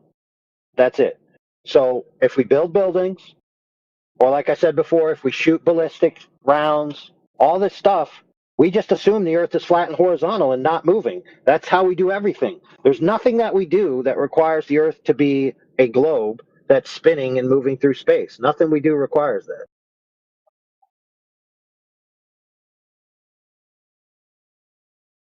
Now, the only even things that even supposedly require that are things that have to do with being very far away from the surface, where they start to claim that you're in, quote unquote, the cosmic void of space, right? But that's all specious because you can't validate any of that. And like you said, if you get high, you might see curve. Well, check this out, brother. Only 30 people, less than 30, in the history of mankind have ever allegedly been far enough away from the Earth to see the Earth. That doesn't. And now, if you include, just hold on, brother. Hold on, brother.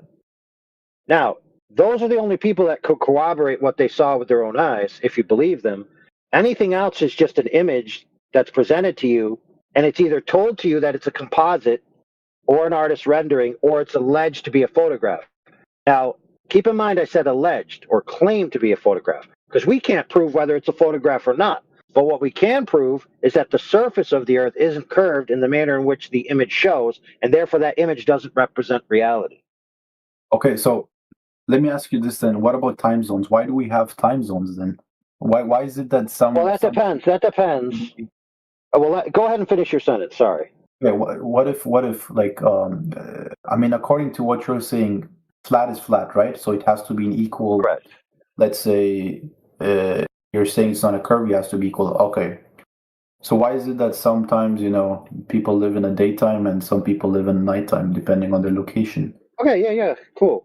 I got you. So basically, there's a couple assumptions that we can talk about real quick, and then I'll get you to the conclusion.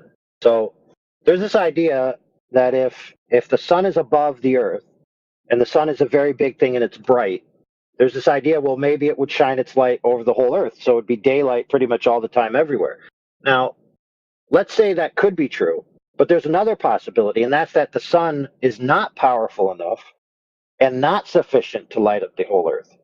So if I just change the assumptions, right, then I don't need to assume that the sun is going to light everything up. So, for example, the sun moves around, right? It's moving. So it's over here, and then it's over there. And so when it's over there enough, I can't get enough of its light anymore to make it daytime.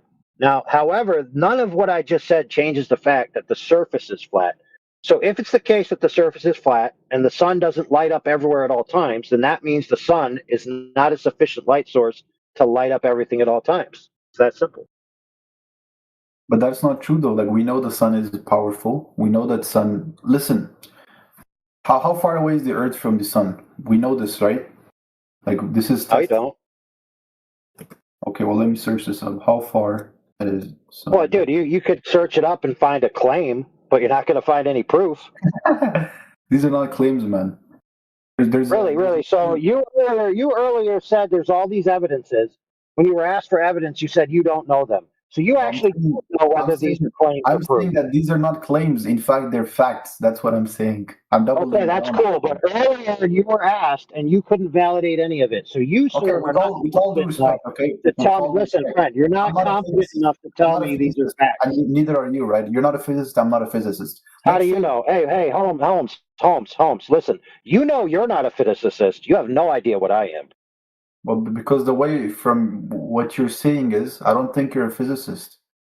Why? You don't think I'm a physicist because I don't parrot the mantra that you think I should? How does that make sense? Okay, well, tell me what is your qualifications, and I'm curious now. My qualifications for what, dude? Like, what do you do for life? Have you? What's your primary education? What did you study in school or university? Yeah, no worries. Listen, dude, I am a psionic entity from the future. What? What does that mean? Right. So what that means is that I am an organism that's been synthesized with the AI cloud and fused to a bioorganic substrate and then sent back in time to deal with people that think the Earth is a globe. Are you? Is this a troll here? Like this whole Discord thing? Is this whole? Listen, friend, Amal. I mean, look, I literally have a picture of my face in my PFP. I'm clearly a cyborg. Okay, sure. So you're a cyborg. I mean, dude, I have a picture that I'm a cyborg. Clearly. I see. I think this is like a role-playing place. Maybe I'm not aware. Maybe. No, dude. What I'm doing is demonstrating to you that just because you make claims and just because you have pictures doesn't mean you're telling the truth. Well, this is not about pictures, brother, my friend. Whatever your name is. Let me ask you this, okay? When you get sick, right? When you have a disease, when you have something complicated going on, do you go to a doctor?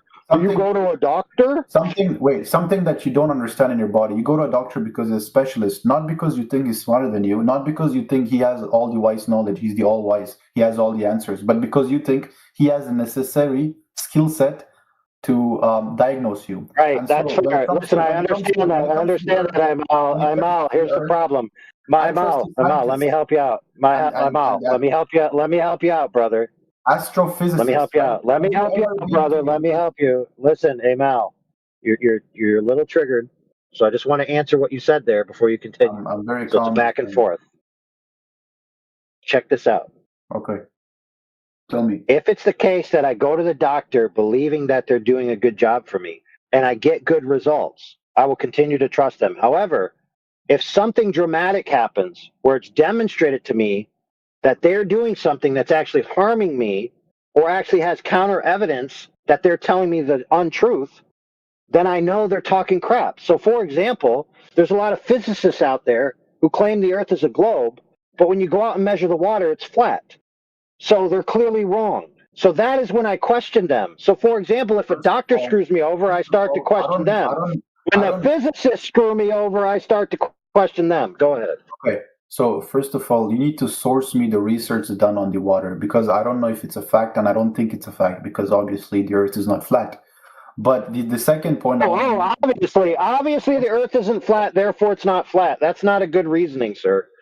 Well, I mean, you went ahead and gave me some, things. Let me ask you this question, dude. Are you a high-level physicist or a scientist of any caliber at all? The answer is no, you're not, because you admitted already. So you have you have no credentials to judge whether these guys are telling the truth or not. You're just assuming they are. Well, and then you're telling me, so should I. Why should I assume they're right?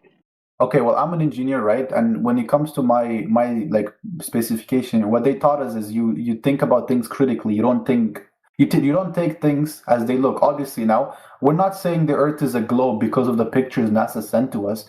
There's empirical, evidence. Number one. Second is really. What?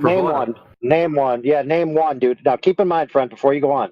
I told you my reasons. I told you my reasons. I gave you the simplistic things that came to my mind. For example, the time zone argument. Number one, you can answer, but that's not. I don't think that was very convincing. time zones don't prove Earth curvature, sir. My friend, if you say the Earth is flat, the whole solar system and the way the Earth rotates around its own, axis, and at the same time, the sun makes no sense at all, and it dismantles everything. So people who are working, you're right, sir. You're right. Listen, if you have a matrix of interpretation about the celestial phenomenon, tell me this: is NASA and SpaceX spending billions of dollars on nothing? Are they just clowning all? Well, no, Amal. Let me ask this question, Amal. You know, there's a thing called hitmen, right? They get paid money to kill people, right? You know that exists in reality. My friend, you know what I think? Do you know what I think? Do you know what I think personally? Let me ask this question, dude. Let me ask this question. Either you're going to answer what I just said, or we're not going to continue. I'm not here to debate, to be honest. I just want to have a conversation. But I know. So when I ask you a fair question that's clearly I'm leading to a point, you could just be a good sport and answer it, right? What is your question? Tell me. So hitmen, they get money to kill people, and a hitman will kill another man for like 10 grand. So if a man will kill another man for 10 grand, imagine what someone will do for $1 billion.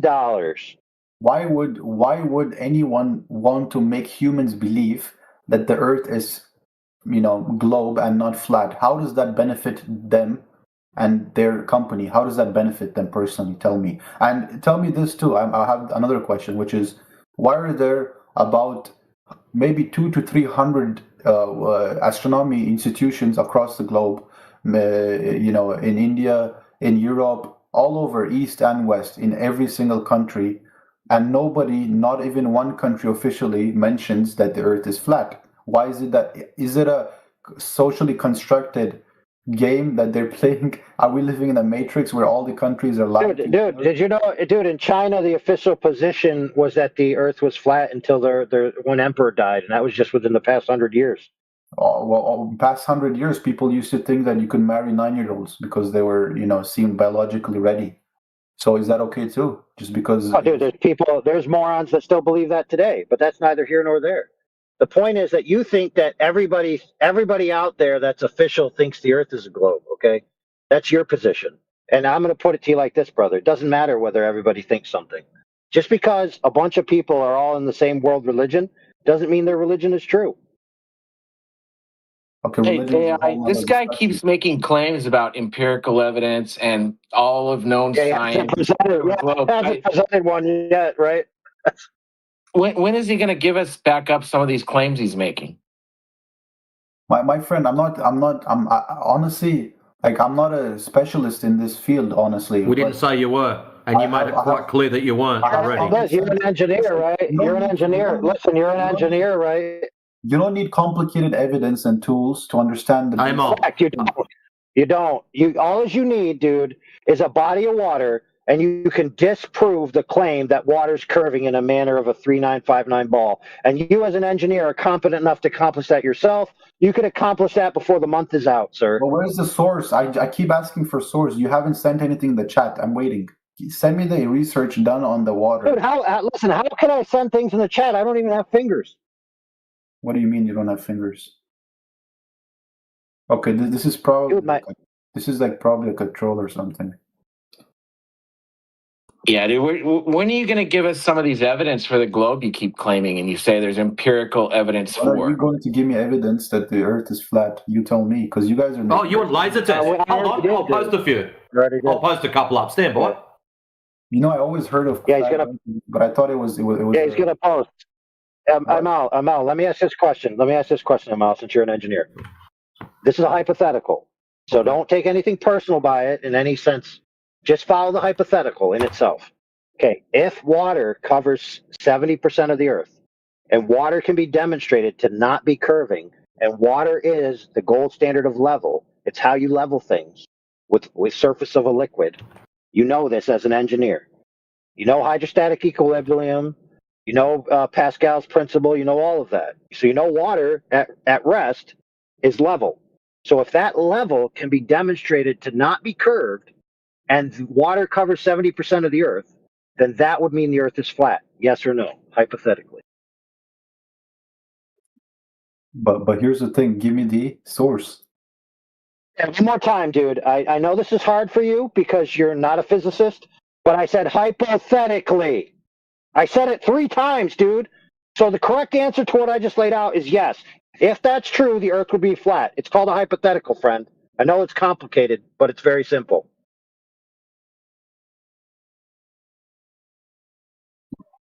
Hey, ML, if you were sick, would you be sick? But I'm not sick. My friend, why would you need a hypothetical for physical, worldly things? We're not talking about Because I'm trying to see how honest you are with yourself, sir. It's called an honesty check, my friend. Because if you're going to deny the hypothetical that if the Earth actually measures to be flat and the surface of water is indeed not curved and it covers 70% of the Earth, that would mean the Earth is clearly not the ball they claim it is. If you can't be honest with yourself and say that is true, if those measurements existed, then you're just disingenuous, and basically we might as well just have somebody parrot a NASA meme that just says NASA, NASA, NASA, we love NASA all day long. 1 second. I'm going to be back. Just give me 1 second, yeah? Yeah, go ask your friends what a hypothetical is so you can come back and answer one. No, I know what hypothetical is. 1 second.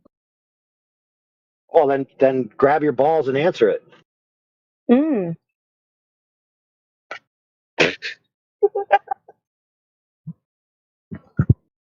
I'll even change my hypothetical. If I measure my granite countertop to be flat, is it flat? Well, that depends. Is it curved? Well, that depends. What day is it? That depends. What chandelier did you put in your dining room?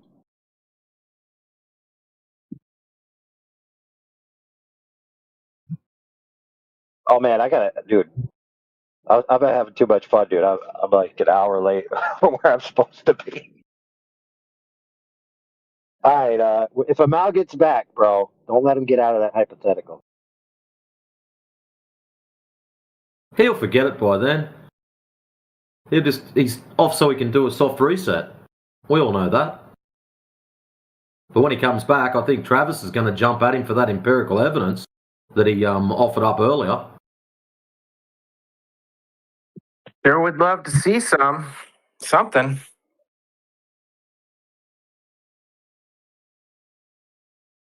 Oh, Amal is back.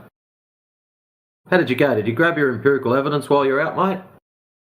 No, brother, I don't need empirical evidence to... You said you did. That would be a waste of time. I'm just using my common sense, the brain I have, and common observation. You're not doing a good job of that, mate. We can tell that already. So you made the claim Don't do that to me, please. You made the claim of empirical evidence. How about you just be honest and say, sorry, my bad, I don't have any. You know what I think? It's really interesting. You're not very honest, are you? Well, lying's not going to get you anywhere in here. Okay, when humans... I don't care about your stories. I just want you to be honest. Whether you be it with yourself or us inclusive, how about you start? Do you have any empirical evidence? Yes or no? When humans don't have anything going on. I'm not sure to answer. Emil, we're not interested. You're just going to start monologuing because you know that I've got you backed into a corner. I'm not. How about AI's hypothetical? Did you want to answer that, or you've forgotten about it? So now you've got a couple of things. You're stockpiling problems. Emil, you're stockpiling problems. Listen up, Sonny. You're stockpiling problems. By dodging them, they're not going to go away. So let's start off with the first one. You came in and made the claim of all these empirical evidence. Do you have any? Yes or no? I can find many, but I don't want to waste my time, trying to... So you can find them? This is what this room is about. It's about supplying evidences for claims made. You do understand that? I haven't got evidence. Emil, what did I just say? I haven't got any evidence from you guys. How about that? Yeah. So we're not waiting for our evidence from us, guys. We're waiting for your claims to be backed. That's what this room is about. You make a claim, you back it. You've made a claim of empirical evidence, and we've seen nothing. Go, DJ. Sorry. Just really quickly. So yeah, Matrix posted at 25 minutes after the hour about 15 different laser tests that have been done. Okay, and then above that, I posted the one that a similar. I just told you this the timestamp in the chat. Yeah, so it's starting at 25 minutes after the hour. Okay, so the first one there, you've got These are field engineers. videos. I need research papers. I need papers. Yeah, there's a research paper. There's a 180-page research paper that goes along with the video there at 25 minutes after the hour. Is it in the description though? Is it the actual? There's a Google Drive link to the 180-page PDF document that goes along with the test done by the engineers. They're usually in, they're approved by government official, what's it called, pages. Approved by government. Okay, so do you have something like that validates the globe? I mean, if I look into it, they're obviously.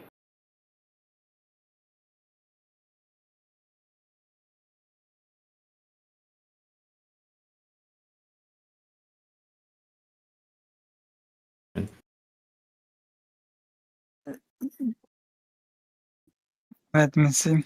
I mean, yeah, based on the cutting and stuff, I guess it'd be more refraction. Right. Not, compared to normal condition. I wouldn't say it's more refraction than the original one you posted, though. You wouldn't say it's more refraction than the original one we posted. Are you sure about that? I mean, if you look at the I think the original one had way more bent. The cranes look like way more bent in that one. All right, so let's just post it side by side again. Okay, we have footage of this, without any bendy cranes as well. By the way, on different days, there's just a bit of a band of pressure happening at that height. It seems to happen quite often at this location. You have like a band of of cool air or something like that. But we've got other days where there's none at all. So look, here's the video from the other one. So it's just uploading now. So you think that these have equal amount of distortion?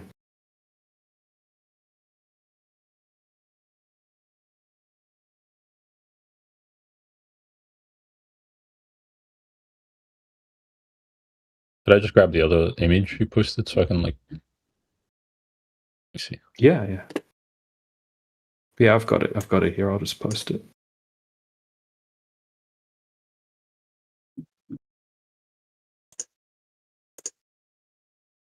Yeah, if I look at how squashed the crane looks, in that one, it's a lot more squashed and bent than the new one you posted. So, well, this is from a slightly different angle on the beach, and you can see the crane's not even attached to the thing, right? It's actually extends right up into the air, and you can see another crane above it.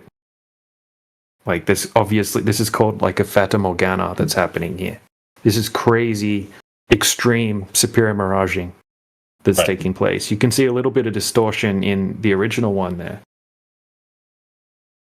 So just a second, I just want to post a nice clear one. Like this is a different day where he went there first thing in the morning. And look how clear it is, and look how far we can see. So when it's clearer, usually we can see further. I don't know how people could disagree with that.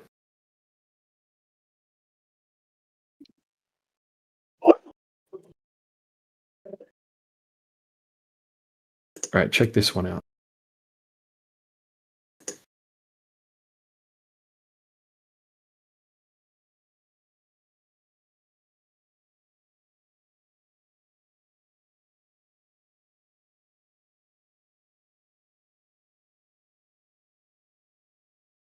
Right, it's extremely clear. We can even see the lights reflecting off the water at the bottom of the platforms. Yeah. Yeah, so the horizon should be at 3.4 miles, but we can see it way beyond the 10-mile mark. I mean, do I know what the observer's height is in that? Yeah, it's 8 foot. And they standing on a little paved road section? He's standing on the beach. There's a little railing thing that's actually on the beach. I have a GIF here of that, and it shows exactly where he's standing. And in the video, he shows his altimeter reading on his phone as well.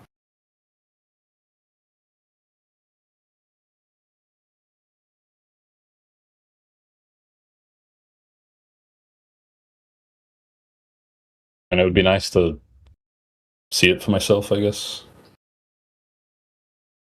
Yeah. It is, well, this is the thing. This is the thing. The Horizon.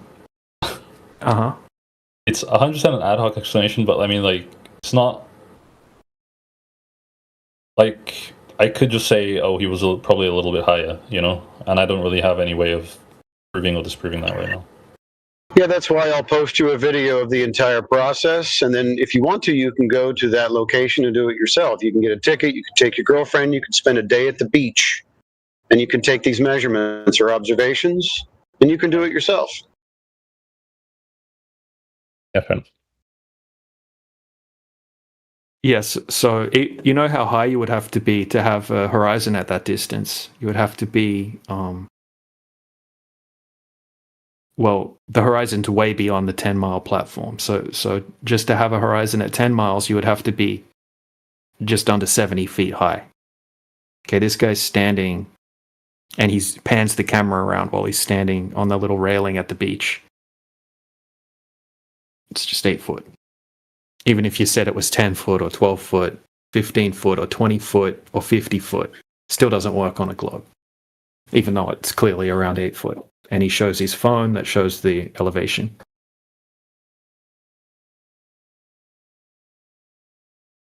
And that's the case for every single observation that we go out and make. Even that one that Alminator posted, we could just use that one to argue against the globe. Right, that one's 500% further.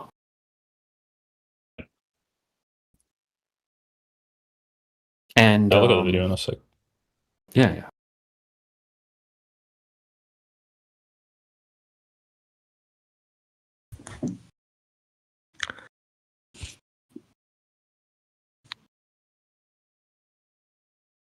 Hello, guys. Anyone talking? Hello. Yes. So did the other guy? Apologies. Did you want to re-ask your question again? Yes. Why is only Earth that's flat, and all the planets, and including the Sun, is a sphere?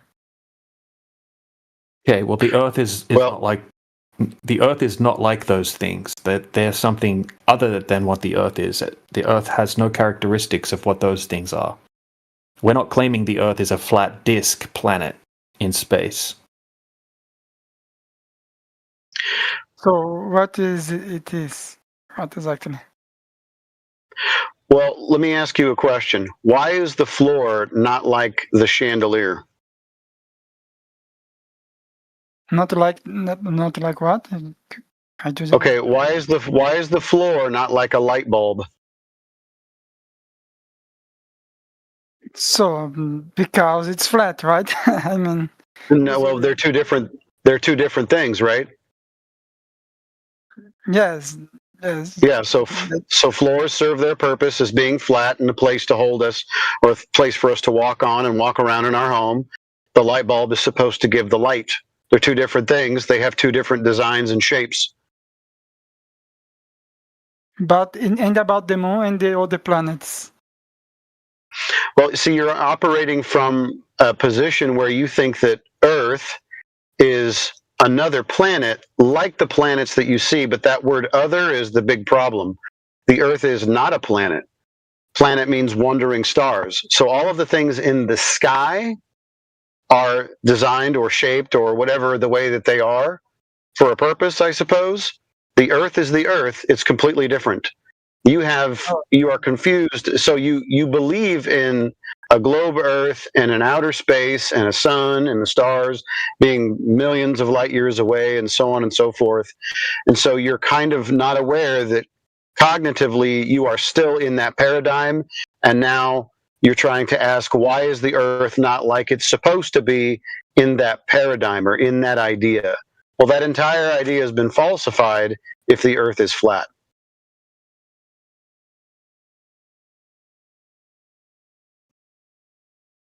I know I used a lot of words that maybe you don't know, but yes, I understand everything you said, but I mean, okay. You just say that Earth is not a planet; it's another thing. That's it, right? Yes. And the sky is the sky, and it's not outer space. And all of these lights in the sky are not millions and billions of light years away. Oh, but why, if you point a laser at the sky, if you mean that, why we cannot point like, I mean, that geo that's around the Earth? You said that the stars are not a mile away, right? So why we can't just put a laser on the stars like that if they are too close? If anybody else picked up what he said, you can reply. I didn't quite understand you, sir. A laser into the sky? You put a laser onto the moon if it's so close and see the laser beam on the moon or something like that. Yes. Oh, I make no claims. None of us can make any claim or have knowledge as to the construction or the distance or anything about the moon. I mean, we see a light in the sky. It doesn't necessarily mean that it is the physical thing that you see. I know that's hard to understand at this point, but if you could reflect a laser off the moon and you could see it with the naked eye or even some kind of telescope, that would be fascinating. But we don't, I mean, even if 250,000 miles away, you're not going to get any laser that we have to make it that far. So even if it was what they claim it to be, a sphere that is orbiting another sphere at about 250,000 miles away, you're not going to touch it with a laser. Yes, but you said that all the other stars, right, are not too far. Are not too far from the planet. All I can tell you is that they're probably. So the distances that we were given for the luminaries, for the stars and the sun and the moon and all of that stuff, number one, all of that is predicated. It means it's based on the Earth being a sphere. Well, since the sphere has been debunked, in fact, it was never proven in the first place, it was only a concept, only an idea, then all of those distances are now up for debate. What the stars are, how far away they are, the moon, the sun, all of that stuff is unknown. Unverifiable. Unverifiable, yeah. Understood. That's okay, all good. Did you know that the word planet, the original meaning for the word planet just meant wandering star? We've changed the we've changed the definition of what a planet is. A planet is just simply a wandering star, a light in the sky. That's the original meaning for it. Okay. The idea that planets are balls of rock in a vacuum, you know, it's not only fantasy, it's impossible. It's not. You couldn't have a vacuum in the sky. And the lights in the sky, they're unverifiable. That's all they are. Lights in the sky, and that's all we can verify.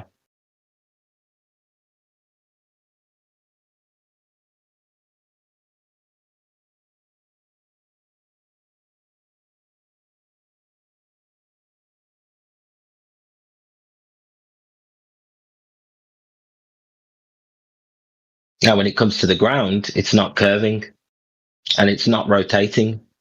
So it would be logical to use your senses and be able to see through the deception that is the globe.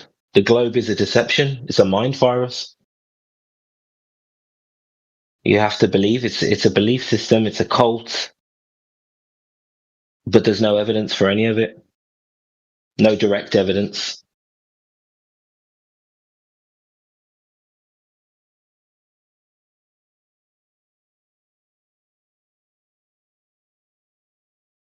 So is the topic over, guys? I have a question. No, it's not over, bro. There's no debate, though, because we've already confirmed the Earth's not a globe. It's just a matter of getting the information to people now.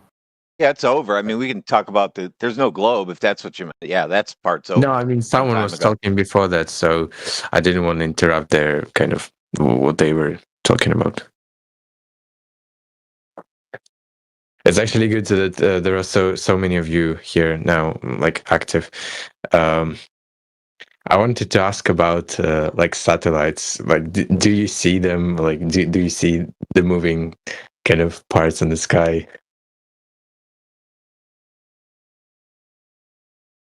Sometimes you could see a little light in the sky. That's about it. You're not going to be able to confirm what you're looking at, what height it's at, or anything like that. I mean, if you go to Google and you type in photograph of a satellite in space, you just get pages and pages and pages of cartoons of satellites in space. The only footage that we really have of an actual satellite at high altitude is always attached to a balloon. No, just a visual, like scene. You don't see it with your eyes. You see the dot. It's kind of very bright. I would say it's brighter than maybe 90% of the stars. Yeah, you see a little dot moving across the sky. Okay. Yeah. So yeah, how are you going to confirm what you're looking at, really, at the end of the day? Well, you can say it's not a plane. It's like it's not flickering like a plane. It's not like How do you know what planets are supposed to flicker like? Not plane. Plane. How do you know what they're supposed to flicker like? They flicker. No, with, it's not like, about an airplane. Airplane. Was the red? Yeah, people were reporting these little lights going across the sky before satellites were even invented. They're called transients. That's something that people legitimately used to report happening. Transients in the sky, but that's just some random information I'm telling you. The thing is, we're not denying that satellites exist at all. We're just saying that there's no satellites orbiting around a globe because there's no globe for that to happen with. So when you see a little light in the sky, yeah, you can't validate it. If I said pick a satellite right now and validate any satellite, like, you're not going to be able to do it. You're not going to be able to validate that it's in the vacuum of space orbiting around a globe. You're just going to have to trust them. You're going to have to trust some app that says it's tracking some particular satellite or something like that. It's all faith-based. But did you ever see like ISS? It's like very bright when it flies right above you. Yeah. So what height is it at? And how fast is it going? 400 kilometers, I think. How do you know that?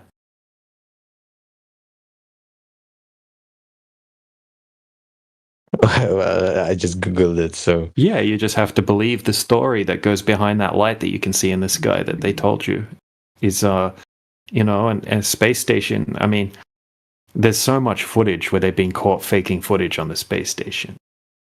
Using green screens and harnesses and getting tangled in their harnesses and dropping things when it's not supposed to drop to the ground, and using hairspray and using CGI and augmented reality. Like, there's 6-hour compilations of ISS fuck-ups, basically. Yeah. Yeah, ISS, NASA have got more blooper reels than a Jim Carrey movie, dude. There is so much footage of them messing up. IS test. Is it there or not, you think? Not what we're being told about it. No. I'll just say straight up no. How's that? Some people like to give you guys the benefit of doubt and say it's floating up there on a balloon and all this other crap. There ain't nothing up there with people in it floating around for years at a time. Have you seen pictures of like photographers catching a moment when ISS passes? No, just like, one. In front of, only seen one picture. In front of the moon. There's like one or two out there. Only one. Yeah. Only one. Yeah, I've only seen one. I've seen dozens.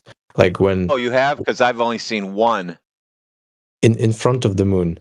So you like see the like not the shadow. Yeah. It's technically not a shadow. It's like how you call it. So it's like when you have a sunset. So trees become like a silhouette. Yeah. That's.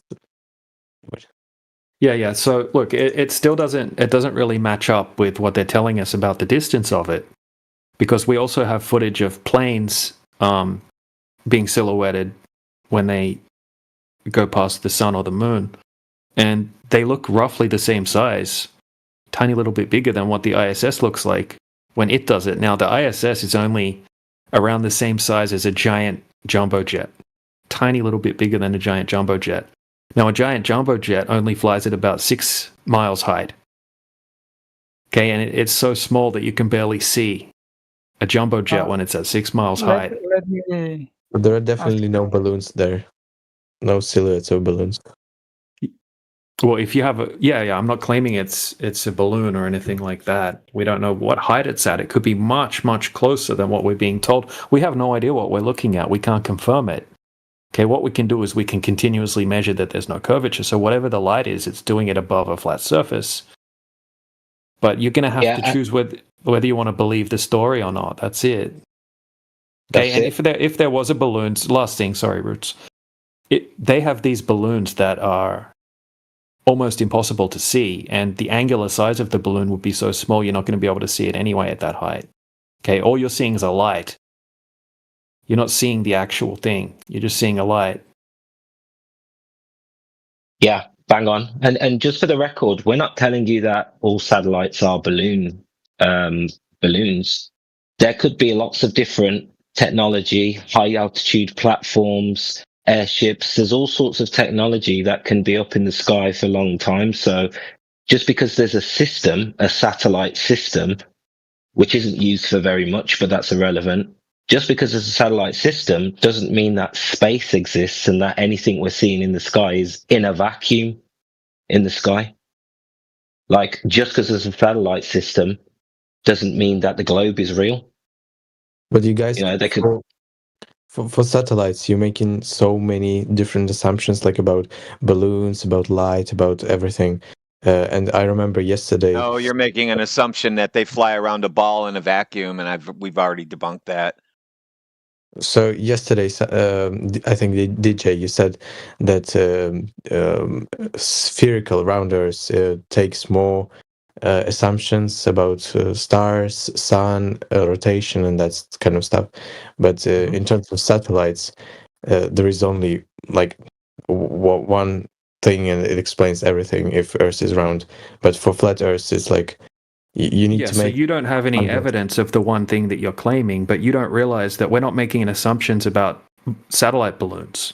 Okay, we have tons of footage of satellite balloons. I can show you satellite balloons orbiting, being silhouetted by the moon as well.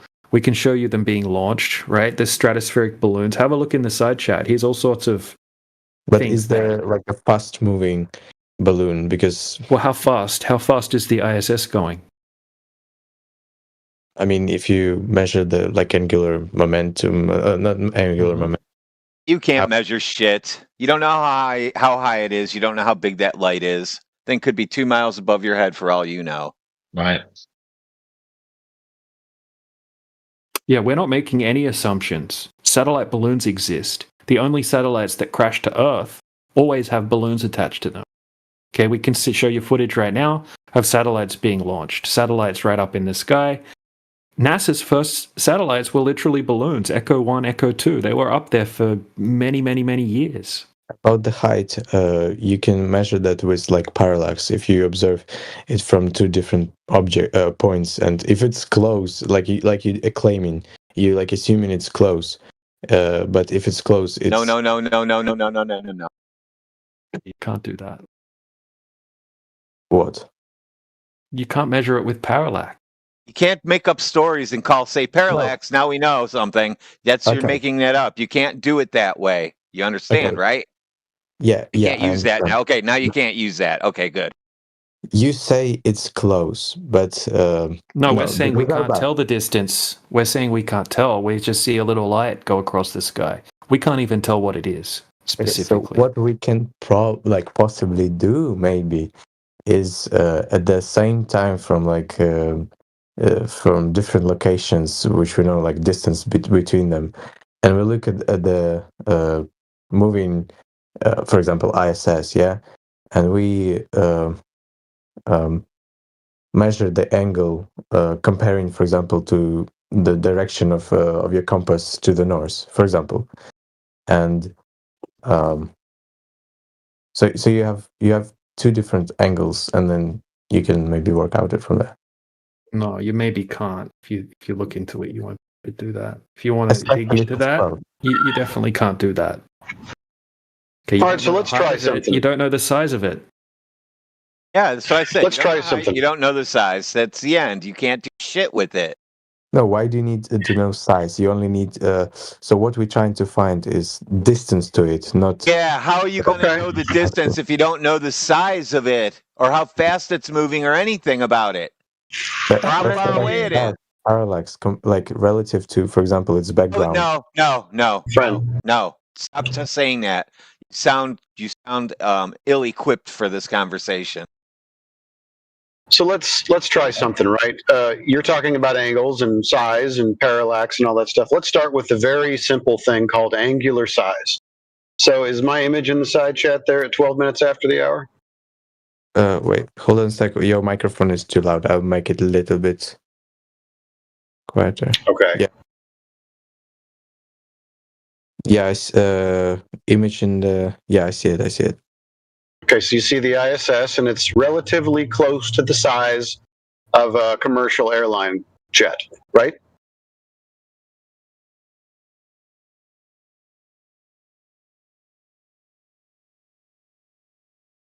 Hello? Yeah, probably. Okay. That's so. Okay. Okay, so now we have something that's relatively close to the size of a commercial airline jet. At 250 miles. Kids these days. The same lens, depending on the lens you are using. Excuse me. I don't need you to go ahead and. Yeah, Usman, definitely. Who is doing that? What? Yeah, someone that's going to get sofa banned. They're so disrespectful. So anyway, let's not talk about lenses. Let's talk about angular size. So the commercial airline jet in that image is roughly 6 to 7 miles away. Let's even say 8. It's 8 miles away and it has a certain angular. Most of us can see commercial jets at altitude between 35 and 44,000 miles away from us, feet, which is 7 miles. The ISS is supposed to be 250 miles away. Can you give me the angular size that the ISS would have to be at 250 miles? No, I guess no. Wait, no. Well, you could, but it would be extremely tiny. Not something that you're going to get a silhouette of, right, with the moon behind it.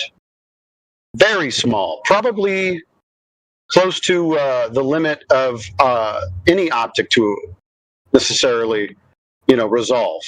But not with a regular camera, not with that focal length.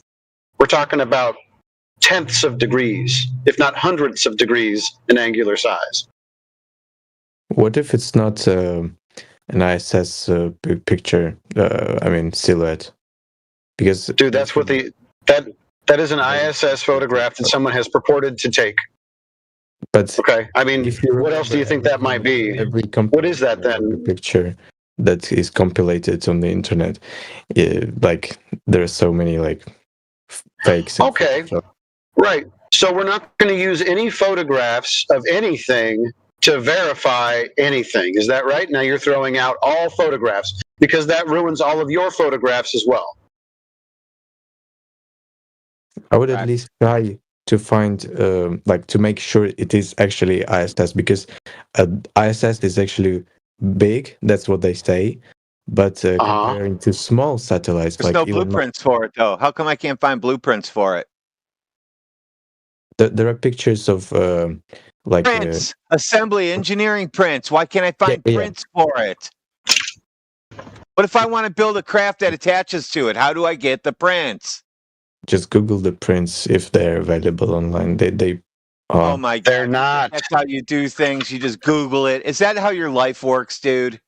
No, I'm saying you can Google. No, I can't. We've tried. A picture. Oh, a picture is going to give me the dimensions. Yeah, I'm sorry. Is that what you're telling me?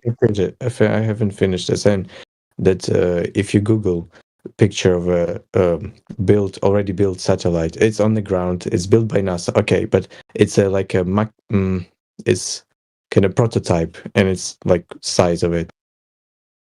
Marian, You're being disrespectful, man. I don't want to hear about your hypotheticals about where it could be or what it looks like or all that stuff.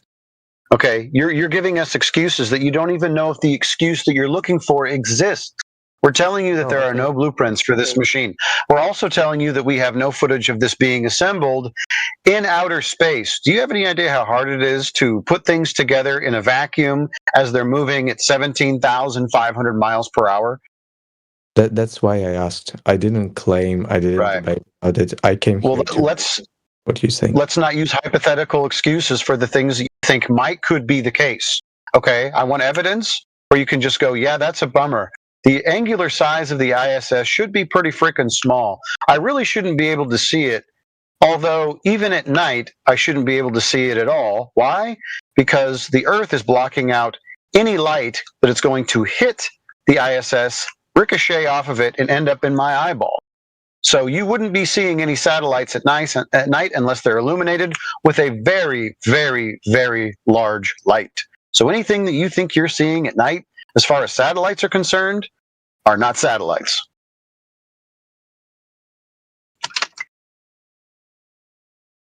Yeah, that really is a killer point.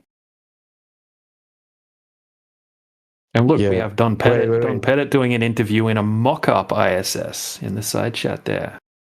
Interesting. Wait, I just really thought about it. But if it's a mock-up ISS, why does it need the footholds? Because you're not going to be able to float in there if it's on the ground. Wait, guys, it's not loading for me. Oh yeah, one of them loaded. The one I posted at 18 minutes after the hour. Can one of you Globers explain that to me?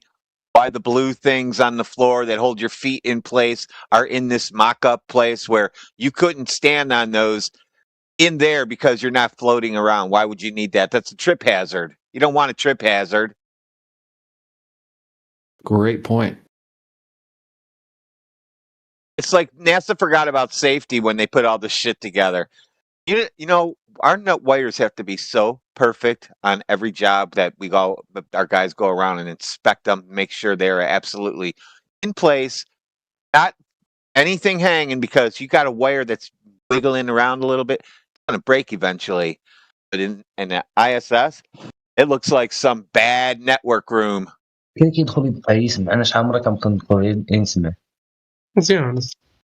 bros, how are you? We're great, thank you.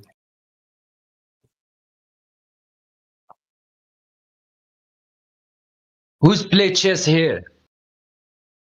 Who's a Glober? Yeah. You do. I do.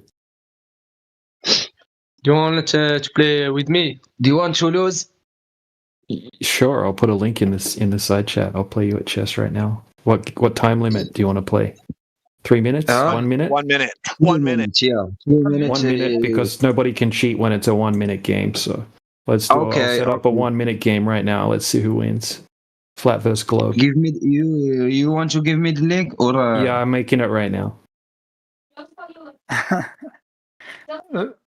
Let me ask you one question. On the video that you guys showed about the anti-refraction, right? Yeah. What is the vertical? I mean, let me see. 1 second. What is the vertical height difference between a point at the center of that video on the sphere, I mean on the Earth, on that video, to a point 10 miles away from that point? How much is the height difference? I mean, how much could be if the Earth... Well, there's 66 foot of curvature over 10 miles, so you can work that out. That's what a sphere, how much would it be? 66 foot over 10 miles is how much curvature there is over that distance. So you can work out the Sagitta height, or whatever it's called, Sagitta. 6.6? Okay. All right. Chess link in the side chat.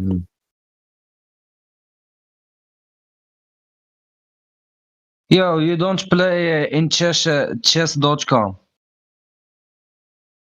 No, this is Lichess. But you don't need an account. You can just join the game.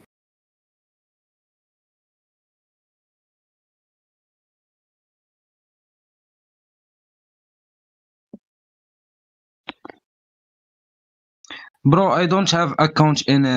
You don't need one. Don't need an You don't need account. one. You don't need one. You just click the link. Just click the bullet. Yeah. 1+0 rated. He say sign in. لا خصني كونت ما عنديش كونت.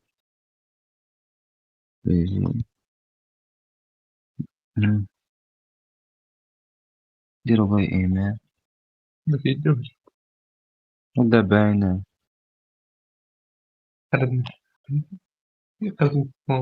تخيل. عندك. اخويا خرج ليا عادي تمشي لكم. Just 1 minute, I will give you the link because your link it doesn't work. Yes, it does.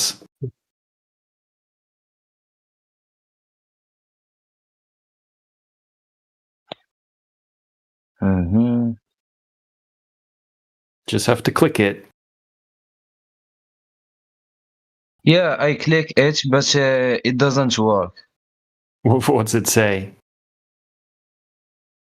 He say connect your account, but I don't have account in this No, application. you don't need an account. Someone else click it and see if it works.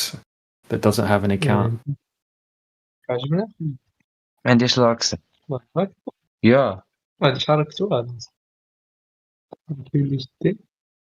اللي تشقلب الضايع وين؟ بالك. يعني أنا ما صراحة ما حسيتش بالتطور. Click in this link and I will play with you.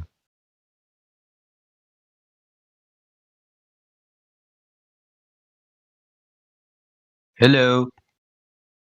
Is it a 1-minute game? Yeah.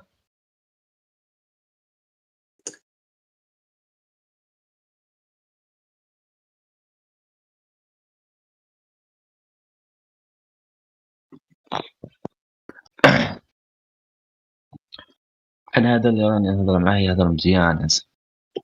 فهمتني هذيك لاكسي هي اللي عليها العمدة. كاين شي كلمات كيزلقوا لي سلام هذا.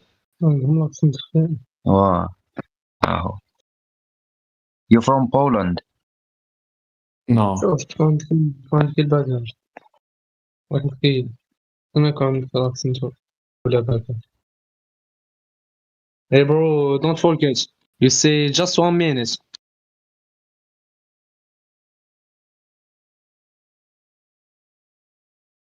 Yeah. محشي هالي. Hello everyone, how is it going? Run to me, contact you. How are you? I'm good.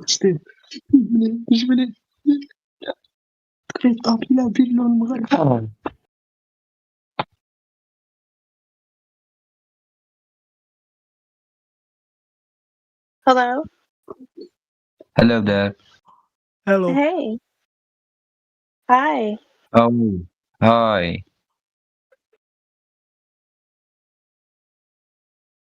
What's on your mind? Nothing. And you? Globes. I like globes. I like just hearing what people have to say and loving life. I love globe life. I love sitting on a globe, spinning around That's on actually globes. the name of my life insurance plan is Global Life, but it's neither here nor there. I bet it is. It's not my fault. World War First, World War Second, and Vietnam combined. Is that a beautiful woman talking? Doubt it. Just a second.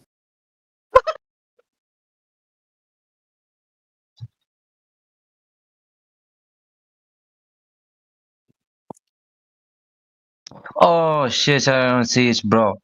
See it, bro. He goes, Shahad. Yeah, bro, did you take your queen already?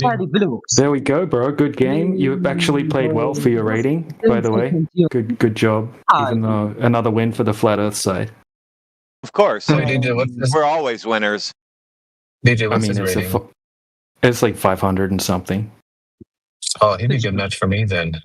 That's about where I'm sitting right now. He's good at bullet. He's very for his rating. He's fast. Bro, don't forget something. I am in Africa now, and my network is Dude, broken. I have the slowest internet ever right now. I'm in Poland and it's snowing and my internet sucks. No, Poland is not the same of Africa. Poland is in Europe.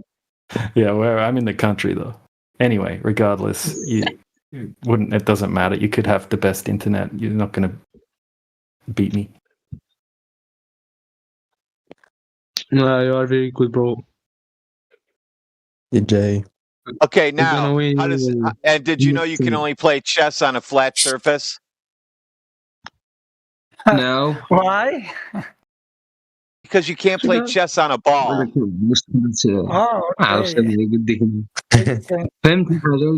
What do you say, bro? I said makes sense.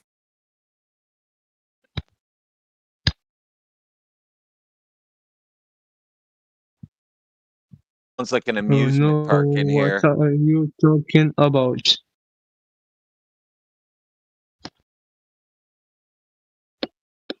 I'll post what it sounds like in here.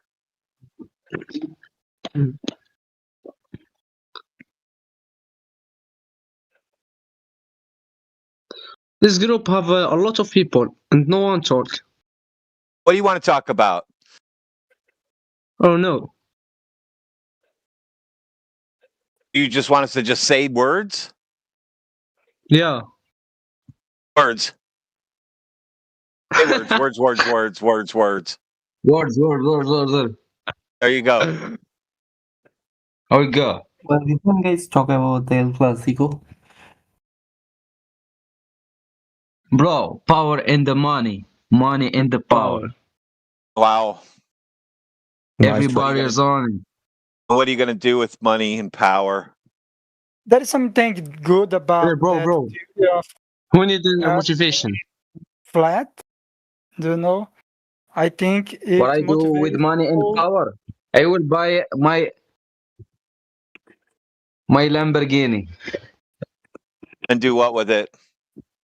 My dream. What are you going to do with it once you get it? An accident. I will drive it. Okay, so, and now you get to drive that around. That's wonderful, isn't it? You can't drive it in the Nobody snow, though. believe in you. You lost again. Allah, Jikara. So you gotta have 4-wheel drive trucks. That's the way to go. Not Lamborghinis. Those are gay. No. You have a Dacia. Do you know Dacia? ما نضمش يعرفوا هذا سيعرفوا العظماء.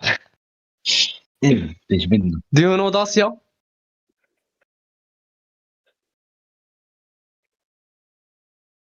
قوة هذاك فايتني في الشطرنج صراحة. وخارج بجماعة الطرح فاتني ب10 تاع الثواني ربحني بالوقت. 10 تاع الثواني. ماشي خصك تاكل كمالي. لا كمل الوقت حنا لعبنا دقيقة اللي كملت لها دقيقة ولا اللي ربح. فهمتني أنا كنت جايب مع الطرح ولكن غلبني. لا إذا فاز. كان فايتني بزاف. Nobody believe in you. You lost again. I heard jihad in there. I heard jihad in there. But you're still looking at your dreams and say it's not over until I win. Sing it.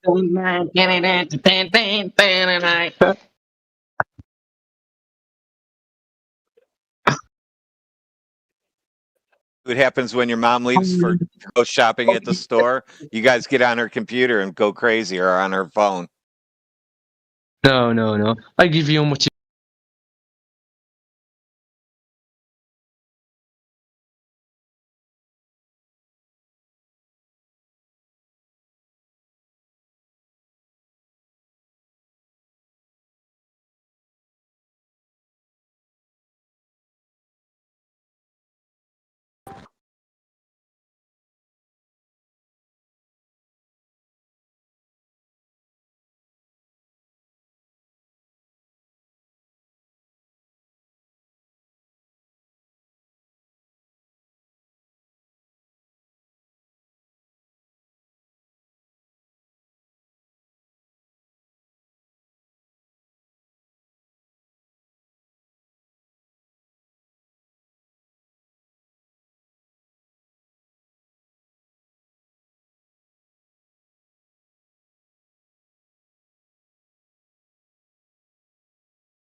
Hello?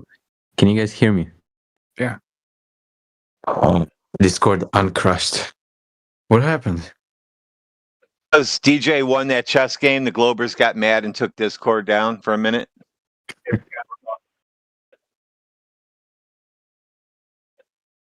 Flipping globe. They're not out. By the way, I'm glad you didn't get sick. Yeah.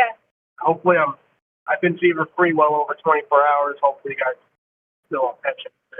Matthew has to. Bruh. Let's say words to Devin about anything.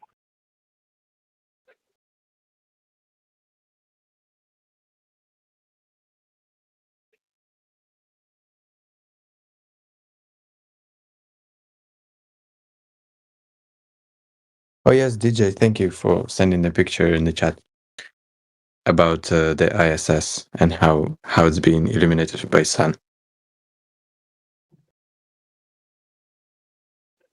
And when you're speaking of satellites that are supposedly like further away, like thousands kilometers away, like you can check it, prove it, okay, but at least that's what they say, and that's how you can see them at night, like late at night. Yeah, we already know all of their claims. We know the globe model better than the globe earthers. We already know all of that. You're not going to teach us things like that. It's just yeah. I thought But look, you got like a tiny little satellite that's like the size of a car, 5,000 miles away, or even 500 miles away. You can't see it, even if it was just illuminated by the sun. It's not going to be that bright that it looks like the brightest light, like the brightest star in the sky. Doesn't make sense. What do you mean? When a jumbo jet. Okay, look, you've got something the size of a car. All right, now think of a jumbo jet that does have lights on it. Okay, when it's just 30,000 feet in the air, like 6 miles up in the air, it's so small. The angular size is so small. Right? If it was 10 miles away, you wouldn't even be able to see it at all. Okay, if it was 20 miles away, there's no way you could see it. Oh yeah. Okay, now put that 500 miles away. The jumbo jet.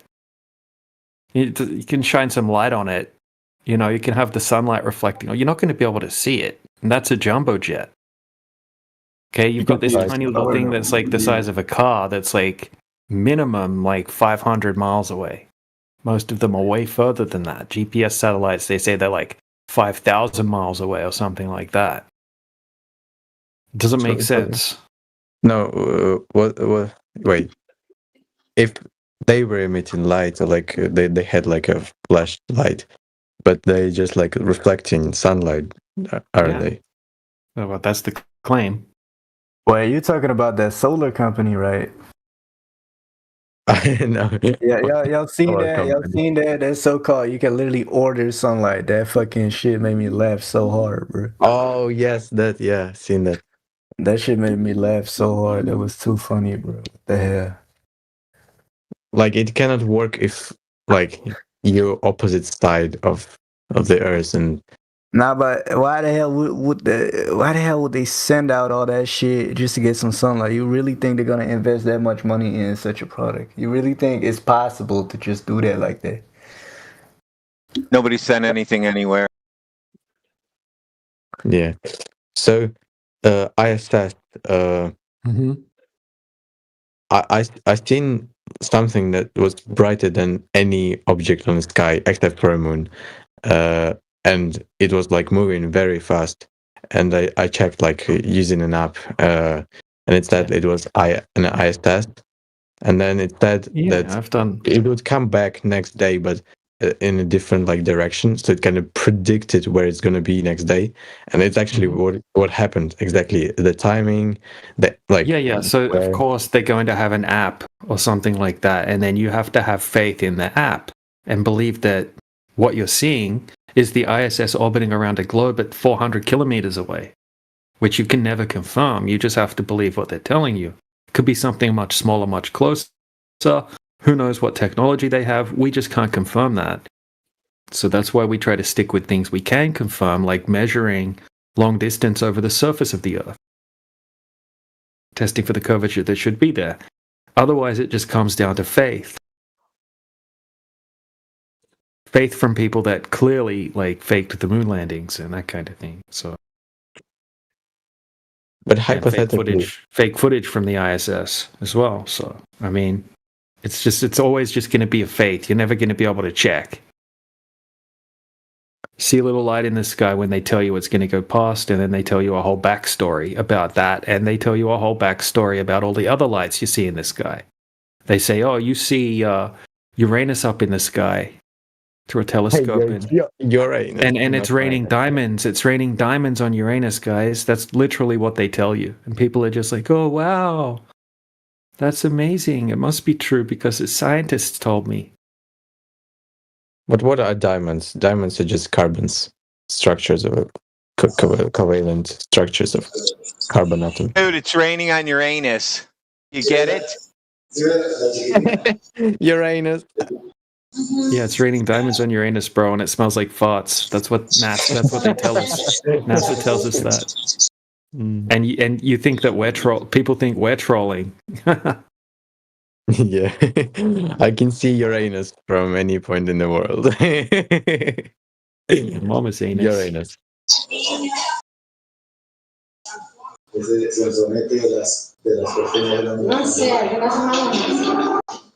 Well, sounds like we have a call center in the background. They're so loud. People are so loud in other countries that it's just amazing. Hey, people in one room. CMPGO, you're hot micing.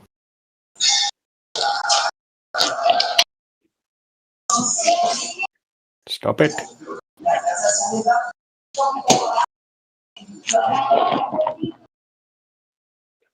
Oh. Yeah, hello. All right. So, yeah, you can't confirm the things that you're talking about in the sky, Marianne. You just have to believe the story. That's the way it's always going to be. But theoretically, or hypothetically, if you see how fast it's moving, and you, even if you assume it's moving at the fastest speed possible, like speed of light, then you can estimate how far. And you wouldn't be able to see it.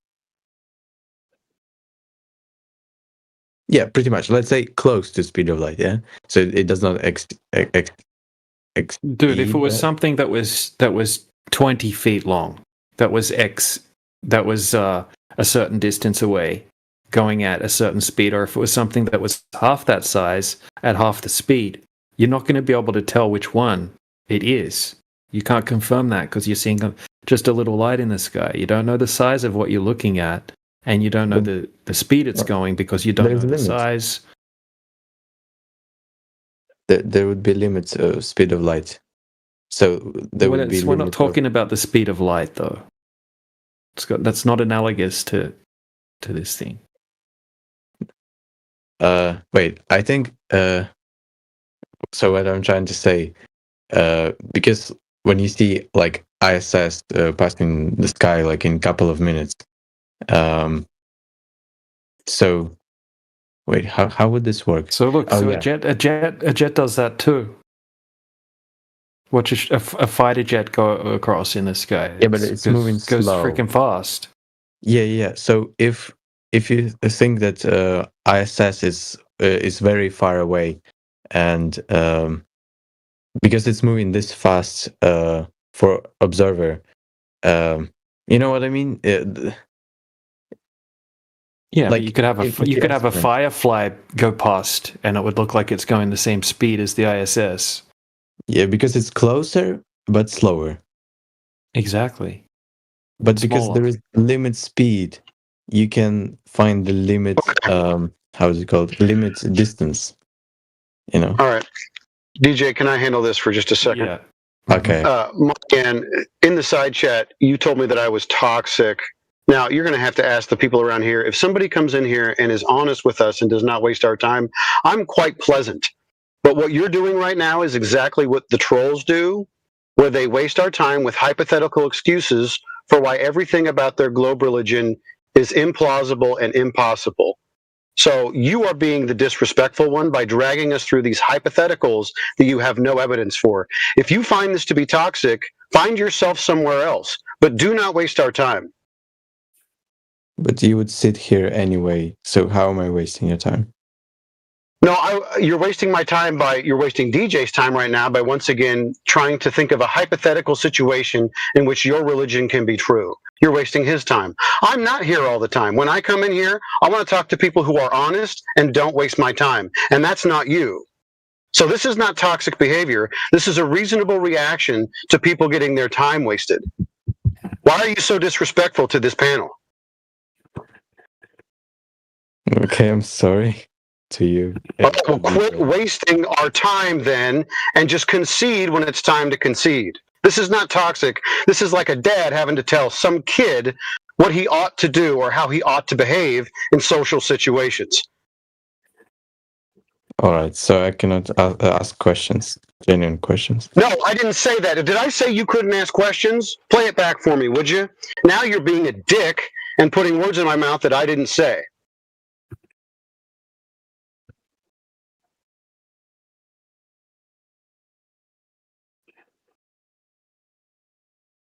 You can ask all the questions you want, but if you get an answer with evidence, then you're going to have to accept it or concede, not give us a hypothetical excuse as to why it could be something else.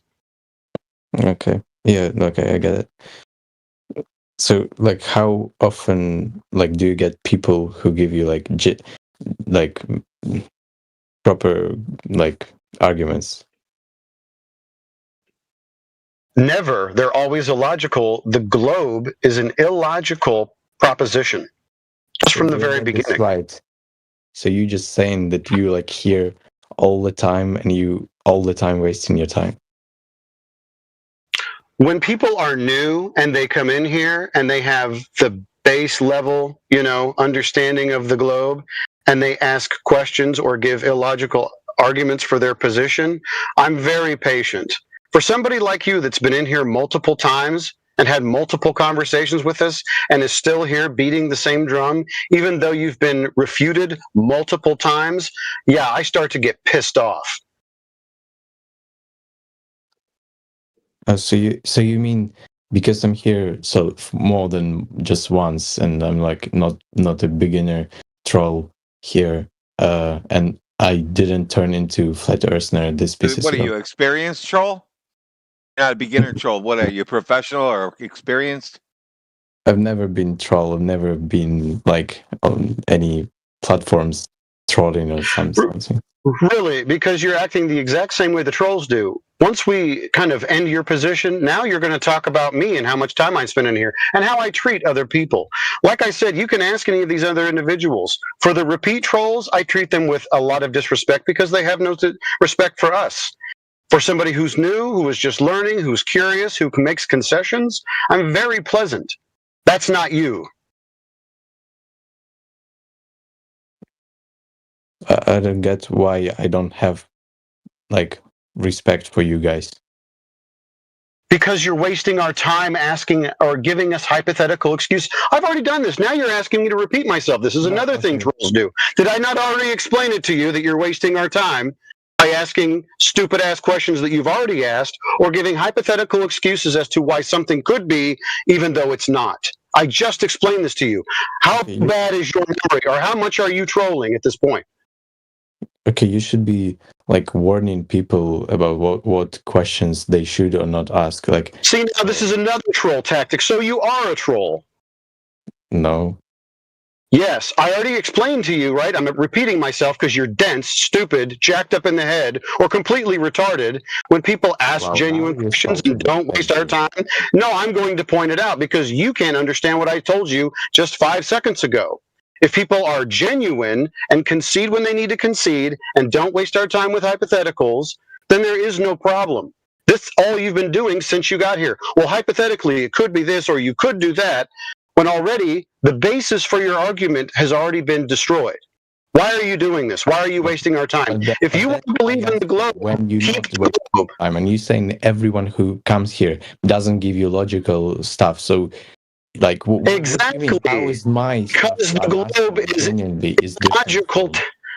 I'll tell you why. Because there's no globe Earth measurements. There's no Earth curve. So everything that you would be asking us about related to the globe is going to be a hypothetical, and it's going to be begging the question. That is illogical. Begging the question is illogical. Until you get me some Earth curve measurements, everything that comes out of your mouth regarding the globe is going to be a hypothetical waste of time while you're begging the question. But isn't it like for you individually, you don't get anything from this. You just want like evidence, facts, and I didn't come here for this. I came for like contradictive. So, for example, I have not opinions, but how to say it. I have some kind of arguments like about ISS, and then I come here to see what you think about it and how you explain it. So I don't see how is this disrespect. It's hypothetical. It's hypothetical. Is the ISS orbiting around a sphere Earth? And if it is, then I want you to show me the Earth curve measurements that you have in your possession or anybody has, so that we can verify at least the first part of that claim. Where are your Earth curve measurements, please? I didn't come here for. It didn't say. Oh, you didn't come here to prove anything. You didn't come here to bring evidence. You came here to waste our time asking stupid questions hypothetically about the topic, didn't you? No, I came here to ask specific questions about how can you like prove or see like stuff you observe without measuring, like doing those experiments, because I cannot trust your experience, for example. Right, that's why you ought to do it yourself. You might even start out with measuring to see if there's any Earth curve. Then you can also decide whether or not the idea of the ISS orbiting around a sphere Earth is even possible, because you need a sphere Earth for the ISS to orbit around now, don't you? Of course, yeah. Yeah, so if the Earth is not a ball, who gives a flying fuck any of the claims about the ISS? No, what do you mean? When you said about light, I generally like was confused. Like, really, how did I see it at night? So you're like challenging what I think, and I need to like research it. So I did. I didn't interrupt. I didn't. I'm asking you about the claim of the globe. Number one is the Earth a sphere. You don't have that, but let's just pretend that you do. If you know anything about the Earth and the relationship of the Earth and the sun and the moon, they all have to be in line at great distances. And then, you know, like at nighttime, the Earth is on the dark side of the sunlight. Can you figure that out? You understand that the nighttime side of the Earth and this whole begging the question model is going to be dark, and no light will be passing past the Earth or around it to hit the ISS or any supposed satellite. They're all going to be in the darkness, the shadow of the Earth, which means there is no light to bounce off, no sunlight to bounce off those objects that are supposedly orbiting around the dark side of the Earth, to ricochet off of them and hit you in the eyeball. This is basic stuff. You could debunk the ISS just by thinking about it for a second. But we have to hold your hand in a hypothetical situation, and then you're going to make excuses as to why it could happen? No, it can't happen. Why? Because the Earth's not a ball.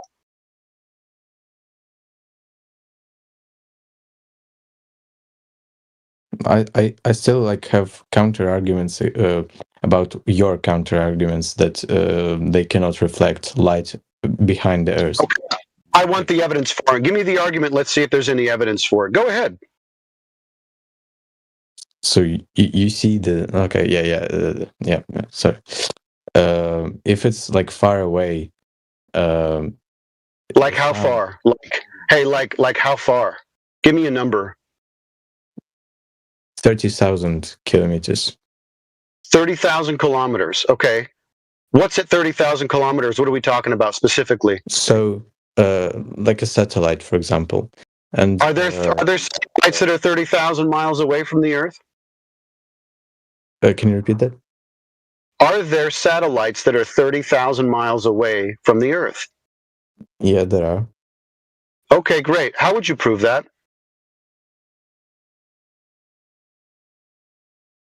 Ask NASA.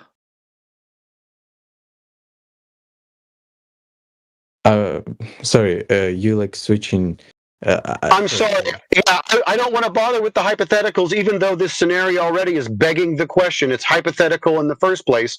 How would you prove to me that there is a satellite? How could you verify that there's a satellite 30,000 kilometers away from the Earth? How would you do it? I'm not saying about it's being there. I'm saying about how it can reflect. How can it reflect light? Because our Earth blocks the sun, but only with its diameter, with its like. Yeah, except you're missing a problem here. There's this thing called diffraction, and so you're going to have kind of this weird little shadow that's like conical behind the Earth. Yeah. Right. So okay. So if it's not in the satellite in relation, where's the satellite in relation to the Earth in this scenario? It can reflect light if it's not in that conical. It can. Great. I want you to verify that for me. You say it can. That is a statement. How it can reflect light behind. You're saying it could. You're saying it could. Well, you'd have to prove it. So I want you to get me something satellite-sized. I want you to move it away from you 30,000 kilometers, and then I want you to recreate the environment in which this could be possible. Go ahead. Okay, that's a different thing to do because we were discussing. No, it's not. I don't want you to tell me that it can just because you imagine that it can. I want you to prove it. I don't need you to tell me it can happen. I want you to prove it with any means possible. How are you going to do that? Okay. Before you start talking, we were fine discussing the possibility and how it can be, just to know whether it's a possibility, for example. But now you're making it clear that you want evidences and measurements, which I cannot provide. So maybe no problem. Possibilities. Let's see if it's possible to have a globe Earth. Oh shit! No, it's not curving. So no globe. So okay, for now, like Geodesy. I waste your time because like really I didn't have my experiments, any data to analyze together. So okay, I think was it your wishful thinking? To go? It was your wishful thinking that you were going to waste our time with, wasn't it? And then you had the gall to call me toxic when you're here wasting our time. In fact, I'm fucking pissed off because you're wasting my time right now. You're wasting my time. You're being toxic. You're being toxic right now by wasting my time with wishful thinking fallacies. They're actually a fallacy called wishful thinking. That's how you. Yeah. Okay. So now it's your definition of toxic. What is your definition of being toxic? Can I ask you? Someone who calls you out on the carpet when you're being an asshole, is that toxic? You are the perfect definition for toxic. Okay. Good night. Bye. Terrific. Yes. See ya. Wait, Mar, you could just use logic here. You don't have to use like evidence-based thinking. Just use logic with flat Earth. Okay, great. You're up next, Chief. Can you give me Earth curve measurements, please? I would just like to ask why, like, logically, flat Earth makes sense. Logically, if the Earth was a sphere, it would have curvature. So what I need from you now, logically, is to have measurements of that curvature. Can you give me the measurements and how they were attained? I mean, I could look up geodesic data on the Earth shape. Look it up. So go ahead and do that. Figure it out. See how it all works. See how they get that data, and then get back to us, would you? Yeah, they gather the data either from satellites or from experiments or other means. Experiments? How do you get Earth curve measurements from experiments? Experiments have to do with the scientific method. This is not a scientific inquiry. This is geometry. Yeah, oh, really it is? So give me the naturally observed phenomena, please. Well, you can agree that geometry can be used in an experiment, I'm sorry. Yeah, and that would be a composition fallacy that you just committed. I want you to go ahead and show me the naturally observed. I know you're already confused because you don't know that. You were talking about logic a second. You were talking about logic a second ago, and so we're doing this logically, right? So logically, if the Earth was a sphere, it would have to have curvature. These are all geometric terms. These are not scientific terms. These are geometry terms. So we're going to be logical. We're going to stick to the topic, geometry. And then now you're going to say that there's an experiment that we can do in geometry. Can you give me the naturally observed phenomena so that we can run it through the scientific method? Please begin.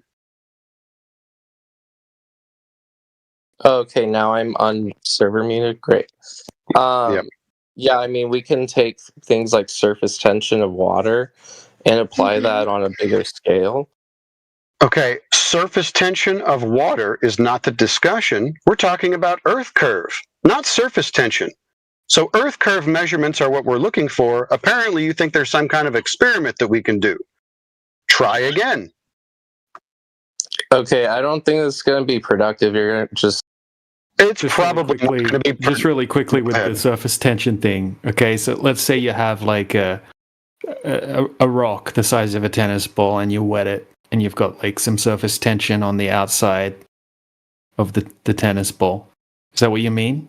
And then you're going to scale that up to the size of the globe? Correct. Thank you. Okay, so what if you just, like, instead of scaling it up to the size of a globe, let's just scale it up to the size of a beach ball now. Are you going to have a thicker surface tension on a beach ball compared to a tennis ball? It's going to be exactly the same, right? Because it's just surface tension. It's going to be the same thickness. Now we could get like a rock like the size of a house, like a ball the size of a house that's made out of rock. Now it's still just you could wet that, and it's still just going to have the same amount of thickness of surface tension on the outside. So the tennis ball, the beach ball, the house-size ball, right? They all have the same thickness of surface tension. At what point, when you're scaling that up, does it start to become a thicker surface tension? I guess when there's things like gravity involved or a magnetic field that may skew how surface tension works. Think about your argument there, bro. That's just a bad argument. That's all I'm saying. Just think about it. No, it's not. Yeah, it no, actually is. the fact that like surface tension can exist and like that water usually falls downward, right? Because gravity. I made my point, bro. Continue. Well, and also logically, here's what I actually wanted to get to, because like this is something I always find funny. It's like logically, if the Earth is flat, right? Okay, let's just start off with the logic. Give us a logical syllogism for the globe. We'll start from there. Just give us a logical syllogism. What's a syllogism? You can look that up on Google. Oh, I can't. Wait, hold on. Syllogism makes me. You're little. All right, so like I'm really not interested if I'm just gonna be server muted every time I can't finish a thought. I'm gonna go come. You're not going to get server muted every time, but if you're going to start the conversation by, let's keep this logical, then let's do that. Let's see if you can prove the globe with some sort of logic. Not going, if the Earth was flat, then, some kind of consequence that you've imagined in your mind. We're talking about logic here. So let's just start with logic. Some kind of syllogism that you can give us relating to, geometry, since that's what we're talking about. In fact, geometry, if you break it down, geo, earth, metric, or measure, that's what we're talking about. So some kind of syllogism. Let's keep it real logical. Okay, so with logic, it's important to note, like when we're looking through a telescope, like when we see celestial. I'm waiting for you to give me a syllogism or start the conversation. Not looking through a telescope. We're talking about the Earth, not the sky. Maybe we need to back this up, make it really kid-friendly. The Earth is the ground, the surface of the Earth. It's not up, it's down. Can you figure this out without any help?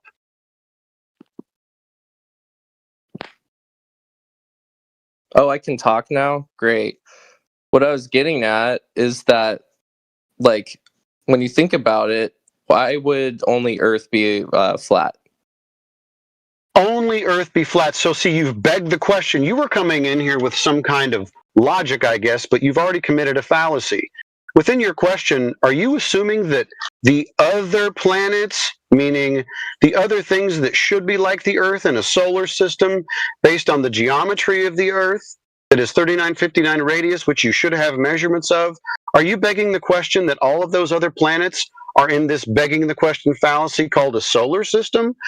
Please tell me if you are begging the question. I know that you are, but see if you can like admit to it.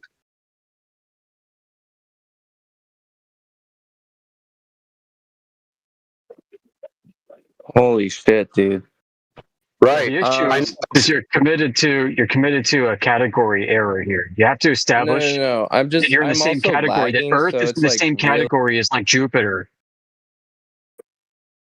Yeah, he's got diarrhea of the mouth, so if you talk, he'll instantly talk. I noticed that. Don't look at that. Jeez. Yeah. All right, I'll back this up a little bit. So, like, I try to use logic when coming to conclusions. And if somebody says, like, the Earth is flat or domed or whatever, my thinking is, okay, so physics are non-discriminate. So if the Earth is flat or domed or whatever the theory is, then that means other planets would have to be the same in nature. Other Once again, so you just did when you say other planets, you're begging the question. See, you already, in your mind, you think that all that other stuff that you've been told, that you were fed at school, and, you know, Bill Nye and Neil deGrasse Tyson and NASA and Discovery and history, you're assuming that all that's true in the first place. You actually have to prove that first instead of saying other planets. It's a category error, just like Yoder said. So, for the Earth to be like these other things, you'd either have to have curvature measurements of them or curvature measurements of the Earth. That would be the logical thing to do. Well, A clarification here, kid, is we don't think flat Earth is inside the vacuum of outer space. We have no reason to conclude that. Yo, gay nigga, shut up. Dude, yep. Oh my gosh. Yeah, like we have no reason to conclude that a satellite orbits a flat Earth, for example. It's Doesn't work. frustrating if I get server muted before I finish a Sammy, thought. look, bro. It's only because you kept over talking. If you can try not to over talk, then we'll try not. What? Like we won't server mute. Yeah, you literally not. You just you do, like just now. You're doing it right now, man. What? Just completing a thought is interrupting? I didn't know he that. he was only muting you while he was talking, so he could talk without you talking over him. As soon as he stopped talking, he would unmute you. Okay, so you shouldn't complain if you wanted to talk while he was talking. Yeah, I was also interrupted before finishing my thought. Right. Okay, great. Have a different type of conversation that where no one interrupts then. But look, this is the thing, bro. You have a false idea of what flat Earth is in your head. We're trying to explain that to you. We don't claim that the Earth's a flat disk or a flat planet floating around in the heliocentric version of outer space. Okay, so do other planets exist? Because there is an implication that they don't. Planets exist. Yeah. Other would kind of assume or imply that the Earth is a planet in the first place. Now, when we talk about planets, okay, see, now you've already interrupted me. Great. Doing real well today. Anyways, if you have evidence that the Earth is a planet, then all we need from you is the curvature measurements of the Earth to affirm that. Yeah, and I would just say refer to geodesic data on that. Great. Can you show us some? This is your claim. I want you to provide it for us. Sure. Yeah, just give me a moment. This happens to be one of my favorite topics, by the way. You're in for a treat.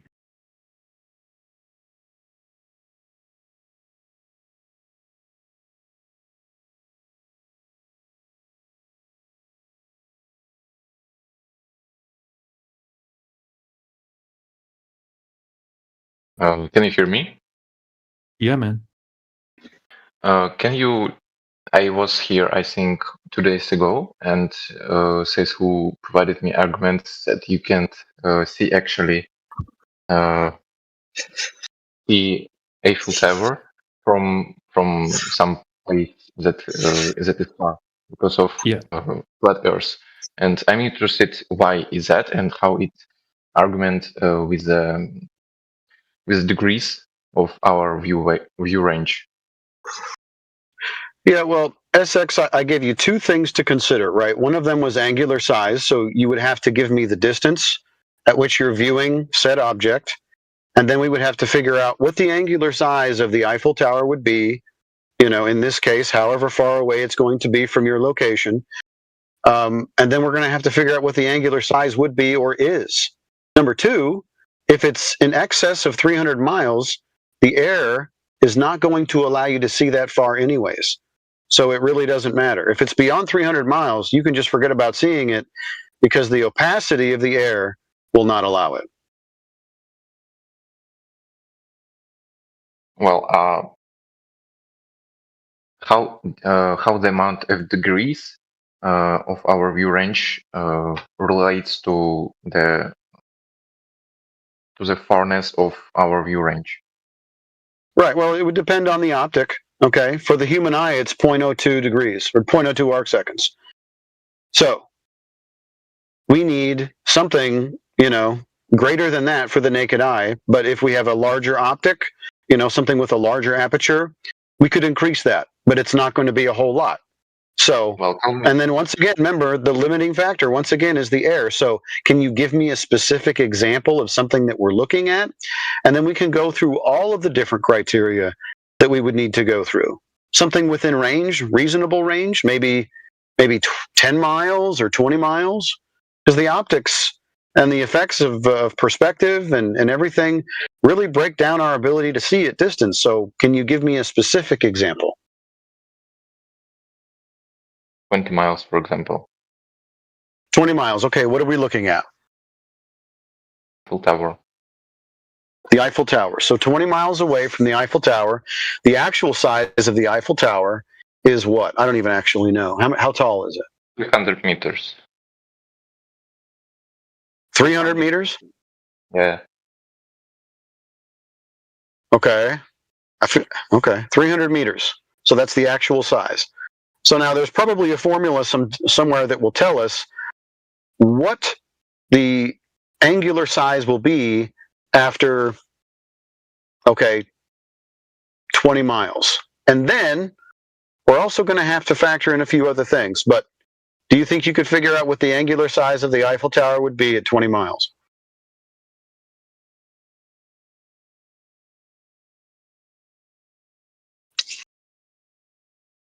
We can use telescope, but due to air, we can see it actually. That's your second argument. Yeah? No. If it's within 20 miles, we should be able to see this, right? Now, I'm not saying that the air isn't still pretty thick and hard to see through for 20 miles, but we've seen things at 20, 30 miles. So what I need from you next, since we've gone ahead and eliminated the opacity of the air, we're within range, not close to 250, 300 miles. Let's see if we can get the angular size that the Eiffel Tower would be at 20 miles.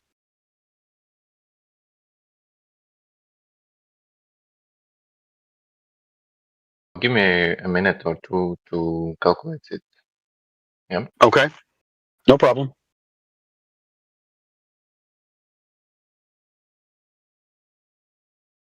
Yeah, so I was looking at a few sources, and the radius of the Earth, based on its curvature, is 6,371 kilometers. Yeah, I understand that. That's the claim. Can you get me the measurement of the curvature? Where did they get that figure from? How did they measure the drop over distance? I posted the link in the side chat, but they got the data from compiling data from previous scientific experiments. They wouldn't be scientific. Research, design, and approach. Yeah, we're interested in the origin, the seed values of the globe. Okay, you know what I mean by the seed values? Seed values? No, I don't know any. Yeah. So how did they determine the radius in the first instance? If you want to pass this off to just other tests that did it, then we need to hunt those down.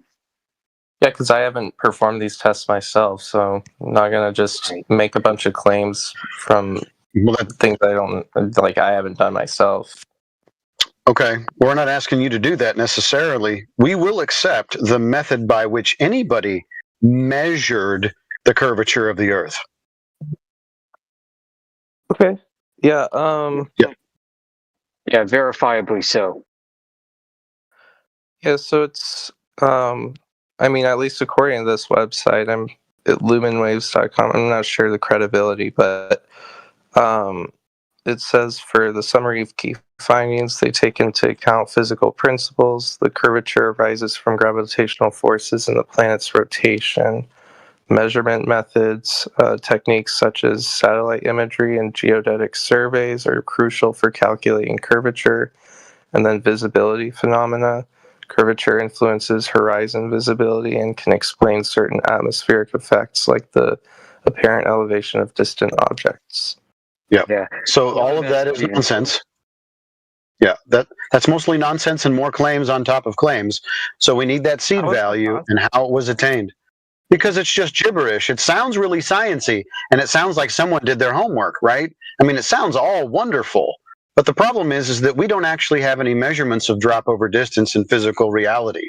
So that's the thing that we're looking for. If the Earth is curving, where is that curve at so that we can measure and verify that this is a ball? Well, the claim, I guess there's like a straw man claim that people claim that it's a perfect sphere or globe.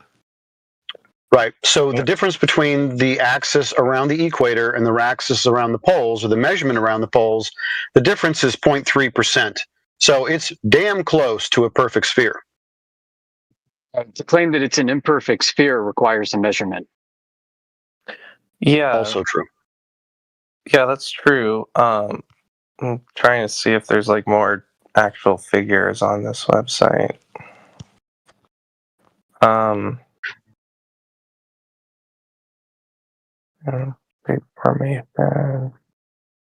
Equatorial bulb. Well, here I'm gonna. I calculated degrees, and it's 0.5 of 1 degree. So 0.501 degrees. Great. Okay. So now we have that. Do arctan rise over run?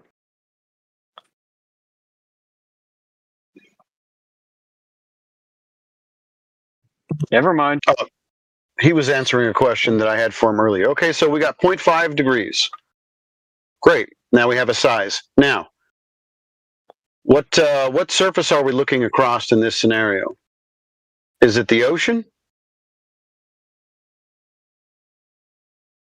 yeah. Okay. Where's the observation point? I'm asking all these things because they all have to be factored into the account. You know, like where are we looking from? What is our observer height? So on and so forth. How far away is the Eiffel Tower from the ocean? I don't know, but I'm pretty sure it's inland. I was going to say it's quite a ways inland, but he's saying this is over water. So SX, or I'm sorry, I forgot your name. How do I say your screen name, man, so I can talk to you? Jacquard. Say it again. You can tell me, call me Jack. Jack. Okay, Jack. That's going to have to work. Okay, Jack. So is this a real life scenario? What do you mean? Like near the ocean? What? Yeah. I mean, are we looking across water, or is there going to be some topography in the way? Is there going to be trees in the way? Is there going to be buildings in the way? Where are we looking from, in which direction, to view the Eiffel Tower from 20 miles away? I don't know how it will help us to understand the concept. Like, we already understood that we have small amount of degrees of view range, and then we can actually see it. It's very good, and we just have opacity of air, so we can't use this argument to prove that Earth is circular. No. God. Look, this is the math like for the angular size of the Eiffel Tower to be too small for the human eye to resolve, you would have to be 95 kilometers away from it. Okay, but you could go anywhere in the world and check what the maximum or average visibility rating is, and you're going to find it's going to be a lot less than that. So you're going to be limited, regardless of angular size, you're going to be limited by the visibility of the air from seeing forever. The fact is, we can see so far anyway, like even if we have a nice clear day, we can see shoreline to shoreline over, say, a 20-mile lake, for example. We could shoot a laser across 40 kilometers and hit a target at just over a meter off the surface. None of this works on a globe. You can't see forever because the air is semi-transparent.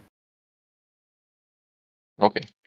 It's like that's the end of the argument for why can't we see forever.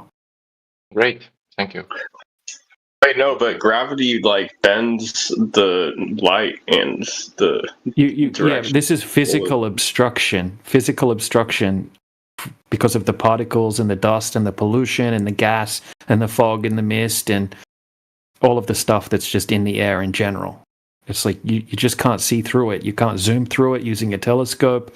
You can't do much about it whatsoever. You might see a tiny bit further with infrared. That's the argument. He's asking us why you can't see the Eiffel Tower from some crazy distance away. We don't know whether the Earth is a donut shape, a globe, or yeah, we're not claiming flat's not a shape. Yeah, flat's not a shape. You said two shapes of things and then added flat in. Right, smooth, bumpy, rigid. Right, these things they're not shapes. Flat, it's not a. We're not claiming to know the shape of the Earth. Well, that flat is a form of the Earth could possibly take, right? No, a flat's not a shape. Flat's kind of like the surface of a square, or it could be the surface of a table that could be any shape, or the surface of the water on top of a lake that could be any shape. That's just a description of a surface. Like, the whole debate here is like the shape of the Earth. No. Well, not really. Not really. No. Yeah, because for it to have a shape, dude, it's going to have like, in this case, if it's at least 3 dimensions, it's going to have volume. But we don't know anything about the space around the shape. Wait, but it does have volume. How much do we really know about the space around it that defines the volume? It's called an embedding space. Yeah, we're not even presenting there's absolutely no embedding space whatsoever. Exactly. It's not a dimension. It's a surface quality that we're pointing out, that we're measuring. That's right. It's not a length or a width or a depth. Yeah, we describe the surface as topologically flat with topographical variation. Yeah, but like the ocean is the same way because it has different depths, right, and different wave patterns. Right, it's topographically flat, or topologically flat, but topographically varies with the waves, right? Just like the land. So the topology is flat, but it has topographical features, mountains and valleys, just like the ocean has waves. Those are topography on a greater topology. Yeah, you'll never witness or measure it to be with respect to anything else but horizontal and vertical. Those are the changes that you'll measure. Well, yeah, because that's how geometry would function within like a planar type of measuring system. Nobody's measured the surface to like change with respect to horizontal and vertical in such a fashion that the surface would be, would correspond with the surface of a sphere. So, the thing is every time it's measured flat. It's never actually measured curve. The curve comes in by assuming that the flat measurement is wrong. I don't necessarily think, like, be careful not to straw man. I don't necessarily think all scientists are saying that it's wrong because of that fact. But I think, like, we do have limitations on, like, how and why we measure things the way we do, because we don't have some like big machine that can send a scientist with a measuring tape up into space to like measure the whole curvature, right? Yeah, we're not claiming that So that's we what they have need to to make- do, though. Nobody's saying that. Listen, Although we they have actual admit that they are measuring it flat, and they mathematically contort their flat measurements to a model of Earth, a model of a globe Earth. Yeah, based on satellite data and other measurement This methods. is before satellites. And even today, they're doing it with satellites, ironically enough. So all we're trying to find out is what's the seed value for the radius of the Earth? How did that come to be? We've been looking for that for 10 years. We can't find the origin. Eratosthenes. Yeah, Eratosthenes. That's a big problem if that's the truth. Like if that's because that is the truth, that's a huge problem because he didn't actually measure the Earth as a globe either. No, he didn't. He just took angle of insolation from the sun at different times of the year. Right, and he And then assumed that Earth had to be topologically curved to accustom parallel rays from a sun. Yeah, based on the position of an object, like the I think it was the obelisk that he measured. Yeah. At different times of the year. That's right. And So since there was an based on what angle- rational grounds did he have to assume that the sun rays were parallel from a large object that's at far distance away? Because as they understood it and as we've come to understand it, rays are typically linear in how they are emitted. Of course, they're not perfectly linear. I don't think Here's the problem, the logical problem. He's actually measuring diverging rays, not parallel rays. What do you mean diverging? In order to get a difference of angle based off of two different positions, the rays must be diverging. So why would he assume that they're parallel? I don't know why you would think they're diverging. Because he's got two different locations, Alexandria and Cyan, and they're measuring two different angles to the sun at the same time. Two different. If they were parallel rays, they'd be the same angle. No, that's presupposing the Earth is like flat and doesn't have an axial tilt. Oh, like so now we're seasonality. presupposing it's curved, right? So we're measuring diverging rays, and we're going to assume that the thing that we can't measure, which is whether or not rays are parallel, is curved. We're going to assume then that the Earth is curved, and we don't actually measure the Earth curving either. Well, we have what's called an axial tilt. Yeah, that's Right. also begging the question. That's just watching the sky tilt.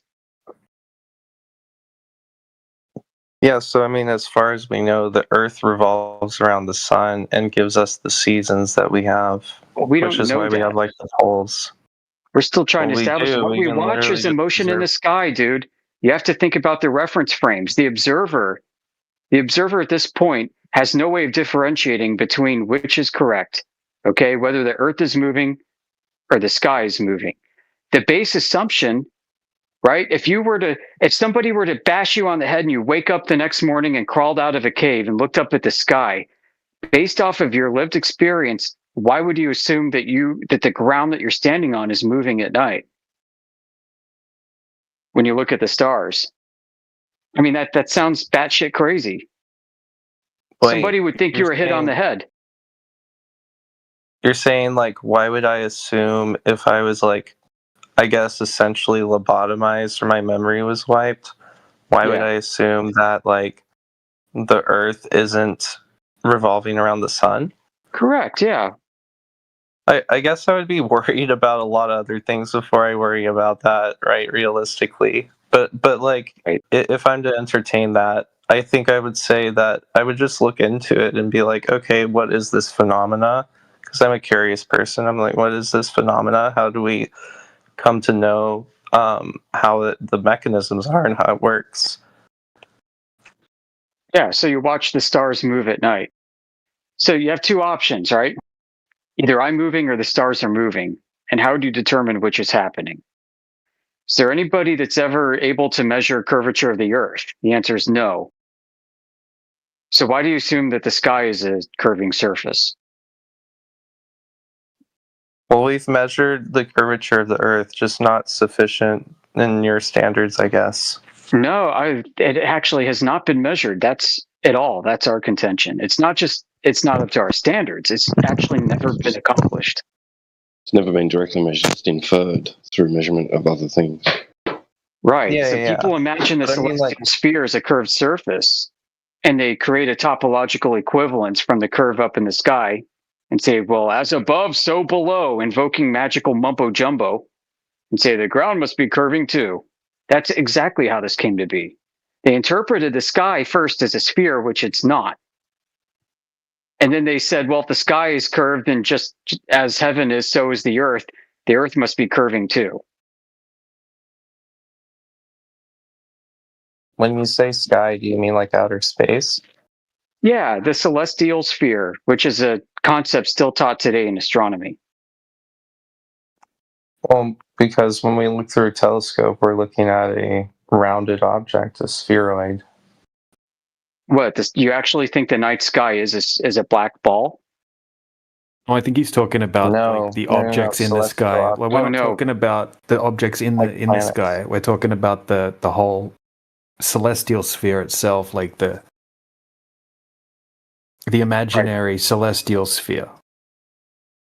The idea that the night sky is a rotating black ball with holes poked in it and the light of God shining through. That's what the Greeks envisioned. I don't subscribe to that. Well, I mean, it's taught conceptually in astronomy to help people understand how to think about the world that they see with their eyes. That's interesting. Yeah, I'm not an astronomy student, so I wouldn't. Yeah, it's how people sail at night. How celestial navigation works. It's actually where the globe came from. Yep. I got to step away for a few minutes. Sorry, I couldn't really commit to a deep chain of thought here. I'll be back. Yeah. So even long before anyone even proposed that the Earth could possibly be like a globe, the ancient cultures envisioned, like they basically needed a way to be able to map out the motion of the stars in the sky. So they imagined like a big imaginary sphere surrounding the entire Earth, and when a star is at a certain point in the sky, they were able to turn that into like a mapping system for the sky to know what the stars are going to be doing, the motion of the stars, the motion of the planets, at what angle they were at in the sky based on your location. Okay, and then people like Pythagoras came along, who actually were kind of like mystic cult leaders. That's kind of what Pythagoras was. Don't know if you've looked into the cult of Pythagoras, but they kind of worship numbers and worship shapes. Okay, and he thought that spheres are the most divine shape, the most perfect shape, and because they imagine the sky as being this divine shape, this divine sphere, celestial sphere, then the Earth must also be that as well. Not because they went out and actually did anything empirical. It was like through philosophical reasoning and things like that. Sure. Yeah, Pythagoras is pretty base. He was like one of the first vegans in history that we know of. Well, I was watching, he was like a kind of crazy, like mystic cult leader, the story goes. I mean, I don't know about based, like he believed in a lot of crazy actual things. Spiritual beings. Yeah, he thought that like the universe was like a musical instrument, and he thought he like all sorts of crazy things, man. I could go over the list of all the crazy things and rituals and stuff that these people had. But the thing is, even mainstream historians, right, like Cambridge mathematical historians, they say that they can't even prove that this guy existed. Okay, they say that there probably was some guy named Pythagoras, but all of the things that are attributed to him is just kind of like nonsense. Or maybe it's like a myth or a legend. Yeah, he said the Greeks they loved making up these like mystical figures like Eratosthenes and Pythagoras and that kind of thing. It was kind of what they did and attributed things to them. It'll be fun right now with this with our guest Have our guests Google Eratosthenes and pull up one of these ink pad pictures of him. One of these I've relief already looked pictures. into Eratosthenes. Dude, they draw his head like 3 times the size of a normal cranium.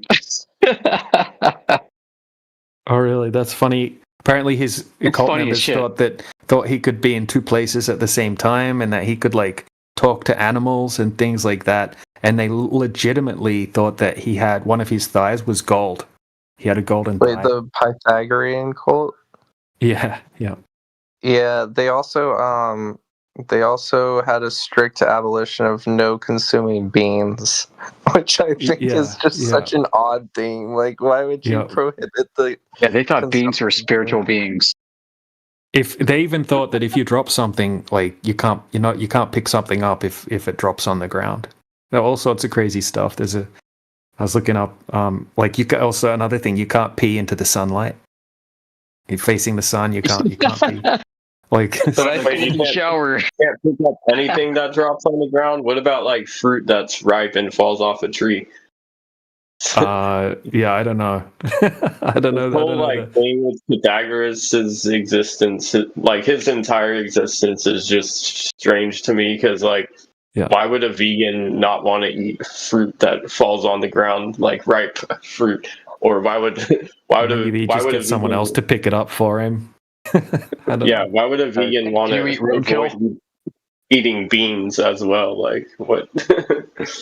Anyway, I think it's just indicative of the times people were living in, that they were more susceptible to like hysterical facts that weren't really based in like any kind of empirics or anything. It was just more so like I guess an appeal to authority, like, oh yeah, this person said this, and so Like the Globe today. Hey, like the Globe is today. Appeals to people in the past. Nobody's got direct evidence. It's a myth. No, that's different because we can use data and logic to make inferences based off of like a bunch of different factors, like with seasonality and axial tilt. And the reason why we have seasons is because of axial tilt.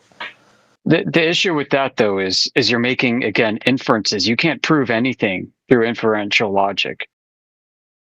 I mean, like, the thing with science is, like, nothing's really set in stone until we gather It leads to circular reasoning. So, okay, that's a concession that you don't know. That's a concession. Yep. And this has to stand up to our real world measurements of a flat Earth, which we've got hundreds and hundreds and hundreds of examples, not just by people in our community, but by people who didn't know that they weren't thinking of Earth as a globe when they were taking long distance observations and saying, wow, I can see mountain range 255 miles away. That's really cool. I mean, yeah, if it's like 15,000 feet, you're going to see it like quite a distance away for sure. Yeah, but you shouldn't be seeing these distances.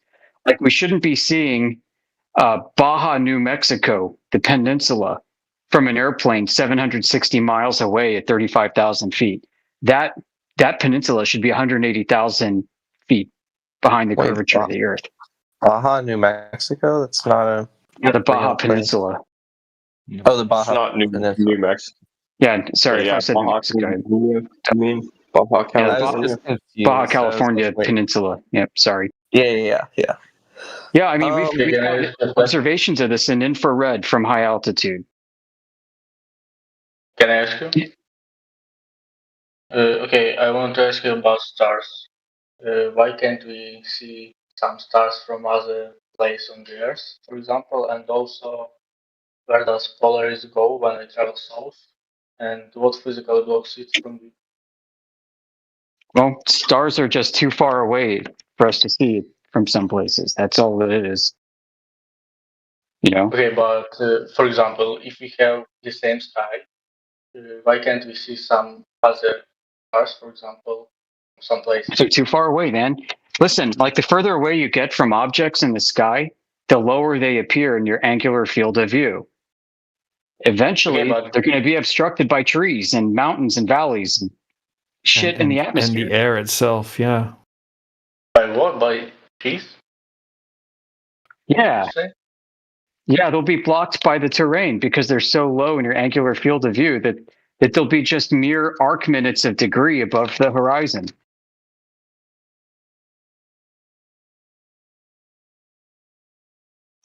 Telescopes allow us to see beyond our natural vanishing point. Absolutely. And infrared telescopes from airplanes allow us to see beyond the curvature of the Earth.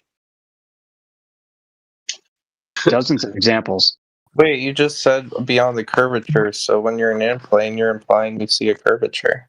No, we're testing to see if there is curvature. We can't find it. You'd think that in infrared, they'd be much more clearly visible, that there'd be a sharper definition of the curving Earth and the sky beyond it. But in infrared, it's flat, and you can see beyond where the curvature should be. That's what I'm trying to explain. Yeah, and I understand that, but like, so would you deny like the photo evidence of the curvature of the Earth if they documented that? Should I automatically accept and believe what people present to me that I can't go out and verify for myself, like pictures from satellites and NASA shit from space? Meanwhile, what I can do is I can take my telescope with an infrared filter and go on an airplane, and I can debunk the globe. And anybody can. I can give it to you today, and you can go take it up and go have fun with it. Now, getting a seat on a NASA rocket to go to the ISS, that's a whole different claim. That's an exceptional claim. And extraordinary claims require extraordinary proof.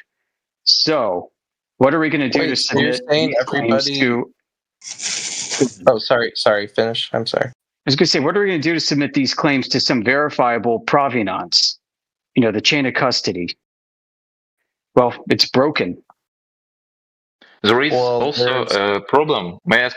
It's a continue of our previous conversation. Like the star Polaris, for example, travels to south or somewhere when we go in the other side. So actually, it proves that Earth is curvature.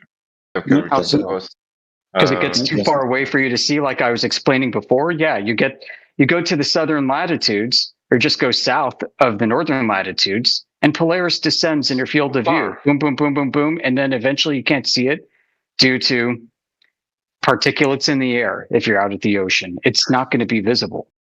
So here's another interesting factoid I want you to consider. The sun changes its luminosity throughout the day by a factor 23,000 times. The sun is 23,000 times brighter when it's at its high point in the sky compared to when it's just above the horizon. 23,000 times different. How come stars don't do the same thing? Because stars are light years and light years away. You go somewhere. Yeah, so the light's even weaker than the sun. Right? Of course, because they're further away in distance. I explain my argument, or so. Yeah, sorry, go for it. When we go, I'm gonna sit back. So we go to the right, and we perceive as the star that it's actually too far for us, from us to actually consider it like moving, because we are moving related to it. So when we move to right, it moves left. When we move left, it moves to right. Why is that possible? Because of curvature. Because the airplanes do the same thing. How airplanes related to the... Yeah, you ever watch an airplane fly away? Yeah.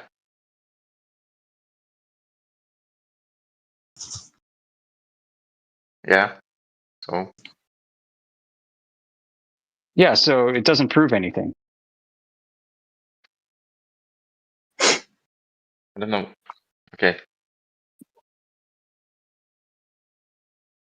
You understand how perspective convergence works, right? How things converge in the distance, and it will look like things ramp down that are above you and things ramp up that are below you, and they converge into a vanishing point in the distance.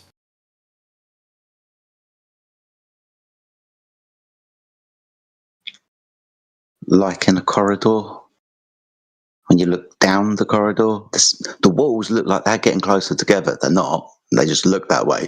The ceiling looks like it's going downwards towards the floor that looks like it's going upwards. They're not. That's just perspective. So when Polaris is above your head, like a light on the ceiling, and you move away, to you, it appears to go downwards towards the midpoint of your view or vanishing point, or in this instance, the horizon, till eventually it merges with the horizon. And then the meteorological conditions and the air are going to stop us seeing any type of light, as akin to when we see the sun. But this is just perspective. You can't see Polaris anymore because it's too far away for you to see, and from your point of view, Polaris has converged with the surface.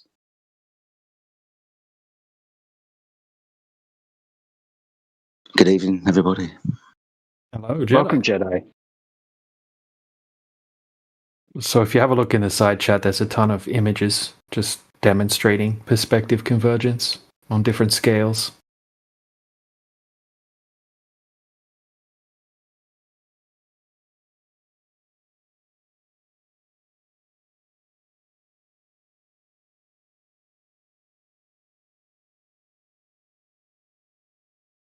To my earlier point, listen, the sun's magnitude changes dramatically. It goes from you can't see it because the atmospheric layers are too dense for the light to push through. It being so intense that it's going to burn your skin. The magnitude changes 23,000 times. Stars don't do this. You got stars that are low on the horizon. They're about the same magnitude as they are when they're directly overhead. The claim is that the atmosphere is blocking the sun, and the rays from the sun are having a hard time pushing through the atmosphere to reach your eyes during a sunset. But the stars seem to have no issue whatsoever. What the hell are they?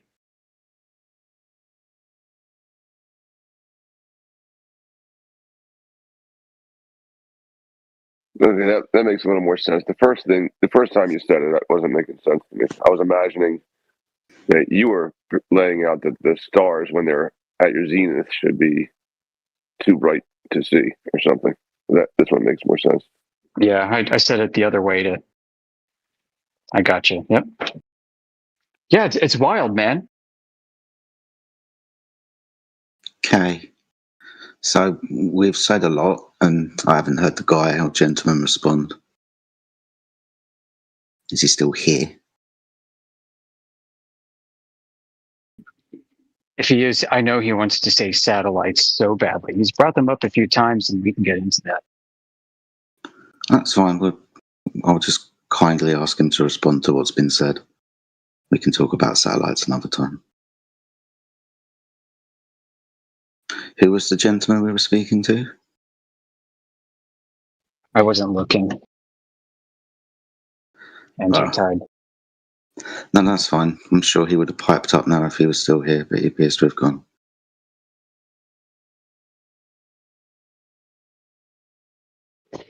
He's being polite, a little frustratingly polite, but polite nonetheless. So, too bad.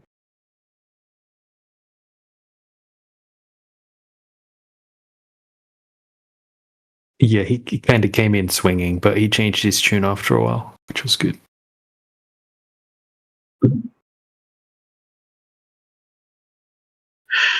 The other guy, who he told me to call him Jack. He's got like a Koenigsegg in his PFP, and anyways, he's not here anymore. But he's been pretty cool. But I don't know if it's a language barrier problem or whatever. But he almost couldn't grasp, number one, the angular size problem, and also, you know, that air is hard to see through. So he came back with that. I don't know why. Good assessment.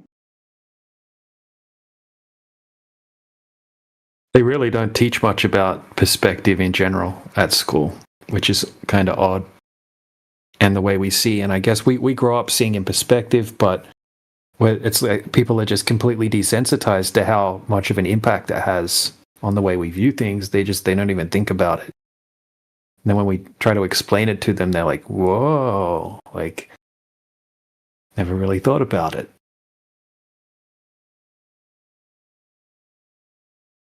What's up, Steve? Hope you're doing well too, man. Hi guys, what are you talking about here? We're talking about how flat the Earth is. How flat is what? How flat the Earth is. Ah.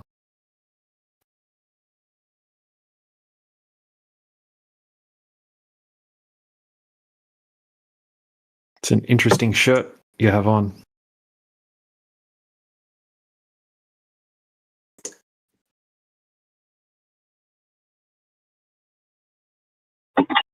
You was just speaking? And what did you end up with? Rob. Well, what's that? What'd you say? What did you end up with? Oh, the Earth is definitely not a globe. Yeah.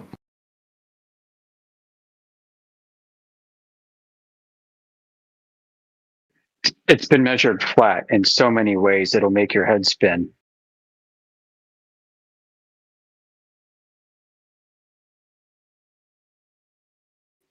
One of my favorites is the FE core laser test over the frozen lake IJssel in the Netherlands. I mean, geez, like almost 42 kilometers of flatness. Frozen water that didn't freeze with the curvature of the Earth, mind you, because it's flat.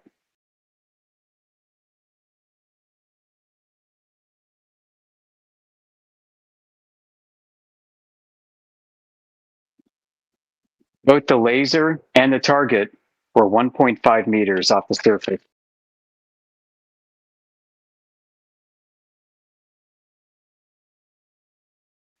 And the laser hit the target. They had a super accurate laser aiming device. I mean, people talk like the laser was the star of the show, and yeah, that is expensive, but the device they built for aiming it, the ultra high precision CNC machining that they themselves put forth the effort into constructing, that is the real star of the show.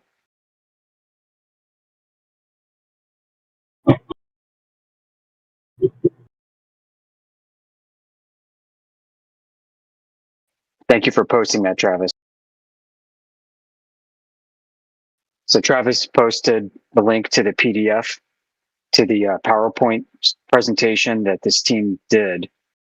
And they did multiple observations and couldn't measure the globe, not with a single one.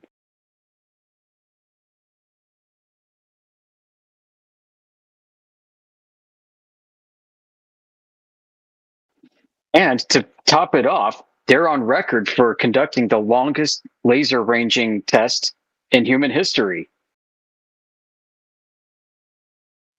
Perhaps outside of, military applications.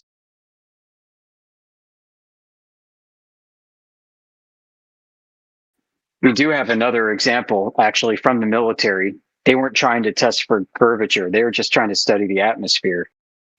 But they shot 149 kilometer beam, actually 3 beams at the same time from one Hawaiian island to another. And the whole point was to study the beam separation that would occur if Earth is a globe and terrestrial refraction was real. And guess what they found out, folks? Those beams did not separate as predicted with terrestrial refraction. So terrestrial refraction is horseshit.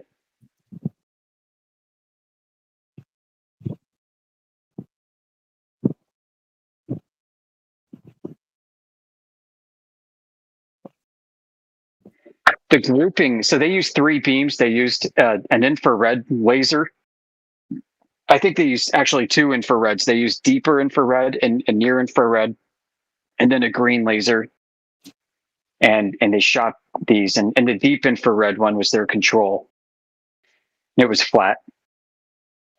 But the grouping of the lasers was so tight that they were like, holy crap, the grouping on the target end within the telescope was so tight they couldn't believe that had just happened. How the fuck?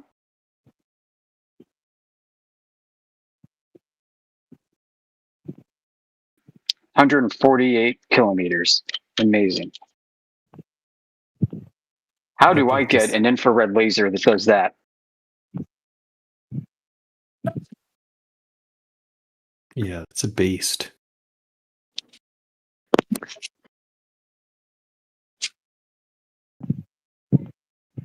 It's not like I can go on eBay and pick one up, right?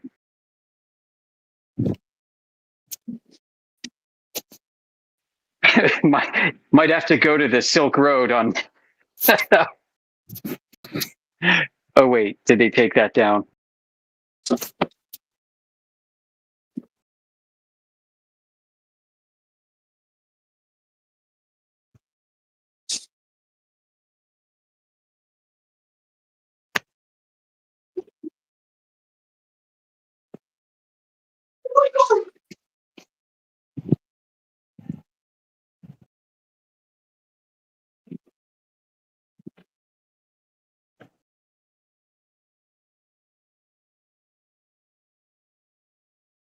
One of my other favorite non-flat earther conducted globe proofs was by the U.S. Naval Department in conjunction with NATO.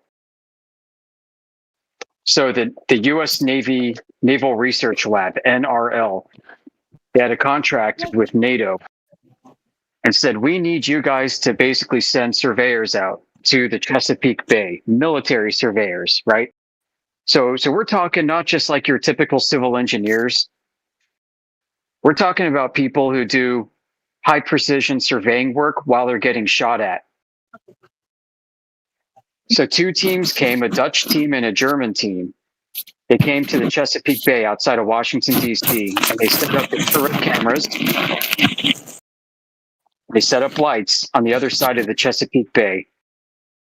I think it was about 16 kilometers away. And on the recording end, they set up a TV camera basically to watch it, and they were just recording. And they wanted to record the motion of the lights throughout the day and night cycles. They wanted to see how much refraction would shift the lights up and down and scintillate and bleep in and blip out, and as it changes in intensity. They wanted to study that. One of the lights, the lowest light, they purposefully set up as a control to be below the curvature of the Earth. And you can actually look at the document and go to the Earth curve calculator, and you can see that that's exactly what they tried to do. They tried to set this light up behind the curvature of the Earth. And in the least optimal conditions for this to happen, they kept seeing the damn light. They couldn't get that light to disappear behind the freaking curvature of the Earth. The situation was so screwed up for them that they called it cursed, and their final deliverable to the U.S. Navy. Cursed. It was a cursed situation because their control was not acting as a control. They couldn't control for the curvature of the Earth. And this actually led to them creating a new model for what's called the marine layer, that very busy layer of water and air just above the surface of water where the water starts to evaporate. There's just a lot of activity going on. But they had to fudge the temperature data by something like 1 or 2 orders of magnitude difference. They had to move the decimal over like two places for the difference in temperature to make it work. To explain the observation, they had to produce results that they themselves did not actually record in nature. That's called backfitting, and in an academic environment, you'd get tarred and feathered.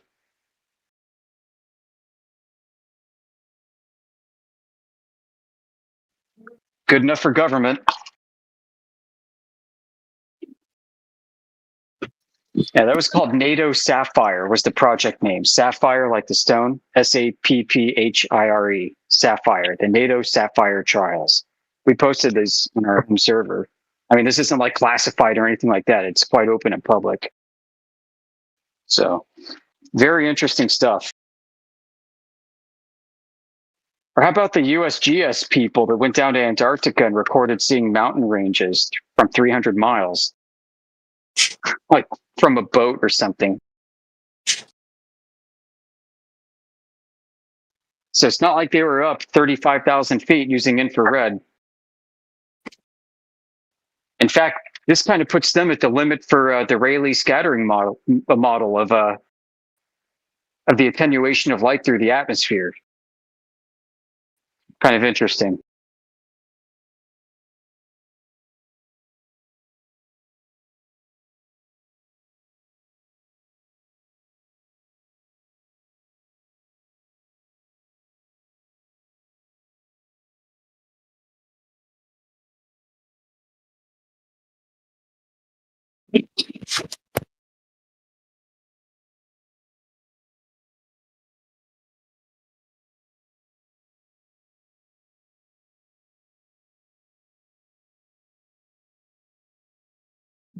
So here, we're sitting on mountains and mountains of this stuff. And it seems to me that the real professionals, the pros out there in the field doing these actual measurements, the frustrations that they endure and the uncertainty that they have stands in stark contrast to these Discord globers that come in here and they're just totally cocksure that they know everything and that Earth is a globe and it's all been figured out. It's really amazing to see this divergence of mentality between the two groups. So, I mean, forgive me when I sound like I'm holding people like this in contempt when they come in and act like this, because I've read so much higher level academic literature on the subject to know that the real pros have much bigger problems that need to be settled that these guys are completely clueless about when they come in to debate us.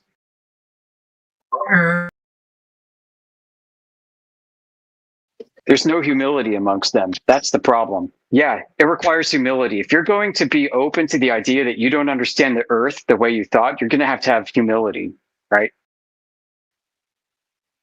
None of us wanted to be flat earthers, folks. Like, we know that it's the most socially derided topic on Earth. Like, it's okay to be a bigot towards flat earthers. You can't be racist to anybody, but you can be a total bigot to flat earthers, no problem. Nobody's going to throw you in jail or shut you up on the internet.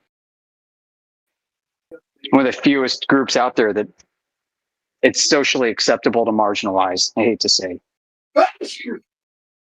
Gesundheit. Skinnier and got some holes. What?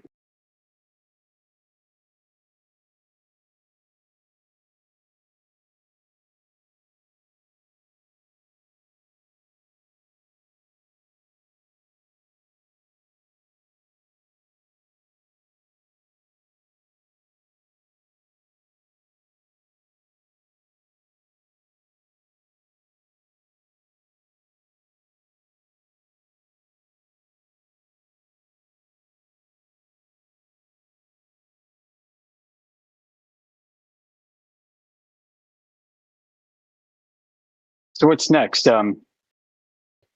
Maps, satellites and maps, they go hand in hand.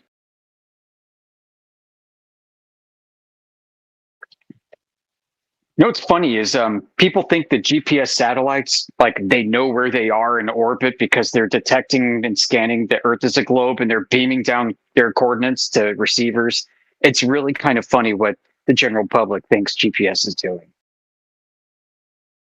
What if I told you that the GPS satellites don't know where they are? They're told where they are by the ground stations that send the uplink data to them. So, what? Yeah. The satellite doesn't know where it is. It gets told it has where to be it is. told.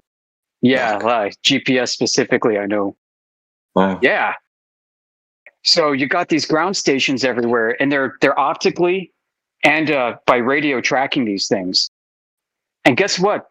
How do the ground stations know where they are? They assume a Latin long globe coordinate system.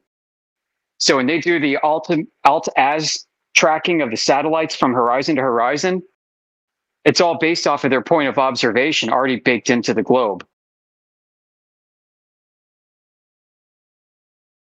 So you get all of these guys, and then they send their coordinates in they basically transmit to a central system, like somewhere out in Colorado, where it processes all the observations from the ground stations. And then Colorado crunches the numbers and then sends out to all the uplinks where it thinks the satellites should be if Earth is a globe and they're in orbit. And then that packet gets transmitted up to the satellites, and the satellites, okay, thank you. So they get sent like an ephemeris, an almanac, timing data. So we know where we are because we tell the satellite where it is relative to where we are. Yeah. Yeah. It's circular, dude. I'm telling you. It's just like these inertial navigation systems in the jumbo jets that we talk about from time to time. Yep. So wait, we already know where we are. Wait, how does that work? We're on a sphere. Yeah. Wink, wink, nudge, nudge. We're on a sphere. So don't be surprised that the coordinate system works. Do you know where This you is are? assuming that the tech is even up there to begin with, too. Well, it doesn't matter, dude. It could be hovering 100 foot above the floor or 100,000 foot. It doesn't matter anymore. We tell it where it is.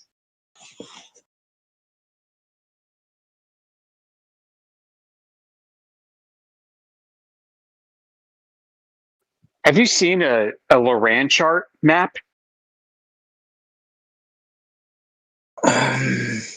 Yeah, I think so, but I can't see it in my head. Long time ago, like 5-6 years, something like that. Yeah, I just looked at it again recently. Let me pull one up here for you guys.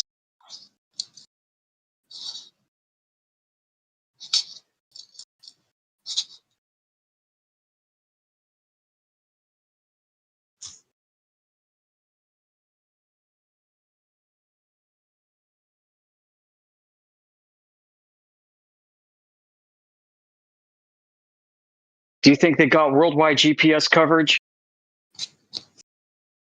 Yeah, I think this is the one I saw. 8 minutes past the hour. Yeah.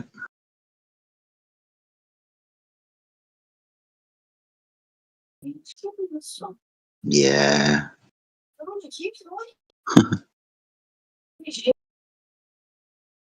Right, they're doing that in the 60s, 50s, 40s. Yeah, of course.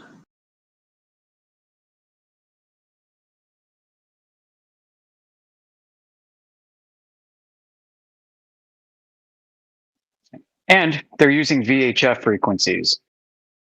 Line of sight.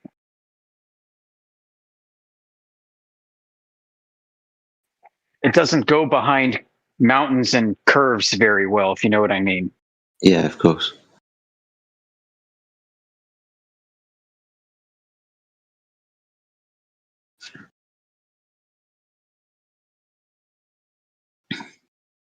I think we were talking to some guy the other day about VHS radio signals.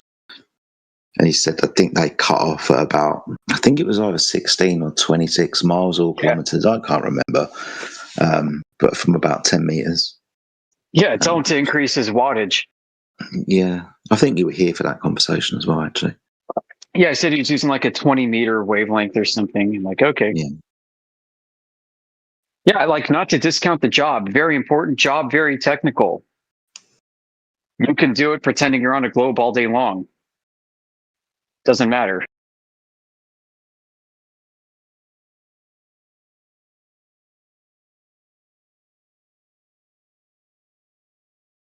Yeah, man. So is there a way potentially that they could take towers like that Loran map you see, and the towers are sending out timing data, and you put a little doohickey somewhere, some device on the transmitter that alters like the phase, so it gives the appearance that these things are moving potentially, or the beams originating from a different location potentially. Yeah. You know, there was Charlie Wilson, Secretary of Defense during the space race. The guy that they made the movie about, Charlie Wilson's War, starring Tom Hanks. Great movie. Charlie Wilson, when he first learned of Sputnik, he called it a deep scientific trick. He called it a scientific trick with the radio bleeps and bloops. Yeah, cool trick, Russians. You think that's cool? Watch what we can do. I fucking agree with you. You're fucking right. Yeah.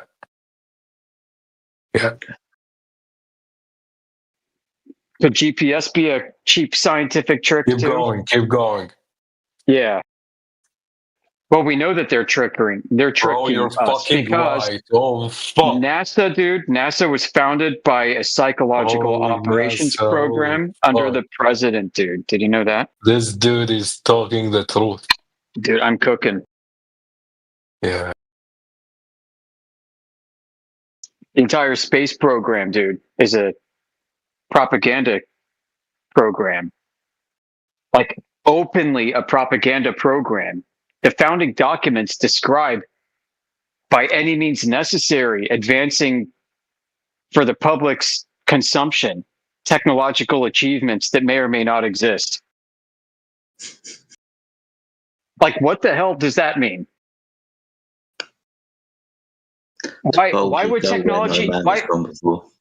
Listen, in this document that I'm recalling from memory, there's a section called reconnaissance satellites and the greater section of psychological operations. Why would satellites fall as a subtitle to psychological operations?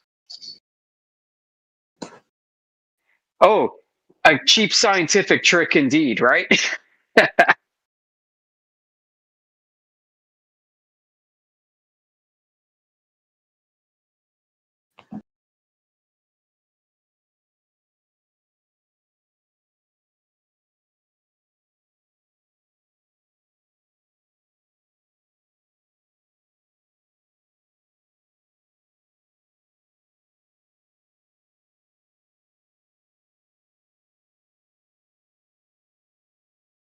How awesome is that? I'm of the opinion that a lot of these people that they don't necessarily know that the Earth is flat. A lot of these folks in DOD, at NASA, Pentagon, whatever, they get by just fine believing Earth is a globe. But they also know that what they're doing is sowing seeds of propaganda. To them, what they're doing is they're projecting American dominance. Yeah. That's their primary mission. And they also think that there's probably some bank of nerds out there that's still trying to figure out how to actually orbit a satellite around the globe, which isn't happening.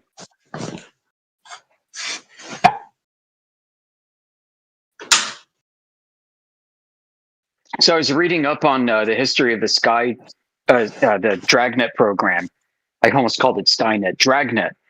Dragnet was the satellite retrieval program from the Cold War, the early Cold War. So what they were doing, it started off with satelloons, spy balloons. What they were doing is they were flying airplanes, and they were catching the whole satellite system itself. The gondola, which is the metal girders on which the cameras are attached, the cables to the balloon or the parachute. Sometimes they'd pop the balloon, right? And then a parachute would deploy.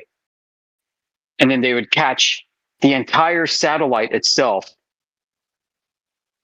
with the parachute using these massive hooks, and they would pull it into the back of a cargo bay of this massive cargo plane. And that's all these pilots would do all day, every day. They'd practice for this. They became very good at it. Well, at some point, they switched over from balloons to self-orbiting satellites because they're competing with Sputnik.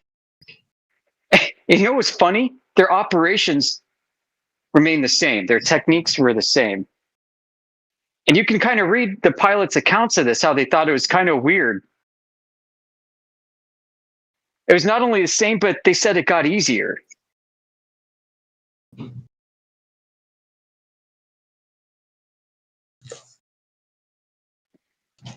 And what was happening is they went from grabbing the entire satellite to thinking that they're grabbing only the canisters. But what if it's possible that the canisters themselves, the technology got so small that they didn't need these massive steel girders anymore? They're able to shrink the technology down.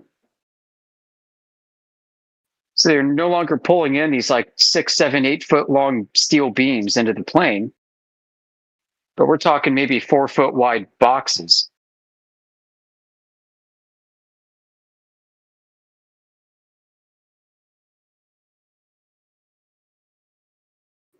Yeah, it's really interesting. Like, why would your retrieval technology and process method, all of that, be the same?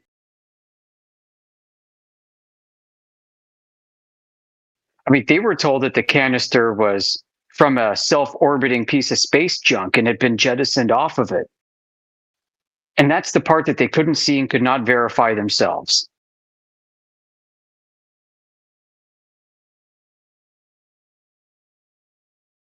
Maybe it's been balloons the whole time.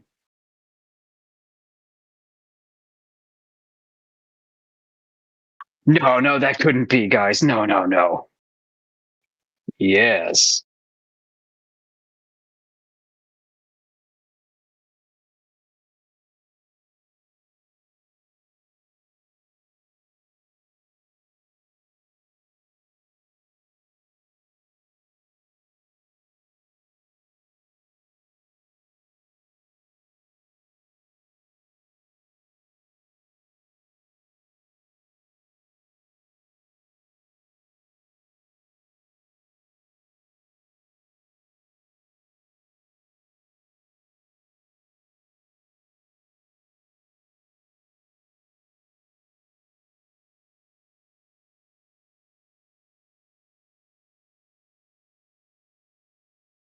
Imagine being lucky enough to get picked up for that job. I bet that was a lot of fun.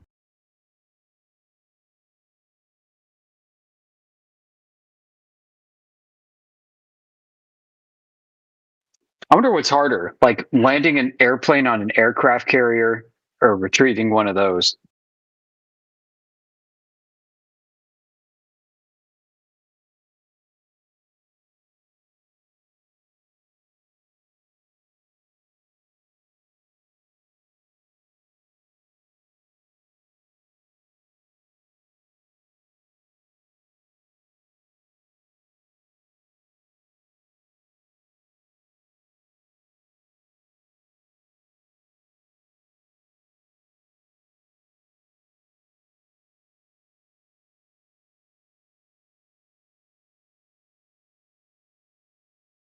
You know how they say that Starlink, the reason why you can see them at night as a bead of lights is not because that they have massive spotlights on them that they're shining down onto Earth, but it's actually a reflection of the sun.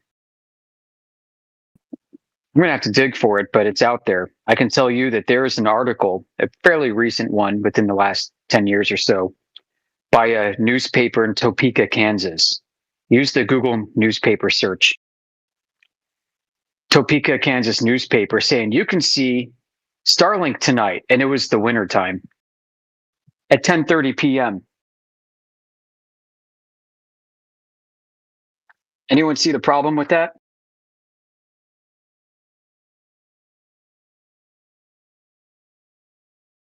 Northern latitudes, winter, 10:30 p.m. Space junk that's reflecting the sunlight from, what is it, maybe 300 miles up? How does sunlight reach that?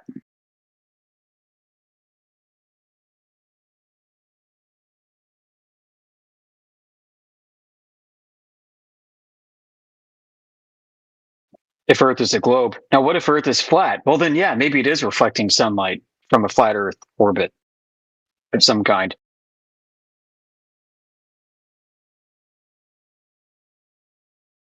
Why? Well, because the sun is just way over there from that high up.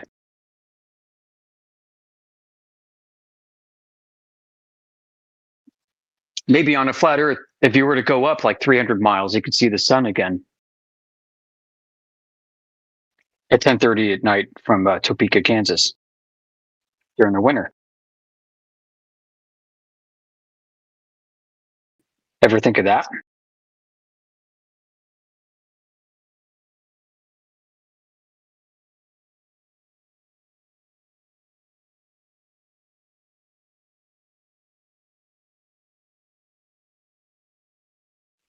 Man, I wonder if I saved it. Now I'm really curious. I know I saved it, but my Dropbox folder is just a hot mess.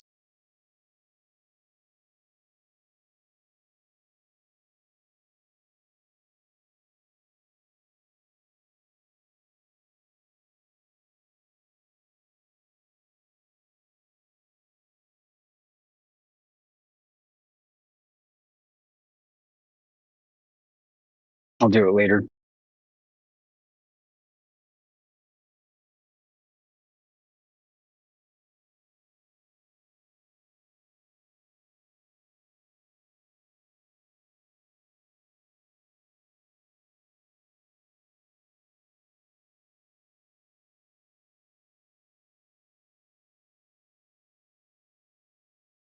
That love drama guy keeps getting the mute and the boot, doesn't he? Sure. I think that's Rich. Rich Evans. Rich is going around or what? I mean, hey, Joder, I sent you a DM. Something random. I wasn't looking for anything. I was just saw that video that's playing on the TV. And then, while watching it, they're using a huge magnet that is used for some pharmaceutical procedure, some medical procedure that they do in the heart. They use two magnets side to side, and then in the middle will be the patient, and they'll be moving like a tool inside of the patient's body with the magnets. And at 15 minutes, he mentions how they use the magnets to create a new North Pole on the table. Oh yeah. Basically, yeah, right. You can use the harmonic fields of magnets to create synthetic poles. I don't know what they're actually called, but I know what you mean. Yeah. Kind of cool. I've never seen that they were able to guide something with magnets inside someone's body, but just a little Easter egg that they mentioned they can do that. Yeah. Interesting, huh? Yeah. We live in a big magnetic field for the audience listening, duh, right? But did you know that Earth has 3 poles? It's the funniest thing, right? Nobody in the public talks about it, but it's not like they're hiding it either. There is what's claimed to be a South Pole in Antarctica that does not move. And then a North Pole that kind of wanders a bit. And the third pole is somewhere out in the southern Indian Ocean, and it moves a lot.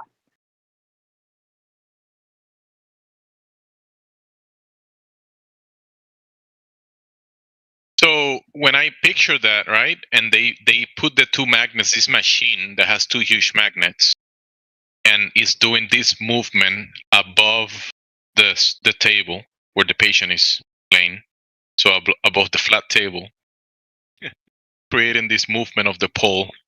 However, they guide the magnets. So that's kind of like I picture it. I love it. In a more complicated way, like a creative level. I don't know. So interesting. Yeah. Immediately, what comes to mind. Feel the magnetic north moves, so I can, like the imagery of let's say the silhouette that we're observing. In my opinion, it could be like structural, like actually like a structure, and that structure is kind of like wobbling. We see the sky doing this wobble, right? They say it's the Earth doing the wobble, but it kind of looks like the sky is doing that little wobble, and kind of like that's having an effect on the ground, and the North Pole or the poles are having that wobble of the sky. That's why they kind of like wobble on the ground, or the expression of it on the ground, what we detect on the ground with tools, right? And we label it magnetic north or magnetic south. Yep. Yeah, the Earth is like a gigantic hard drive, and it records the magnetic interactions on it. So geologists have gone to great this. The Mexican hat dance, awesome. geologists have gone in some austere environments in like Patagonia and the peninsula of Antarctica, whatever you call that, the Antarctic Peninsula, I guess, right? And they claim to have retrieved rocks from down there where the magnetic alignment within them is just a bit more than 90 degrees off of where it should be right now.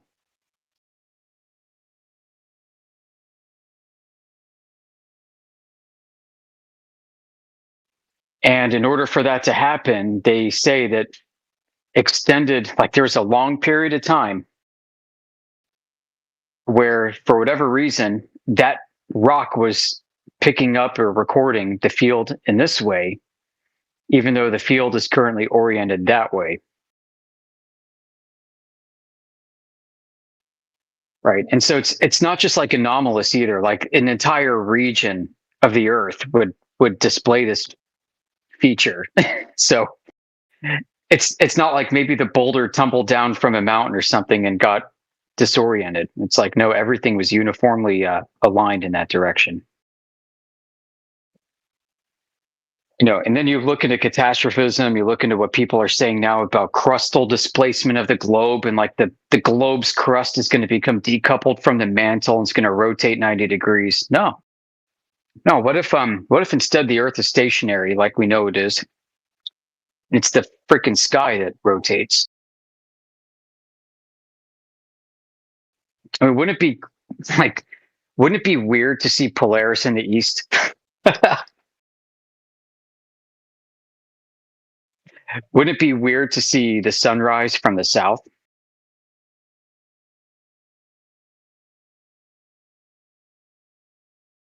I mean, there's some geological data that suggests that used to be the case.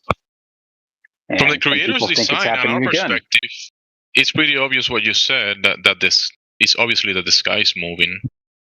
But I wouldn't be surprised if the Earth itself is kind of like one of those gears of the whole construct that the creator can, move as well, like another gear, the whole machine. Still, yeah, it's pretty obvious that the sky is doing all of that movement.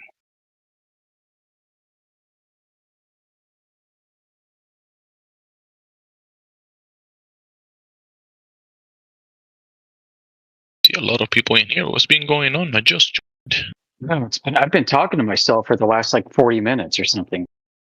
No way. I mean, yeah, way, dude. Like I've been babbling longer than I typically do, and I'm like cooking dinner and eating at the same time.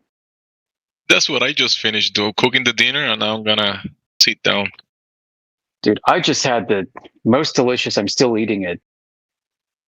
I have fillets. I have cod fillets that I pan cooked in a nice garlic lemon herb sauce concoction.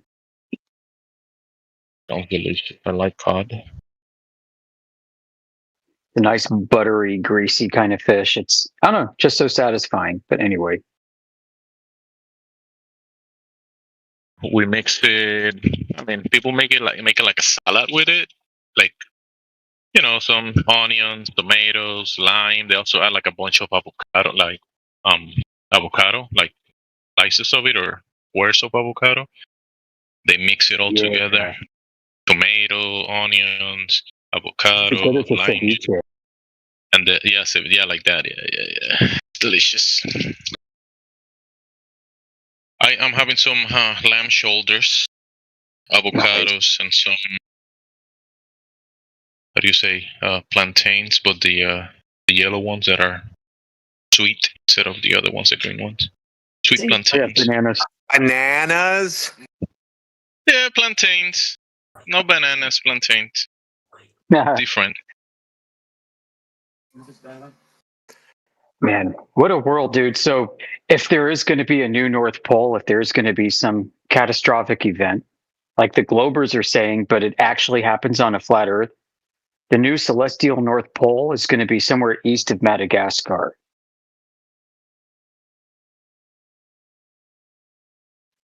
Which puts the North Pole. Huh?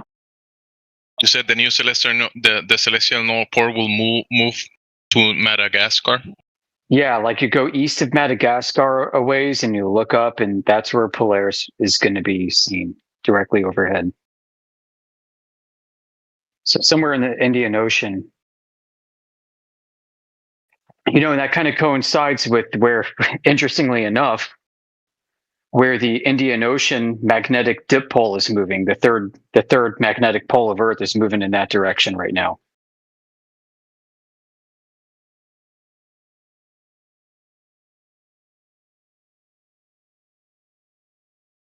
Like the magnetic poles have been moving so fast that the National Geospatial Intelligence Agency and NOAA have been updating like the world magnetic model at faster increments of years than they ever have before.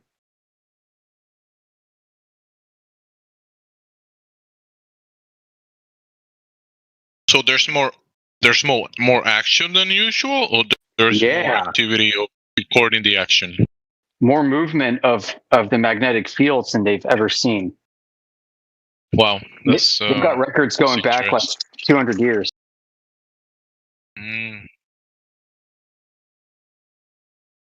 Does it have to do with more equipment tracking the stuff, or they're saying there's a change of activity and we are recording that increment in activity of these changes? They're saying it's moving, man. Like you could set up a compass on your desk and mark where north is, and then come back like 10 years later and your needle moved.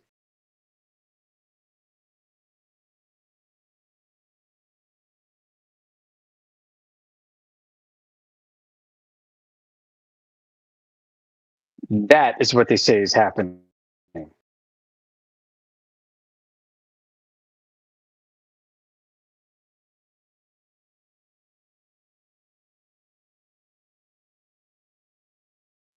And it gets crazier. The intensity of the field is weakening, they say.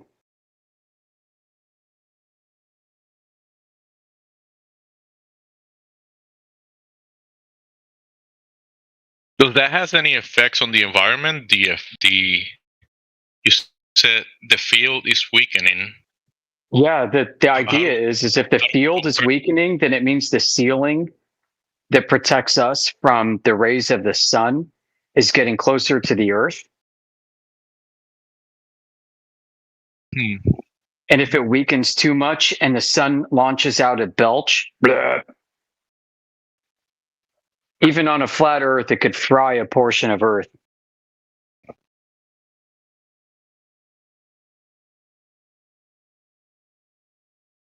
The grand barbecue. The grand solar barbecue.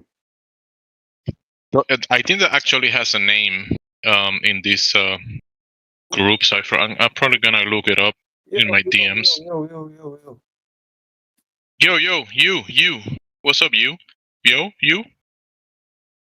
Doesn't make no fucking sense. Wait a minute. Okay. So you're interrupted for all that?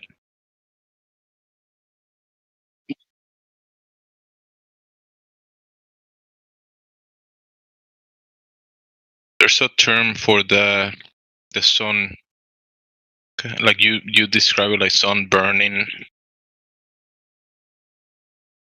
I mean, if the sun gets more intense and we have less protection from it, it could burn stuff, huh? Melt things. Yeah, it could melt buildings and cities. People can reflect the sun out of a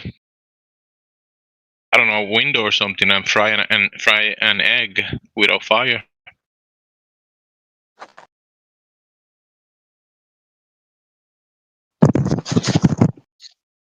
You see that guy on YouTube? He ripped out like some sort of screen out of it, like an old TV or something, and he turned it into this gigantic lens on a swivel, right? And now he can he just focuses the sun's light onto this surface and just puts like rocks and metals and coins, all sorts of different things to see what will melt from the sun's light. He makes obsidian out of it and everything. It's crazy. I knew it. That reminds me. I used to work with a guy. He actually he was a geologist and actually spent two tours in Antarctica. Yeah, like what? Yeah, but he was goofy, man, and he was old. He's probably not alive anymore. But he was describing and showed me when I went to his house how he built a freaking a mazer out of a microwave and his radio equipment. Just took the big fat Taurus magnet out of a microwave. I think he disassembled the TV. There's some like TV parts in there too, like you're describing, and radio gear. And he's like, "Yeah, baby, this is a mazer." I'm like, "What the hell?"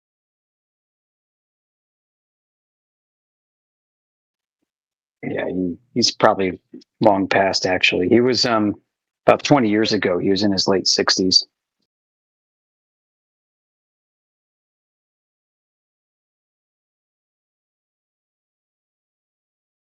You know what a mazer is? It's like a laser, but instead, what's that? yeah, it's like so it's not a laser, it's a mazer. It's basically using, instead of light frequency, radio frequency. Yeah, much bigger.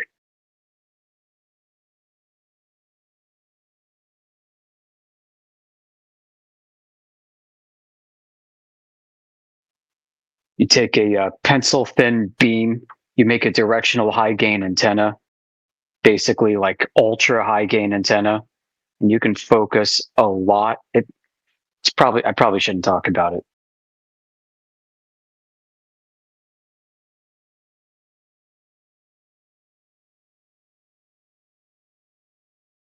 But they do use these in atomic clocks. So yeah, it's got some, some peaceful uses.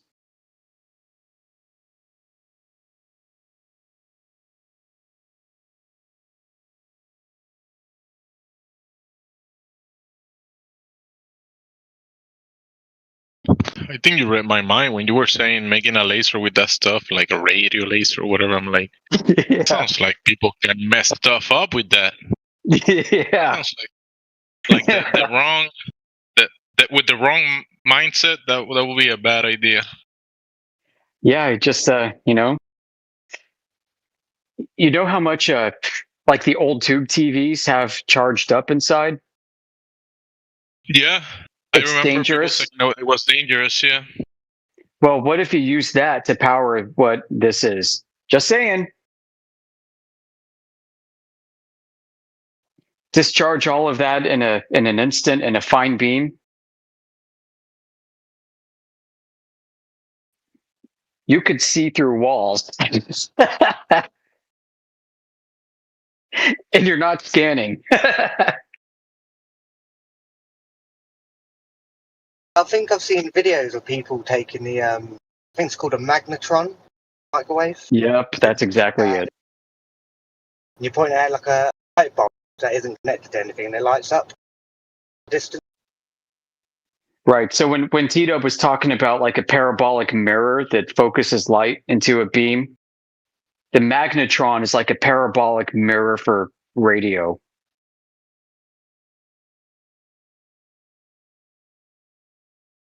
Dangerous. Yeah.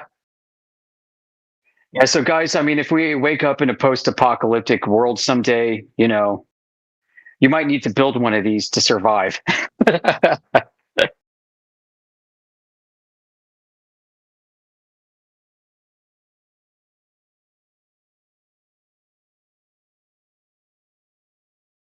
Man. Yeah, he was a guy that actually first told me all those years ago about the magnetic field lines registering like 90 degrees off on all the rocks.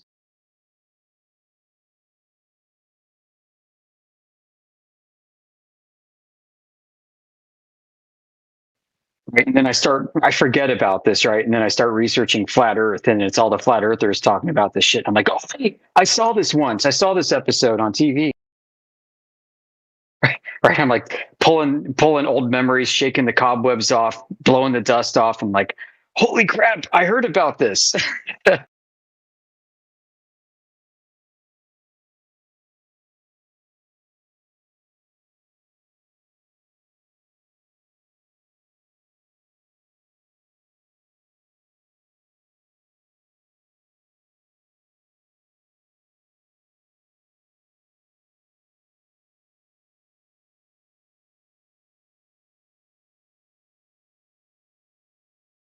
I keep talking, I might get in trouble. We need to let's get this back on track, guys. Let's talk about flat Earth some more.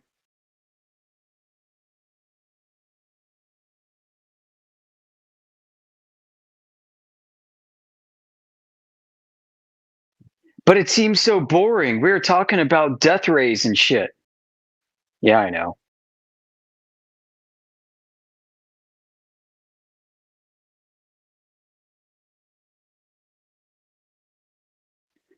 I'm happy to see that Jay Tolan has produced now 2 videos in like the last month, after going silent for a year and being relatively silent for more than 2. It'd be great if he would hang out here with us. I know some of his videos are somewhat controversial, like he thinks there might be vegetables on the moon. I'm willing to look past that, honestly. For his contributions alone, he should be commended.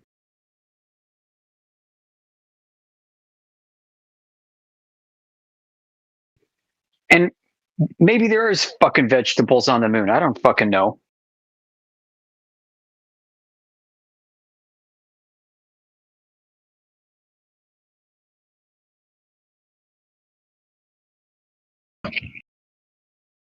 You've got me interested in the whole year you've been. I want to wait until the winter solstice, start measuring and see if there is an extra day on the 4th. I want to try it out. Oh, man, do it. So maybe we could get together a group or something. That'd be fun to try as a group and see if it works. But I did use I used Agentic AI, and it dug up some meteorological records that I actually put my own eyeballs on that showed that this was the case. You know, and when I first heard about this on a podcast by Antonio Subarats, God rest his soul, seriously. The guest that he had on to talk about this also produced the receipts and was showing the data live on the podcast.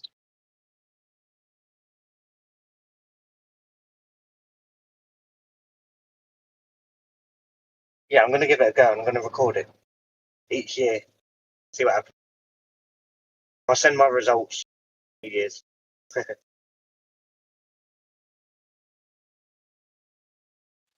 And so I've got a request to talk about the Marianas Trench and the waters below the waters. Yeah, I mean, there are dense layers, there are different density layers of water going deep. I mean, we've seen those pools, and sometimes you don't have to go as far as the Marianas Trench to do it. There are videos of scuba divers, like, I don't know, somewhere around the Caribbean, I want to say, maybe the north part of South America, where there are these dense brine layers of ocean water that's cloudy, and you can swim into them and disappear. But maybe maybe you're asking more about the subterranean oceans that people say they've discovered, that there's multiple times more water underneath the ocean floor and another ocean below that. And there may be communicating vessels, that is to say, there may be tunnels, and the water may be flowing in and out of the tunnels. Is it possible, folks? Crazy thought. The amphidromic points that we associate with tidal nodes, could those be holes deep under the ocean where the sub-ocean is communicating force wave feedback with the above ocean?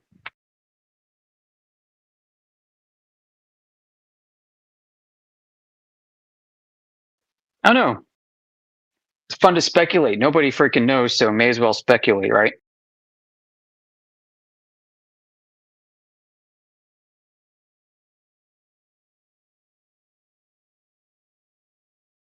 That's actually close to how I picture it. I mean, you said it pretty well. The water's below, pushing or moving. There's some flow, and that movement causing those tides above it. There's There something might be to some it. geological pressure difference change going on. Who knows? Yeah.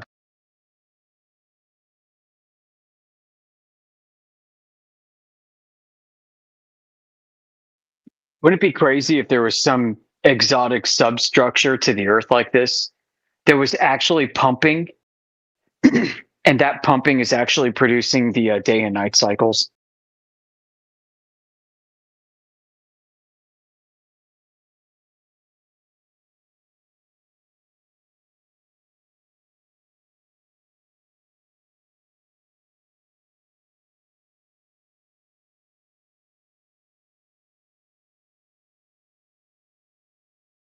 Yeah, folks, I know it's not speculation Sunday, but if you're going to speculate, at least speculate on something cool that people haven't talked about before. Sorry,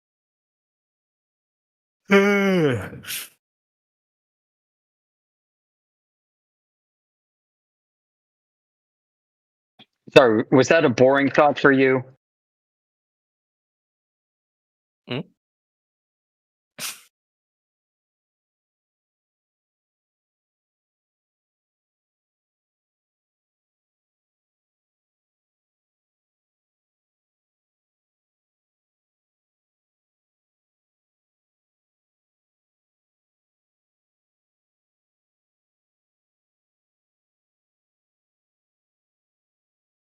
Well, talking about the magnet, I'm creating a new North Pole. I mean, that's gotta have some effects on, you know, the ground. I mean, whatever is here on the surface, and maybe below it, because the effect of the magnets are not just on the surface, is it?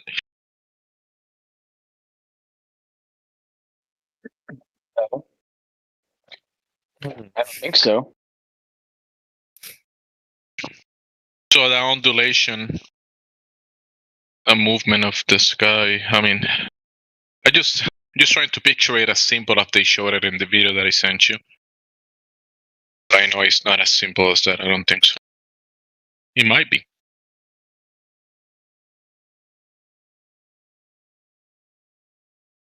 I mean, there's some flat earthers who think that there's a large part of our world that was actually technologically developed over aeons. So basically, if you go out far enough and dig deep enough, you're going to find potentially like the very architecture and structure of our world was created by man.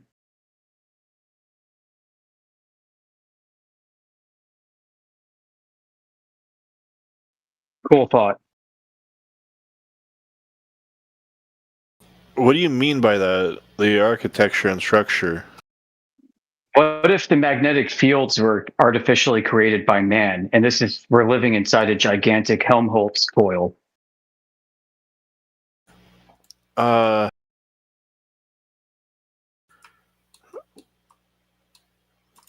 don't know what to think of that, to be honest with you. Yeah, me neither.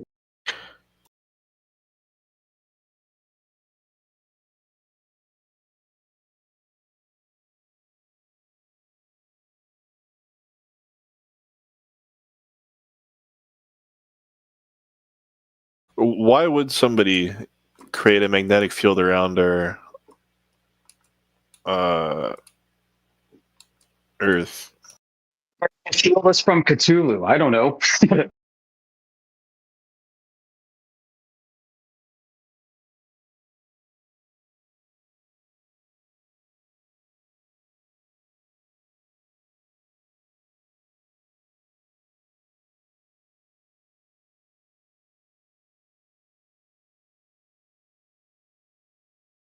The speculation gets wild. I know there's some Gnostic heresies out there, and I'm just going to put this out there. I'm not saying I subscribe to this in the very least, suggesting that we are still inside Noah's Ark.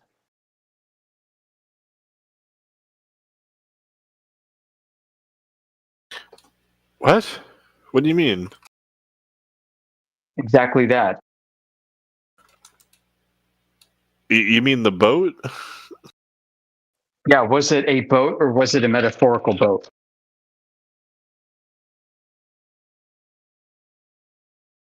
Okay.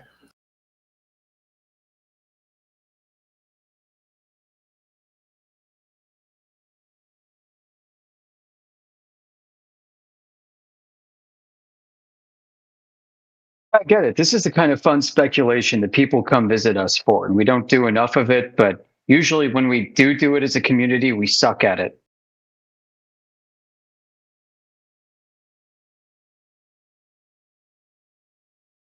I think a lot of people suck at it because they're just repeating some top level Flurf shit they heard from terrible apps that they downloaded in the iTunes store.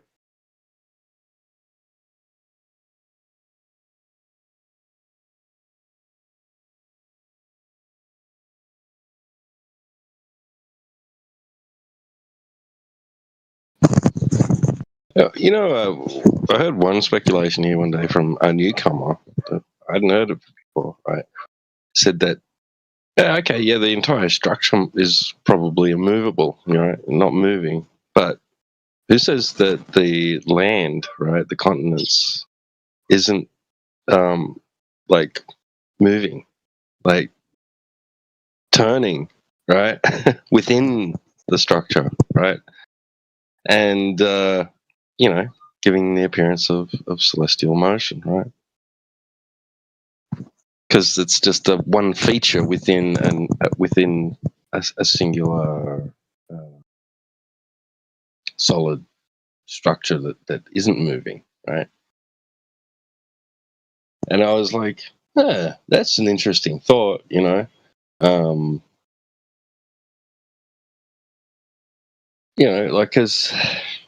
because it's thinking outside of of the box kind of thing. Yeah.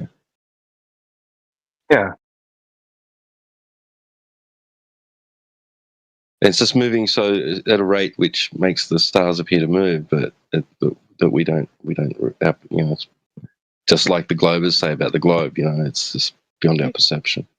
Yeah, what if the creator didn't pay his rent and he had to move, so he took the earth with it?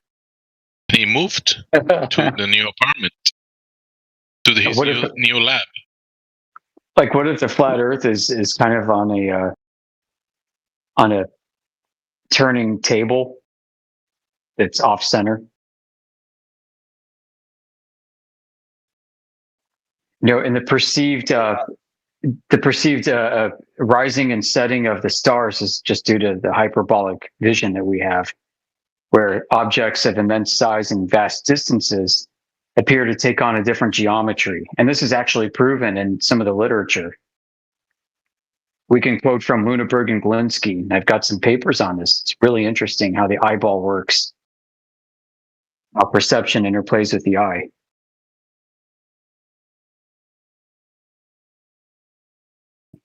I've heard Indio bring this up, right? Like if you watch an airplane, like super high up, like 40,000, 50,000 feet at its highest ceiling, and it's leaving a contrail. I'm not talking about chemtrails, guys.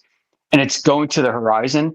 It looks like a straight line and like it's going down, like it's going to smash into the earth. It doesn't look like it's going out like streetlights do.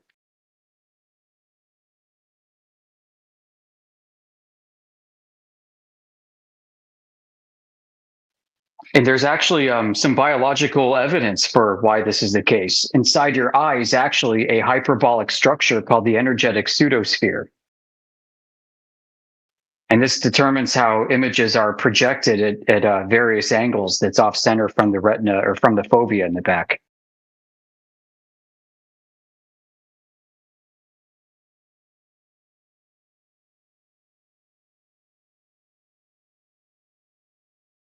I was in the middle of a thought, didn't mean to cut anyone off who wanted to get in, who thought that I was done talking. So please. That's a new term for me. Energetic pseudosphere? Yeah, the energetic pseudosphere. Bro, I've been looking into the eye for a while. Why did I got into this? The energetic pseudosphere? Yeah, you know how some flat earthers have speculated that the celestial sphere might be a pseudosphere? Well, the eyeball just happens to have a pseudosphere structure in it that determines how images might be processed. Yeah, crazy, dude. Yeah. Let me go find this. I'm going to post it.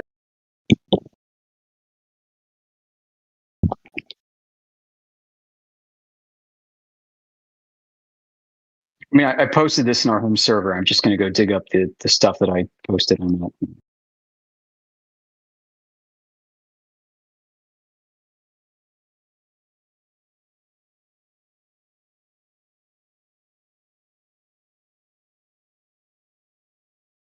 Shit, maybe I didn't. I posted in mod chat.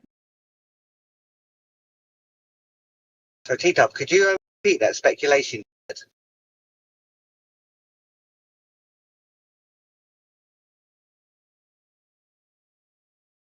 Oh, it was just the notion that the land masses are moving through the ocean. I guess I guess the ocean wouldn't be moving, or it could be too.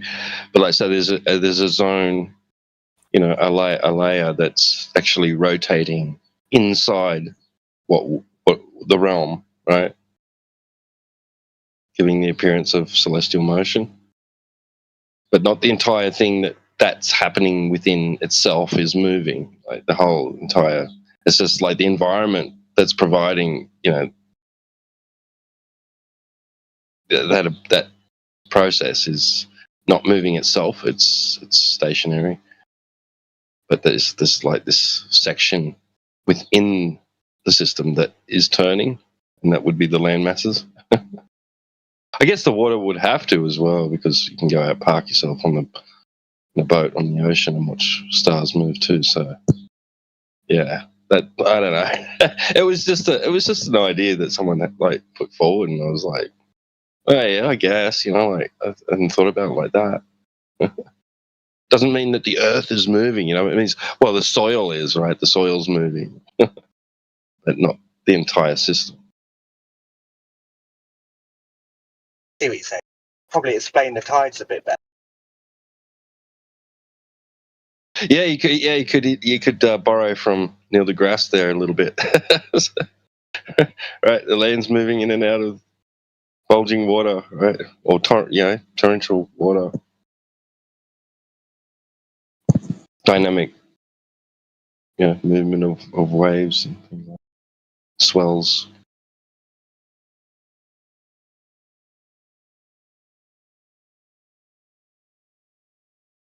I see what you're saying. Yeah.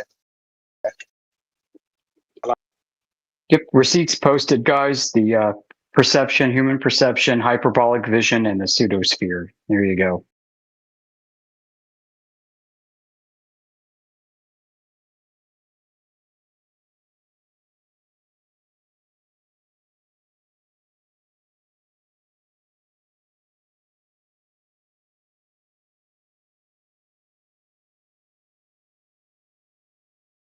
Thanks for that. Oh yeah.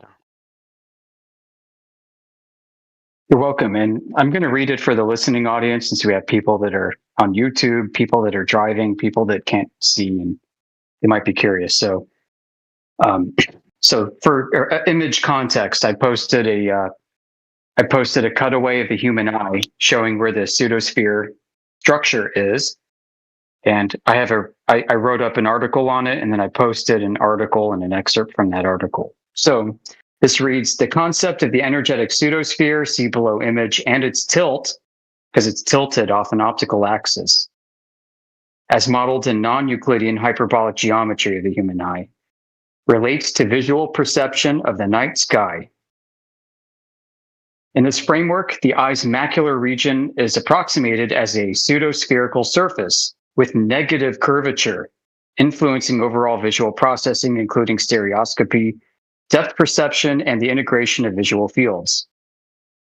This geometry contributes to the perception of the sky as a finite dome or vault rather than an infinite Euclidean plane, which can make distant luminaries, such as stars, the moon, or planets, appear to behave counterintuitively in terms of perspective and parallax.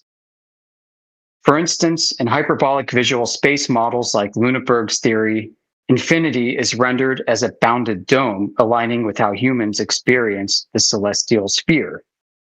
Straight lines in physical space, such as the vapor trails or star paths, may be perceived as curved due to the eye's scanning and integration of successive visual fields, exacerbated by optical effects like coma and the tilt of the retinal structures relative to the optical axis.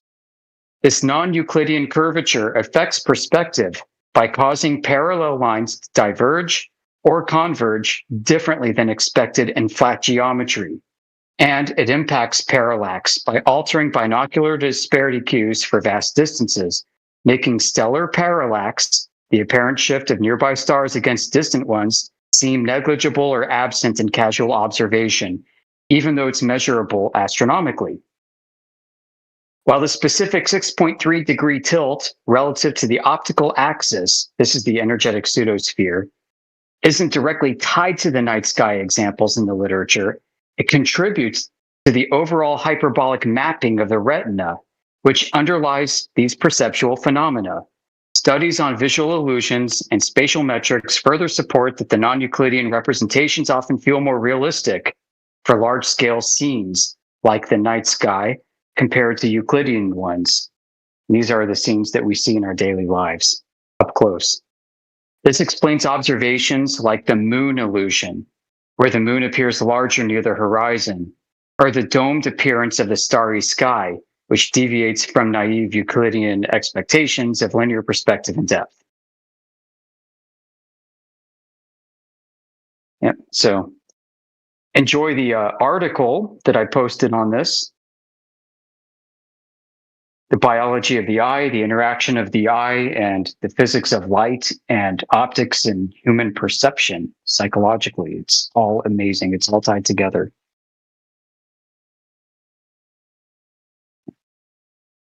What we see may not be how we envision reality to be. And this pertains to the night sky. These objects of vast, immense distances, unexplained, we cannot triangulate them flat or globe, their heights. We have no idea what they are, how they manifest. And with the crazy hyperbolic shape of our eyeballs, it just adds even more chaos. And yes, you can create cameras that don't have the same shape of your eyeballs, and you can view these things in that way too. People have done that, right? So, in fact, the celestial sphere that we commonly understand is a model for how we envision the night sky, going back to antiquity. You can throw that out the window because modern cameras don't interpret it necessarily that way. There are star trackers that don't treat the night sky as a gigantic revolving vault or dome like a sphere, like a hamster ball, but treat it as an observer-dependent box where the observer moves and the rays from these objects come from an undetermined distance. So what's happening is every individual cannot triangulate, cannot point to and intersect consistently where these stars are in this star tracker system. It's called Gaia, which happens to be just like reality is, right? If you were to observe a sunset and you see the reflection of the sun rippling across the surface of the ocean from the horizon up to your feet, an observer that's 10 feet away from you is not going to see the reflection of the sun off the surface of the water where you see it. He's going to see a reflection of the sunlight to his feet, and you're not going to see that reflection that he sees.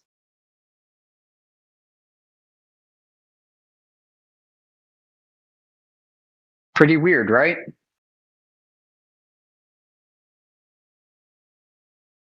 Yeah, that's the tricky part. When Yeah.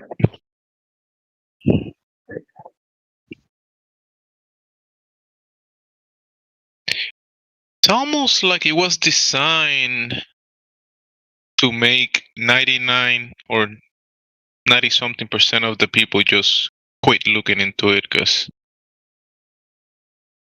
most people are just gonna drop it. Like, how does that work? Who cares?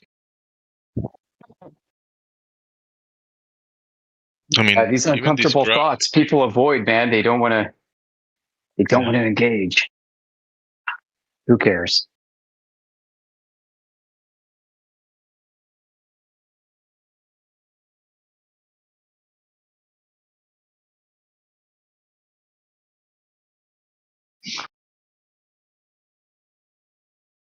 Wow. I made a new song. Who sings? AI?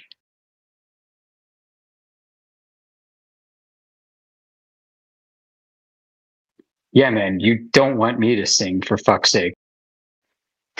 It's okay.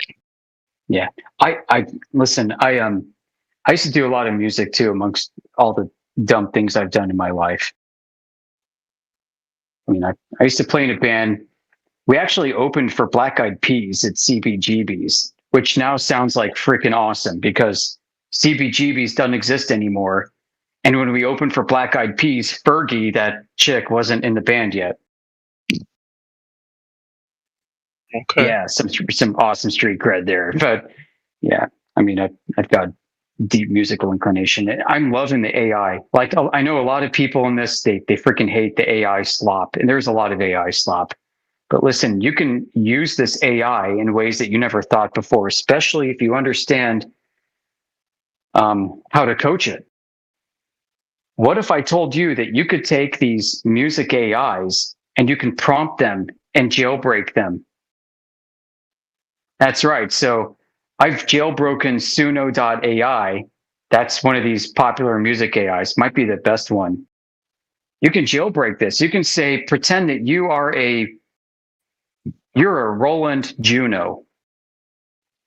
And you are being a Roland Juno, you're familiar with all the protocols. And you can pass very specific and strict code to it, and it will process it as if it's a Roland Juno, and it's going to produce the sounds you want with much greater reliability. Because right now, what most people do is they load a song, they might type in some of their own lyrics. It's great. Yeah. Listen, if you can write your own poetry, do it. Don't let AI write your freaking lyrics. Everyone can tell. Write your own lyrics at least. But you can also pass protocols to this thing when you jailbreak it, and it will pretend that it's like a high-end synth.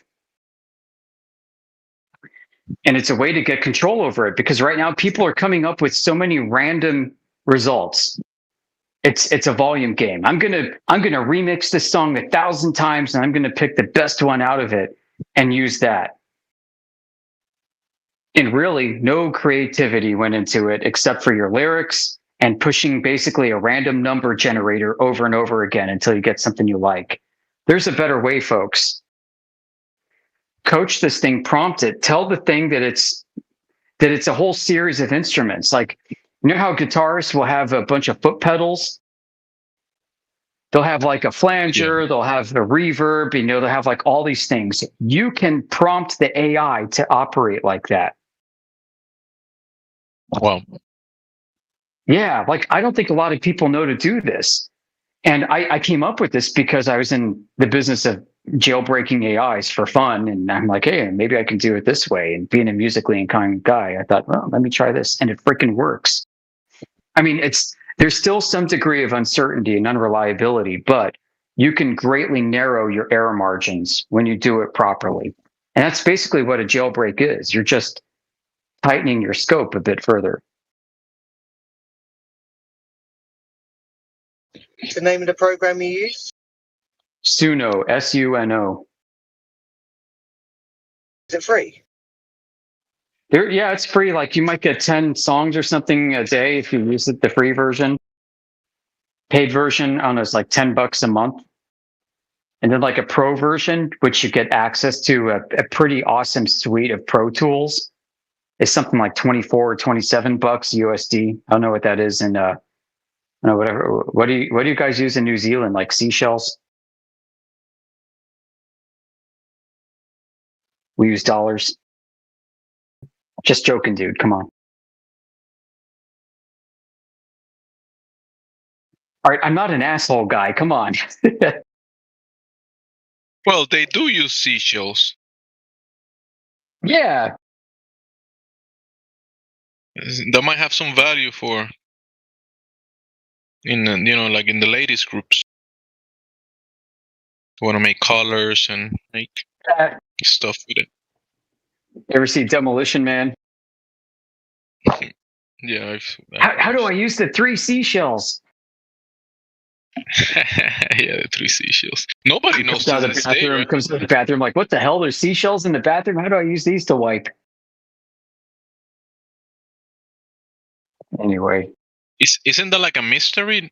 I never figured it out. Did I? I don't remember. It might be a mystery, and I'm probably adding more to it than needs to be. I don't know if he actually tried to wipe with seashells. I'm assuming that he did.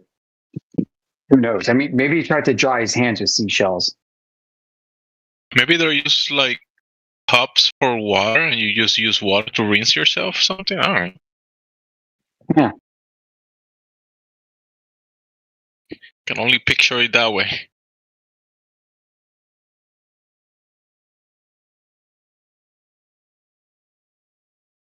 Let's double check on the new people. If there's anyone new, you are welcome to open your mic and ask questions about the topic of the VC. Yeah, prepare to open your minds. Gemsy's going to blow your mind with the sporadic meteor complex. Freaking amazing.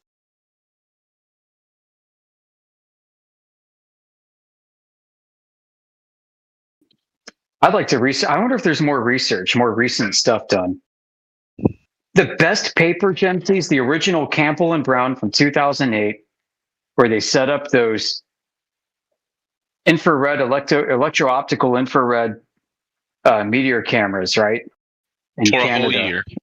Yeah, exactly, a whole year. And they're like, we got this bitch right in our sights for a whole year. Oh my gosh, dude. I'm thinking because in the paper they show you that they kind of like add in the Earth, the Earth as a globe and spinning around. That's how they kind of like build this sphere. Because I don't know.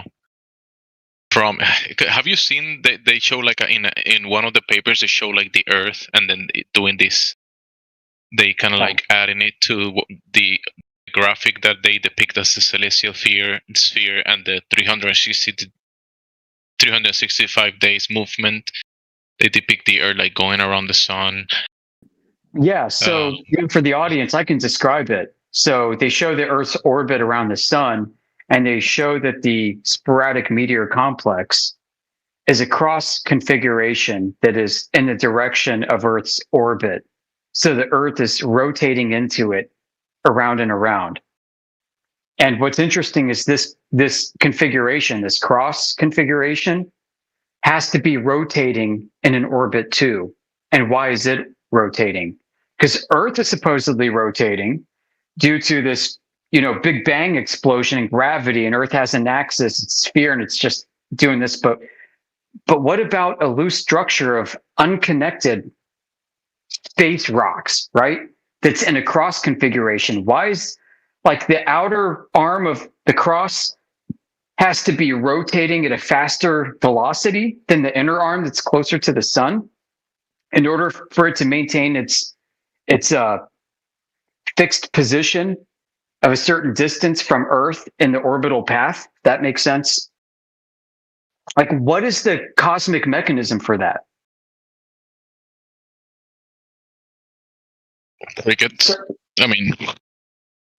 Yeah. I'm back, professors. What are professors? Yes, Brofessors? She's looking for the brofessors. I'm Brofessor Yoder. You're talking to Brofessor Gemsy. I'm bro. We're bros and we're officers. We're brofessors. We're doing awesome. How are you? I'm fine. How are you? Did you come here to talk about flat Earth? I was here before. Oh, okay. Well, welcome back. What do you think about flat Earth? I don't know.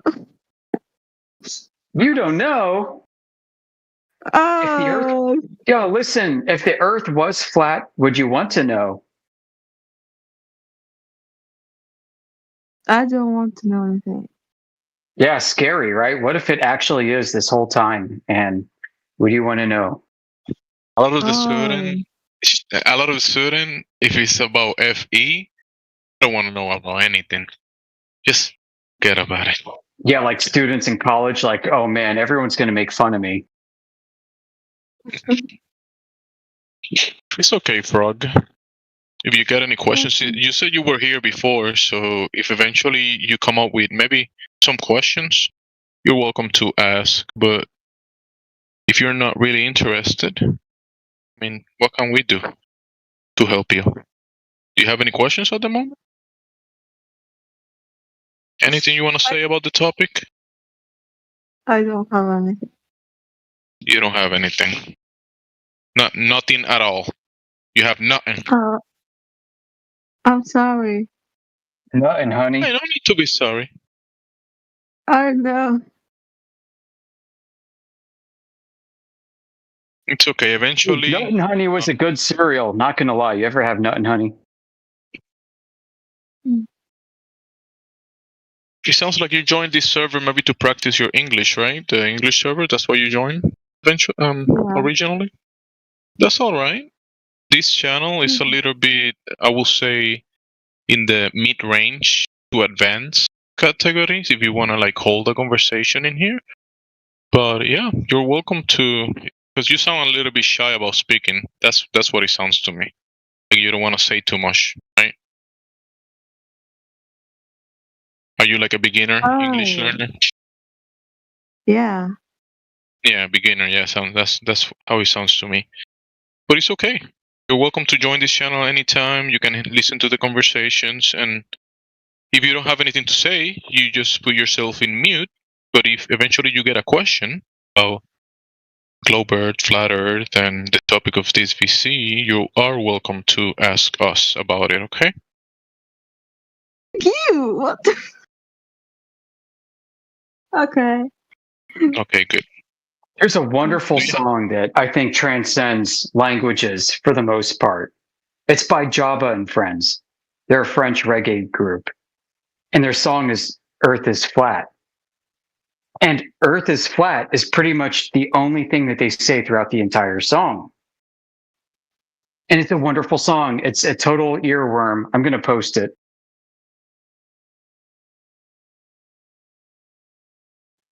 There you go. So for all of our friends who are English language learners in the English Hub, this song is amazing. Earth is Flat by Jabba and Friends. Go listen to it. Play it for your mom. Play it for your friends.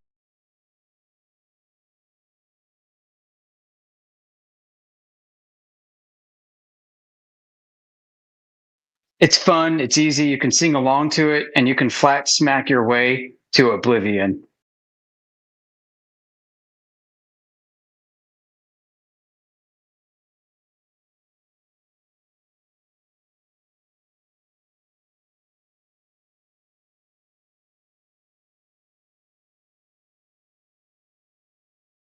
Just don't recommend it in a party, or maybe do, if you're ready for the challenge. If they play it in the party and the people got questions for you, you gotta be ready. If you're not ready, don't play it in the party, okay? Well, it definitely should not be the first song that you play at your party. It should be one of the last ones, maybe at like 2 a.m. 2 a.m., everybody's kind of stoned, everyone's a bit drunk. Go play the Earth is Flat song, and it's going to be a total banger. I have a question.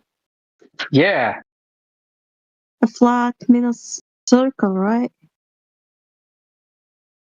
Like circle? Well, almost. Oh.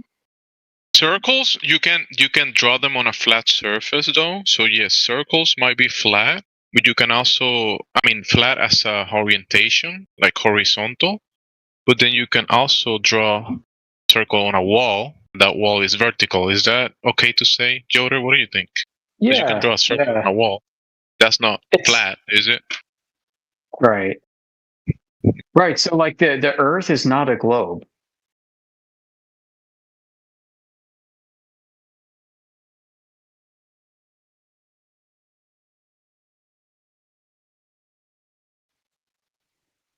People in Australia are not upside down from people in Canada. Everybody has the same up and down, the same vertical, like Jemsy was saying. So if I go to California and I put my feet in the ocean, If I look across the ocean to the horizon, somebody in Japan, they can put their feet in the ocean and they can look in the horizon too. And the water is flat and level between both. Isn't that beautiful?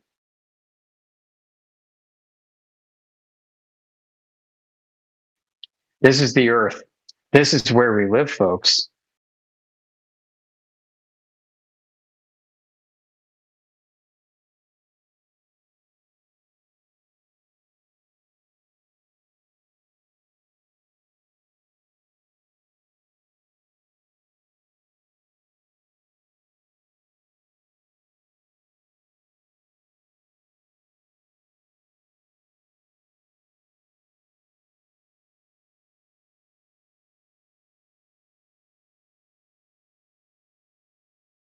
Well, my lady, what was your question again?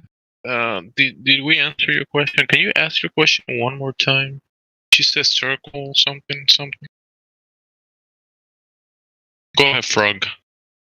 Question one. Because I think, Frog, is there someone with you in the background? Do they have a question? Because I think you were kind of like talking to someone in the background, maybe. Is your friend with you? No, I'm alone. Oh, okay. So what was your question again, though? I want to know what flat mean. It means circle? Okay, so what do you think? Flat as a orientation. You know, horizontal. You know, horizontal, like the horizon.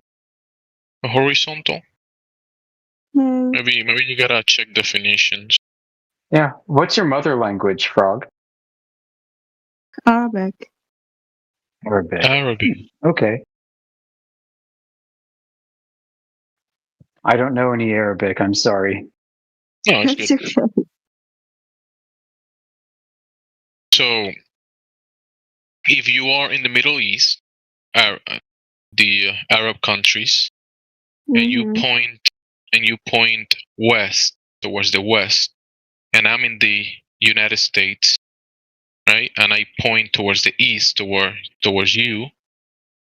Between you and me, there's a horizontal. There's a straight line, and even if I'm a little bit higher in altitude, or you are a little bit lower, you and we are parallel to each other. Those horizontals, those two straight lines, depending on our elevations, they are parallel.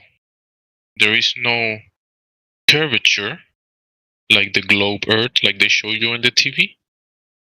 So that is some people describe that as flat, horizontal, not curving. I got it. Thanks. I'm glad you got it. I'm happy. I was scared that you wouldn't. I mean, that you will say, no, I don't get it yet, but I'm happy you did. It's pretty, I would say it's pretty simple, though. It is super simple stuff. You know, like water, when you put water on a cup, water on the cup, and the surface of the water is horizontal, level of the water, flat, right? And then you take that water from the first floor to the second floor, and the water stays in a horizontal reference, right? The water stays flat. And then that water, when it's in relation to the water in your bathtub, or the water in the pool, or the water on the lake next to your house, or the ocean, that horizontal of the water, the flatness of the surface, stays for what we know across the earth. Oh, I got it. Thanks. Yeah, you're welcome. Thanks to you for asking the question. Hopefully that makes some sense. You say you got it. Mm-hmm. Because when they show you in the TV, they show you, the globe, right? The globe. You seen the globe in the TV? Planet Earth. You seen it? Yeah. Yeah. When they show those images and they show the blue ball, the blue is water, right? They say that's the water, blue stuff. Yeah. Yeah, but that stuff, when we go check, in reality, we turn off the TV, where we saw the globe Earth, the blue water around the globe. We turn off the TV, then we go to the real water across the world, and the real water is not doing what the water in the TV is doing. You see the difference? Mm-hmm. So the thing in the TV is a misrepresentation of the real water that we can go and use and check and describe as flat, not curving on the outside of a sphere. We all know what happens with water if you try to attach it to the outside of a sphere. It flies off it and it goes to the ground, and it goes splash, splash, right? Is that right, Frog? Yeah. Frogs know about water. I'm so glad that we spoke about water, because Frog, you get it. Yeah, I get it. Perfect. Perfect, Professor. Hey, I wouldn't say I'm a professor, but I'm able to explain a few things, especially simple things about water. And Yeah, but since you are yeah, repetitive Professor. receptive and you have experience with water, you are able to comprehend the facts that I'm trying to establish with you, and you acknowledge that, and you can also figure out that when people tell you things about water that are not true, like the globe Earth, the water around a globe, that's an impossibility. You get that? Nobody can demonstrate. Nobody in reality can demonstrate the Earth in the TV, that the globe and the water around it. Nobody can demonstrate that in reality. Mm-hmm. Yeah, it's a beautiful way to think about the world that you live in, because you see it that way. The creator of this place wanted you to experience the world as he made it.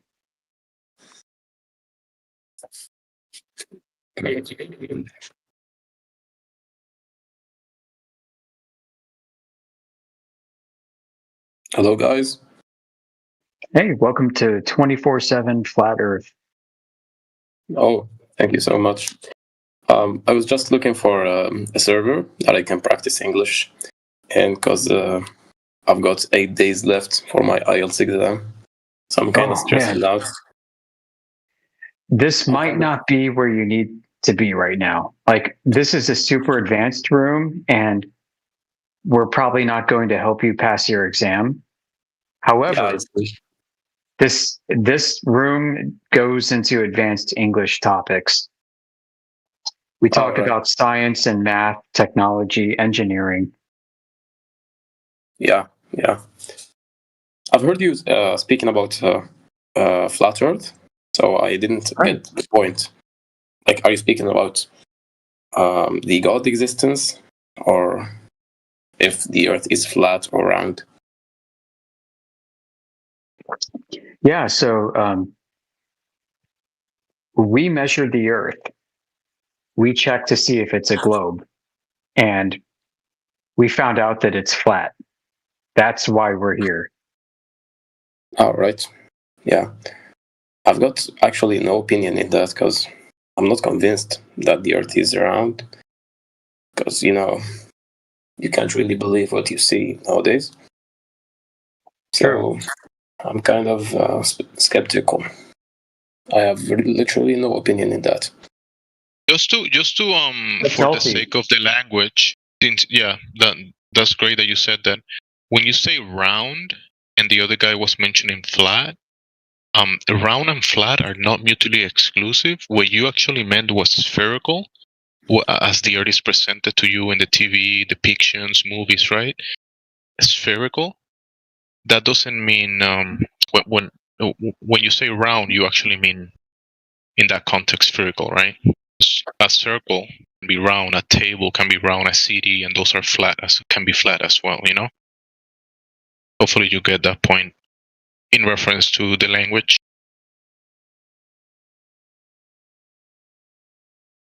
Okay, I got your point.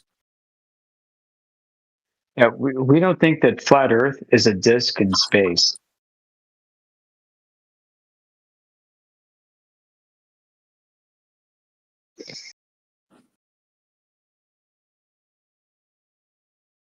And he's gone. I think it might be a good thing because he's concentrating for an exam, and if he goes into this, his brain might be all over the place. He might be writing flatter for answers in his exam, and that might kill him.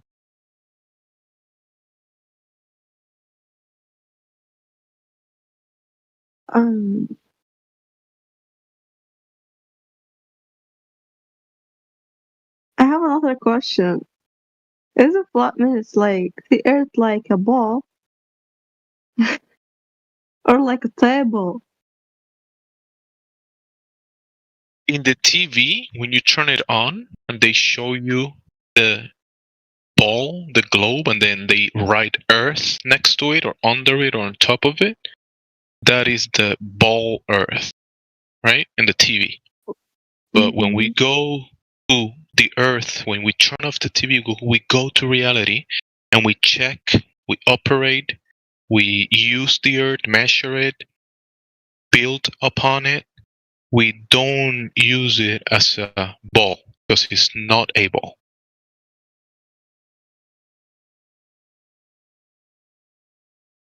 Oh, so you're saying the Earth is not a ball, it's like a table. Yeah. Well, there's tables on top of the Earth. I'm not saying the Earth is like a table, but as the table, to put the table before we put we remember the water, the cup of water I mentioned you before. So to be able to make the table that can hold the cup of water so the water doesn't spill to the side, we have to orientate the table or the construct that the table is going to be put on top, like the building bricks, the floor. We have to orientate that as a flat horizontal. We use water levels, right? We use water and a level, put the first brick on the structure, and then we do the second brick, third brick, pour the cement, level, horizontal. Then we put the table on top of that structure.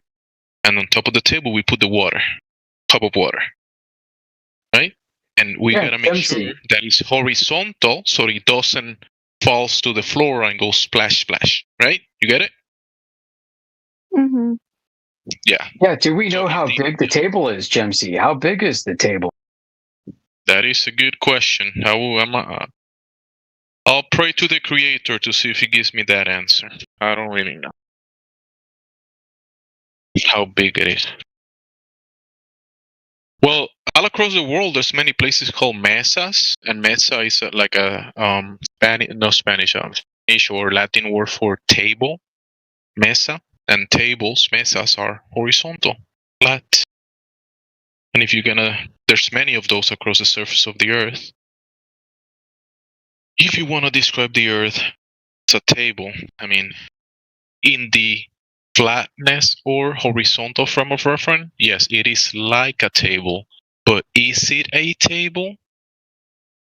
We will have to do more digging to actually answer that question. Is it a table? I don't really know if it is a table, but tables and the Earth are orientated flat horizontal. Go ahead. Maybe I said too much. But listen, if it's a dinner table, we're screwed.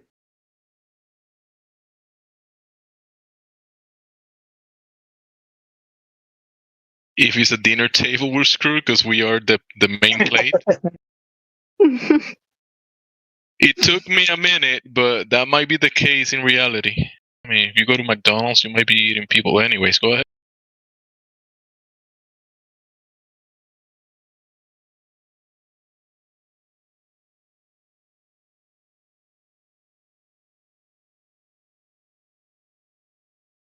So, lady, is the Earth a table? We lack the frame of reference, like we lack the outside perspective of this reality to determine what it is as a whole. So I cannot say the Earth is a table, but it is tables are referenced or put together to kind of like represent the orientation of the Earth, which is level, horizontal, flat.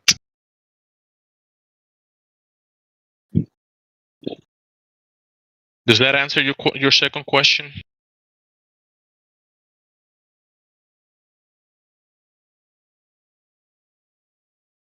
That was for you, Frog. Did you get the second question answer, Frog? Yeah, I got it, Professor. Good. I'm happy that both of your questions have been answered.